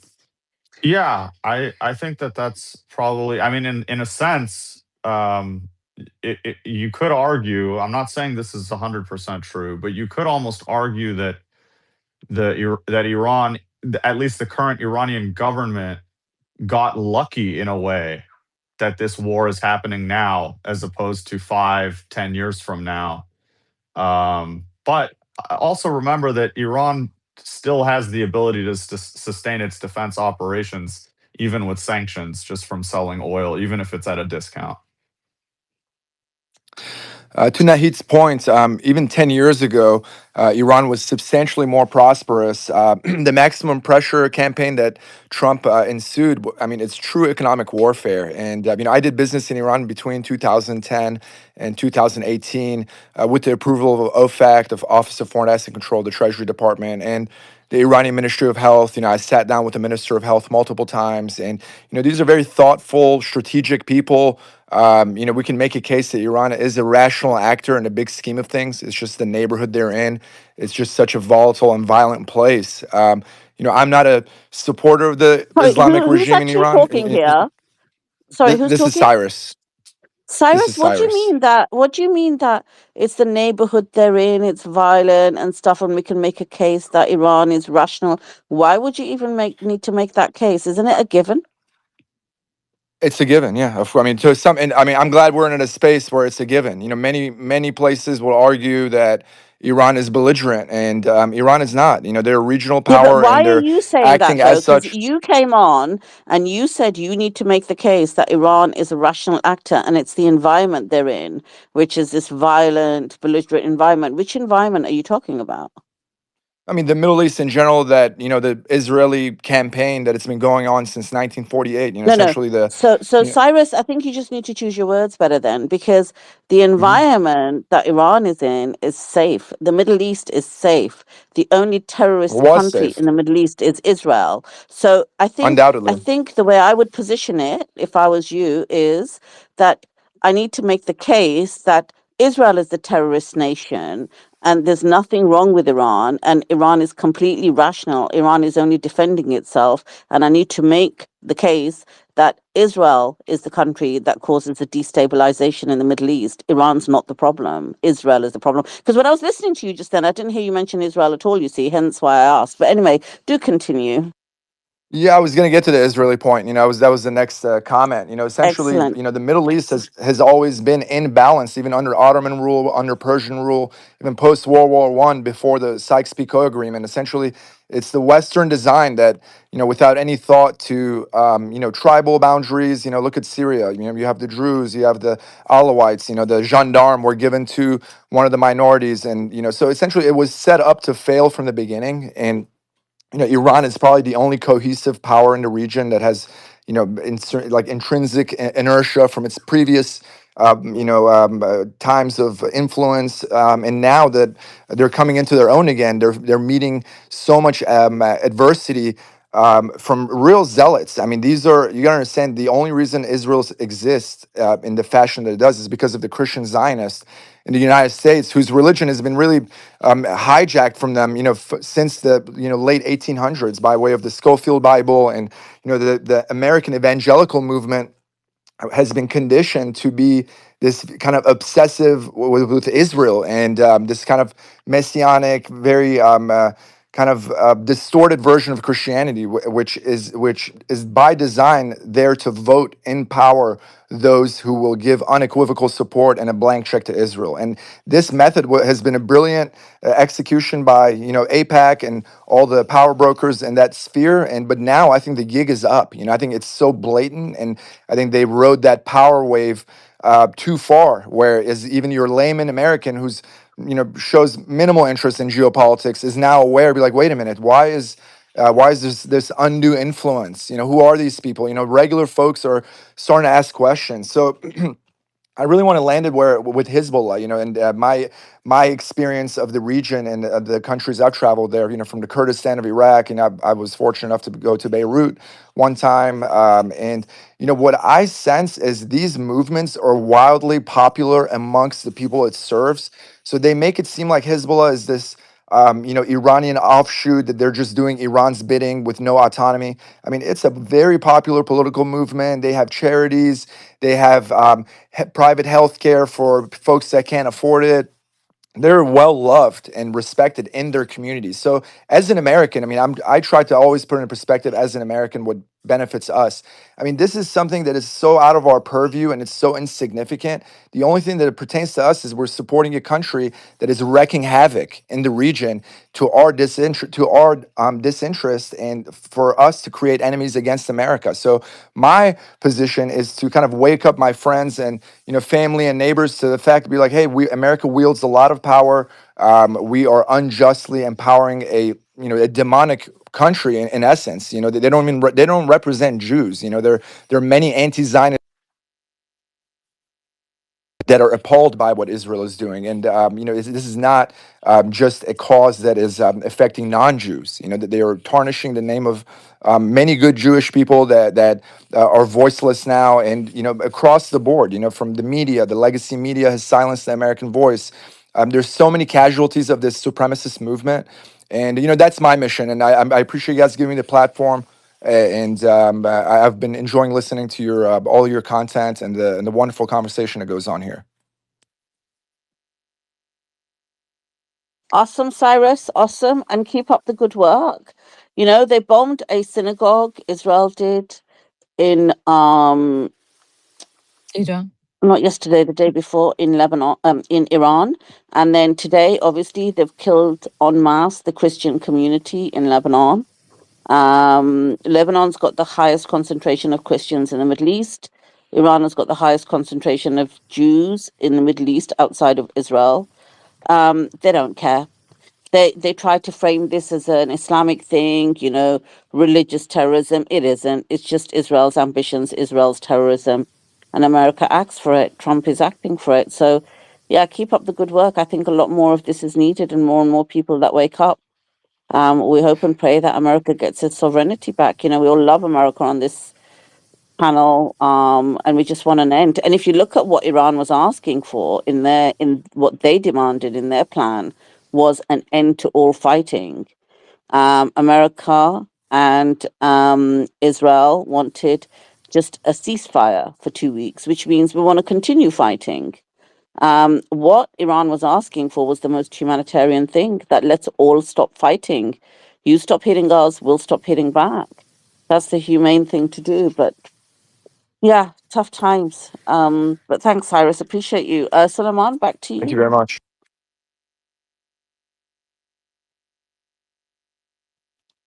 And Let's Suleiman, go. don't call out Simon because he might not respond to you. No Ask one of the chicks way. to call him out. Oh my god, why you attacking Simon for? Why you hating on my boy for? I'm the new He's Joe now. exactly. Anyway, Simon's already told me that he's gonna give me a bigger bunker now after he put me through some emotional turmoil. So we're sorted. We're good. Um, let's go to Nahid. Nahid, thanks for joining us. Hope you're doing well. Give us your Oh, thoughts. and I already spoke. Oh, did you? You made so Yes, many great points that thank you. I remember them really well. If you have questions, I'm happy to. Appreciate it, Nahid. Thanks so much. Okay, let's go to Maybe, my boy. sorry, just one more point. Maybe what Yeah, you all yeah. mentioned about 3 days hopefully become right. So, What was yeah. I Nahid, missed? Sorry, somebody I Yeah, said missed. on the I saw YouTube. Ryan. Sorry? Ryan was kind of mentioning it too. Oh, oh, Ryan was mentioning the thing I was saying about them cutting off Israel. that would be great. Yeah, yeah, it would. Yeah, Yeah, Ryan was saying that. somebody on the I don't agree with YouTube. that position, but yeah. Go ahead. No, it's fine. Go on. I just wanted to ask Nahid the question, but go on, Suleiman. Yes, good. No, go ahead. Ask her the Okay, question, some lad. I'm chill. I'm eating a crisp packet. I'm creating a jeep. I'm relaxed, lad. Go and ask your question to Nahid.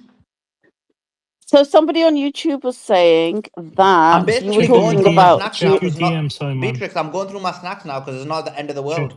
check your DMs. I already got seen your logo. It's the best Go. logo you've ever seen, ever had. Let me see, blood. Let me see. You'll have to post it and then we'll do it. We'll ask everybody. It's got to do three. Um. So somebody in on YouTube was saying in the chat that you're talking about changing Shias to Sunnis and stuff. What is that? What was that about? I missed that. Yeah, yeah. A lot of young people over the past couple of decades have changed from Shia to Sunni. So I'm not sure, but looks like among young people, it's very become very popular. Where? May I jump in? Can I just let her answer that, please? Can I just have a conversation with her and then I'll come to you, Dr. Atusa? Where, Nahid? Where in Iran? And why are they doing this? I'm not sure, honestly. That part I can't answer because this is just what I've heard. And so, So you're just repeating something you've heard. That's yeah, just pure yeah. propaganda then, isn't it? Sorry, no, I can't. Dr. I Atusa, can't. Yeah, I can't. Uh, I mean, from people who have been in Iran and coming for going back and forth, I've heard, but um, I'm not sure how accurate is that. So I probably have to take it back. I can add some yeah, context to that's my that. point. If I may add some contextual information to that, essentially, like Iranians are generally not very religious for the most part, and the youth segment by far they're they're very modern in the sense that we would expect youth in the U.S. They believe in a higher power, but they'll leave it at that. But the reality is that the supreme leader of Iran has a big stature in the Shia world, in the Arab Shia world in Lebanon and Iraq. These figures are wildly popular. They are heroes. In Iran, they're just political and power figures. Iran lives a very modern, Western leaning lifestyle. In generally, that's their natural disposition, right? So, Iran must carry the Shia torch in order to exert that influence, and it's organic to them. These are real Shia clerics, and they've instated a very sophisticated government, and they're functioning. If there were no sanctions, Iran would be an exemplary Muslim state, and there's a lot of people that want to live. They will thrive in that environment, and they would prefer living there rather than a Western country, right? A secular country. So, who are we to judge? Whether they're religious, whether they're Shia or Sunni. But what I like to discuss is how the power play comes into the equation, and that comes via the Shia crescent. And these figures are wildly popular. So America killing the supreme leader of Iran, they've immediately started a religious war and run by religious zealots in America. I call them Zayatollahs. They're Christian or Jewish, these supremacists that are really believing they're going to usher in the coming of either Jesus or the Jewish Messiah. So you have real zealots on the Western side. America's supposed to be a secular country. That's what's very alarming to me, that we evoke the name of God, and they're talking all this end of days rapture talk, this insanity that's not even real Christianity. This is coming from a Yeah, Christian. And I get it. I get the point you're making. That's not why I was asking it, because I'm looking at the YouTube chat. I actually just took a quick call when Nahid was talking, and I think it's really important because they're saying that the context you gave for Shias converting to Sunnis is that you said Iranians didn't support the resistance, and because they don't want to support the resistance, that's why they're reverting to Sunniism. So you're taking that statement back because there's No, no no, valid. no. I'm not I mean, what saying. is it based No, on? I'm not saying. The part that I said they don't want the government to support resistance because of the financial hardship that the people have gone through, and some people believe that because they've been supporting the resistance, and as Simon mentioned, how many $1 billion they spent building this resistance. So they think that it's the money that should have been spent on the people. So that's why. But the other part, I, I But that's just a narrative. That is the narrative that they're putting out. Who's They're after something. Mhm. There's something a lot. They're after something a lot more than just like like destroying Iran's nuclear program. They're like their plan is greater Israel. So if they're after that, you're not going to have a land to even have any like thriving society on. So if Yeah, they spend their guys, I money,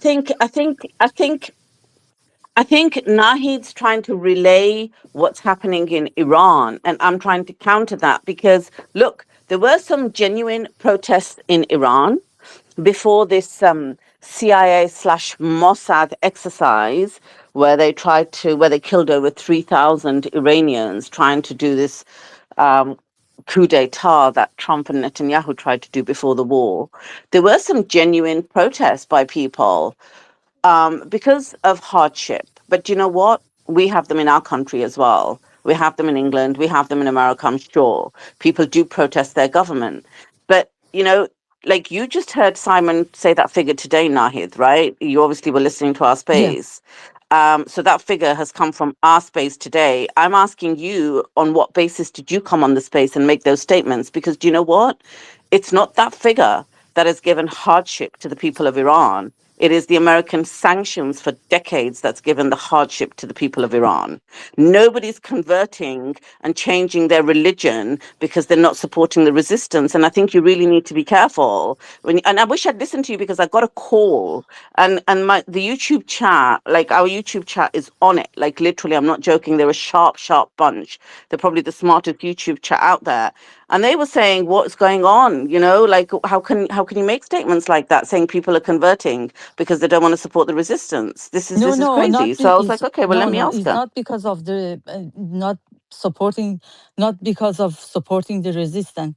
And honestly, I think that this infiltration of the Zionism, I think it's not just the past few months. Now that I think about it, I think they've been doing this for years to turn all of Oh no, these. yeah.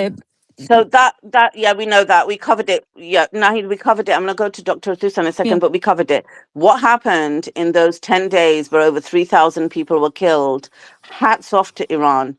Because if America and Israel had their way, 30,000 would have been killed. If they hadn't have taken control, the Iranian government hadn't have taken control the way they did, that was a 10-year Mossad that's correct. operation Yeah, that they uprooted. yes, They arrested everybody. I know we have been doing spaces. We do yeah, know, but we won't allow any propaganda on our space. That the Iranian people. I've never seen. I'm telling you, even the British people don't support our government the way the Iranian people do, despite the hardships. And I'm telling you now, right about now, there's more American people that are not supporting their government than they are because of what America's doing. There's protests on the street of Israel. People in the Middle East can't even raise their voice against their government, but Iran can have protests and the Iranians are standing. I mean, the Iranian people put human chains around critical sites yesterday or the day before because they wanted to protect their infrastructure. So any notion that they're not supporting resistance is just a flat out lie. And if it was true, we would say it, but it isn't. Yeah, you'll have the odd monarchist that still believe in the clown Pahlavi that have some dreams that he's going to come back and rule, but they're just delusional. They need psychiatric help. But apart from that, there is no grounding to it. But Dr. Atusa, thanks for waiting. Jump in. No problem, Beatrice. Thank you so much. And thank you so much for your passion. Yeah, so I kind of want to, yeah, say the same thing, Nahid. As an Iranian who has family and relatives in Iran, I also have relatives and friends here in the US that actually travel back and forth to Iran. I have never, ever, ever heard anything so absurd as Shiites are converting to Sunni, etc. And I feel like we need to be a little bit more diligent about saying things that we've just heard, especially when it's significant, like this whole sectarian thing. Shiite Sunni, we really don't want to flame it, um, especially when we don't even know what the source of the news is, and we just heard it.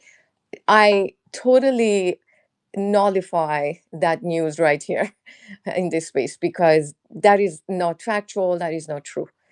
um, and the other thing that I wanted to talk about, it was the discussion that was around the ceasefire agreement, and during the interview, Soleiman. Just Yes, before we move on from Nahi, Dr. Tusa, one yes, more thing. yes. I just want to point out that the money that Simon's quoting, that's not Iranian money that they are sending to the resistance. Hmm. That's Shia people around the world pay Qums 20% of their profit to the supreme leader, and that money is then sent to the resistance factions. That's what I'm being told.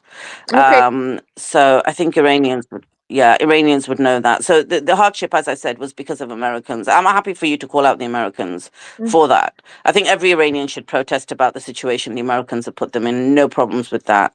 Yeah. But sorry, Dr. Trusa, do continue. Oh, no problem. Yeah, and that's a really a good point. I mean, first of all, that whatever amount that was really significant, I still don't know what the source of that is. And yes, Shiites, they do pay homes and zakat and all of that, and a part of it goes to to the people in need, etc. And I'm sure that. Uh, if you look at, I mean, my heart aches totally for the suffering of the Palestinians and Lebanese.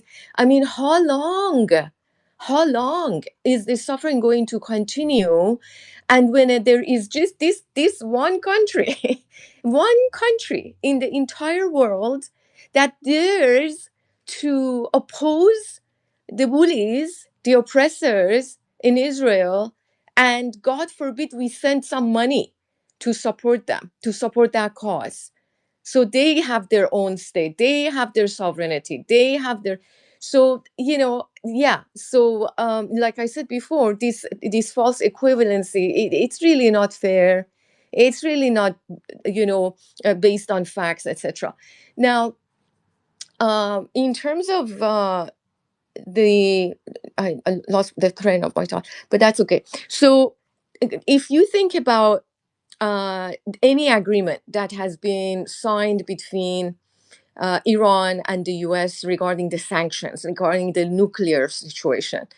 Nahid was saying that even up to 20 years ago, Iran was really prosperous, etc. That's because the sanctions weren't so severe. So anytime you think about Iranian people suffering financially and economically, you only really have one thing to blame, one government to blame, and that's the government of the US and the entire, like, Europe, etc., that basically just follow their lead, the lead of the US. The sanctions, that's exactly what it is. And it was during Khatami's, the President Khatami in Iran, who was a reformist, but he was an ayatollah. So he was very much a religious man, a very much ideological man, but he was a reformist. And during Obama's presidency is when they actually signed the treaty, the agreement that some of the held funds from the Iranian from Iran was actually released to them, and they were able to do the whatchamacallit refinement of what is that? Uh, Uranium to a certain degree, and people really prospered until Trump got in and nullified that agreement. So any contract or agreement that even even let's say it's signed today by the US and the Iranians, based on even the 9 proposed or 10 proposed agreements by the Iranian government, who guarantees it?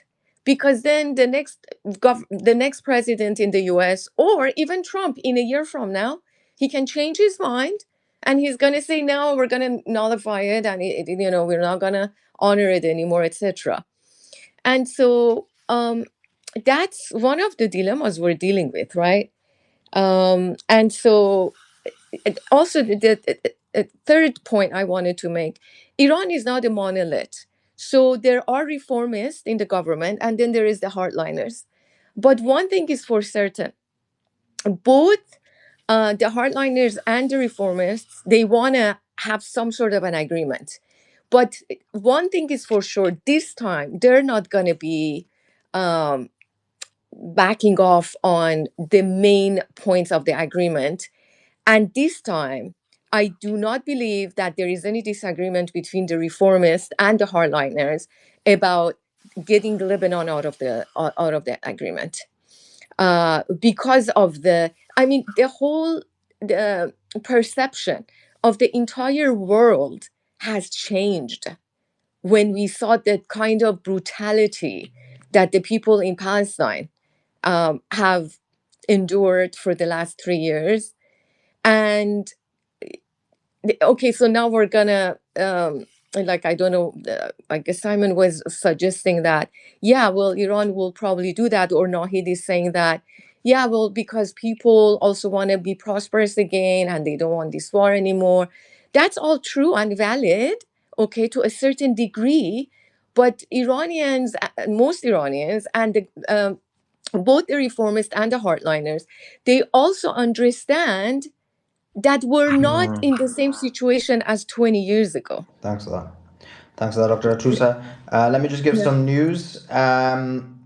We're seeing continuous low altitude flights of Israeli warplanes over Iklim Al Tufa region in South Lebanon.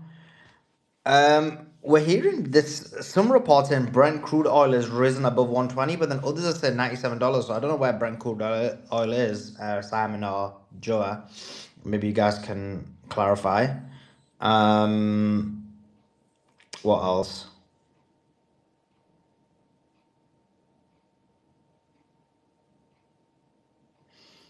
Newsweek claims Donald Trump's impeachment is backed by most Americans.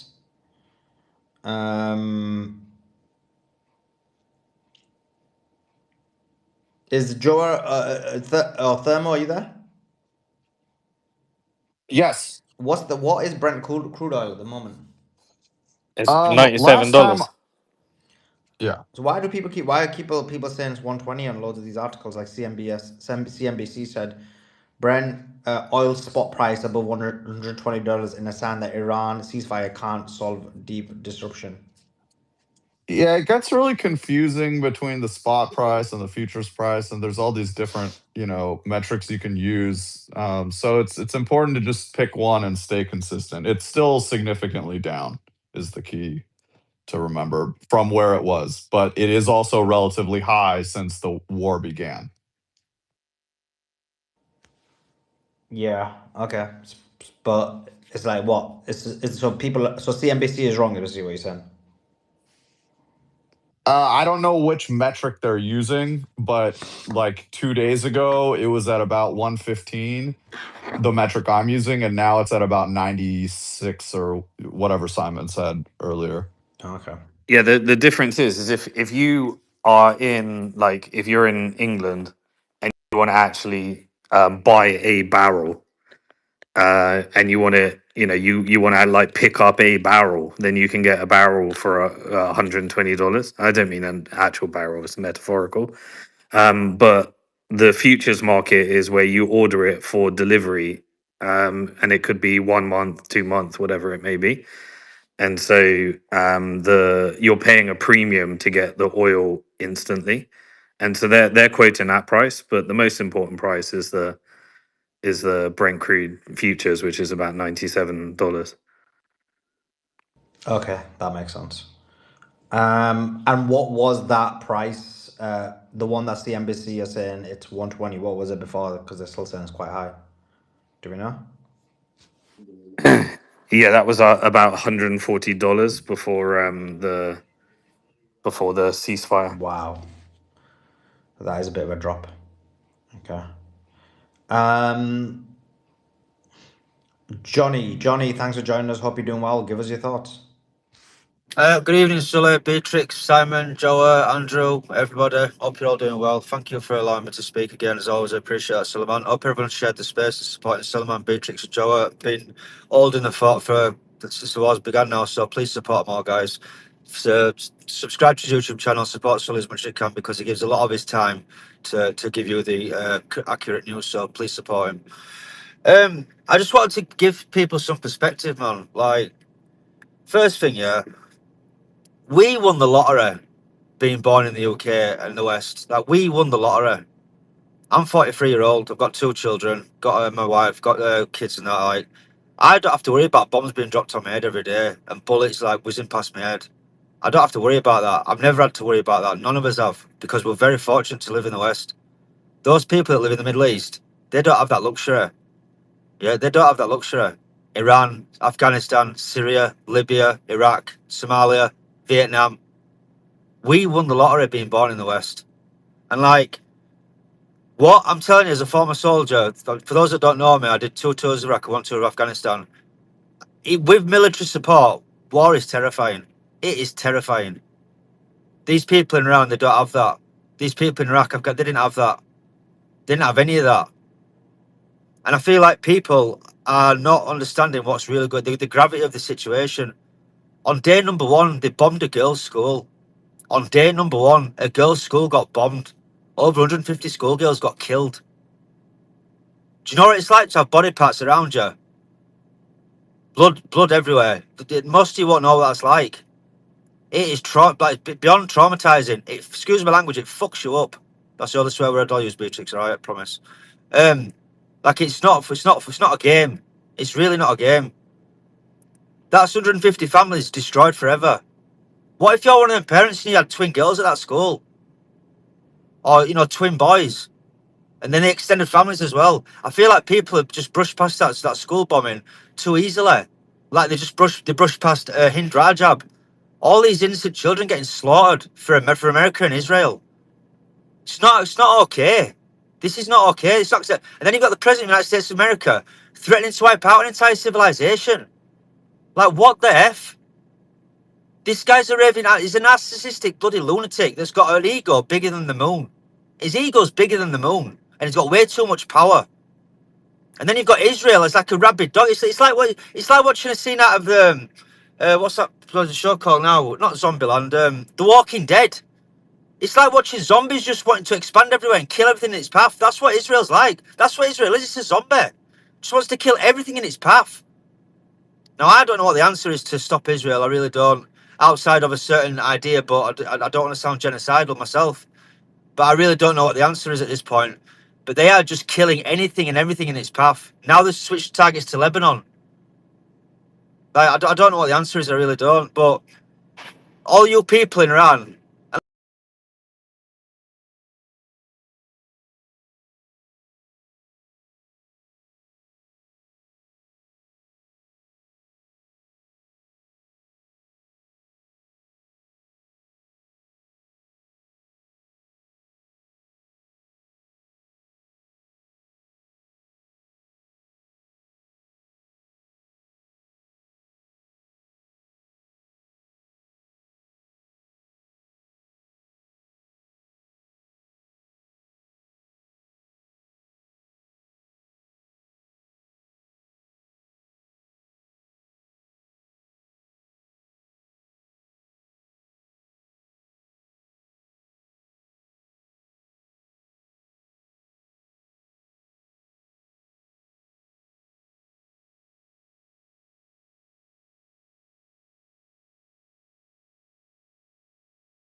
problem.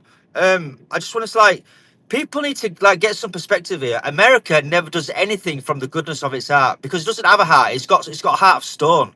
It's a heart of stone, and it will kill you if it needs to. Do you think that when they drop bombs, it's a case of, oh, we'll drop it on the pro-regime and we'll save the anti-regime guys? No, they don't discriminate. They've carpet bombed Tehran. They've carpet bombed it. That's a densely populated city. And all you monarchists that are wanting America to come and save you. Like, you're living in Disneyland. This is like Narnia. This is fantasy talk. America does not care about you, right? They don't care about you. They never will do. They're never going to. Israel certainly doesn't. Israel's even worse. I mean, it's very hard to get worse in America, but Israel's managed it. Israel's even worse. There's literally a mountain of evidence in Gaza that tells you they don't care about human life. They don't care about your children, your grandchildren, your niece, your cousin, your uncle. They don't care. All they care about is their self-interests. And all you monarchists that want Israel to come and save you, what planet are you people living on? What planet are you living on? This is, you're in Disneyland. Literally, you're in Disneyland. And even if they did like try to like, I can't believe the nonsense, the nonsensical like logic that you people are using. And now look, now like, I just, it beggars belief that people think Israel's going to come and save you. Have you not seen what they've done to Gaza over the last 2.5 years? They don't care about anyone but themselves. America does not care about anyone but themselves. They never will. They never have. They're never going to. You should be rallying around your government. Because right now, from what I see, they're the only people between you and this Zionist expansion project that's trying to kill everybody. I'll finish there because otherwise I won't show up. But I just feel like people, you've got to get some perspective, man. Like, you really do. Think about, your futures. America's not in your future. Israel's not your future. Your current government, which, to be fair, considering the 47 years of sanctions they've been under, I think they're doing a pretty... I'm not saying the government's squeaky clean. I'm not here to defend them. I'm just saying, right, things can get a lot worse than what you've got them. A lot worse. But that girls' school now, all them parents said their children went to school that day. They're not coming home. They're gone. I'm a father myself. I've got 2 children. I love my children. I would die for my kids. I will give my life happily for my children. The thought of my little baby going to nursery or my son going to school and not coming home, I can't even contemplate that fear. I can't even but them kids, they're not coming home now. They're not coming home. And still, despite that, you're still championing Israel. You're still championing America. You people have lost your goddamn mind. You've lost your mind. Look after your own. Stand by your government, because I tell you what it is, that they'll be there for you before bloody Israel are. I'll finish there. Thank you. Thanks for that. Appreciate it, Johnny. Let's go to Ziad. Ziad, thanks for joining us. Hope you're doing well. Give us your thoughts. Oh, no, just before I'm you do, doing Ziad, one great. second. I just forgot. I just need to do Sure, one thing sure. before you go. Then I'll give it straight to you. Just a quick one, guys. I want to just quickly read these super chats. Appreciate your support of the space. Apologies that Beatrix just ignored you guys, but I had to rectify the issue and just make sure that you are no longer ignored by Beatrix, and I can make sure that you matter, and I can read your super chats, Beatrix. Okay, so You're so bad. You just couldn't resist that, could you? You just couldn't do it without actually having a dig first. exactly. Okay,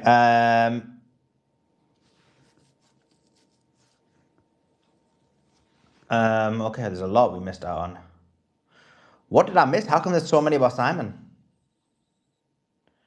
Iran will never stop supporting Lebanon. Okay, so let's start with. So Iran will strike back. Okay, we got that one. Hoz says Iran will never ever stop supporting Lebanon ever. Not in a 1 billion chance of Iran abandoning any form of resistance. Al Kaki says, Simon, you're wrong, bro. Al Kaki says, Simon, you can't believe there are people like Iran that will put their own interests at stake for the oppressed people. He thinks it's also about money. So dumb, of course, money is involved. If Simon believes Iran created the resistance for money, can you explain how many trillions Iran would have made if they cooked for Israel like the GCC? Simon is, oh, whoa, this is just flipping all about Simon. Simon is an example of Western taught history of the Middle East, not proper history from Islamic view. He just needs to read more. Moses, why is Moses sending a normal chat and not attacking Beatrix? What is happening? Everyone just simped over now. Resistance is always. I just don't know how like how many times the resistance wasn't created for money. The resistance needs money. I just don't know how many times I can explain it. Yeah, let me explain actually. Let me read all of them because there's a few more about you, and then we could just respond to it all in one go. So it says resistance has always said they will never abandon Palestine. That's enough for me to believe it. Tie for your patience, Simon. You have the most logical point of view. Sirens in Israel with impacts in Erbil in Iraq. Simon's use of mathematically precise language to convey his ideas always puts him in trouble. Mathematical language is devoid of feelings and emotions which people are filled with. Adeboy, thank you for the super chat. That the other one was the Argonaut. Uh, we've got you got yes, get the word out, brother. El Karki. The cool says Van said if Iran wants to lose this deal over Lebanon, it's up to them. As if the souls of 1,000 plus Lebanese means nothing. These people are sick. Israel is going away. The cool says half of the Lebanon is basically Christian. Where are those Islam haters who were crocodile crying Christians in Nigeria? Hypocrites you are. Just a reminder, Israel did not exist pre 1947. Please, 1940. Yeah.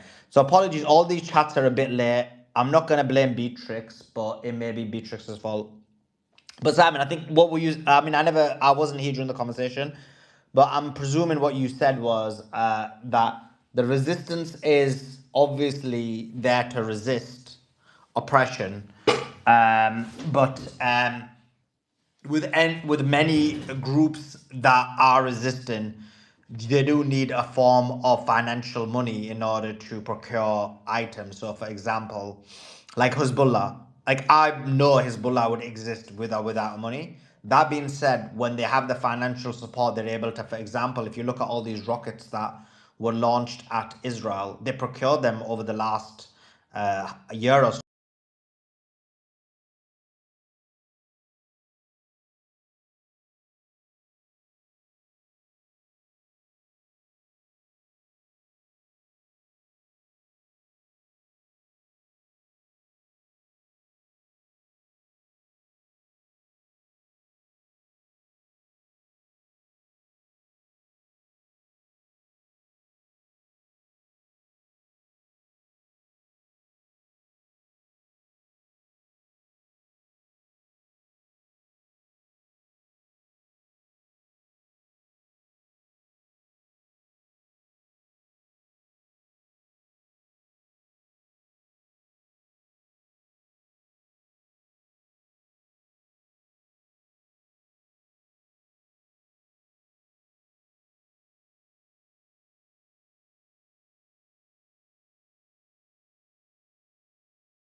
You know, I mean, historically, the CIA overtoppled Mossadegh, and we know the story. And then fast forward to 1979, the people were fed up and they revolted. So they came up with, with their revolution. And what happens? Um, Revolutions are usually contagious. So they started attacking Iran, to try to stop and contain that revolution, from spreading into the region, and elsewhere. So Iran had a war, an unjust war for 8 years, uh, and Iraq was the one that actually initiated the war, and we know why. And then the sanctions, since day one, they put the sanctions on it since day one. Now, uh, when we say that Iran, is spending money on all these resistant groups, aside from the morals and aside from religion, and what's righteous and what's not, if we put that aside, if we look at, who is the enemy of Iran, the regional enemy of Iran, is it the GCC? Well, they're not that strong. Iraq has been taken out. So the ultimate enemy of Iran is really Israel. So here, the Iran's security best interest aligned with the oppressed people that happen to be around Israel. So of course, it makes common sense that you would support those groups. So, in other words, you're supporting your own security. And that's exactly what happened. Now, Iran also was a great chess player. They were very patient. And we knew that uh, changes are coming to this region. So in 2011, we started seeing like the Arab Spring, and and that kind of like set the whole region on fire. And it was like a race between like the regional powers like Turkey, Saudi Arabia, to try to lead this region. And to be honest with you, some had a little bit of success, some failed, but Iran waited until it was the right time, and this was the right time for them. So, in my opinion, I think Iran is regionally is the power, the strong power in this region. And in my opinion, I mean, we're seeing what it's doing not just to the region, but to the whole globe. With the control of the Hormuz Strait, with the ballistic missiles and all of that, they're a power. So kudos to Iran. They've done their homework. They prepared, they planned, and they were very patient, and they executed. And that has to be respected. But this is in a nutshell what I think of Iran and what happened. Thank you. Thanks for that. I'm just reading one of Joe's comments. And why is someone calling him base, bros? He says, "You're so base, bro. My favorite panelist on Sully Space. Your point of view is for refreshing, consistent, and unafraid. Thanks for contributing, man." Whoa, Joe, you're getting so much love. Let me just put, I just saw it because I was finding your replies.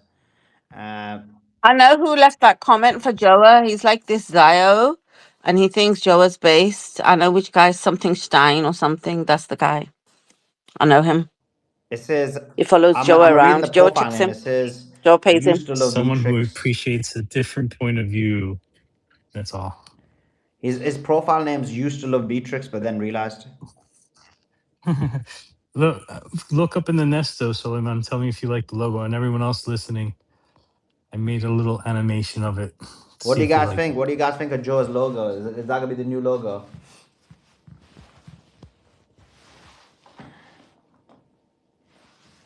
Let me ask the. Let me. Hey, Joe, you stop following me, man. What's going on, Joe? In fact, I don't even follow you myself. What's happened? Oh Don't know what's my happened No, God, there. it's Johnny. Johnny. It's my other account. Uh, That's why I I just was follow Johnny, about you don't on to, I beg. was about Twitter. to Come on, Johnny, jump don't on you beg for a then. I'm follow going on to that, jump on Johnny, you then. please. I'm joking. Okay, which account are we on? Yeah, Joe XO, Joe. Yeah, okay. Okay, let's go to Sanga. Sanga, jump in. Hey, Soleiman. Good to be back up here, talking in your space.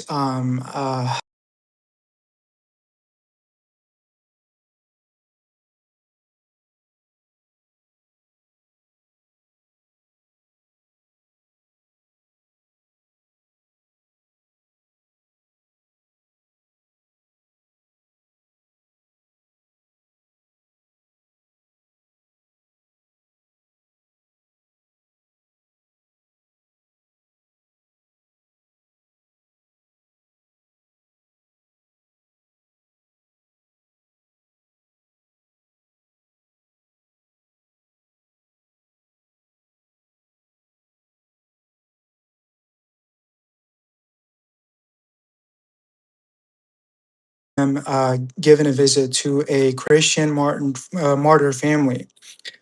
Everybody loved him and everybody listened to him when he was on television. I remember, like, everybody just listened. So yeah, that is pure propaganda.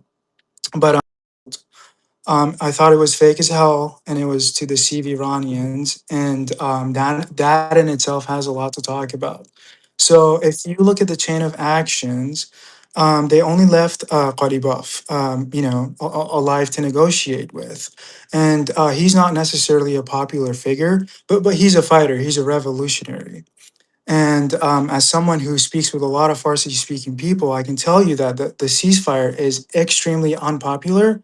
And people are describing it as like, sort of a inside corruption. And believe it or not, like, Iran, just like America, has its own oligarch class that is like, grabbing people by the neck.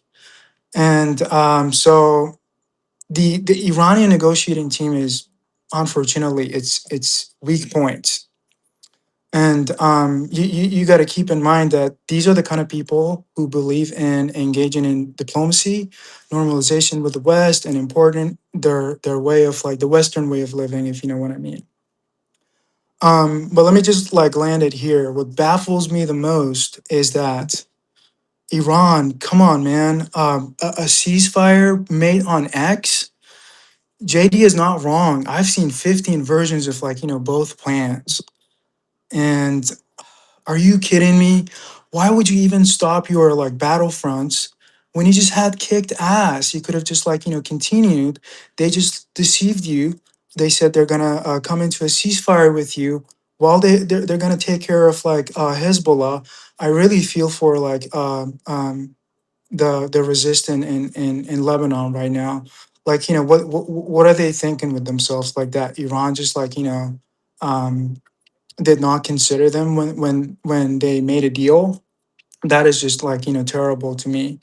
But anyhow, I thought this was like this, and at the same time, what United States had a lot of like got a lot of benefits from was the market. They brought back the market from the dead. Technically, everything is green. Bitcoin is up. Like the stock market is up. I mean. I would pay $300 to fill up a gas tank as long as Israel is getting pounded. We need to just like keep going. So anyhow, like let me wrap it up. Like I thought it was a terrible action on Iran's behalf. So yeah. So anyhow, thanks, man. So, quick question then: like, if it's a bad thing to sign a deal, where do you think this ends, and how do you think it ends?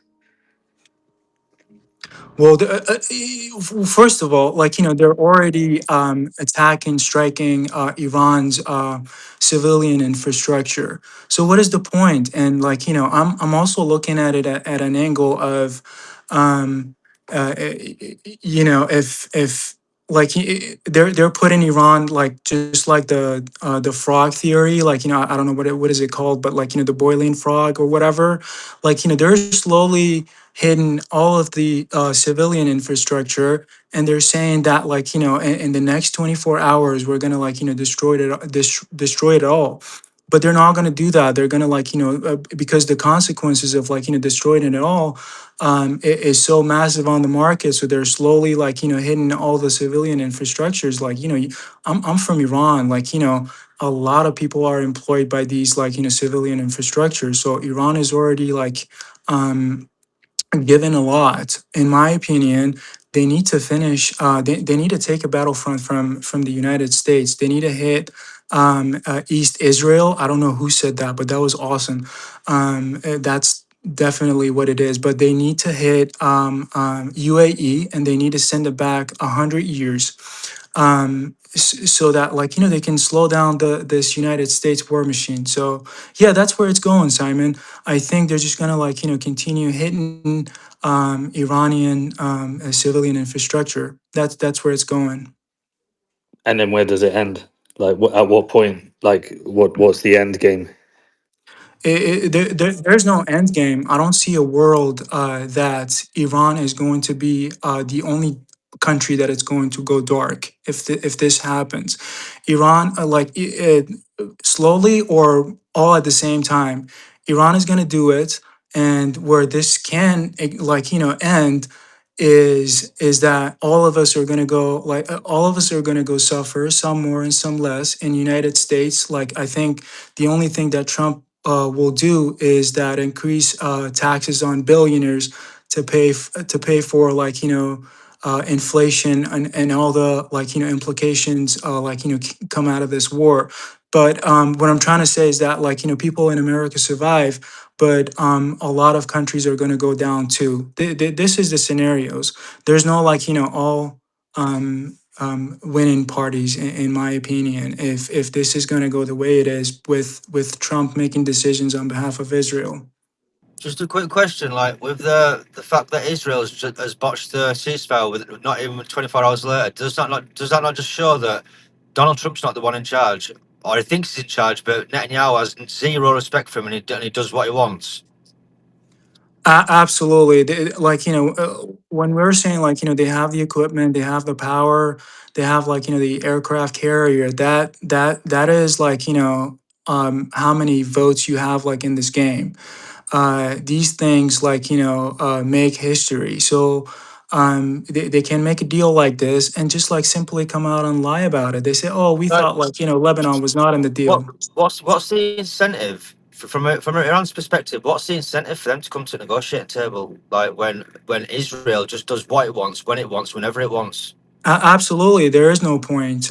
They're after something else. I just talked about it. They're after greater Israel. So whether you make a deal with them or not, you're not going to have a future. If they take your land, there's not going to be anything to build a society on. Anger, one thing I want to push back on, if I heard you correctly, you said that you can't blame J.D. Vance, for uh, Lebanon being in or not or this. Arachi put a copy of the letter from the mediator with So the. sorry, before you keep going, I didn't get the basis of your question. Can you come again? Okay, so if I heard you correctly, you were saying that you can understand J.D. Vance's stance, on what's included and what's not included. Is that what I understood from you?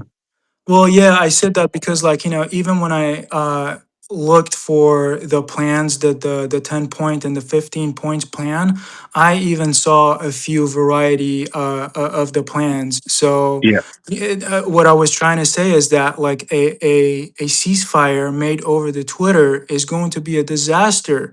And what is the point? What's the hurry? And at the same time, why would you stop your battlefronts?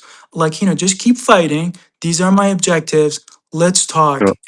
If you think we're gonna come to an agreement using these objectives, why why would you stop your battlefronts? Like Yeah. and if you're not, why are we even talking?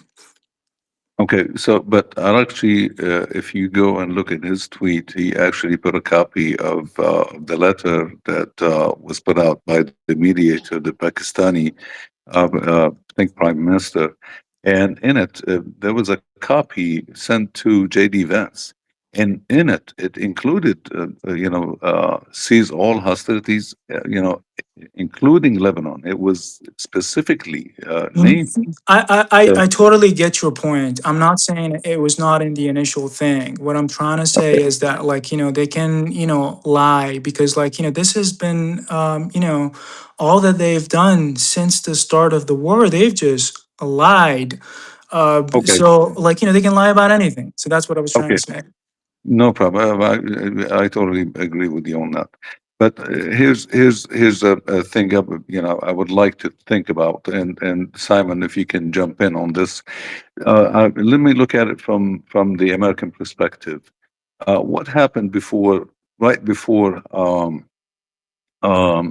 Trump, announced the deal, capitulated, if we want to say that. There was a UN Security Council, right? And both China and Russia vetoed that, right? Isn't that a message to Trump? You don't think it's a message to Trump, especially that Trump is scheduled to go meet with the Chinese president. So in my in my opinion, Trump needed this ceasefire. What do you think, Simon? He needed something to have, to take to the negotiations with China next month. And just But the before you answer that ceasefire is only question, 2 weeks. Simon, just before, wait 1 second, Thermo, let Simon answer it. By the whoever you two want to answer it, go ahead, but let Simon go. Just before Simon goes, guys, Joe has taken the time out to make a logo. The logo is in the tweet in the nest. Let him know, is it good or not? Joe, lower. Joe, can change depending on what the show is about. No, but this is Joe. This is gonna be for the the circle thing at the top. Can you see what my current channel just has my face on it? This will be like on the circle thing, if that makes sense. I'm rating that logo, Suleiman. That's good, man. It's good. You should Yeah, definitely yeah, take it's that on. good. Some people saying, but I think they're Khaleesi's I got Beatrix's some fans. feed. They're a bit I lame, got but they're feedback from YouTube. Shall I read it out? But this isn't a logo though. This is like a banner, right? So anyway, somebody says, Peg Jones says the new logo is badass. MSQ Way says good job, Jonah. LA Native says logo is nice. I'd only make it a right hand fist, 3 fingers as an M, an index finger and thumb in an R shape. 3 fingers as an M, and an index finger and thumb in an R shape. I don't know what that means, but yeah. And then Ben Akwi said logo is cool. Maybe make some people white, red, and green, not just all black folk. I was gonna say So the yeah, same YouTube exact guys. thing. Were you? Yeah, Brother Ziad. It's a bit racist, is our Ziad. Brother Ziad. Joe's a bit racist, you see. He hangs out with the Zios, so we need to teach him about, But anyway, yeah, that's what they're saying. Jonah Krasenstein. Suleiman, back to you. I think Joe's gone to sleep. Simon, you were gonna on you and Thermo were gonna jump in about the China thing. Yeah, so yeah, I think Ziad's referring to the United Nations meeting where there was a proposed ceasefire put forward by, I think it was someone from the GCC. Can't quite Bahrain, remember. Bahrain, Bahrain. Yeah, Bahrain. Yeah. yeah, and Russia and China from the Security Council, which consists of America, UK, France, Russia, and China. Yeah, they voted against it. I personally believe that Iran, Russia, and China are fighting this war. They're not involved directly, but they're certainly providing support, I believe. And yes, I think it totally has to be wrapped up by the Xi Jinping meeting. And I think there's an expectation of that between Trump and Xi Jinping. And they were meant to meet on April the 15th, and they delayed it to May the 15th. And I think that's for a reason. So if this is still going on, I don't expect that meeting to go ahead. If this is wrapped up, then I expect that meeting to go ahead. Yeah. Yeah, Simon, but Trump, in about a week ago, he was asking for a 45-day ceasefire, right? And the Iranians said no, 2 weeks. So it's the 2 weeks ends by the end of April, which is 2 weeks prior to the meeting. So Yeah. the Iranians are not giving him what he wants, is what I'm trying to say. Yeah, and they obviously know that. But the reason a ceasefire was announced, in my opinion, was the price of oil. So he needed to get the price of oil down, and this was his way of getting the price of oil down.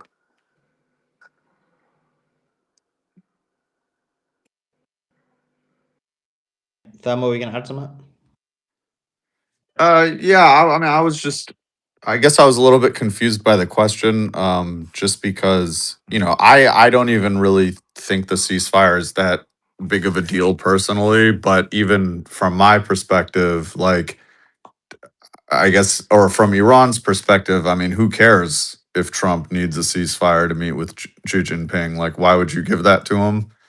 Is point number one. And then I guess getting back to what Simon and Sangar were talking about, I think, from the ideal perspective, in terms of an end to the conflict, you wouldn't actually grant a ceasefire if you were actually expecting the conflict to come to an end. You would just negotiate a deal while the strait is closed, while everything is going on.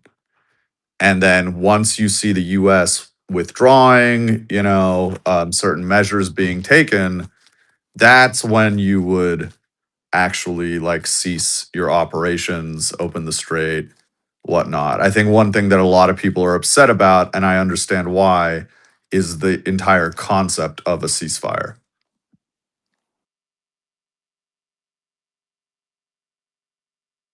You know what it is, Thermo? Simon was speaking earlier, and people got a bit upset. But I'm actually quite. When I listen to him, it raises questions in my mind, because I do have like a lot of gray areas of why things happened over the last few days. So when he's just following the money at a high level, right? That's all he's doing. So when he says, well, this is the way things are looking like they're going, and then obviously if you're following it at a high level and someone asks you to talk about how you think it's going to come about, then you can only guess that. And that part he's guessing, not that he wants it to happen that way, but he's just following the money. So when I listen to him, it's filling in some of the gaps. I tell you what my biggest question is. Less than 48 hours before this happened, this ceasefire, quote unquote ceasefire, Iran had a massive victory, but at huge cost, I would assume.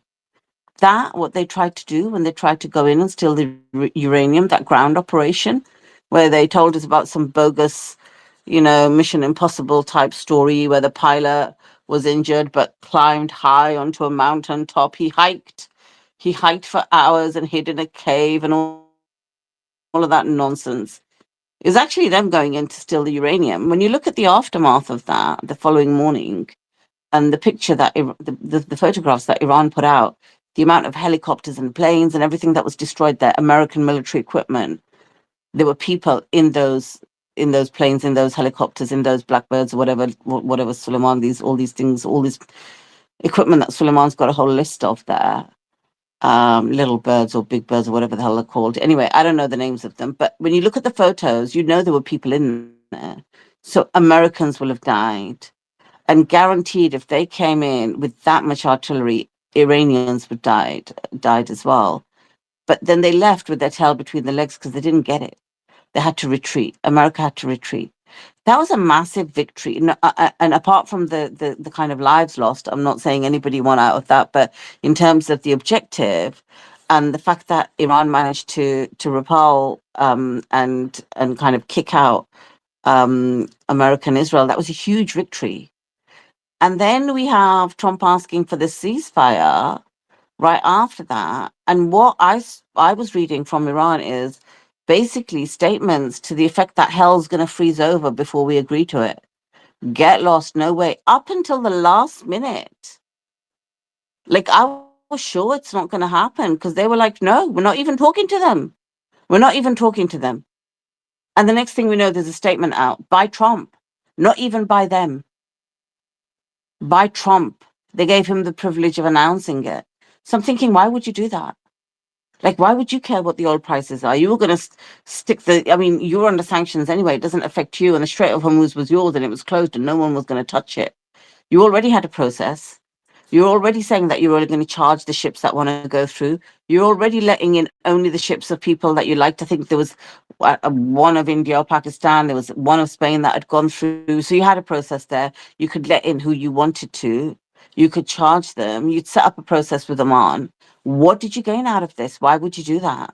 And I'm telling you, from the messages that I'm getting, Thermo, a lot more people are asking those questions. They just don't really want to come on the space. Let me tell you, somebody just sent me this in the last hour, right? I'm just reading out to you what people are thinking. So somebody said, Iraqi negotiated with Steve Witkoff and Jared Kushner. Steve Witkoff and Jared Kushner informed Trump Iran is a bad actor and to annihilate the country. America and Israel then eliminated Iran's supreme leader and a large portion of their leadership. Sorry, did somebody want to speak? Okay, I don't know whose mic was unmuted. Let me just mute these mics because it's just annoying otherwise. Right, cool. Right. So I don't know if I should start this again now. Let me just start it again, but please guys, just keep your mics muted because I have to go away from the space to read this. Iraqi negotiated with Steve Witkoff and Jared Kushner. Steve Witkoff and Jared Kushner informed Trump Iran is a bad actor and to annihilate the country. America and Israel then eliminated Iran's supreme leader and a large portion of their leadership, except Araqchi and his close team, including Ghalibaf, Rouhani, and Zarif. Larijani survived, but was later assassinated too, close associate of the supreme leader he was. Iran then moved at the speed of light to elect a new supreme leader who happened to be in the vicinity of his family being eliminated, including his wife and kids.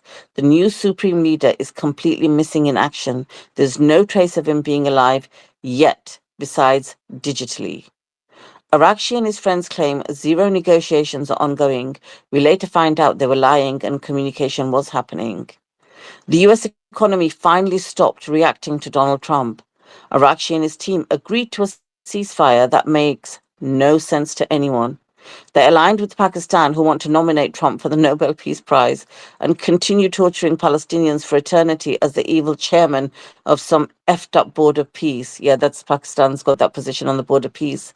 Israel decided to do one of the largest attacks on Lebanon, knowing the ceasefire will protect them from retaliation. Arakshi and his friends will now go and shake hands and meet with Steve Witkoff and Jared Kushner. Am I missing something? This is what somebody literally sent me. So what I'm saying is that a lot of people are asking questions. They just are not coming on the space and asking them. That's what I was going to say. Back to you, Thelma.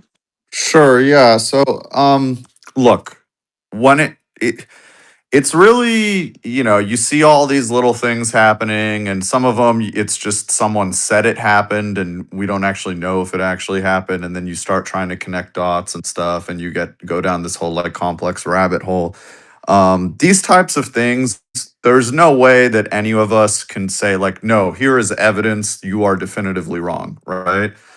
But I just don't really see the evidence for that. I think there's a much simpler explanation. I think that what happened was, I mean, first of all, with the whole thing about I'm going to end your civilization, if you look at the timing of that, it was timed so that it would resolve at the beginning of the week. So that's already an indicator because we've already seen Trump. He does this every single week. Is at the beginning of the week, he does something to calm the markets down.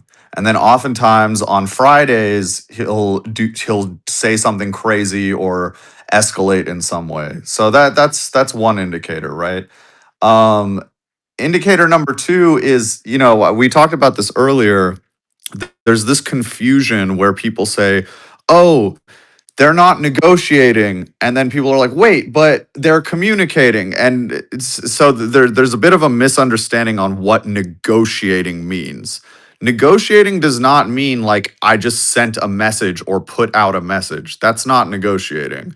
Negotiating means like we are sitting down going through the details of a deal and coming to an agreement. All we had was that the US put out a 15-point plan. Obviously, the Iranians are going to be aware of that 15-point plan. It's going to be communicated to them by somebody, whether it's Pakistan, Russia, China, whoever. And then Iran came back and put out a 10-point plan and said, no, these are our demands. Okay, well, this puts you in a bit of a weird spot, right? Because the US essentially, I mean, they were lying, right? But they essentially came out and said, we're going to take that 10-point plan. Now, the 10 points, they're a bit vague, right? Like they're more broad categories, broad claims. You haven't exactly worked out the details. One example is One point was that they would collect tolls and that would suffice as reparations. But okay, how much tolls? So those are the types of things that you're going to negotiate over. So they put out this 10-point plan and the US said, okay, we accept your 10-point plan. But let's just have a 2-week ceasefire to negotiate out the details. So now you're in a bit of a weird position if you're Iran, because if you say no, it can look unreasonable. It's not unreasonable because you don't. They have a right to not trust the U.S. and give them a ceasefire, but it's only 2 weeks, and you have your finger on the trigger if anything happens. And they're saying they're going to take your plan. So if Iran now says no, the US is going to turn around and be like, we offered them exactly what they were asking for, and they wouldn't even give us 2 weeks to negotiate. Here's my addition like to that, right? Um, imagine Iran was the US, yeah. You'd have the Democrats and the Republicans, and you'd have people with different authority, and you'd have arguments and difference of opinions all over the shop. Now, imagine there's a government that wants to do a deal, and there's all differing opinions within there. And then there's IRGC that don't want to do a deal, some do want to do a deal, and then they're also decentralized. So are we really to believe that that's not being played upon? And there are people within Iran that are trying to get to a deal, and there are people with Iran that are trying to prevent a deal. And there's all the internal power plays that you could imagine happening if this were to happen in your country. And are there backstabbers? Are there people that are willing to, because we're led to believe that these are people that are motivated purely by holy goals, and they don't have the emotions of humans where they're corruptible or on different goals and are promised different things. So that's all I'm saying is I think we need to treat the with real humans and reality rather than a cartoon that we've created in our head, and understand real power dynamics here in order to try and get to an understanding of where this might go.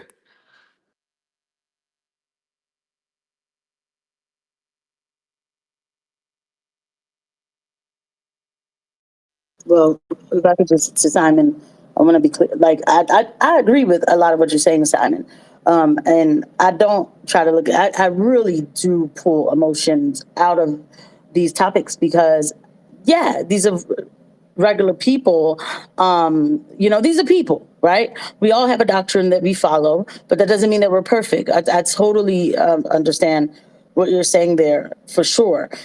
When I bring like my discussion with you, I'm not talking about even religion or none of that. I'm just talking about like how the timeline goes, number one, and then also like the reality of certain things, how it wouldn't have been beneficial for Iran to keep these proxies. Now today, there are a lot of questions. I have questions myself, so what you're saying makes, of course, sense. It definitely does. And we do have to look at these things in full reality and remove emotions from it. Absolutely.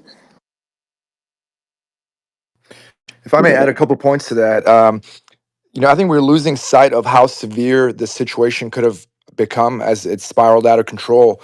The entire global economy was at bay. I mean, if this war went on any further, where the escalation would have reached like major infrastructure, civilian infrastructure, both in the GCC and Iran, I mean, it reached that threshold. There was no more viable military targets in Iran that hit anything major that was of any conventional benefit to the fight, and Iran had already asserted itself in the asymmetric sphere. They had escalation dominance, so Iran essentially had the upper hand. Trump made the ultimate threat. Iran didn't really blink, but when the presentation of a viable deal was made by the U.S. And this is, you can hear it in the tone of Trump's tweet or on his X post right after the agreement was supposedly reached. I mean, it is a very resigned tone. I mean, he's saying, they've had enough, and to be honest, we've had enough. Everybody's had enough. That is a resigned statement by a superpower. So Trump yielded, and Iran does feel like it got enough of a victory where it could genuinely save face. And the concessions offered by the U.S. are huge. I mean, if to the point where I'm skeptical whether they're going to go through with it, because the U.S. has been the hegemon in the region. There was no contest. Whether the Strait of Hormuz was going to be open for business or not. Iran asserted that via asymmetric means and continued to be able to assert that will and for the foreseeable future. So, and it came to a point where our economy is built on cheap oil. Anything above $90 a barrel for an extended period of 1 month, 2 months, the current state of economic affairs, will go into a lengthy recession. And when Trump knows he can easily avoid that by getting out of this misadventure and taking the off ramp. I mean, what the Trump's mistake was, he didn't do it earlier. He's not saving face, and this is a humiliation walk for the United States. And if the U.S. genuinely gives up, part of control of the Persian Gulf to Iran, they're going to essentially share power. There's going to be a dual power, because Israel was never really a bona fide power. They just, short of their nuclear force, which is more of a deterrent. They're not really a player. It's really the United States and Iran. So now the U.S. concedes that, hey, yeah, it's a dual power situation. And meanwhile, in the greater scheme, we're in a bipolar situation with China rising as a near peer competitor and us pushing the Russians into a war with Ukraine, getting embroiled in Eastern Europe, just really big blunders on U.S. By the U.S. strategy makers. So I feel like we had no choice. We were at the brink, and the precipice was right there, and that was the Rubicon that we weren't willing to cross as Americans. Even though we've been infiltrated by the Zionists and at the mercy, or rather at the behest of Israel. Even then there's a threshold. We're not going to do a suicide kamikaze head dive, to oblivion, to economic doom. So I'll cap it there. So, Cyrus, actually, you bring up a really good point because, I want everyone, like, even who's not on the panel, who's listening, to just kind of work through this scenario in your head, right? So, Trump says, we'll give you the 10 points that you asked us for, like everything you just asked us for. Obviously, it's a lie, again, but he's saying he'll give it to them. And like you said, he's threatening to start blowing up electric infrastructure. If Iran says no in that moment, and then Trump does start targeting energy infrastructure, and then Iran responds and starts taking out Gulf energy infrastructure, that's going to be catastrophic for the global economy. And then what's Trump going to say? He's going to say, I literally offered them the exact deal they asked for. And instead, they said no, and now we have this catastrophe, right? So I'm not saying that that necessarily would have happened, but again, it's just you put the other party in a very weird position when you are actually offering the exact thing that they asked for. Salman, one more thing. I think also Iran read Israel very well and expected that Israel would not, abide by the ceasefire. And this is what we're seeing here. So I don't know. Was Iran trying to, drive a wedge between Israel and America? I don't know. That's possible, but I think the larger point to take away from what you just said is that I don't think the Iranians actually believed that this was going to happen. This is some sort of chess going on, which includes a PR element. It includes potentially a Chinese element, right? It's not. I don't think that the Iranians actually believe that the U.S. is just going to give up so easily and pull out and let them have it all. Yeah, it's too good to be true. I think that's the general sentiment.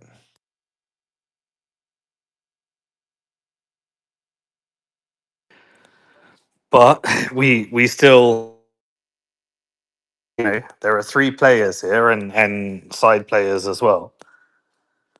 There is America, who has to get the Strait open.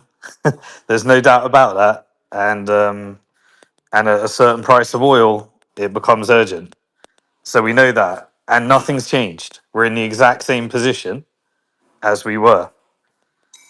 There's Netanyahu, who needs an extended war, but Iran can't offer an extended war because they've closed the strait.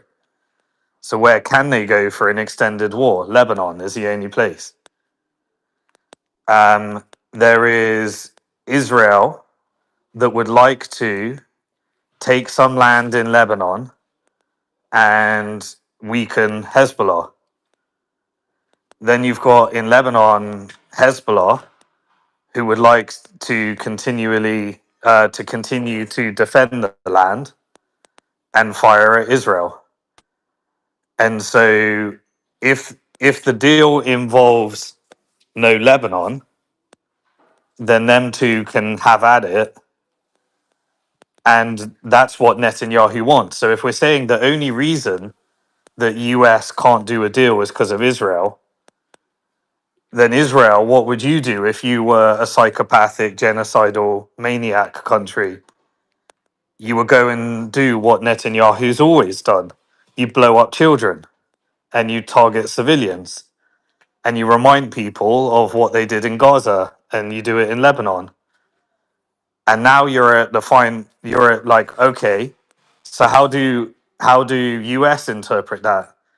Okay, if we sign a deal and we stop Iran and Israel firing at each other, we just have Hezbollah and Israel firing at each other. Netanyahu gets what he wants. We get what we want. And effectively, Iran gets what they want, which is the 10 points of the deal. Now we just fight over what's going to happen with Lebanon. And now we enter into a stage where if you're willing to have a deal 10 point without Lebanon, then they may have a deal. Or you continue to fight to get Lebanon in the deal. And that's exactly where we are right now. But if you put Lebanon, if you put Lebanon in the deal, then Netanyahu's got nothing to take home to his Zionist psychopaths, because he needs war to continue, and US can't have that war continuing with Iran because of the Strait. So just put it together. Yeah, but Simon, add what Israel did a couple of days ago when they hit in Gaza. Also, in my opinion, that was a signal. Yeah. So to me, we're either we're either in a situation where Trump can find a way of getting the price of oil go down again, which he did, or he can't anymore, in which case he has to sign to the deal. And the only way to get Israel on board is to allow Hezbollah and Lebanon and Hezbollah and Israel to continue at it. I can't see another circumstance. And I think Iran gets what they want if they're willing to do that. And then that's where everyone got a bit emotional at me, because they were saying, no, that would never happen. I'm just saying, Simon. Like, I mean, I'm not taking it personal. It's not getting emotional with you. It's just, I just Not don't you, I see mean the live chat, sorry, it. the super chats. I mean, but yeah, like the benefit. Like I I'm thought just I thought he was talking about you. Because chicks are wow. emotional. I That was is so Suleiman, I was Suleiman. misogynistic. I Now, gave her a 15-point plan and so we could get out. So that's why you failed, isn't it? You don't give a chick 15-point plan. It's like a 1-point plan. yeah, because chicks don't need 15 points. We just need like 2 points and we out. We already got it figured out. I already got this whole war like taken care of in my mind. Like, I mean, chicks, we know what we're doing. So, but Yeah, yeah, nuclear Simon, bomb the world. what happened? Yeah, So, Casey's like, just blow up a nuke, man. Get this stuff done. I mean, all right, no, let me chill. Let me chill. and Uh, back to Hezbollah. if I They're could, and Hold they're. on, all right. Casey was speaking. Oh, I'm so sorry. I didn't realize. Oh, That's that's okay. And quite I'll make that's it quite quick. misogynistic and racist. I hear what She's a Oh my President. god. two-pointer. She's a two-pointer. Don't scare the new person, Cyrus. You don't call him racist. He's gonna be like, oh my God, I can't come back here. No, this is how we play around. We just play around like this.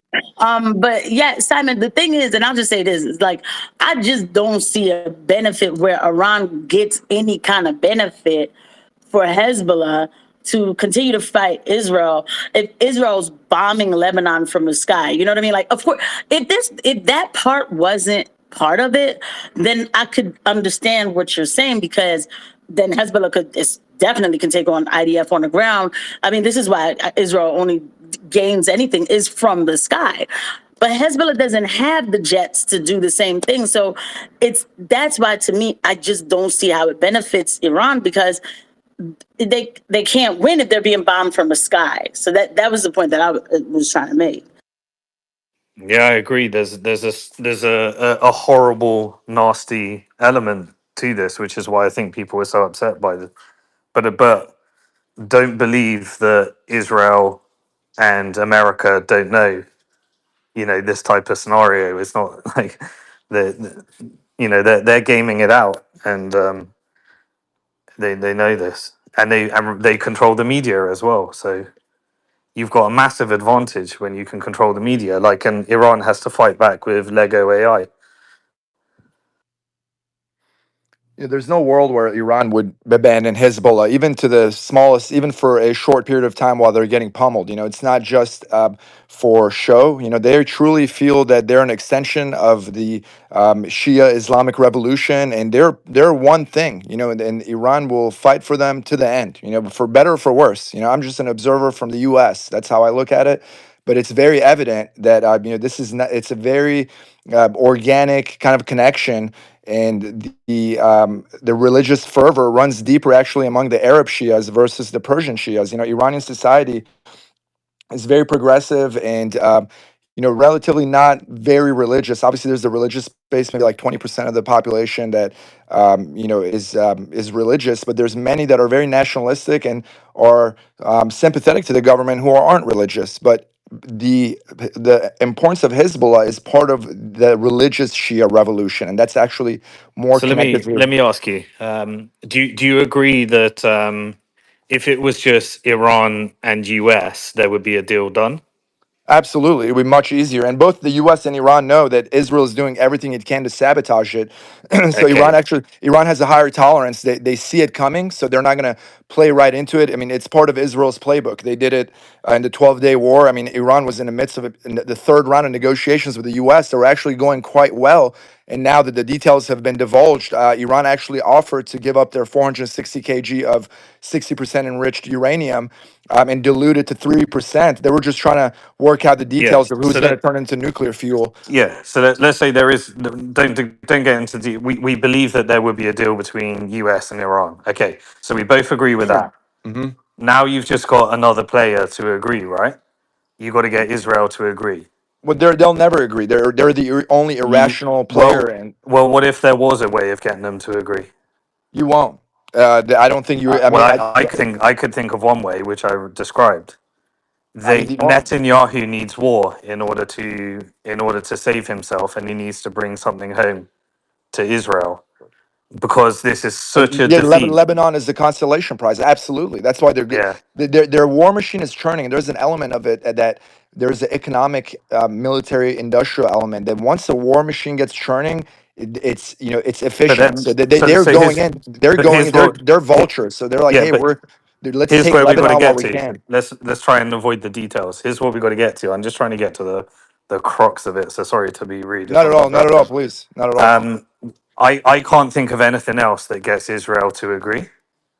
Hmm. You're either asking America to give up Israel, or you're asking Iran to allow Hezbollah and Israel to fight it out. Is there another option? I mean, if they can find a lukewarm, kind of tepid situation with between Israel and Hezbollah, where Israel still is able to save face And for exactly like you said, they need warfare. It's a Netanyahu issue and a greater, public perception issue, because right now 90% of Israelis favored this Iran operation, while only 30% So of Americans. Cyrus, can you just answer the question? Because I feel like you're giving a lot of like stuff. We all know all this Yeah. stuff. Can you answer So the question? the answer to your questions is, I mean, no, I mean, there's no, the war must continue for Israel in some form or fashion. They're not going to stop it. The only way that maybe America can pressure them behind the scenes to tone it down and not go crazy like they are now. I mean, they're absolutely savage. If they go back to just focusing on southern Lebanon and maybe trying to build that buffer zone, I think Iran will tolerate that. So it can't be this high intensity, destruction. This just going for, they're Yeah, going so for I think you agree. So that's what a deal looks like, right? Because a tone down. Israel will agree to it, US will agree to it, but we're questioning whether Iran would do it. No, And you think Israel will agree to it? Do you think they'll tone it down and not well, hit that was my Beirut? question. That was my question That to I you. don't. They're not rational. I can't. That's the only unpredictable player at the table. I just don't trust Israel. They're demonic. They're Can not I normal. just I know you can don't I trust them, but does if you allow Hezbollah and Israel to go at it, does that get Israel to agree to a deal or not? I mean, Israel's not part of the deal between Iran and the U.S. Israel's already conceded, right? So Israel's licking its wounds in front of its Cyrus, you're public. ignoring his question. Just I listen don't think carefully, Israel. I don't point think by is. I don't. point. I get it. I just don't see Israel unequivocally agreeing to a deal. They're just going to keep some low intensity conflict going with Hezbollah, but I'm not even sure they'll agree to that. What if they continue with their high intensity warfare, in Beirut and all along the way? So like that's the concern. I'm not sure if they're willing to Cyrus, tone it down. Cyrus, Cyrus, sir, young, please listen. This is Andrew here speaking. I've been listening to you for a long time, patiently listening. And here's the rhetoric. You're pounding the hell out of this. You're beating the dead horse over and over again. What we're asking you is to take your emotions out of this, your passion out of this, and listen to what Simon is saying and answer his points. That's all we're saying. That's all we're saying. We all agree with you. We are on the same page. You don't have to convince us of anything, sir. Yeah, I Well, think it's I just. got you. I It's think we just just move on because I think yeah. I don't think you can answer the question directly because Yeah, it's it's like a thought difficult. experiment. I can't. I really can't. It's a very difficult one Yeah, I mean, because I don't think it's Israel's that difficult. irrational. I don't think it's difficult. But anyway, um, just want to thank Dark Matter for the level 1 membership. Appreciate your support of the space. Then Dark Matter with a super chat saying, been following you for years and just wanted to say thank you for always spreading the truth behind the spreading the truth, for always spreading the truth and exposing the lies and keeping us all informed. Thank you so much. And then there's a 99-cent super chat from Dark Matter as well. Thank you so much for your support, Dark Matter. I appreciate you. Um, so I guess Simon, I think he was. I mean, I'm not sure what he's saying to be honest. There's a lot of contradictory points. Let's go to Beatrix. Oh, whoa! This is Do you awesome. want There's to a answer it, woman. Solomon? Do you have There's an Whoa, someone wait. by the interest? name of Beatrix. Her hand is up. No, Who's no. Let's keep it Beatrix? waiting. Let's keep just to be good. You see, because look here, I'm talking. Do not be interrupting me because I will lose my train of thought here. Go ahead, Beatrix. You're so mean. You're so mean. Um, I got like, okay, Simon, I've got a question that I can't believe I'm going to ask you, but I'm going to ask you. It's just a thought in my head. It's a really weird thought, and I think it's probably because it's that time. It's like 4 a.m. The guard is completely down. There's no filter, right? So, do you think it's possible that there are no negotiations going on now? There haven't been any negotiations going on now.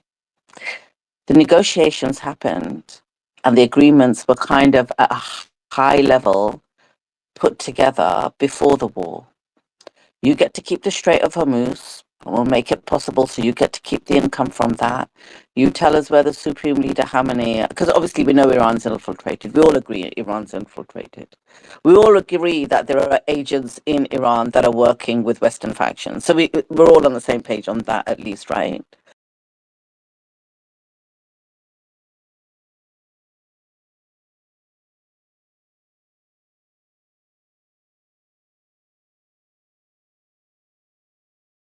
Where the Supreme Leader Khamenei is. That's what we need from you. and then what you need from us, and then how do we kind of make that happen in some sort of way. We'll destroy your old infrastructure, you can rebuild it, you can destroy this on this.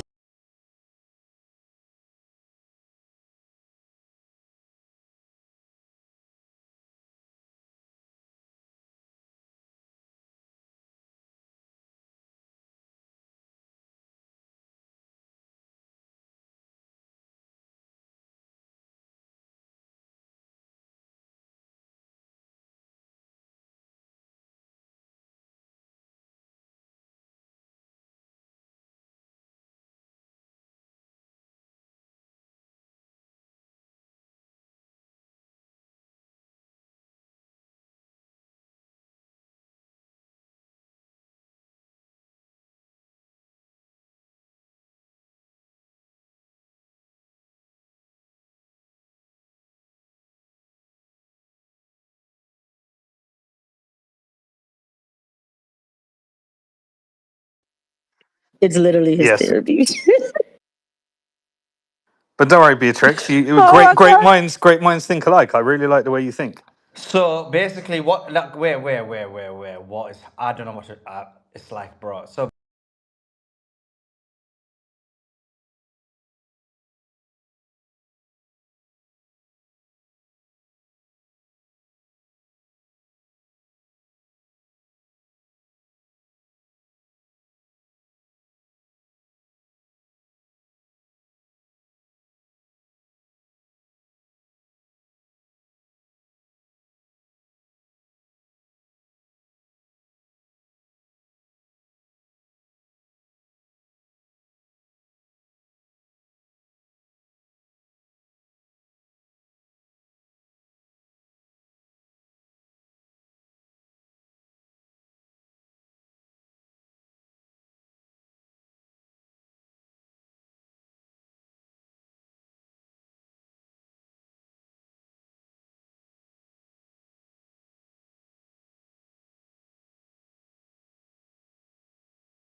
So I knew what Simon's theory was, but I thought it was gonna, like, it's happening real time and it will materialize over a period of time.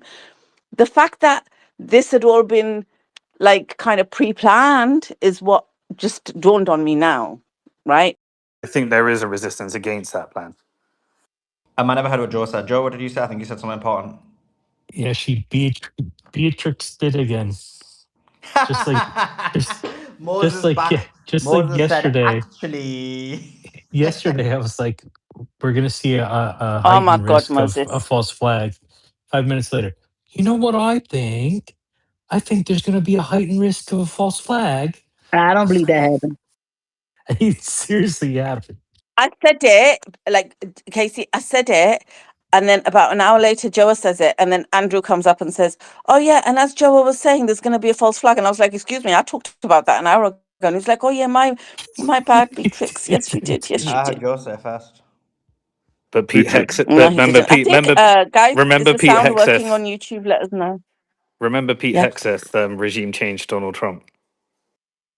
All right, guys, we're not gonna keep going back to that. Is Okay, like it's I don't okay. know. Yeah, Donald Trump's not even alive as well. Oh According my to some God, people, he's a bodybuilder. Simon, you're jumping on the dark side with those guys. Like, seriously, you're really going to do that to me? Yeah, you got With me earlier. I'm getting Joa revenge now. You Krassenstein? turn me into the new Joa. So the gloves are off.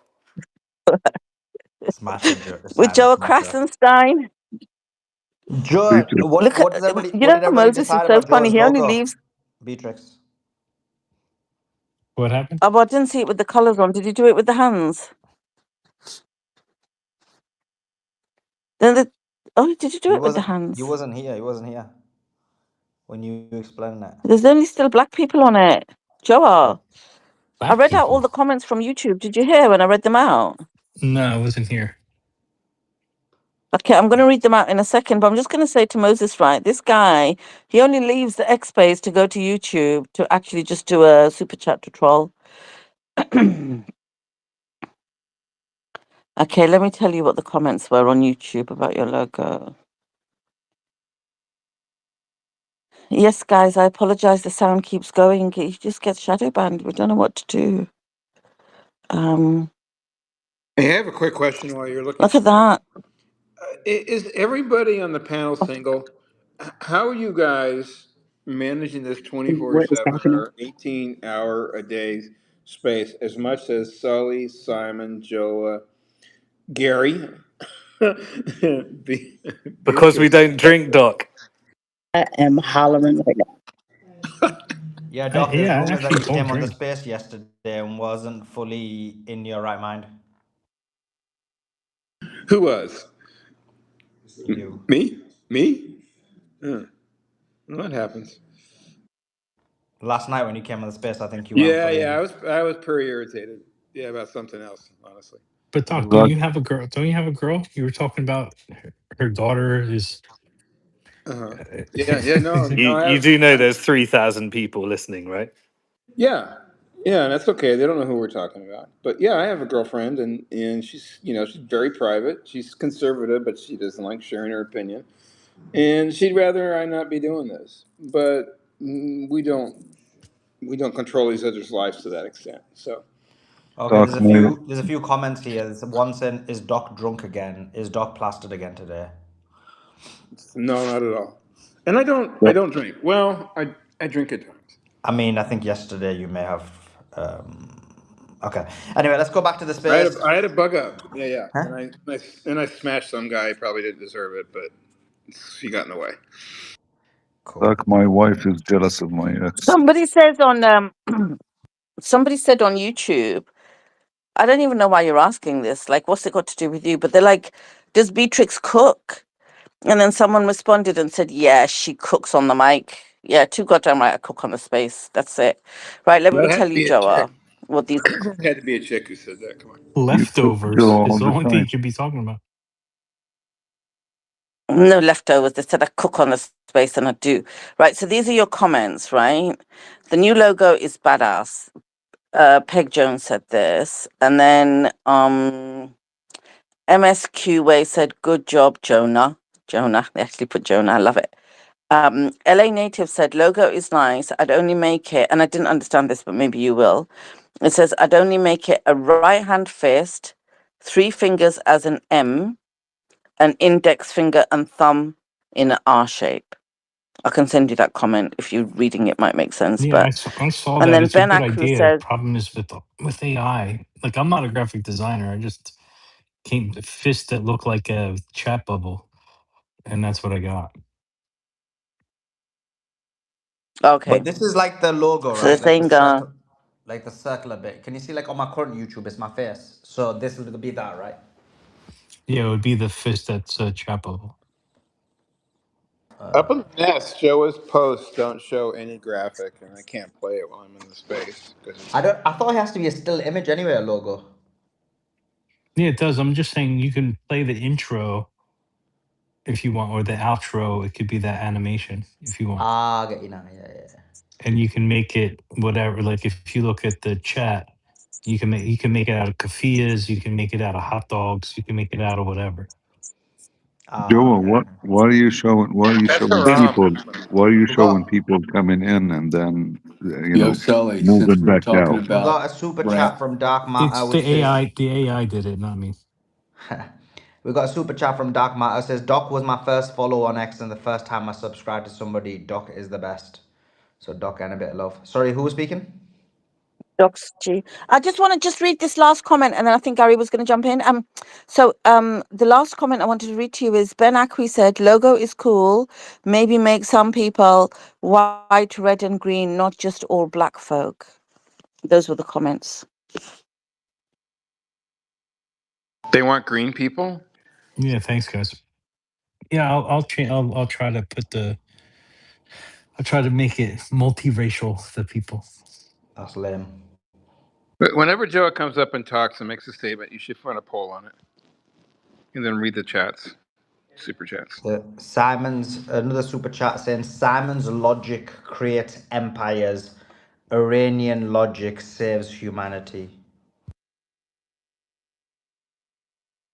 I think That's a it's a fire. good That's a compliment. fire comment, actually. Yeah, that's like that's actually. I don't think that one's actually trying to prove Simon's point actually, as opposed to disprove it. Um, cool. Okay. Let's go to who? Whom shall we I go think Gary to? was going to Oh, jump Gary. Yeah, in go ahead, when Gary. I was reading. I forgot what I was going to say, but you know, it seems interesting to me that people talk about people that are on spaces talking about this event. Yet, how many people were tied, glued to the TV or the whatever, the Yahoo, during an election? I mean, what happened in the last 3 days? Pretty fucking important.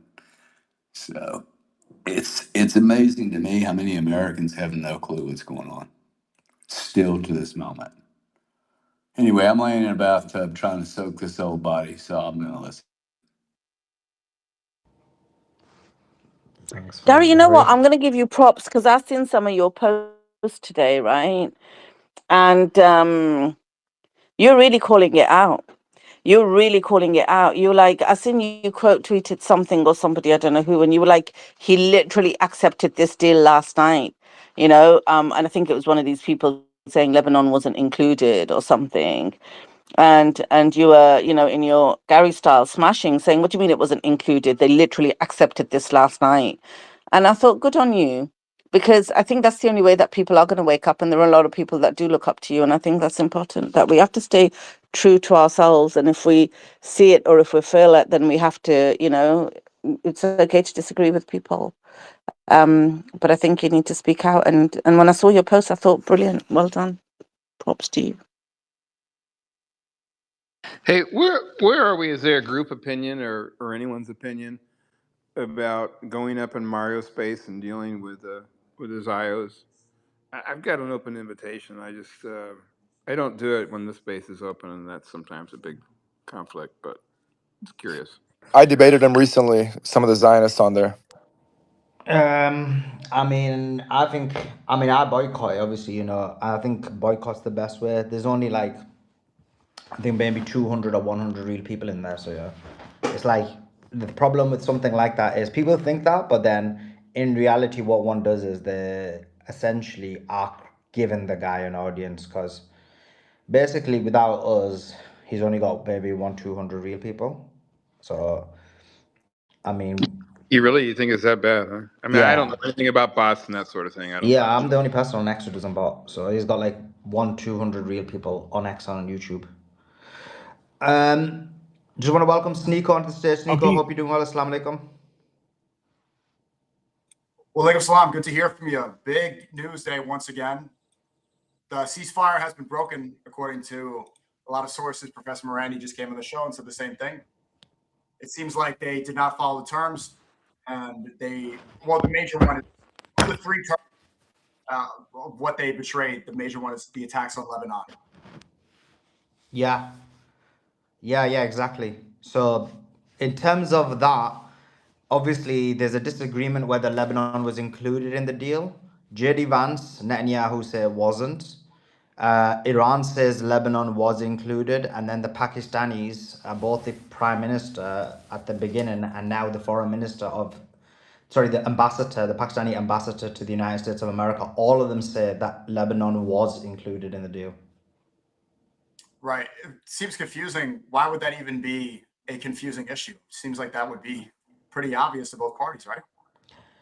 Yeah, I don't think it was a confusing issue. There's only one or two possibilities. Either Netanyahu made Trump change his mind afterwards, or Trump lied to the Iranians, whichever one it's one of them two. So either his deadline day was coming, we know we were 1 hour away, and Trump was desperate, he had no more cards, so he just agreed to everything Iran said so he can just save the financial market and save his kind of getting embarrassed. And then really he lied and said, we'll include Lebanon, and then Lebanon wasn't part of it. The other option is that Trump actually agreed to Lebanon, was willing to agree to it, and then Netanyahu got on the phone. I just heard a Fox News reporter say that Netanyahu jumped on the phone with Trump. I don't know if that was before or after to say, like, Lebanon can't be included. What do you expect now? Do you think that there's going to be the ground troop invasion? What can we predict? I saw New York Post just said that males age 18 to 25 are automatically registered for the draft.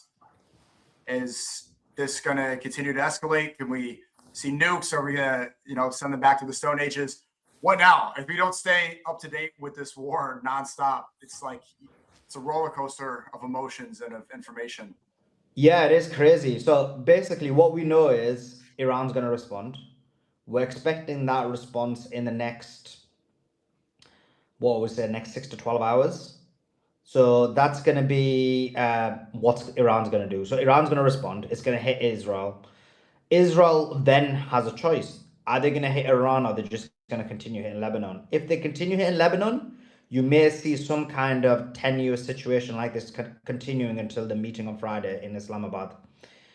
If Israel responds to Iran, the problem is Israel can't respond to Iran without the United States of America, because it needs America's refueling. It needs the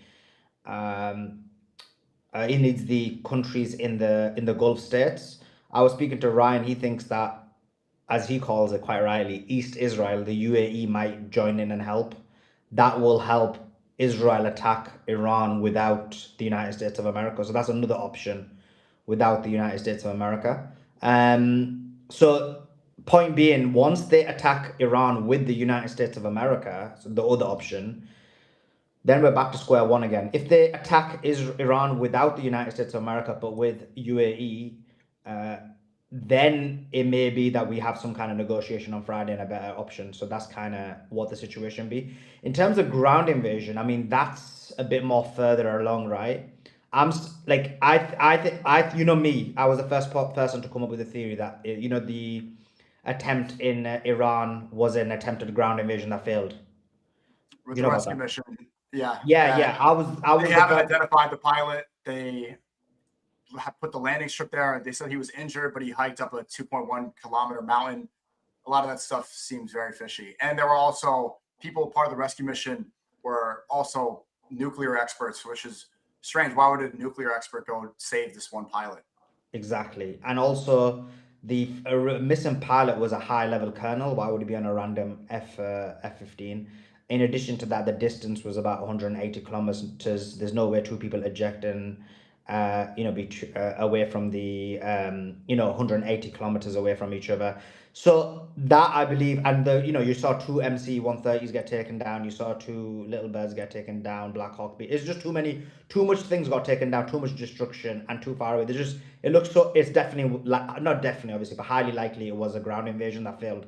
So because that failed, then the question mark becomes: will he try again? Because that's what you're really asking. Like, that failed, will he try again? What do you So think, based off today? What could we expect? I mean, I think the reason he capitulated is because he knew he was too scared to try it again. Do you get what I mean? So because he knew that went so badly, that do you try it again? So he was too scared. So I guess what you're asking is, can he get into the frame of mind where he can get away from the fear of losing that badly again? And remember, we figured it out. They were hoping that they wouldn't figure it out. So he's thinking, imagine a scenario when everybody knows. I think ground invasion is becoming slightly more unlikely, but still possible. I know your Professor Jack. There is nothing they can do on that landmass, dude, except one thing. Everything else is a fucking pipe dream. So they could do one thing. I was thinking about this. They could go through Chandahar, right? So what you do is you go through Chandahar. There's 3 roads. You basically blocked all those roads off. You can take control of the station area, but the problem is Iran will just hit you with ballistic missiles and drones. If you are willing to lose maybe 50,000 to 100,000 people, you could do that. That could be the only route where there's a chance of winning. All right. If there's any other updates, I'll probably hop in What do here you later. think anyway Appreciate about the ground invasion? Because I know are you with Professor Jang? Because I know you. I think it's going to happen. I think it's going to be the same premises before these rescue missions. I think that's why Hegseth fired those 8 generals, and he didn't answer the question why. I think that they were probably leaking some sort of information that they weren't supposed to. I think the rescue mission, you're right. I think that was a ground troop invasion to some extent. It is an optics war, and they are going to try to hide a ground troop invasion through these missions. They don't want to have mass bodies coming back and they're wrapped in the flag. It's going to look terrible. The more that happens, the more disillusioned Americans are going to be. But I think Trump is fully invested. He's put his entire ego on the line, and he's an egotistical person. There's no way to retreat. I don't think he wants to keep hearing Taco and say that he's chickened out. I don't think he wants to give any ground and admit that this was a failure. So the only thing he could do is triple, quadruple, keep going and double down as much as he possibly can. So unfortunately, I want it to be over. I mean, but I did not believe the ceasefire right when it happened. And look how long it lasted. True, you said it wasn't gonna last. But in terms of the ground invasion into the mainland, if I mean he won't be able to hide some like that one you can't hide, right? If you are gonna do the ground invasion that I said, there's no way you can hide that. So like you're that in that way it's gonna be he's gonna have to be open and obvious about it, right? We'll see. But the rescue mission was pretty successful in hiding, so I think many people believed it. And maybe they're also see if it was real. They don't want to have that pilot on Iranian TV showing everybody. That would have been a disaster. But I think that they could hide it under a rescue mission operation. But then that will never be a real ground invasion because the thing with this one was is they were Well, it can gonna do. escalate. So first it's a ground invasion, and then they need to go save more, and then they deploy more troops to help them out. It's just an escalated version Oh of a yeah, ground invasion. So they don't have yeah, to take the blame for deploying troops the way they would in a traditional war. yeah, like they did in Vietnam. Right. Yeah, we'll have to wait and see. I mean, the first question is going to be is America going to stay in the war? And I think we're gonna over the next couple of days we're gonna find out. We're just waiting for Iran's response. We're going to say, I mean, look at the way Mark Levin and Loomer and the Zionists were trembling in fear when they saw that there was peace. The Israelis are going to do everything they can to keep dragging us into it. They hate peace. They don't want it to happen. PBD was saying that he thinks a ceasefire is a disaster. And look at Trump's entire surroundings. Everybody who's in his ear is a Zionist. And all they want desperately is this war to continue. They brought him in it. There's no chance that they're not going to be able to get him to continue. Yeah, and so I guess if he continues with the war as per what he said, then of course there's no choice but ground invasion because you can't. The whole reason, like you have to think, the only reason he agreed to this deal is they can't continue doing what they're doing. So there's either completely de-escalate or escalate even more so. Escalating more so is ground invasion. De-escalating is bending to all of Iran's demands, and it does seem like he did that, but now.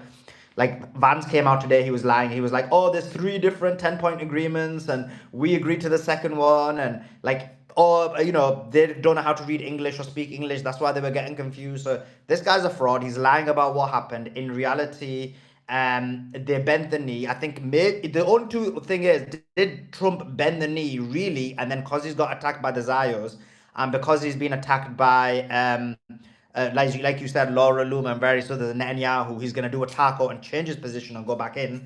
Or is it that he was just manipulating for the market with the understanding that they were going to jump back in? That's the only question I'm not sure about. I think he's going to continue to manipulate the market, and I think he's going to blame Iran for not following the negotiations. I think he's going to stay with this rhetoric, and the ceasefire is over. So it's just right back where we were. But I don't think nukes are going to happen.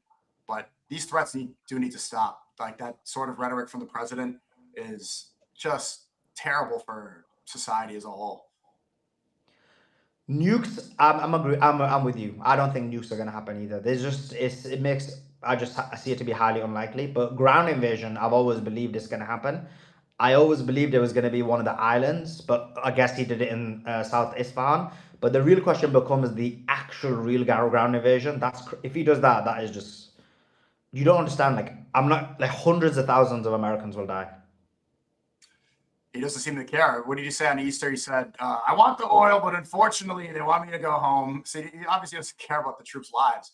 He's made it clear that unfortunately, he has to retreat and prevent people from dying rather than get the oil that he desperately wants. He doesn't care. So if we have a president who doesn't care, let's follow his logic. Yeah, I mean, I agree with you. I think he realizes he's only got a couple of years in office. He knows that he wants to keep his credibility in the sense of whatever they've got on him, and he wants to financially make sure that his family is wealthy for his entire lineage. And I think that's his whole goal. He doesn't really care about anybody else. What's the likelihood of a draft, Suleiman? If the war with Iran happens, is in ground invasion, as per I think Professor Jang said it on your show, right? The one I saw, like the first one. If that happens, it's definite. Do you know how many people they need to go into Iran? So already all the European countries are saying they're not going to be involved. So if we go with that and they're not going to bend the knee and they're not going to be involved, to fight a ground invasion in Iran, you probably need about 2 to 3 million people. I believe America has what is it like? Is it 500,000 soldiers? Maybe slightly more than that. The chances of a draft, if that happens, is the chances of a draft are definite if a ground invasion happens. Well, it's going to be difficult to get congressional approval. I'm wondering how that's even going to be possible. What percent do you need for congressional approval, Doc? Going to be difficult to get anybody to sign up, dude. This would be Because worse than Vietnam. yeah, and getting people to sign up is gonna be different. I agree with that. In terms of congressional approval, now I think they own both sides, so I think if they need to do it, they'll get it done. Um, but because you just need the APAC lobby to just pressure whoever, and they'll get the approval. The main question becomes like what Gary said: how big of a dissent will there be where people will say, like we will do a Muhammad Ali, but in mass scale? I think that there will be a lot of people who do that. Well, maybe there'd be a false flag because they really need support for this war. Do you think that there's any likelihood in another 9/11? I think that there's a chance of a false flag. It won't be similar to 9/11 because everybody's waiting for it. It'll be a totally different style. And it will change. I always asked Americans, I said, look, if American soldiers were to die, what would these feelings of Americans be? Would it be that they blame Trump or would they side with America? And actually, when that pilot went missing, I saw like a lot of people who were against the war were like really kind of feeling for the pilot a lot. So psychologically, this works. So I think if they start seeing Americans being going back in body bags a lot, and start showing their family members and their children and their babies and this kind of things, I think they will manufacture consent. I think it's actually very easy to. And in terms of a false flag, I think they'll be able to do that as well. It just can't be same as something like 9/11 because everybody's ready for it. It has to be something slightly different. Maybe, getting a Muslim to do some, like, it's going to have to be something unique where the false flag would work. Mm-hmm. All right. I'll stay up to date. Thanks for the coverage and keep putting out the proper information. Assalamu alaikum. Alaikum assalam. Thanks for coming. I appreciate you. And guys, do give Sneeko a follow on his channels. It's on Kick, he is Sneeko, and on YouTube, he's Shiniko. So do give him a follow. Great guy. And great coverage. Young streamer who is streaming in the right way as opposed to a lot of this like goy slop that they make a lot of these young streamers do. Okay, let's get back into the conversation. Joey, you don't think ground invasion, right?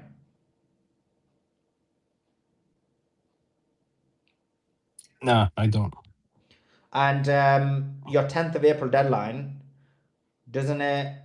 If this war restarts, then is that it's not met Yeah, then, that's or that's why I said if America, I think in the next 3 days we see who controls who. We see if okay? So you admit, so if America goes back in, then you say America control, then Israel controls America, right? yes, I do. Okay, cool. Um, let's see. Yeah, he's Suleiman, do right you want about me? that. Sorry, go on, Simon. Do you want me to give you the? So I've got some news I think you're not going to like, but do you want me to give it to you? Are you ready for it? Yeah. Okay. So the shipments of oil that went through from Iran, they went to India. And I was looking at who is the largest trading partner, because I was thinking like with Iran The next after five. after China. Do you know who it is, Joe? I'm guessing it's India. UA, What for Dubai, Iran? UAE. Yeah. Mhm. Well, UAE was helping them with the skirting some of the sanctions. To be honest, Exactly. so Yeah. So UAE so has helped them get around the sanctions as a significant part of the infrastructure. yeah, without UAE, they're not getting around the sanctions. So What's how um, much? How much was the UAE trading with them? Second largest trading partner, just after China. Really? Wow. So why would the UAE help? so Why Iran's would really East Dubai. Look at that. it's East Israel, bro? It's East Israel, bro. Don't try it. Don't try it, Joe. Let's see actually, because remember Ryan was saying that he thinks maybe Dubai might help, isn't it? But I don't think so. I don't think. I think no. But then, what do they do? What does Israel do if? Solomon, the whole thing with the BRICS and trading with yuan, it's a system that China set up with Dubai, so they have to use that system. No, no, that's not my question. My question is, if America doesn't join back in with the war, right? How does Israel attack Iran? I don't think they can. I think they're going to be They no. They focused need on one of Lebanon. the. They need one of the GCC countries. They could do it that way, and that's why I think I think Ryan's right about Dubai. And I don't think and look, I really like this. For me is even a harder sell, is that GCC is aligned with Israel. They're I already get the aligned with US Israel, bro. thing, I don't get the Israeli thing. No, with UAE there is though. They are fully aligned with Israel. There, look, there's Jared Kushner who's trying to make it happen, right? He's the bridge, right? He's the bridge with Saudi. But that bridge isn't closed with all the GCC. Yeah, true. Yeah, yeah, I agree with that. But that bridge is not closed. It's not finished yet. You know.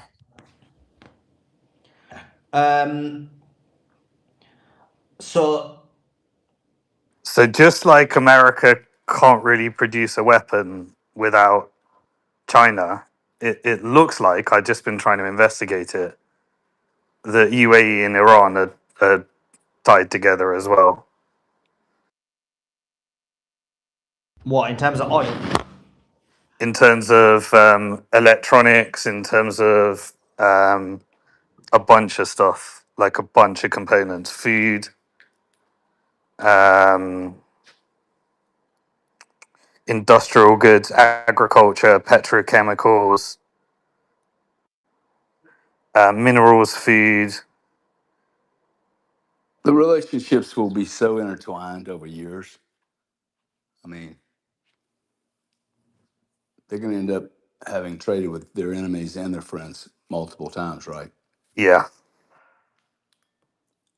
but I'm just saying that these you know fight to the death things. Trade doesn't match any of the narrative around fight to the death. How much uranium does US still buy from Russia? Isn't it all of it or something? Like it's something crazy. It's all the stuff that Hillary sold them back before then. Yeah, but And look, so and look, yet they US hold did do the uranium, proxy. then somebody holds something else back. It's just that, to me, that this is not the threat. People just want to go to war and kill people. They're just trying to take over and control more and more. Isn't this doing the most harm possible to the Jewish Mossad movement? I mean, could Mark Levine be any better timed to educate the world how foolish some of their top, this is their brand.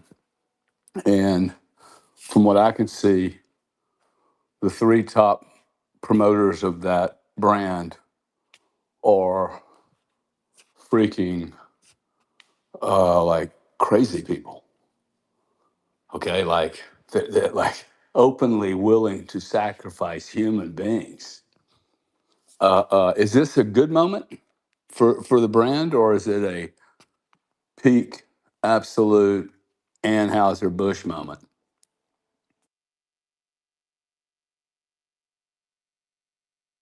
Gary, it Yeah, they're goes totally. beyond crazy, insane. It really goes into a spiritual demonic. They're like possessed, and I'm not saying that lightly. It's very dark, sir. I've been working this for over 15 years. Seriously, it goes deep, brother. It goes deep. But my point though is that the whole planet, like the way they're advertising, they're promoting their brand is now at a level where I think you're going to see like people go, "Hey, wait, what the fuck, man?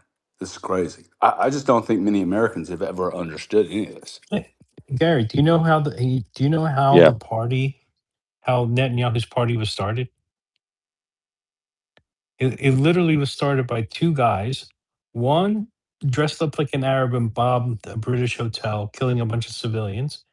The other one murdered the diplomat that saved 30,000 Jews from Nazi Germany. And then he wrote a letter to the UN saying they need to demilitarize the Zionists because they're massacring people. So they assassinate him the next day. Those two guys form the Likud party, and both of them can become prime minister. And then you get Netanyahu, who's part of the Likud party, who gets his opponent assassinated and becomes the leader of Israel. Like, this isn't new. Do you know what I mean? Just most American people don't understand. And when you like, look, I know a lot of people hate the other parties, but when you look at the Likud, it's like the worst of the worst. It's pretty insane. Like, if you made it a movie, it wouldn't sell tickets because it would just be people would be like, "Oh no, that's way too out there." Yeah, well, that's my point, though. I just think this is a big wake up call, and it's not good advertising. Yeah, I think them trying to censor people made everyone research, and because of AI, it made research like everything came together. AI made research really easy. Um, TikTok was just taking off, wasn't really had a lot of censorship. Information came through in like 15 seconds, and things just exploded, which they had no control over, right? And totally messed up their whole narrative. And the deeper people looked, the worse it got. That's why these spaces are so essential. That's why we do what we do. And that's exactly why we do what we do.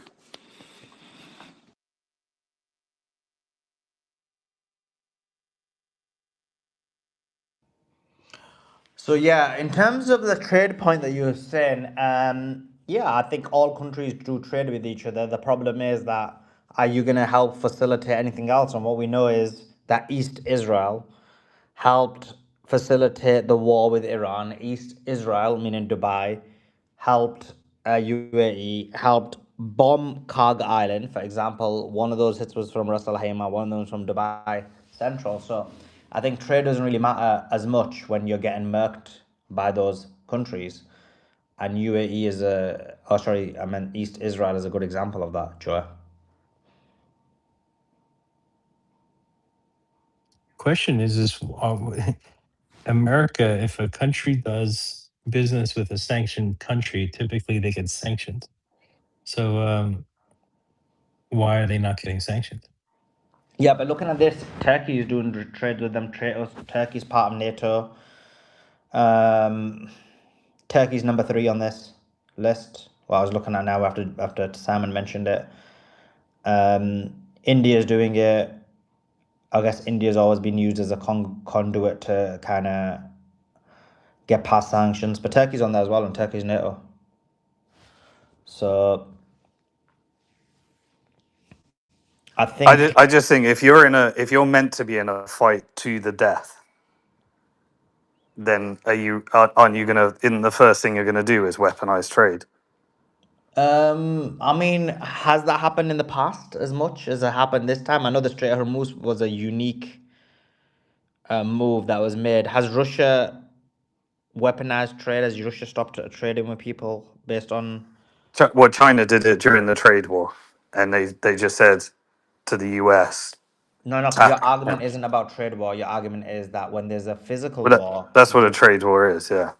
No, no, that's not what I'm saying. I thought your question was that when there's an actual physical war, does one then weaponize trade? Was that not your question? Or your question is during trade war Yeah. because So if I think that Iran's going to take me out, then I restrict trade. I mean, I can't think of a reason why you wouldn't.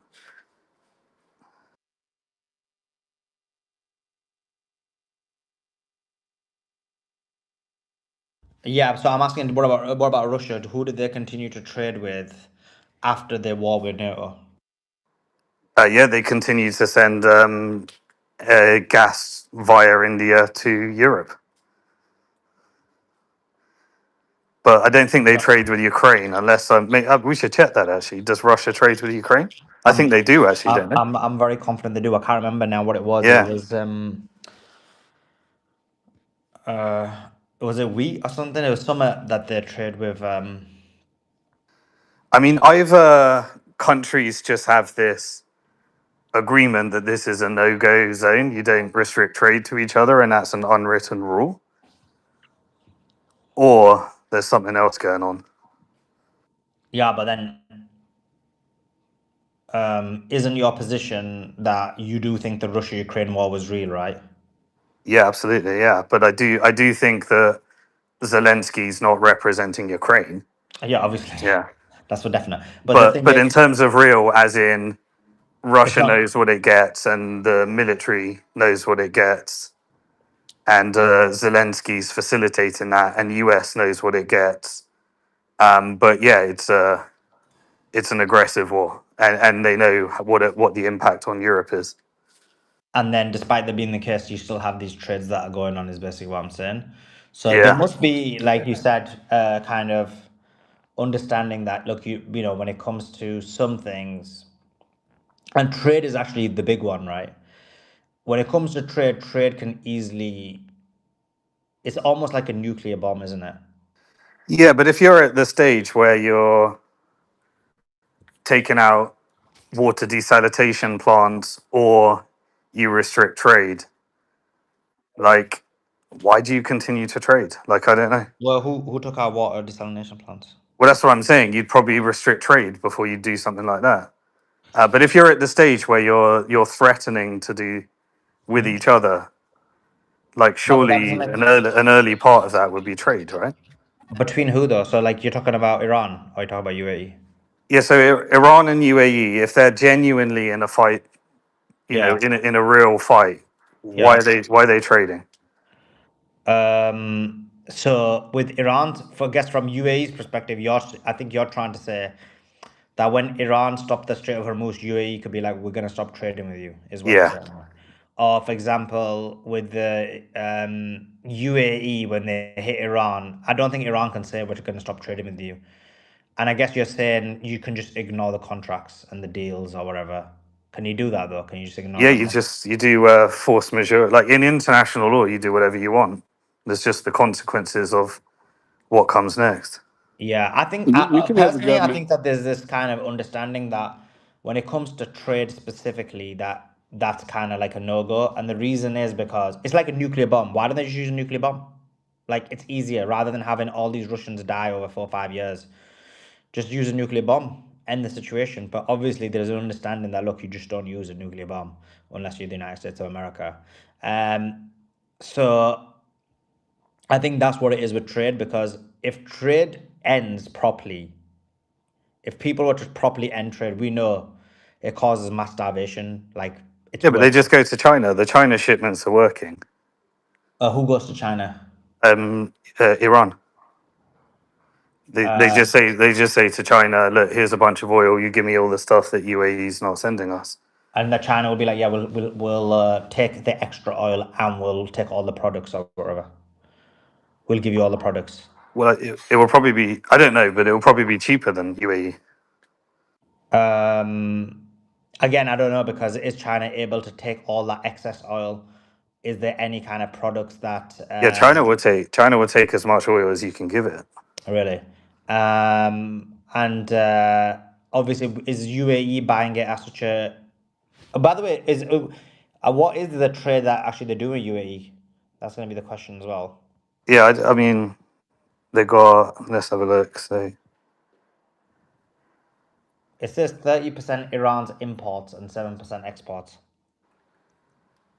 yeah, so the favor is tilted in UAE's favor, and that's because effectively UAE was, other than China, the important infrastructure that allowed them to circumvent sanctions.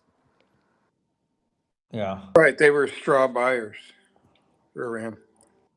And not that UAE is kind of like a, what's the best way to describe it? Like a criminal hub for financial crimes. So I guess it's easy to circumvent a lot of sanctions and these type of things as well. And then UAE is probably getting a cut for that as well. Yeah, but Iran is probably. they could just not like they could just not help Iran with if they're in a genuine situation of, all right, we are really trying to take each other out and I'm going to win or you're going to win, like it doesn't quite add up with what they're doing in the No, trade I mean I side. disagree with that because if they're really in that situation, Iran can destroy Dubai. So they've not really got to that situation, and the kind of I guess really, yeah, you that would be the nuclear option, and I'm guessing if Iran destroys all of UAE, that would probably be that trade ends. I think that's what the escalation, the endpoint is. Yeah, Because right but now, if we're to believe that UAE is going to start firing and join the war in Iran, if they I do, would yeah, imagine they do trade first. um, maybe, but I think the trade isn't going to have as much impact in this week compared to like if Israel actually needs the help in the war. And it's similar to like, for example, if we know the UAE is going to join, why doesn't Iran just completely destroy the whole city so they don't exist anymore? But obviously, they're all waiting to see what move each one of them makes as Mm. well. I guess I just draw some comfort from the fact that they are tied together through trade, and so there is limitations to the escalation cycle. Possibly. There'll be some limitations for sure, but then there'll also be, I don't think that'll be the impeding factor as well. And I guess if UAE does help Israel, I guess that tells you that such is the level of power of Israel that even when you got trade agreements, that supersedes. When you're East Israel, that's what supersedes everything. But if UAE was completely we're a proxy for Israel, then you would have thought Israel could stop sanctions and trading with Iran from UAE. Well, UAE is not a complete proxy for Israel, right? Like, obviously, it is sold out to Israel completely. And what's happened is over time, it's because it's been a because of the entire Gulf states have been basically proxies for the United States of America. And by the way, I don't think trade is as important as you're making out. It's a factor for sure, but it's not like the be and end all. And what proves your point that it isn't is Russia and Ukraine. Like you can make whatever excuses you want, but Russia could just completely end it. You could also say, why doesn't Russia just nuke them? It must be a fake war, but it's not a fake war. Like so many people have died. So like everything has certain parameters by which when you attack. And I don't think trade is as important as kinetic war. And kinetic war, you've got the upper echelon of kinetic war, which is nukes. Why they're not using that? The other question is why isn't Russia just destroying Kiev and Russian cities? They have the capability to do it. They can destroy all those cities the way Israel destroyed Gaza, but they're not doing it. There's still this understanding that look, we need to fight within certain parameters, certain positions, and it's just the ethics of war, I guess, what you'd say, what people are carrying out, which is a good thing. And I don't think, as per what I'm saying back again, I don't think trade is important as anything. And if anything, it maybe proves that actually, again, once again, trade and finances are less important than actual war. Um, in terms of UAE specifically, I don't think they're like completely a vassal state of Israel. I think with the UAE, what's happened is over time, they've got into bed with Israel, and that relationship is growing stronger and stronger, and to the point where now, unfortunately, they're stating the exact same rhetoric as Israel because they have so many Zionists within the UAE. And like every time I've been there, it's full of Zios. Like it's a full like I feel like it's like full on Zios. It doesn't feel like you're in a Arab country, a Muslim country. It doesn't feel like anything like that. It feels like I'm in a full on Zionist country, um, which has the downplayed in certain places. But other than that, so I think that's what's happened over time. And I think what's happened with this war possibly is that as they've continued to because look, for example, the US used UAE to attack Iran. Now, was UAE the only option? No, it wasn't. They could have used um if it was Carg Island, they could have used Kuwait, and actually they did use Kuwait to certain places, but they could have used Saudi Arabia, they could have used many of the other Gulf states. Now, did the US go to them and they said no, and then they went to the UAE, or was the UAE the first option? Like, these are all important questions to have.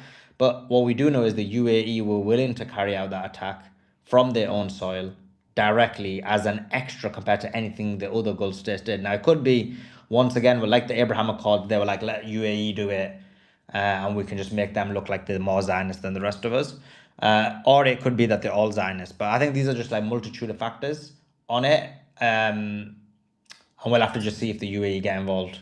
Suleiman, if I may add to that, one of the reasons that UAE was well positioned to take on that role is because of their multi-layered air defense that they've invested in heavily in. You know, they're one of the few countries that has a THAAD system that they're independently operating it, and so they have a very airtight airspace, and it positioned them to do that. And obviously, you know, they all got away with so much, and they still took quite a bit of punishment, but they took on that role, and I think they wanted to win America's favor to be like the favored GCC, you know, child of the U.S. And I just sense that you guys maybe are giving Israel a bit too much credit on the geopolitical scale. I mean, the reason they were able to infiltrate the GCC, it's because of America's influence and you know the supremacy of the United States in the GCC. I mean, the GCC are Yeah, vassal I'm not. states. I'm not giving Israel too much credit.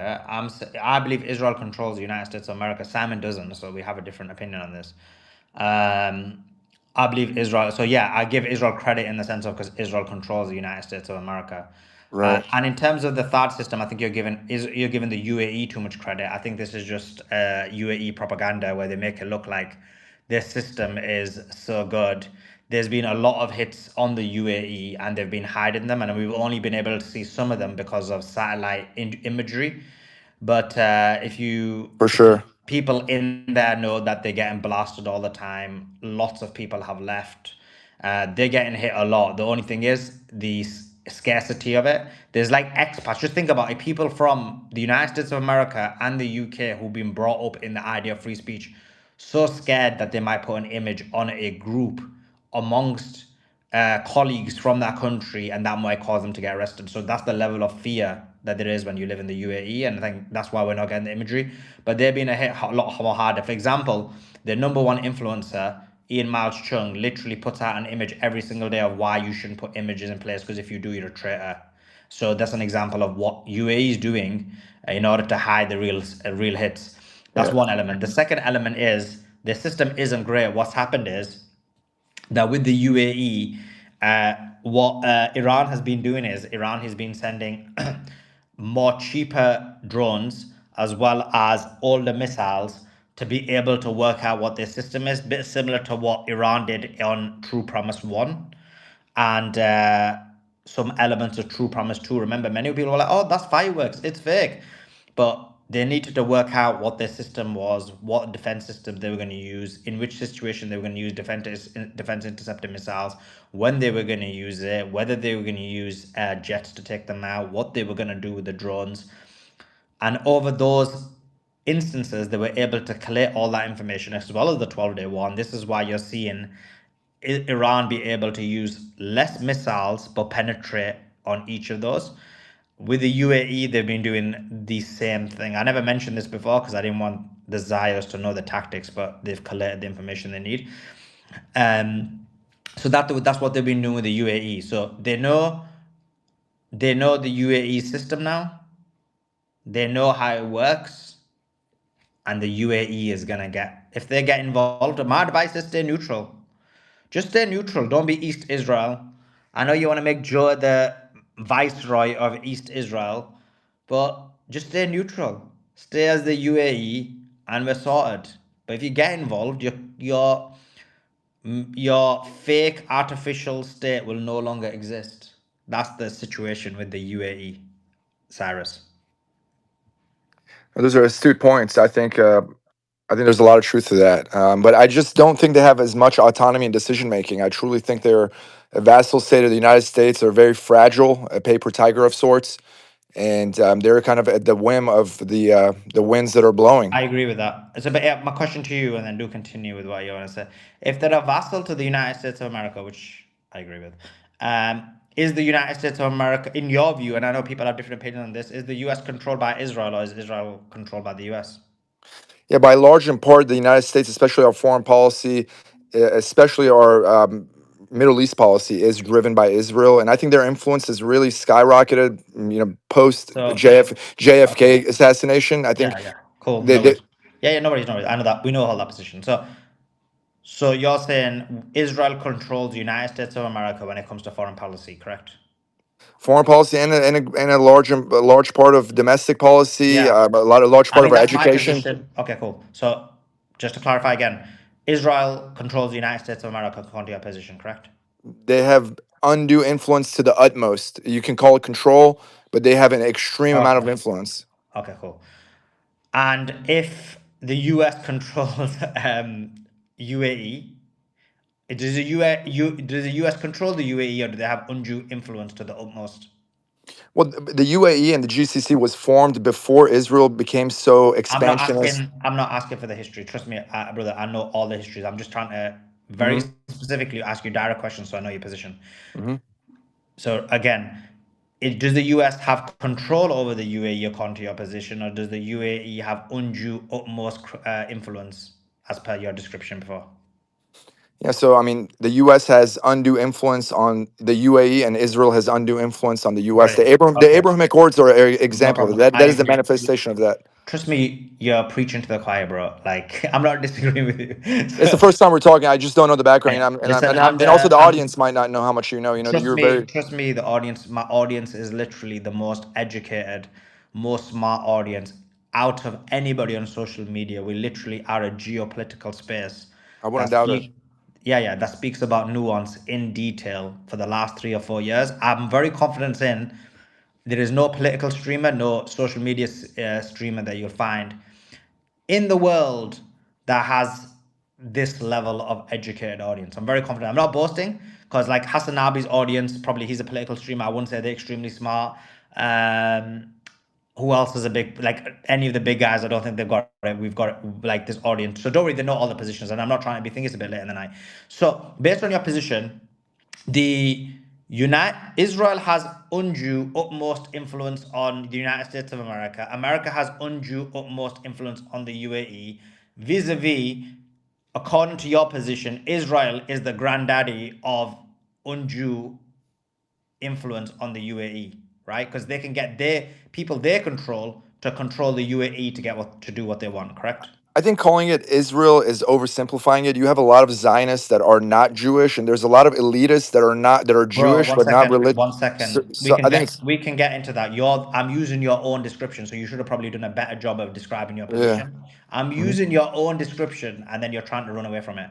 So the issue is, I'm just Yes, that's basing it. correct. You're correct. Yeah, Yes, the answer is cool. yes. Yeah, cool. And so Israel doesn't. I agree with you. It's not as basic to say Israel because, as you said, there are Zionists in who run America, and so when we say Israel, we don't really mean Israel. You mean Zionism. When you say Zionism, you don't really mean people who want the state of Israel, but it's based on Jewish supremacy. So we know all those things. There's no problem. But okay, we got your point. Mhm. So that's why the UAE Mhm. possibly could act in the interest of Israel, even if the United States of America decide that they want to maybe pull out. I don't hold that position. I actually don't think the United States of America is going to want to pull out, but it's just something to consider. What's your thoughts on Yeah, that? only if Israel would like openly provide a nuclear umbrella to the UAE, because short of that, they cannot protect them. They're too far away. They just don't have the hardware. They don't have the manpower. They cannot exert that type of influence and that type of project that type of power unless they make a credible case that they're willing to use tactical nukes, and that tactical nuke coverage will be bestowed upon the UAE for taking extreme actions in favor of Israel. Yes, then it would work. But short of that, there's no way that Israel could project that kind of power. Great point. Great point. And so, do you believe that the UAE would make such a self-destructive decision, despite the fact that what you quite accurately relate that Israel would not protect them? Heck, they learned that the United States of America won't protect them, and they still do the big talk. So, do you think they would still do that even though Israel won't be able to protect them?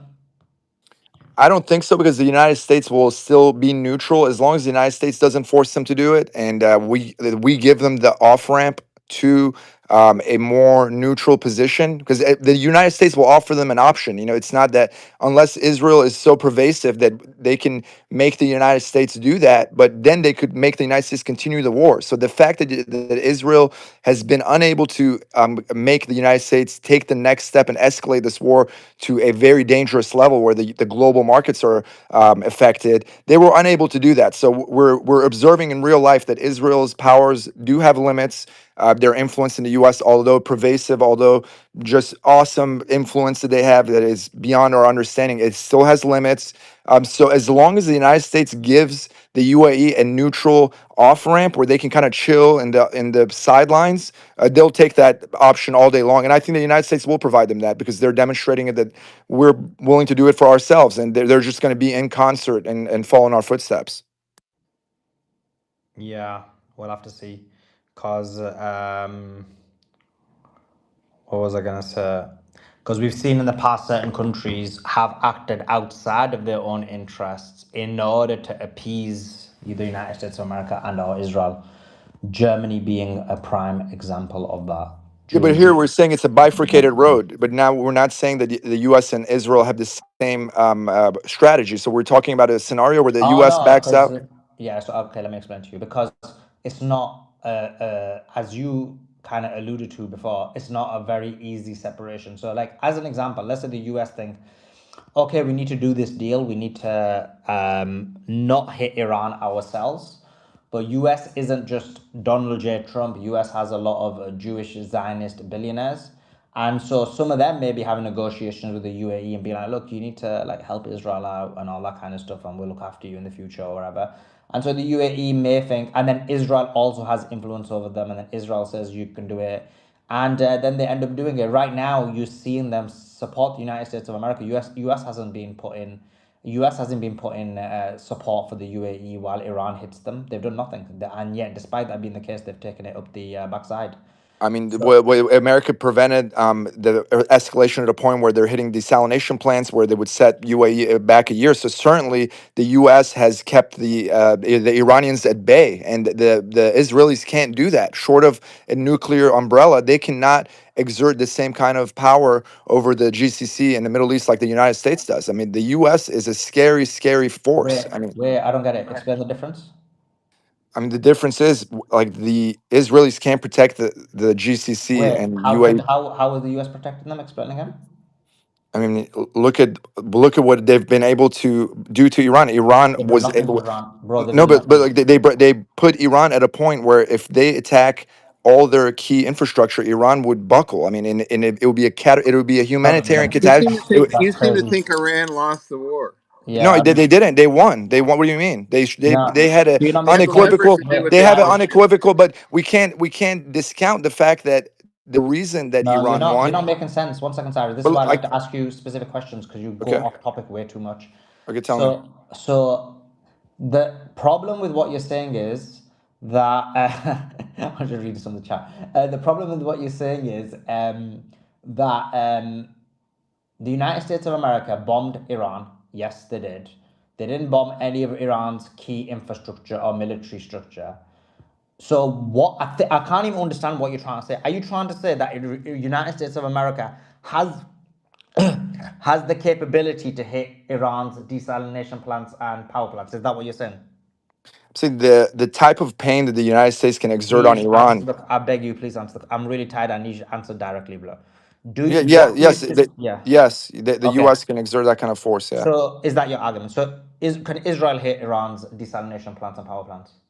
not nearly to the same scale and veracity, and like they can't do it alone. The way without U.S. support, their loiter time, their aerial Yeah, I agree refueling with this. I capabilities. agree with this. If let's say UAE helped them, as in they were able to refuel over the UAE, UAE use the United States, Arab Emirates as a stationing ground, they could do it. So The then they UAE would. wouldn't make it that far. The moment they do that, they're gonna get like destroyed. The UAE is extremely vulnerable. Like they're not. It's not like they can last like Iran. Oh, let's give it 2 months. Let Israel do their thing, and then we'll kind of reel from it. Israel. I mean, the Okay, U. I get your argument now. I think I understood your argument. Hopefully, and even if it isn't, I'll just steal man your argument.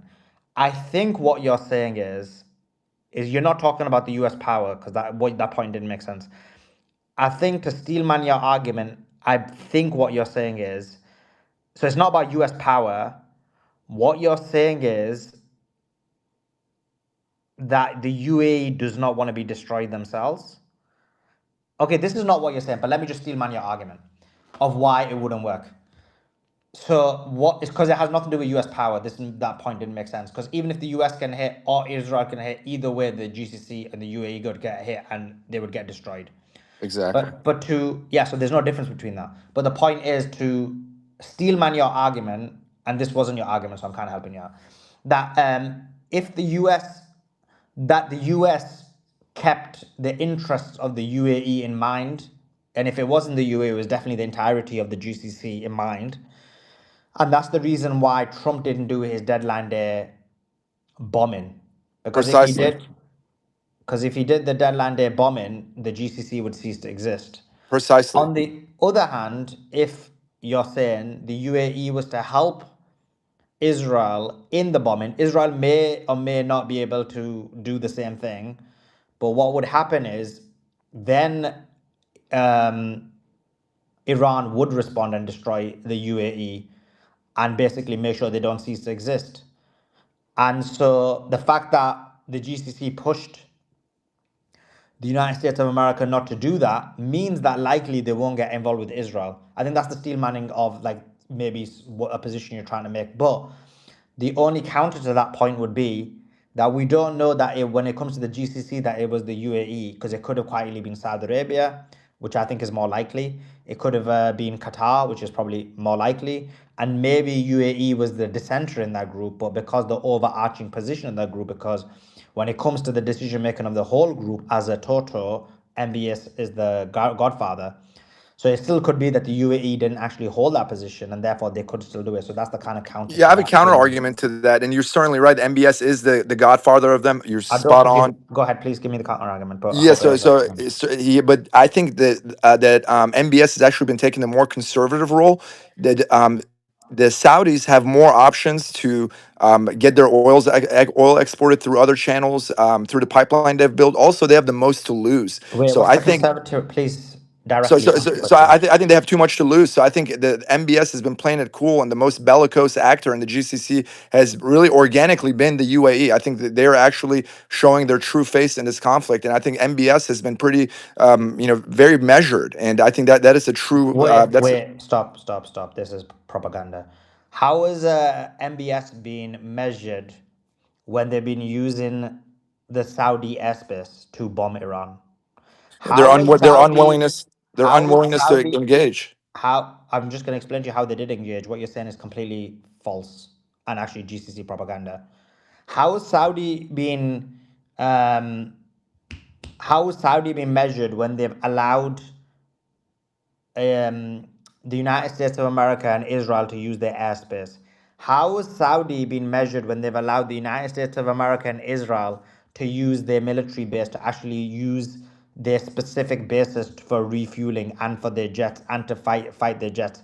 They have How no have they choice been in that. measured when they've been a specific important component to attack and destroy Iran to such an extent that the leader of this military attack on Iran thanked Saudi Arabia for helping them in this war? I can't understand why you're saying they've been measured. This is GCC propaganda. I mean, they have a very capable air force, and the United States asked them multiple times to get to Who's gonna be flying the Saudi Air Force jets? Saudi pilots. They have great pilots. They bro, they don't have grip. What is this nonsense? They We've have. I mean, seen they have enough to go drop JDAMs. It doesn't take a genius to do that, bro. Bro, they don't listen. They did listen. This is ridiculous. If they decided to use JDAMs, right? Or if example, if they decide to use this Air Force, let's assume these colleagues can actually fly a plane without the support of some Pakistanis from Pakistan flying it for them. And let's assume that they don't end up shooting off their own people in the air like the Kuwaitis did, where they took out allegedly 3 US planes. Let's Right. assume that they were able to succeed and go past all of that. You're the only person in the world who believes that the Saudi military is so proficient. There's a reason why Saudi's got flipping defense agreements with nearly every country, right? Even if they were able to do that, which is completely ridiculous because they don't have the I mean, capability they to did do to it. Yemenites, though. They, I mean, Yeah, give them yeah, some credit. Yemen. Yeah, listen, Yemenis absolutely smashed them. Was a good example that Yemen they were so incompetent that From the despite air. having they were so incompetent that despite having the military prowess given to them by the United States of America, the top technological equipment, basically Yemeni Houthis who were basically desert dwellers who did not have any form of proficient weaponry, absolutely annihilated them for 10 years and basically made them run with their tail between their legs. If you think the Houthis, who dominated these people for 10 years, were able to do it on their own, Iran would obliterate them so badly they would cease to exist. They do not. So what they've done is the max they can do without a situation where their country ceases to exist. So they've not been a prudent person in this war. Prudence would have been if they said, we do not want to be part of this war. And actually, before you interrupted me, Ken, the head of the military, literally said, thank you so much, Saudi, for helping us, supporting us with this war, for helping with the military aspect of this war. So coming back to Saudi, Saudi is definitely responsible, definitely involved. The only argument you could possibly make, but that does not basically save them, is that why is this GC still goes, Saudi Air Force would destroy Tehran? Boys, you guys couldn't even destroy the Houthis. The Houthis smashed you up so much that you needed to get your literally your billions of dollars, and all your F-35s could do nothing against the Saudi Arabia, against the Houthis. The Houthis smashed them up. What are you talking about?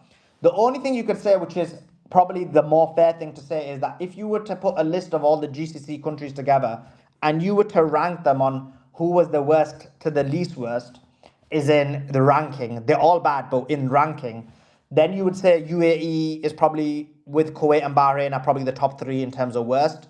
Then you would probably say, who is it? Am I forgetting? Maybe Saudi Arabia. Then you'd probably say Qatar, and then on the bottom would be Oman, who kind of have kept a who have basically kept a neutral stance. So if Saudi had kept a Oman stance, then yeah, then I would be agreement with you. But they haven't. They've literally done opposite of that.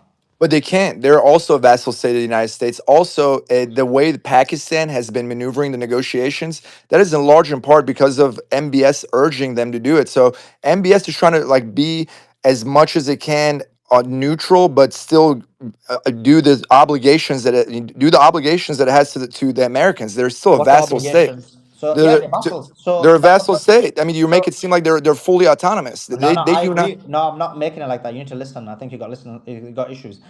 I'm not saying that. So you're agreeing with me that that Saudi Arabia is a vassal state, and they're not a vassal state based on anything but the fact that their mind is colonized, and because actually it's a variety of reasons that I've explained in the past. So I agree with you. I Since agree with you. inception, since the Al Saud, since inception, they've been colonized. I mean, this has been Yeah, in yeah. this. But I agree with that. But that doesn't. That's an excuse for their actions. The decision is that they have facilitated the attack on Iran, and for that reason, they are responsible. So they've not kept a neutral stance. Oman has kept a neutral stance, and so if they kept the Omani model, you'd be like, oh, pretty awesome. Like they've done. They've But not really Oman's done. always been independent. They truly are independent. They don't like Saudi Arabia. Is not nearly as free as Oman. Oman has a lot of dignity. Yeah, I agree. But that's the point. So, Saudi Arabia, despite being a more wealthy, proficient country, what happened was over the last 50, 60 years, because of the decision making they've made, they've literally sold out their country to the United States of America. And now, yeah, you're right. In the Big sense of, time. I've said this many times, that MBS fears that the day he goes away from the United States of America, he will be assassinated. And so decisions being made, not based on the benefit of the Saudi people, but it's being made based on fear of being ousted, based on the colonized mind, based on a wide range of things. I agree with all those points. These are the points I always make on my spaces. But I'm saying that is the case, and because that's the case, they've made these decisions, and those Yes. decisions are unacceptable.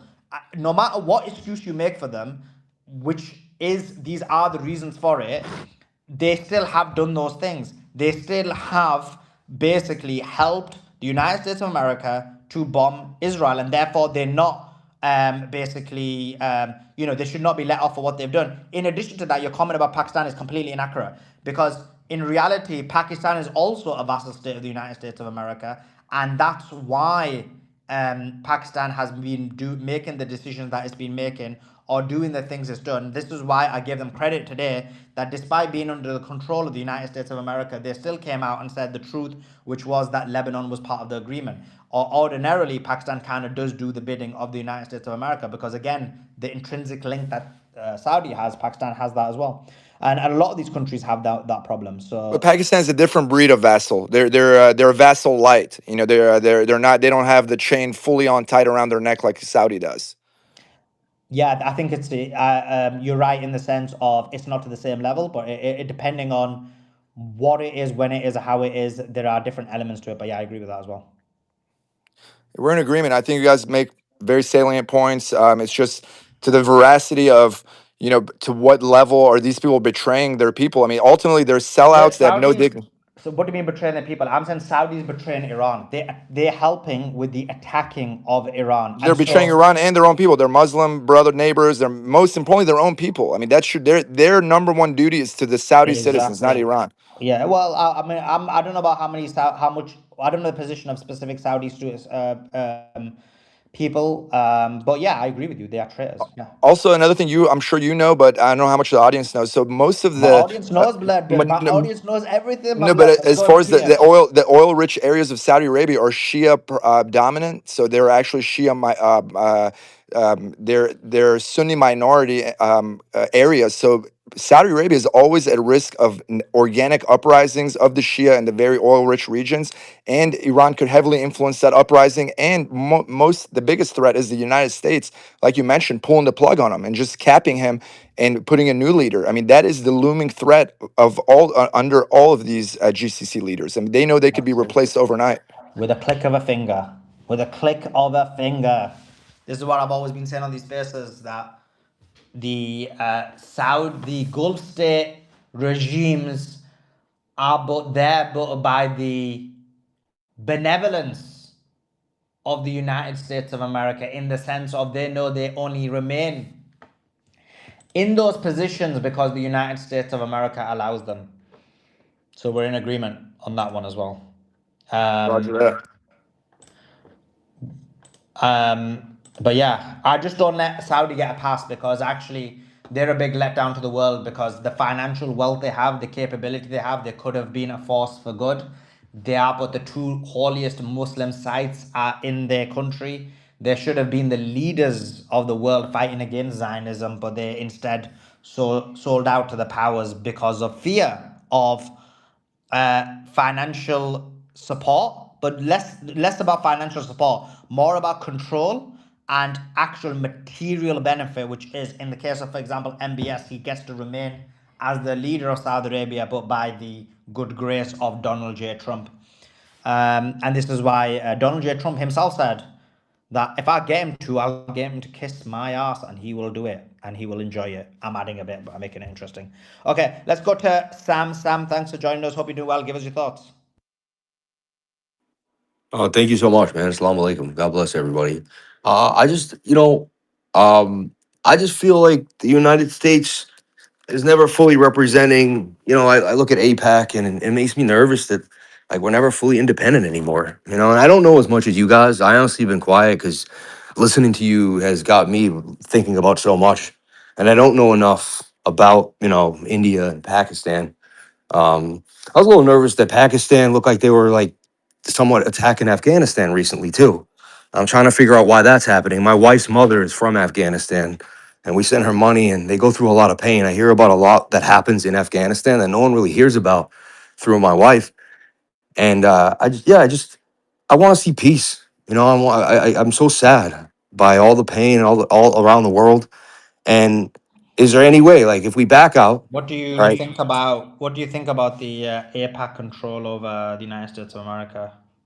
I mean, it's sad because if you say anything, you like feel it's like you. I even get nervous to say anything because I'm like a loving person that never wants anyone to like. I run like a trading group. I go online every day, and I have people from all walks of life that listen to me, right? And I want to help everyone of all religion, of everywhere. And like it seems like nowadays, if you say anything logical about it, a certain situation, you're labeled hate speech, or you're labeled a meaningful person. But how can we have discussions if we can't talk about the truth? So like I dance around it sometimes because of my where I stand and what I do. But I mean, to me in my research, it almost seems like every politician is getting a handout. Yeah, I got what you said. Appreciate it, Sam. Guys, some more news coming out, which is more than 200 prisoners in There are more than 200 prisoners. More than 200 people have been placed in prison. Placed in prison in Bahrain because of their Zionist American stances and their support for Lebanon and Iran. So, I mean, that should tell you all of you, tell you everything about these Gulf states and the GCC countries. Um, not good at all. Chadash, thanks for joining us. Hope you're doing well. Give us your thoughts.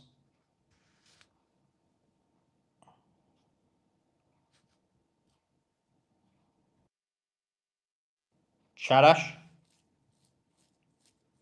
Okay. Doc, is there anything you want to add?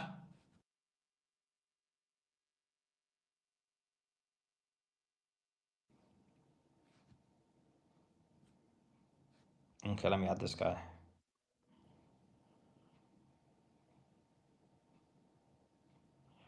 Heber, jump in. Anything you want to add? Yeah, assalamu alaikum everyone. Suleiman, can you guys hear me? Okay. Yeah, we can hear you really well, brother. Oh, thank you very much. I'll be honest with you. I got introduced to you right when the war was started. I tried really educating myself into what's going on and why the U.S. is getting involved in this war. But I got to tell you, the more I looked on X and just a lot of conflicting reports and neocons and Zionists and people uh, from UAE talking about how their army and their they're fighting this war themselves when they're not.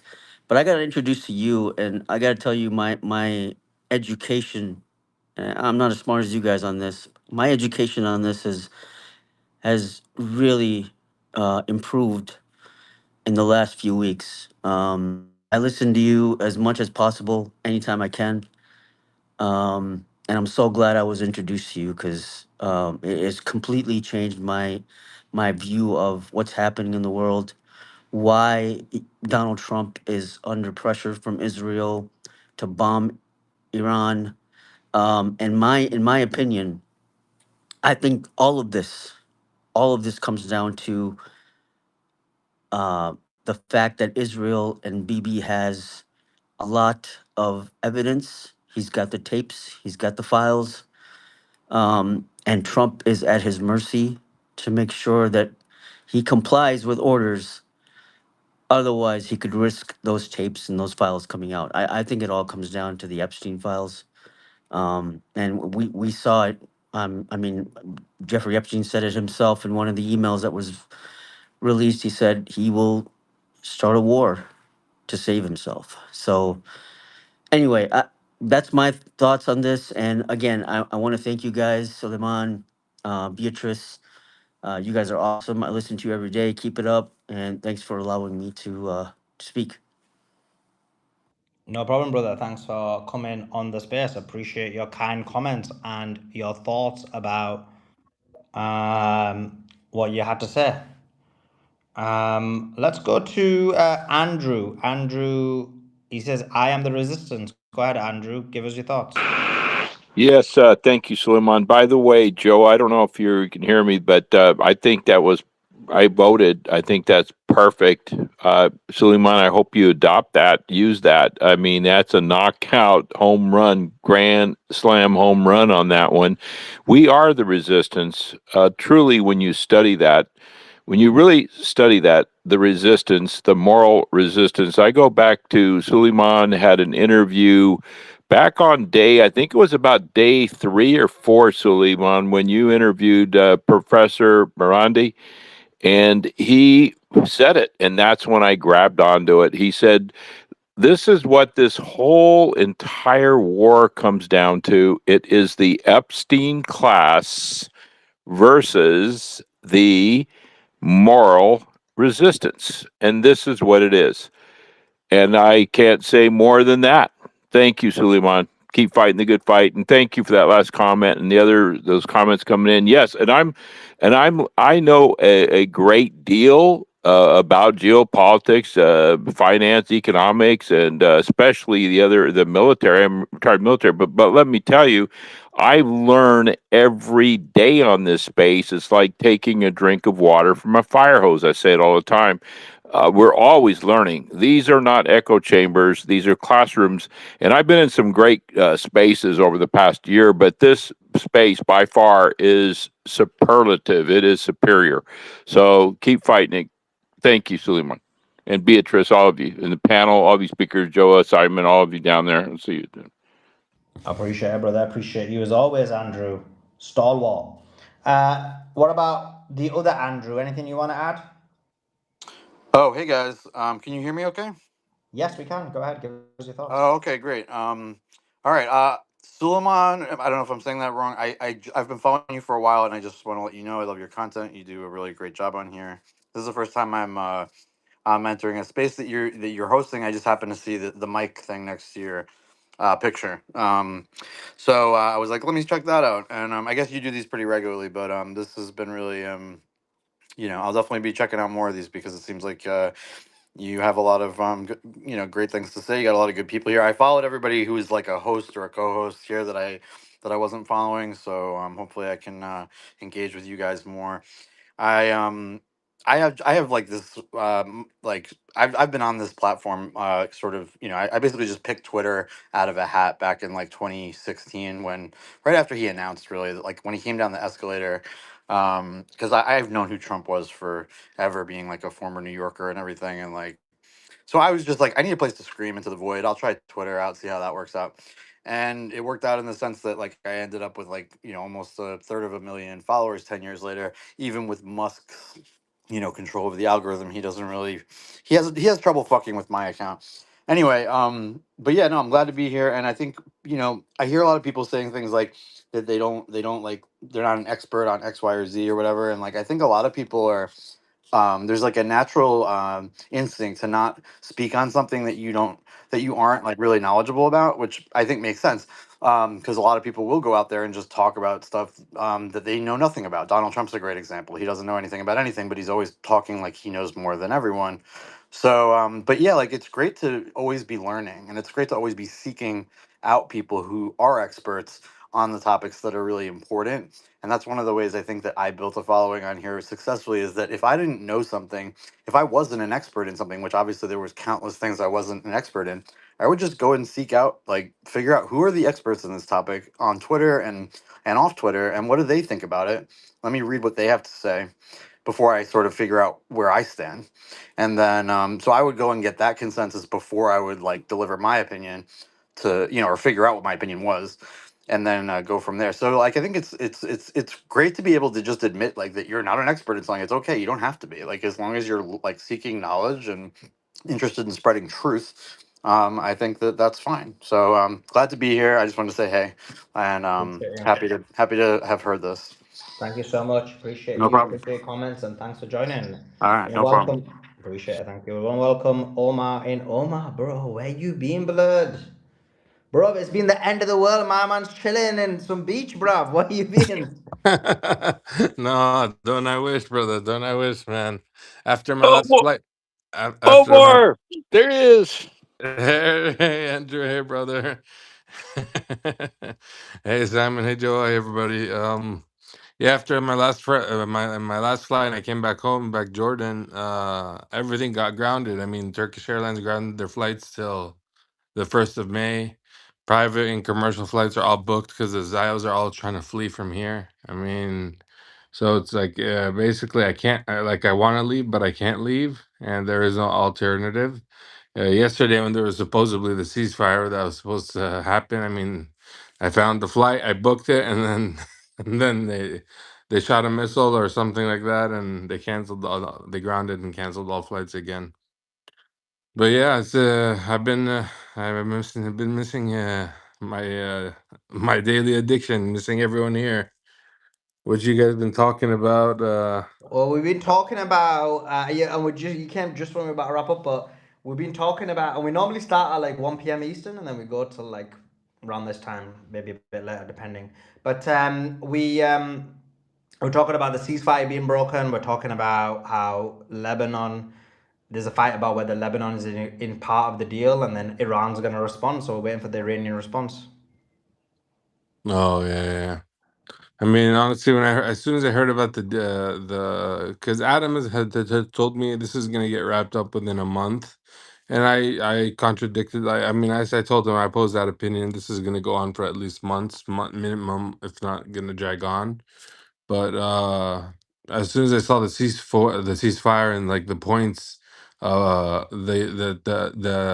points that the Iran made and the points that Donald posted in his Trump, it basically said two different things. This one said, if you do this, we'll do that, and if you guys stay away from this, we'll stay away from that. And then Donald Trump post basically said, yeah, we're just we're gonna be chilling in the water, taking care of infrastructure, helping them rebuild, doing their thing.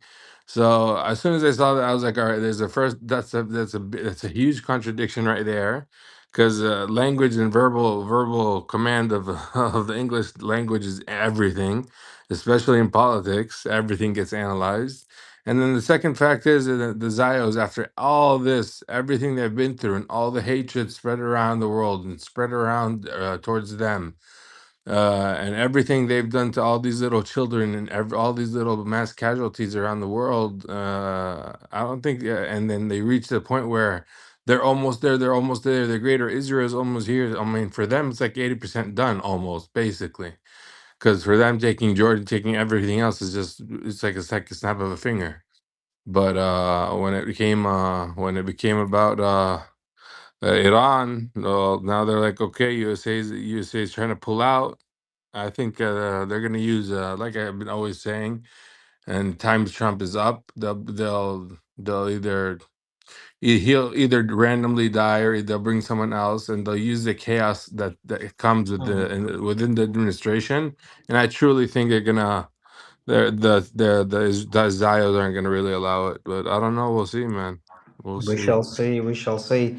Guy, appreciate you as always, Omar. Try and come in a bit earlier next time No, we'll do. if your beach in Barbados allows it, or your beach in Jordan.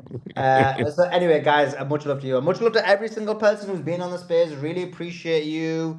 Really appreciate everyone. Great conversation. Great conversation. Great space. I think we've loved it. Really love it a lot. And we are wrapping up. So, but this time, guys, make sure you've got your notifications on. Have your notifications on in the X and have your notifications on the YouTube, because if Iran strikes, we're going to start a space immediately. If Iran strikes back, we're going to start a space immediately, because we got to see that boom boom Tel Aviv. We can't allow that to go, especially if it's the strike back. So go to my profile on X, put your notifications on, go to the YouTube. In the YouTube, I'm about to put the tweet in the nest. You'll find the channel via the tweet. Wait, I thought in the nest. Huh? Oh, I imposted, that's why. Okay, you'll find the channel on the tweet in the nest, which is about to go up now. And come across there. We are going to be and you'll find it, and then go on the YouTube channel, hit the follow and hit the notifications on. It's the Ryan Dawson interview we put on, so I know some of you may have heard it, some of you may have missed it.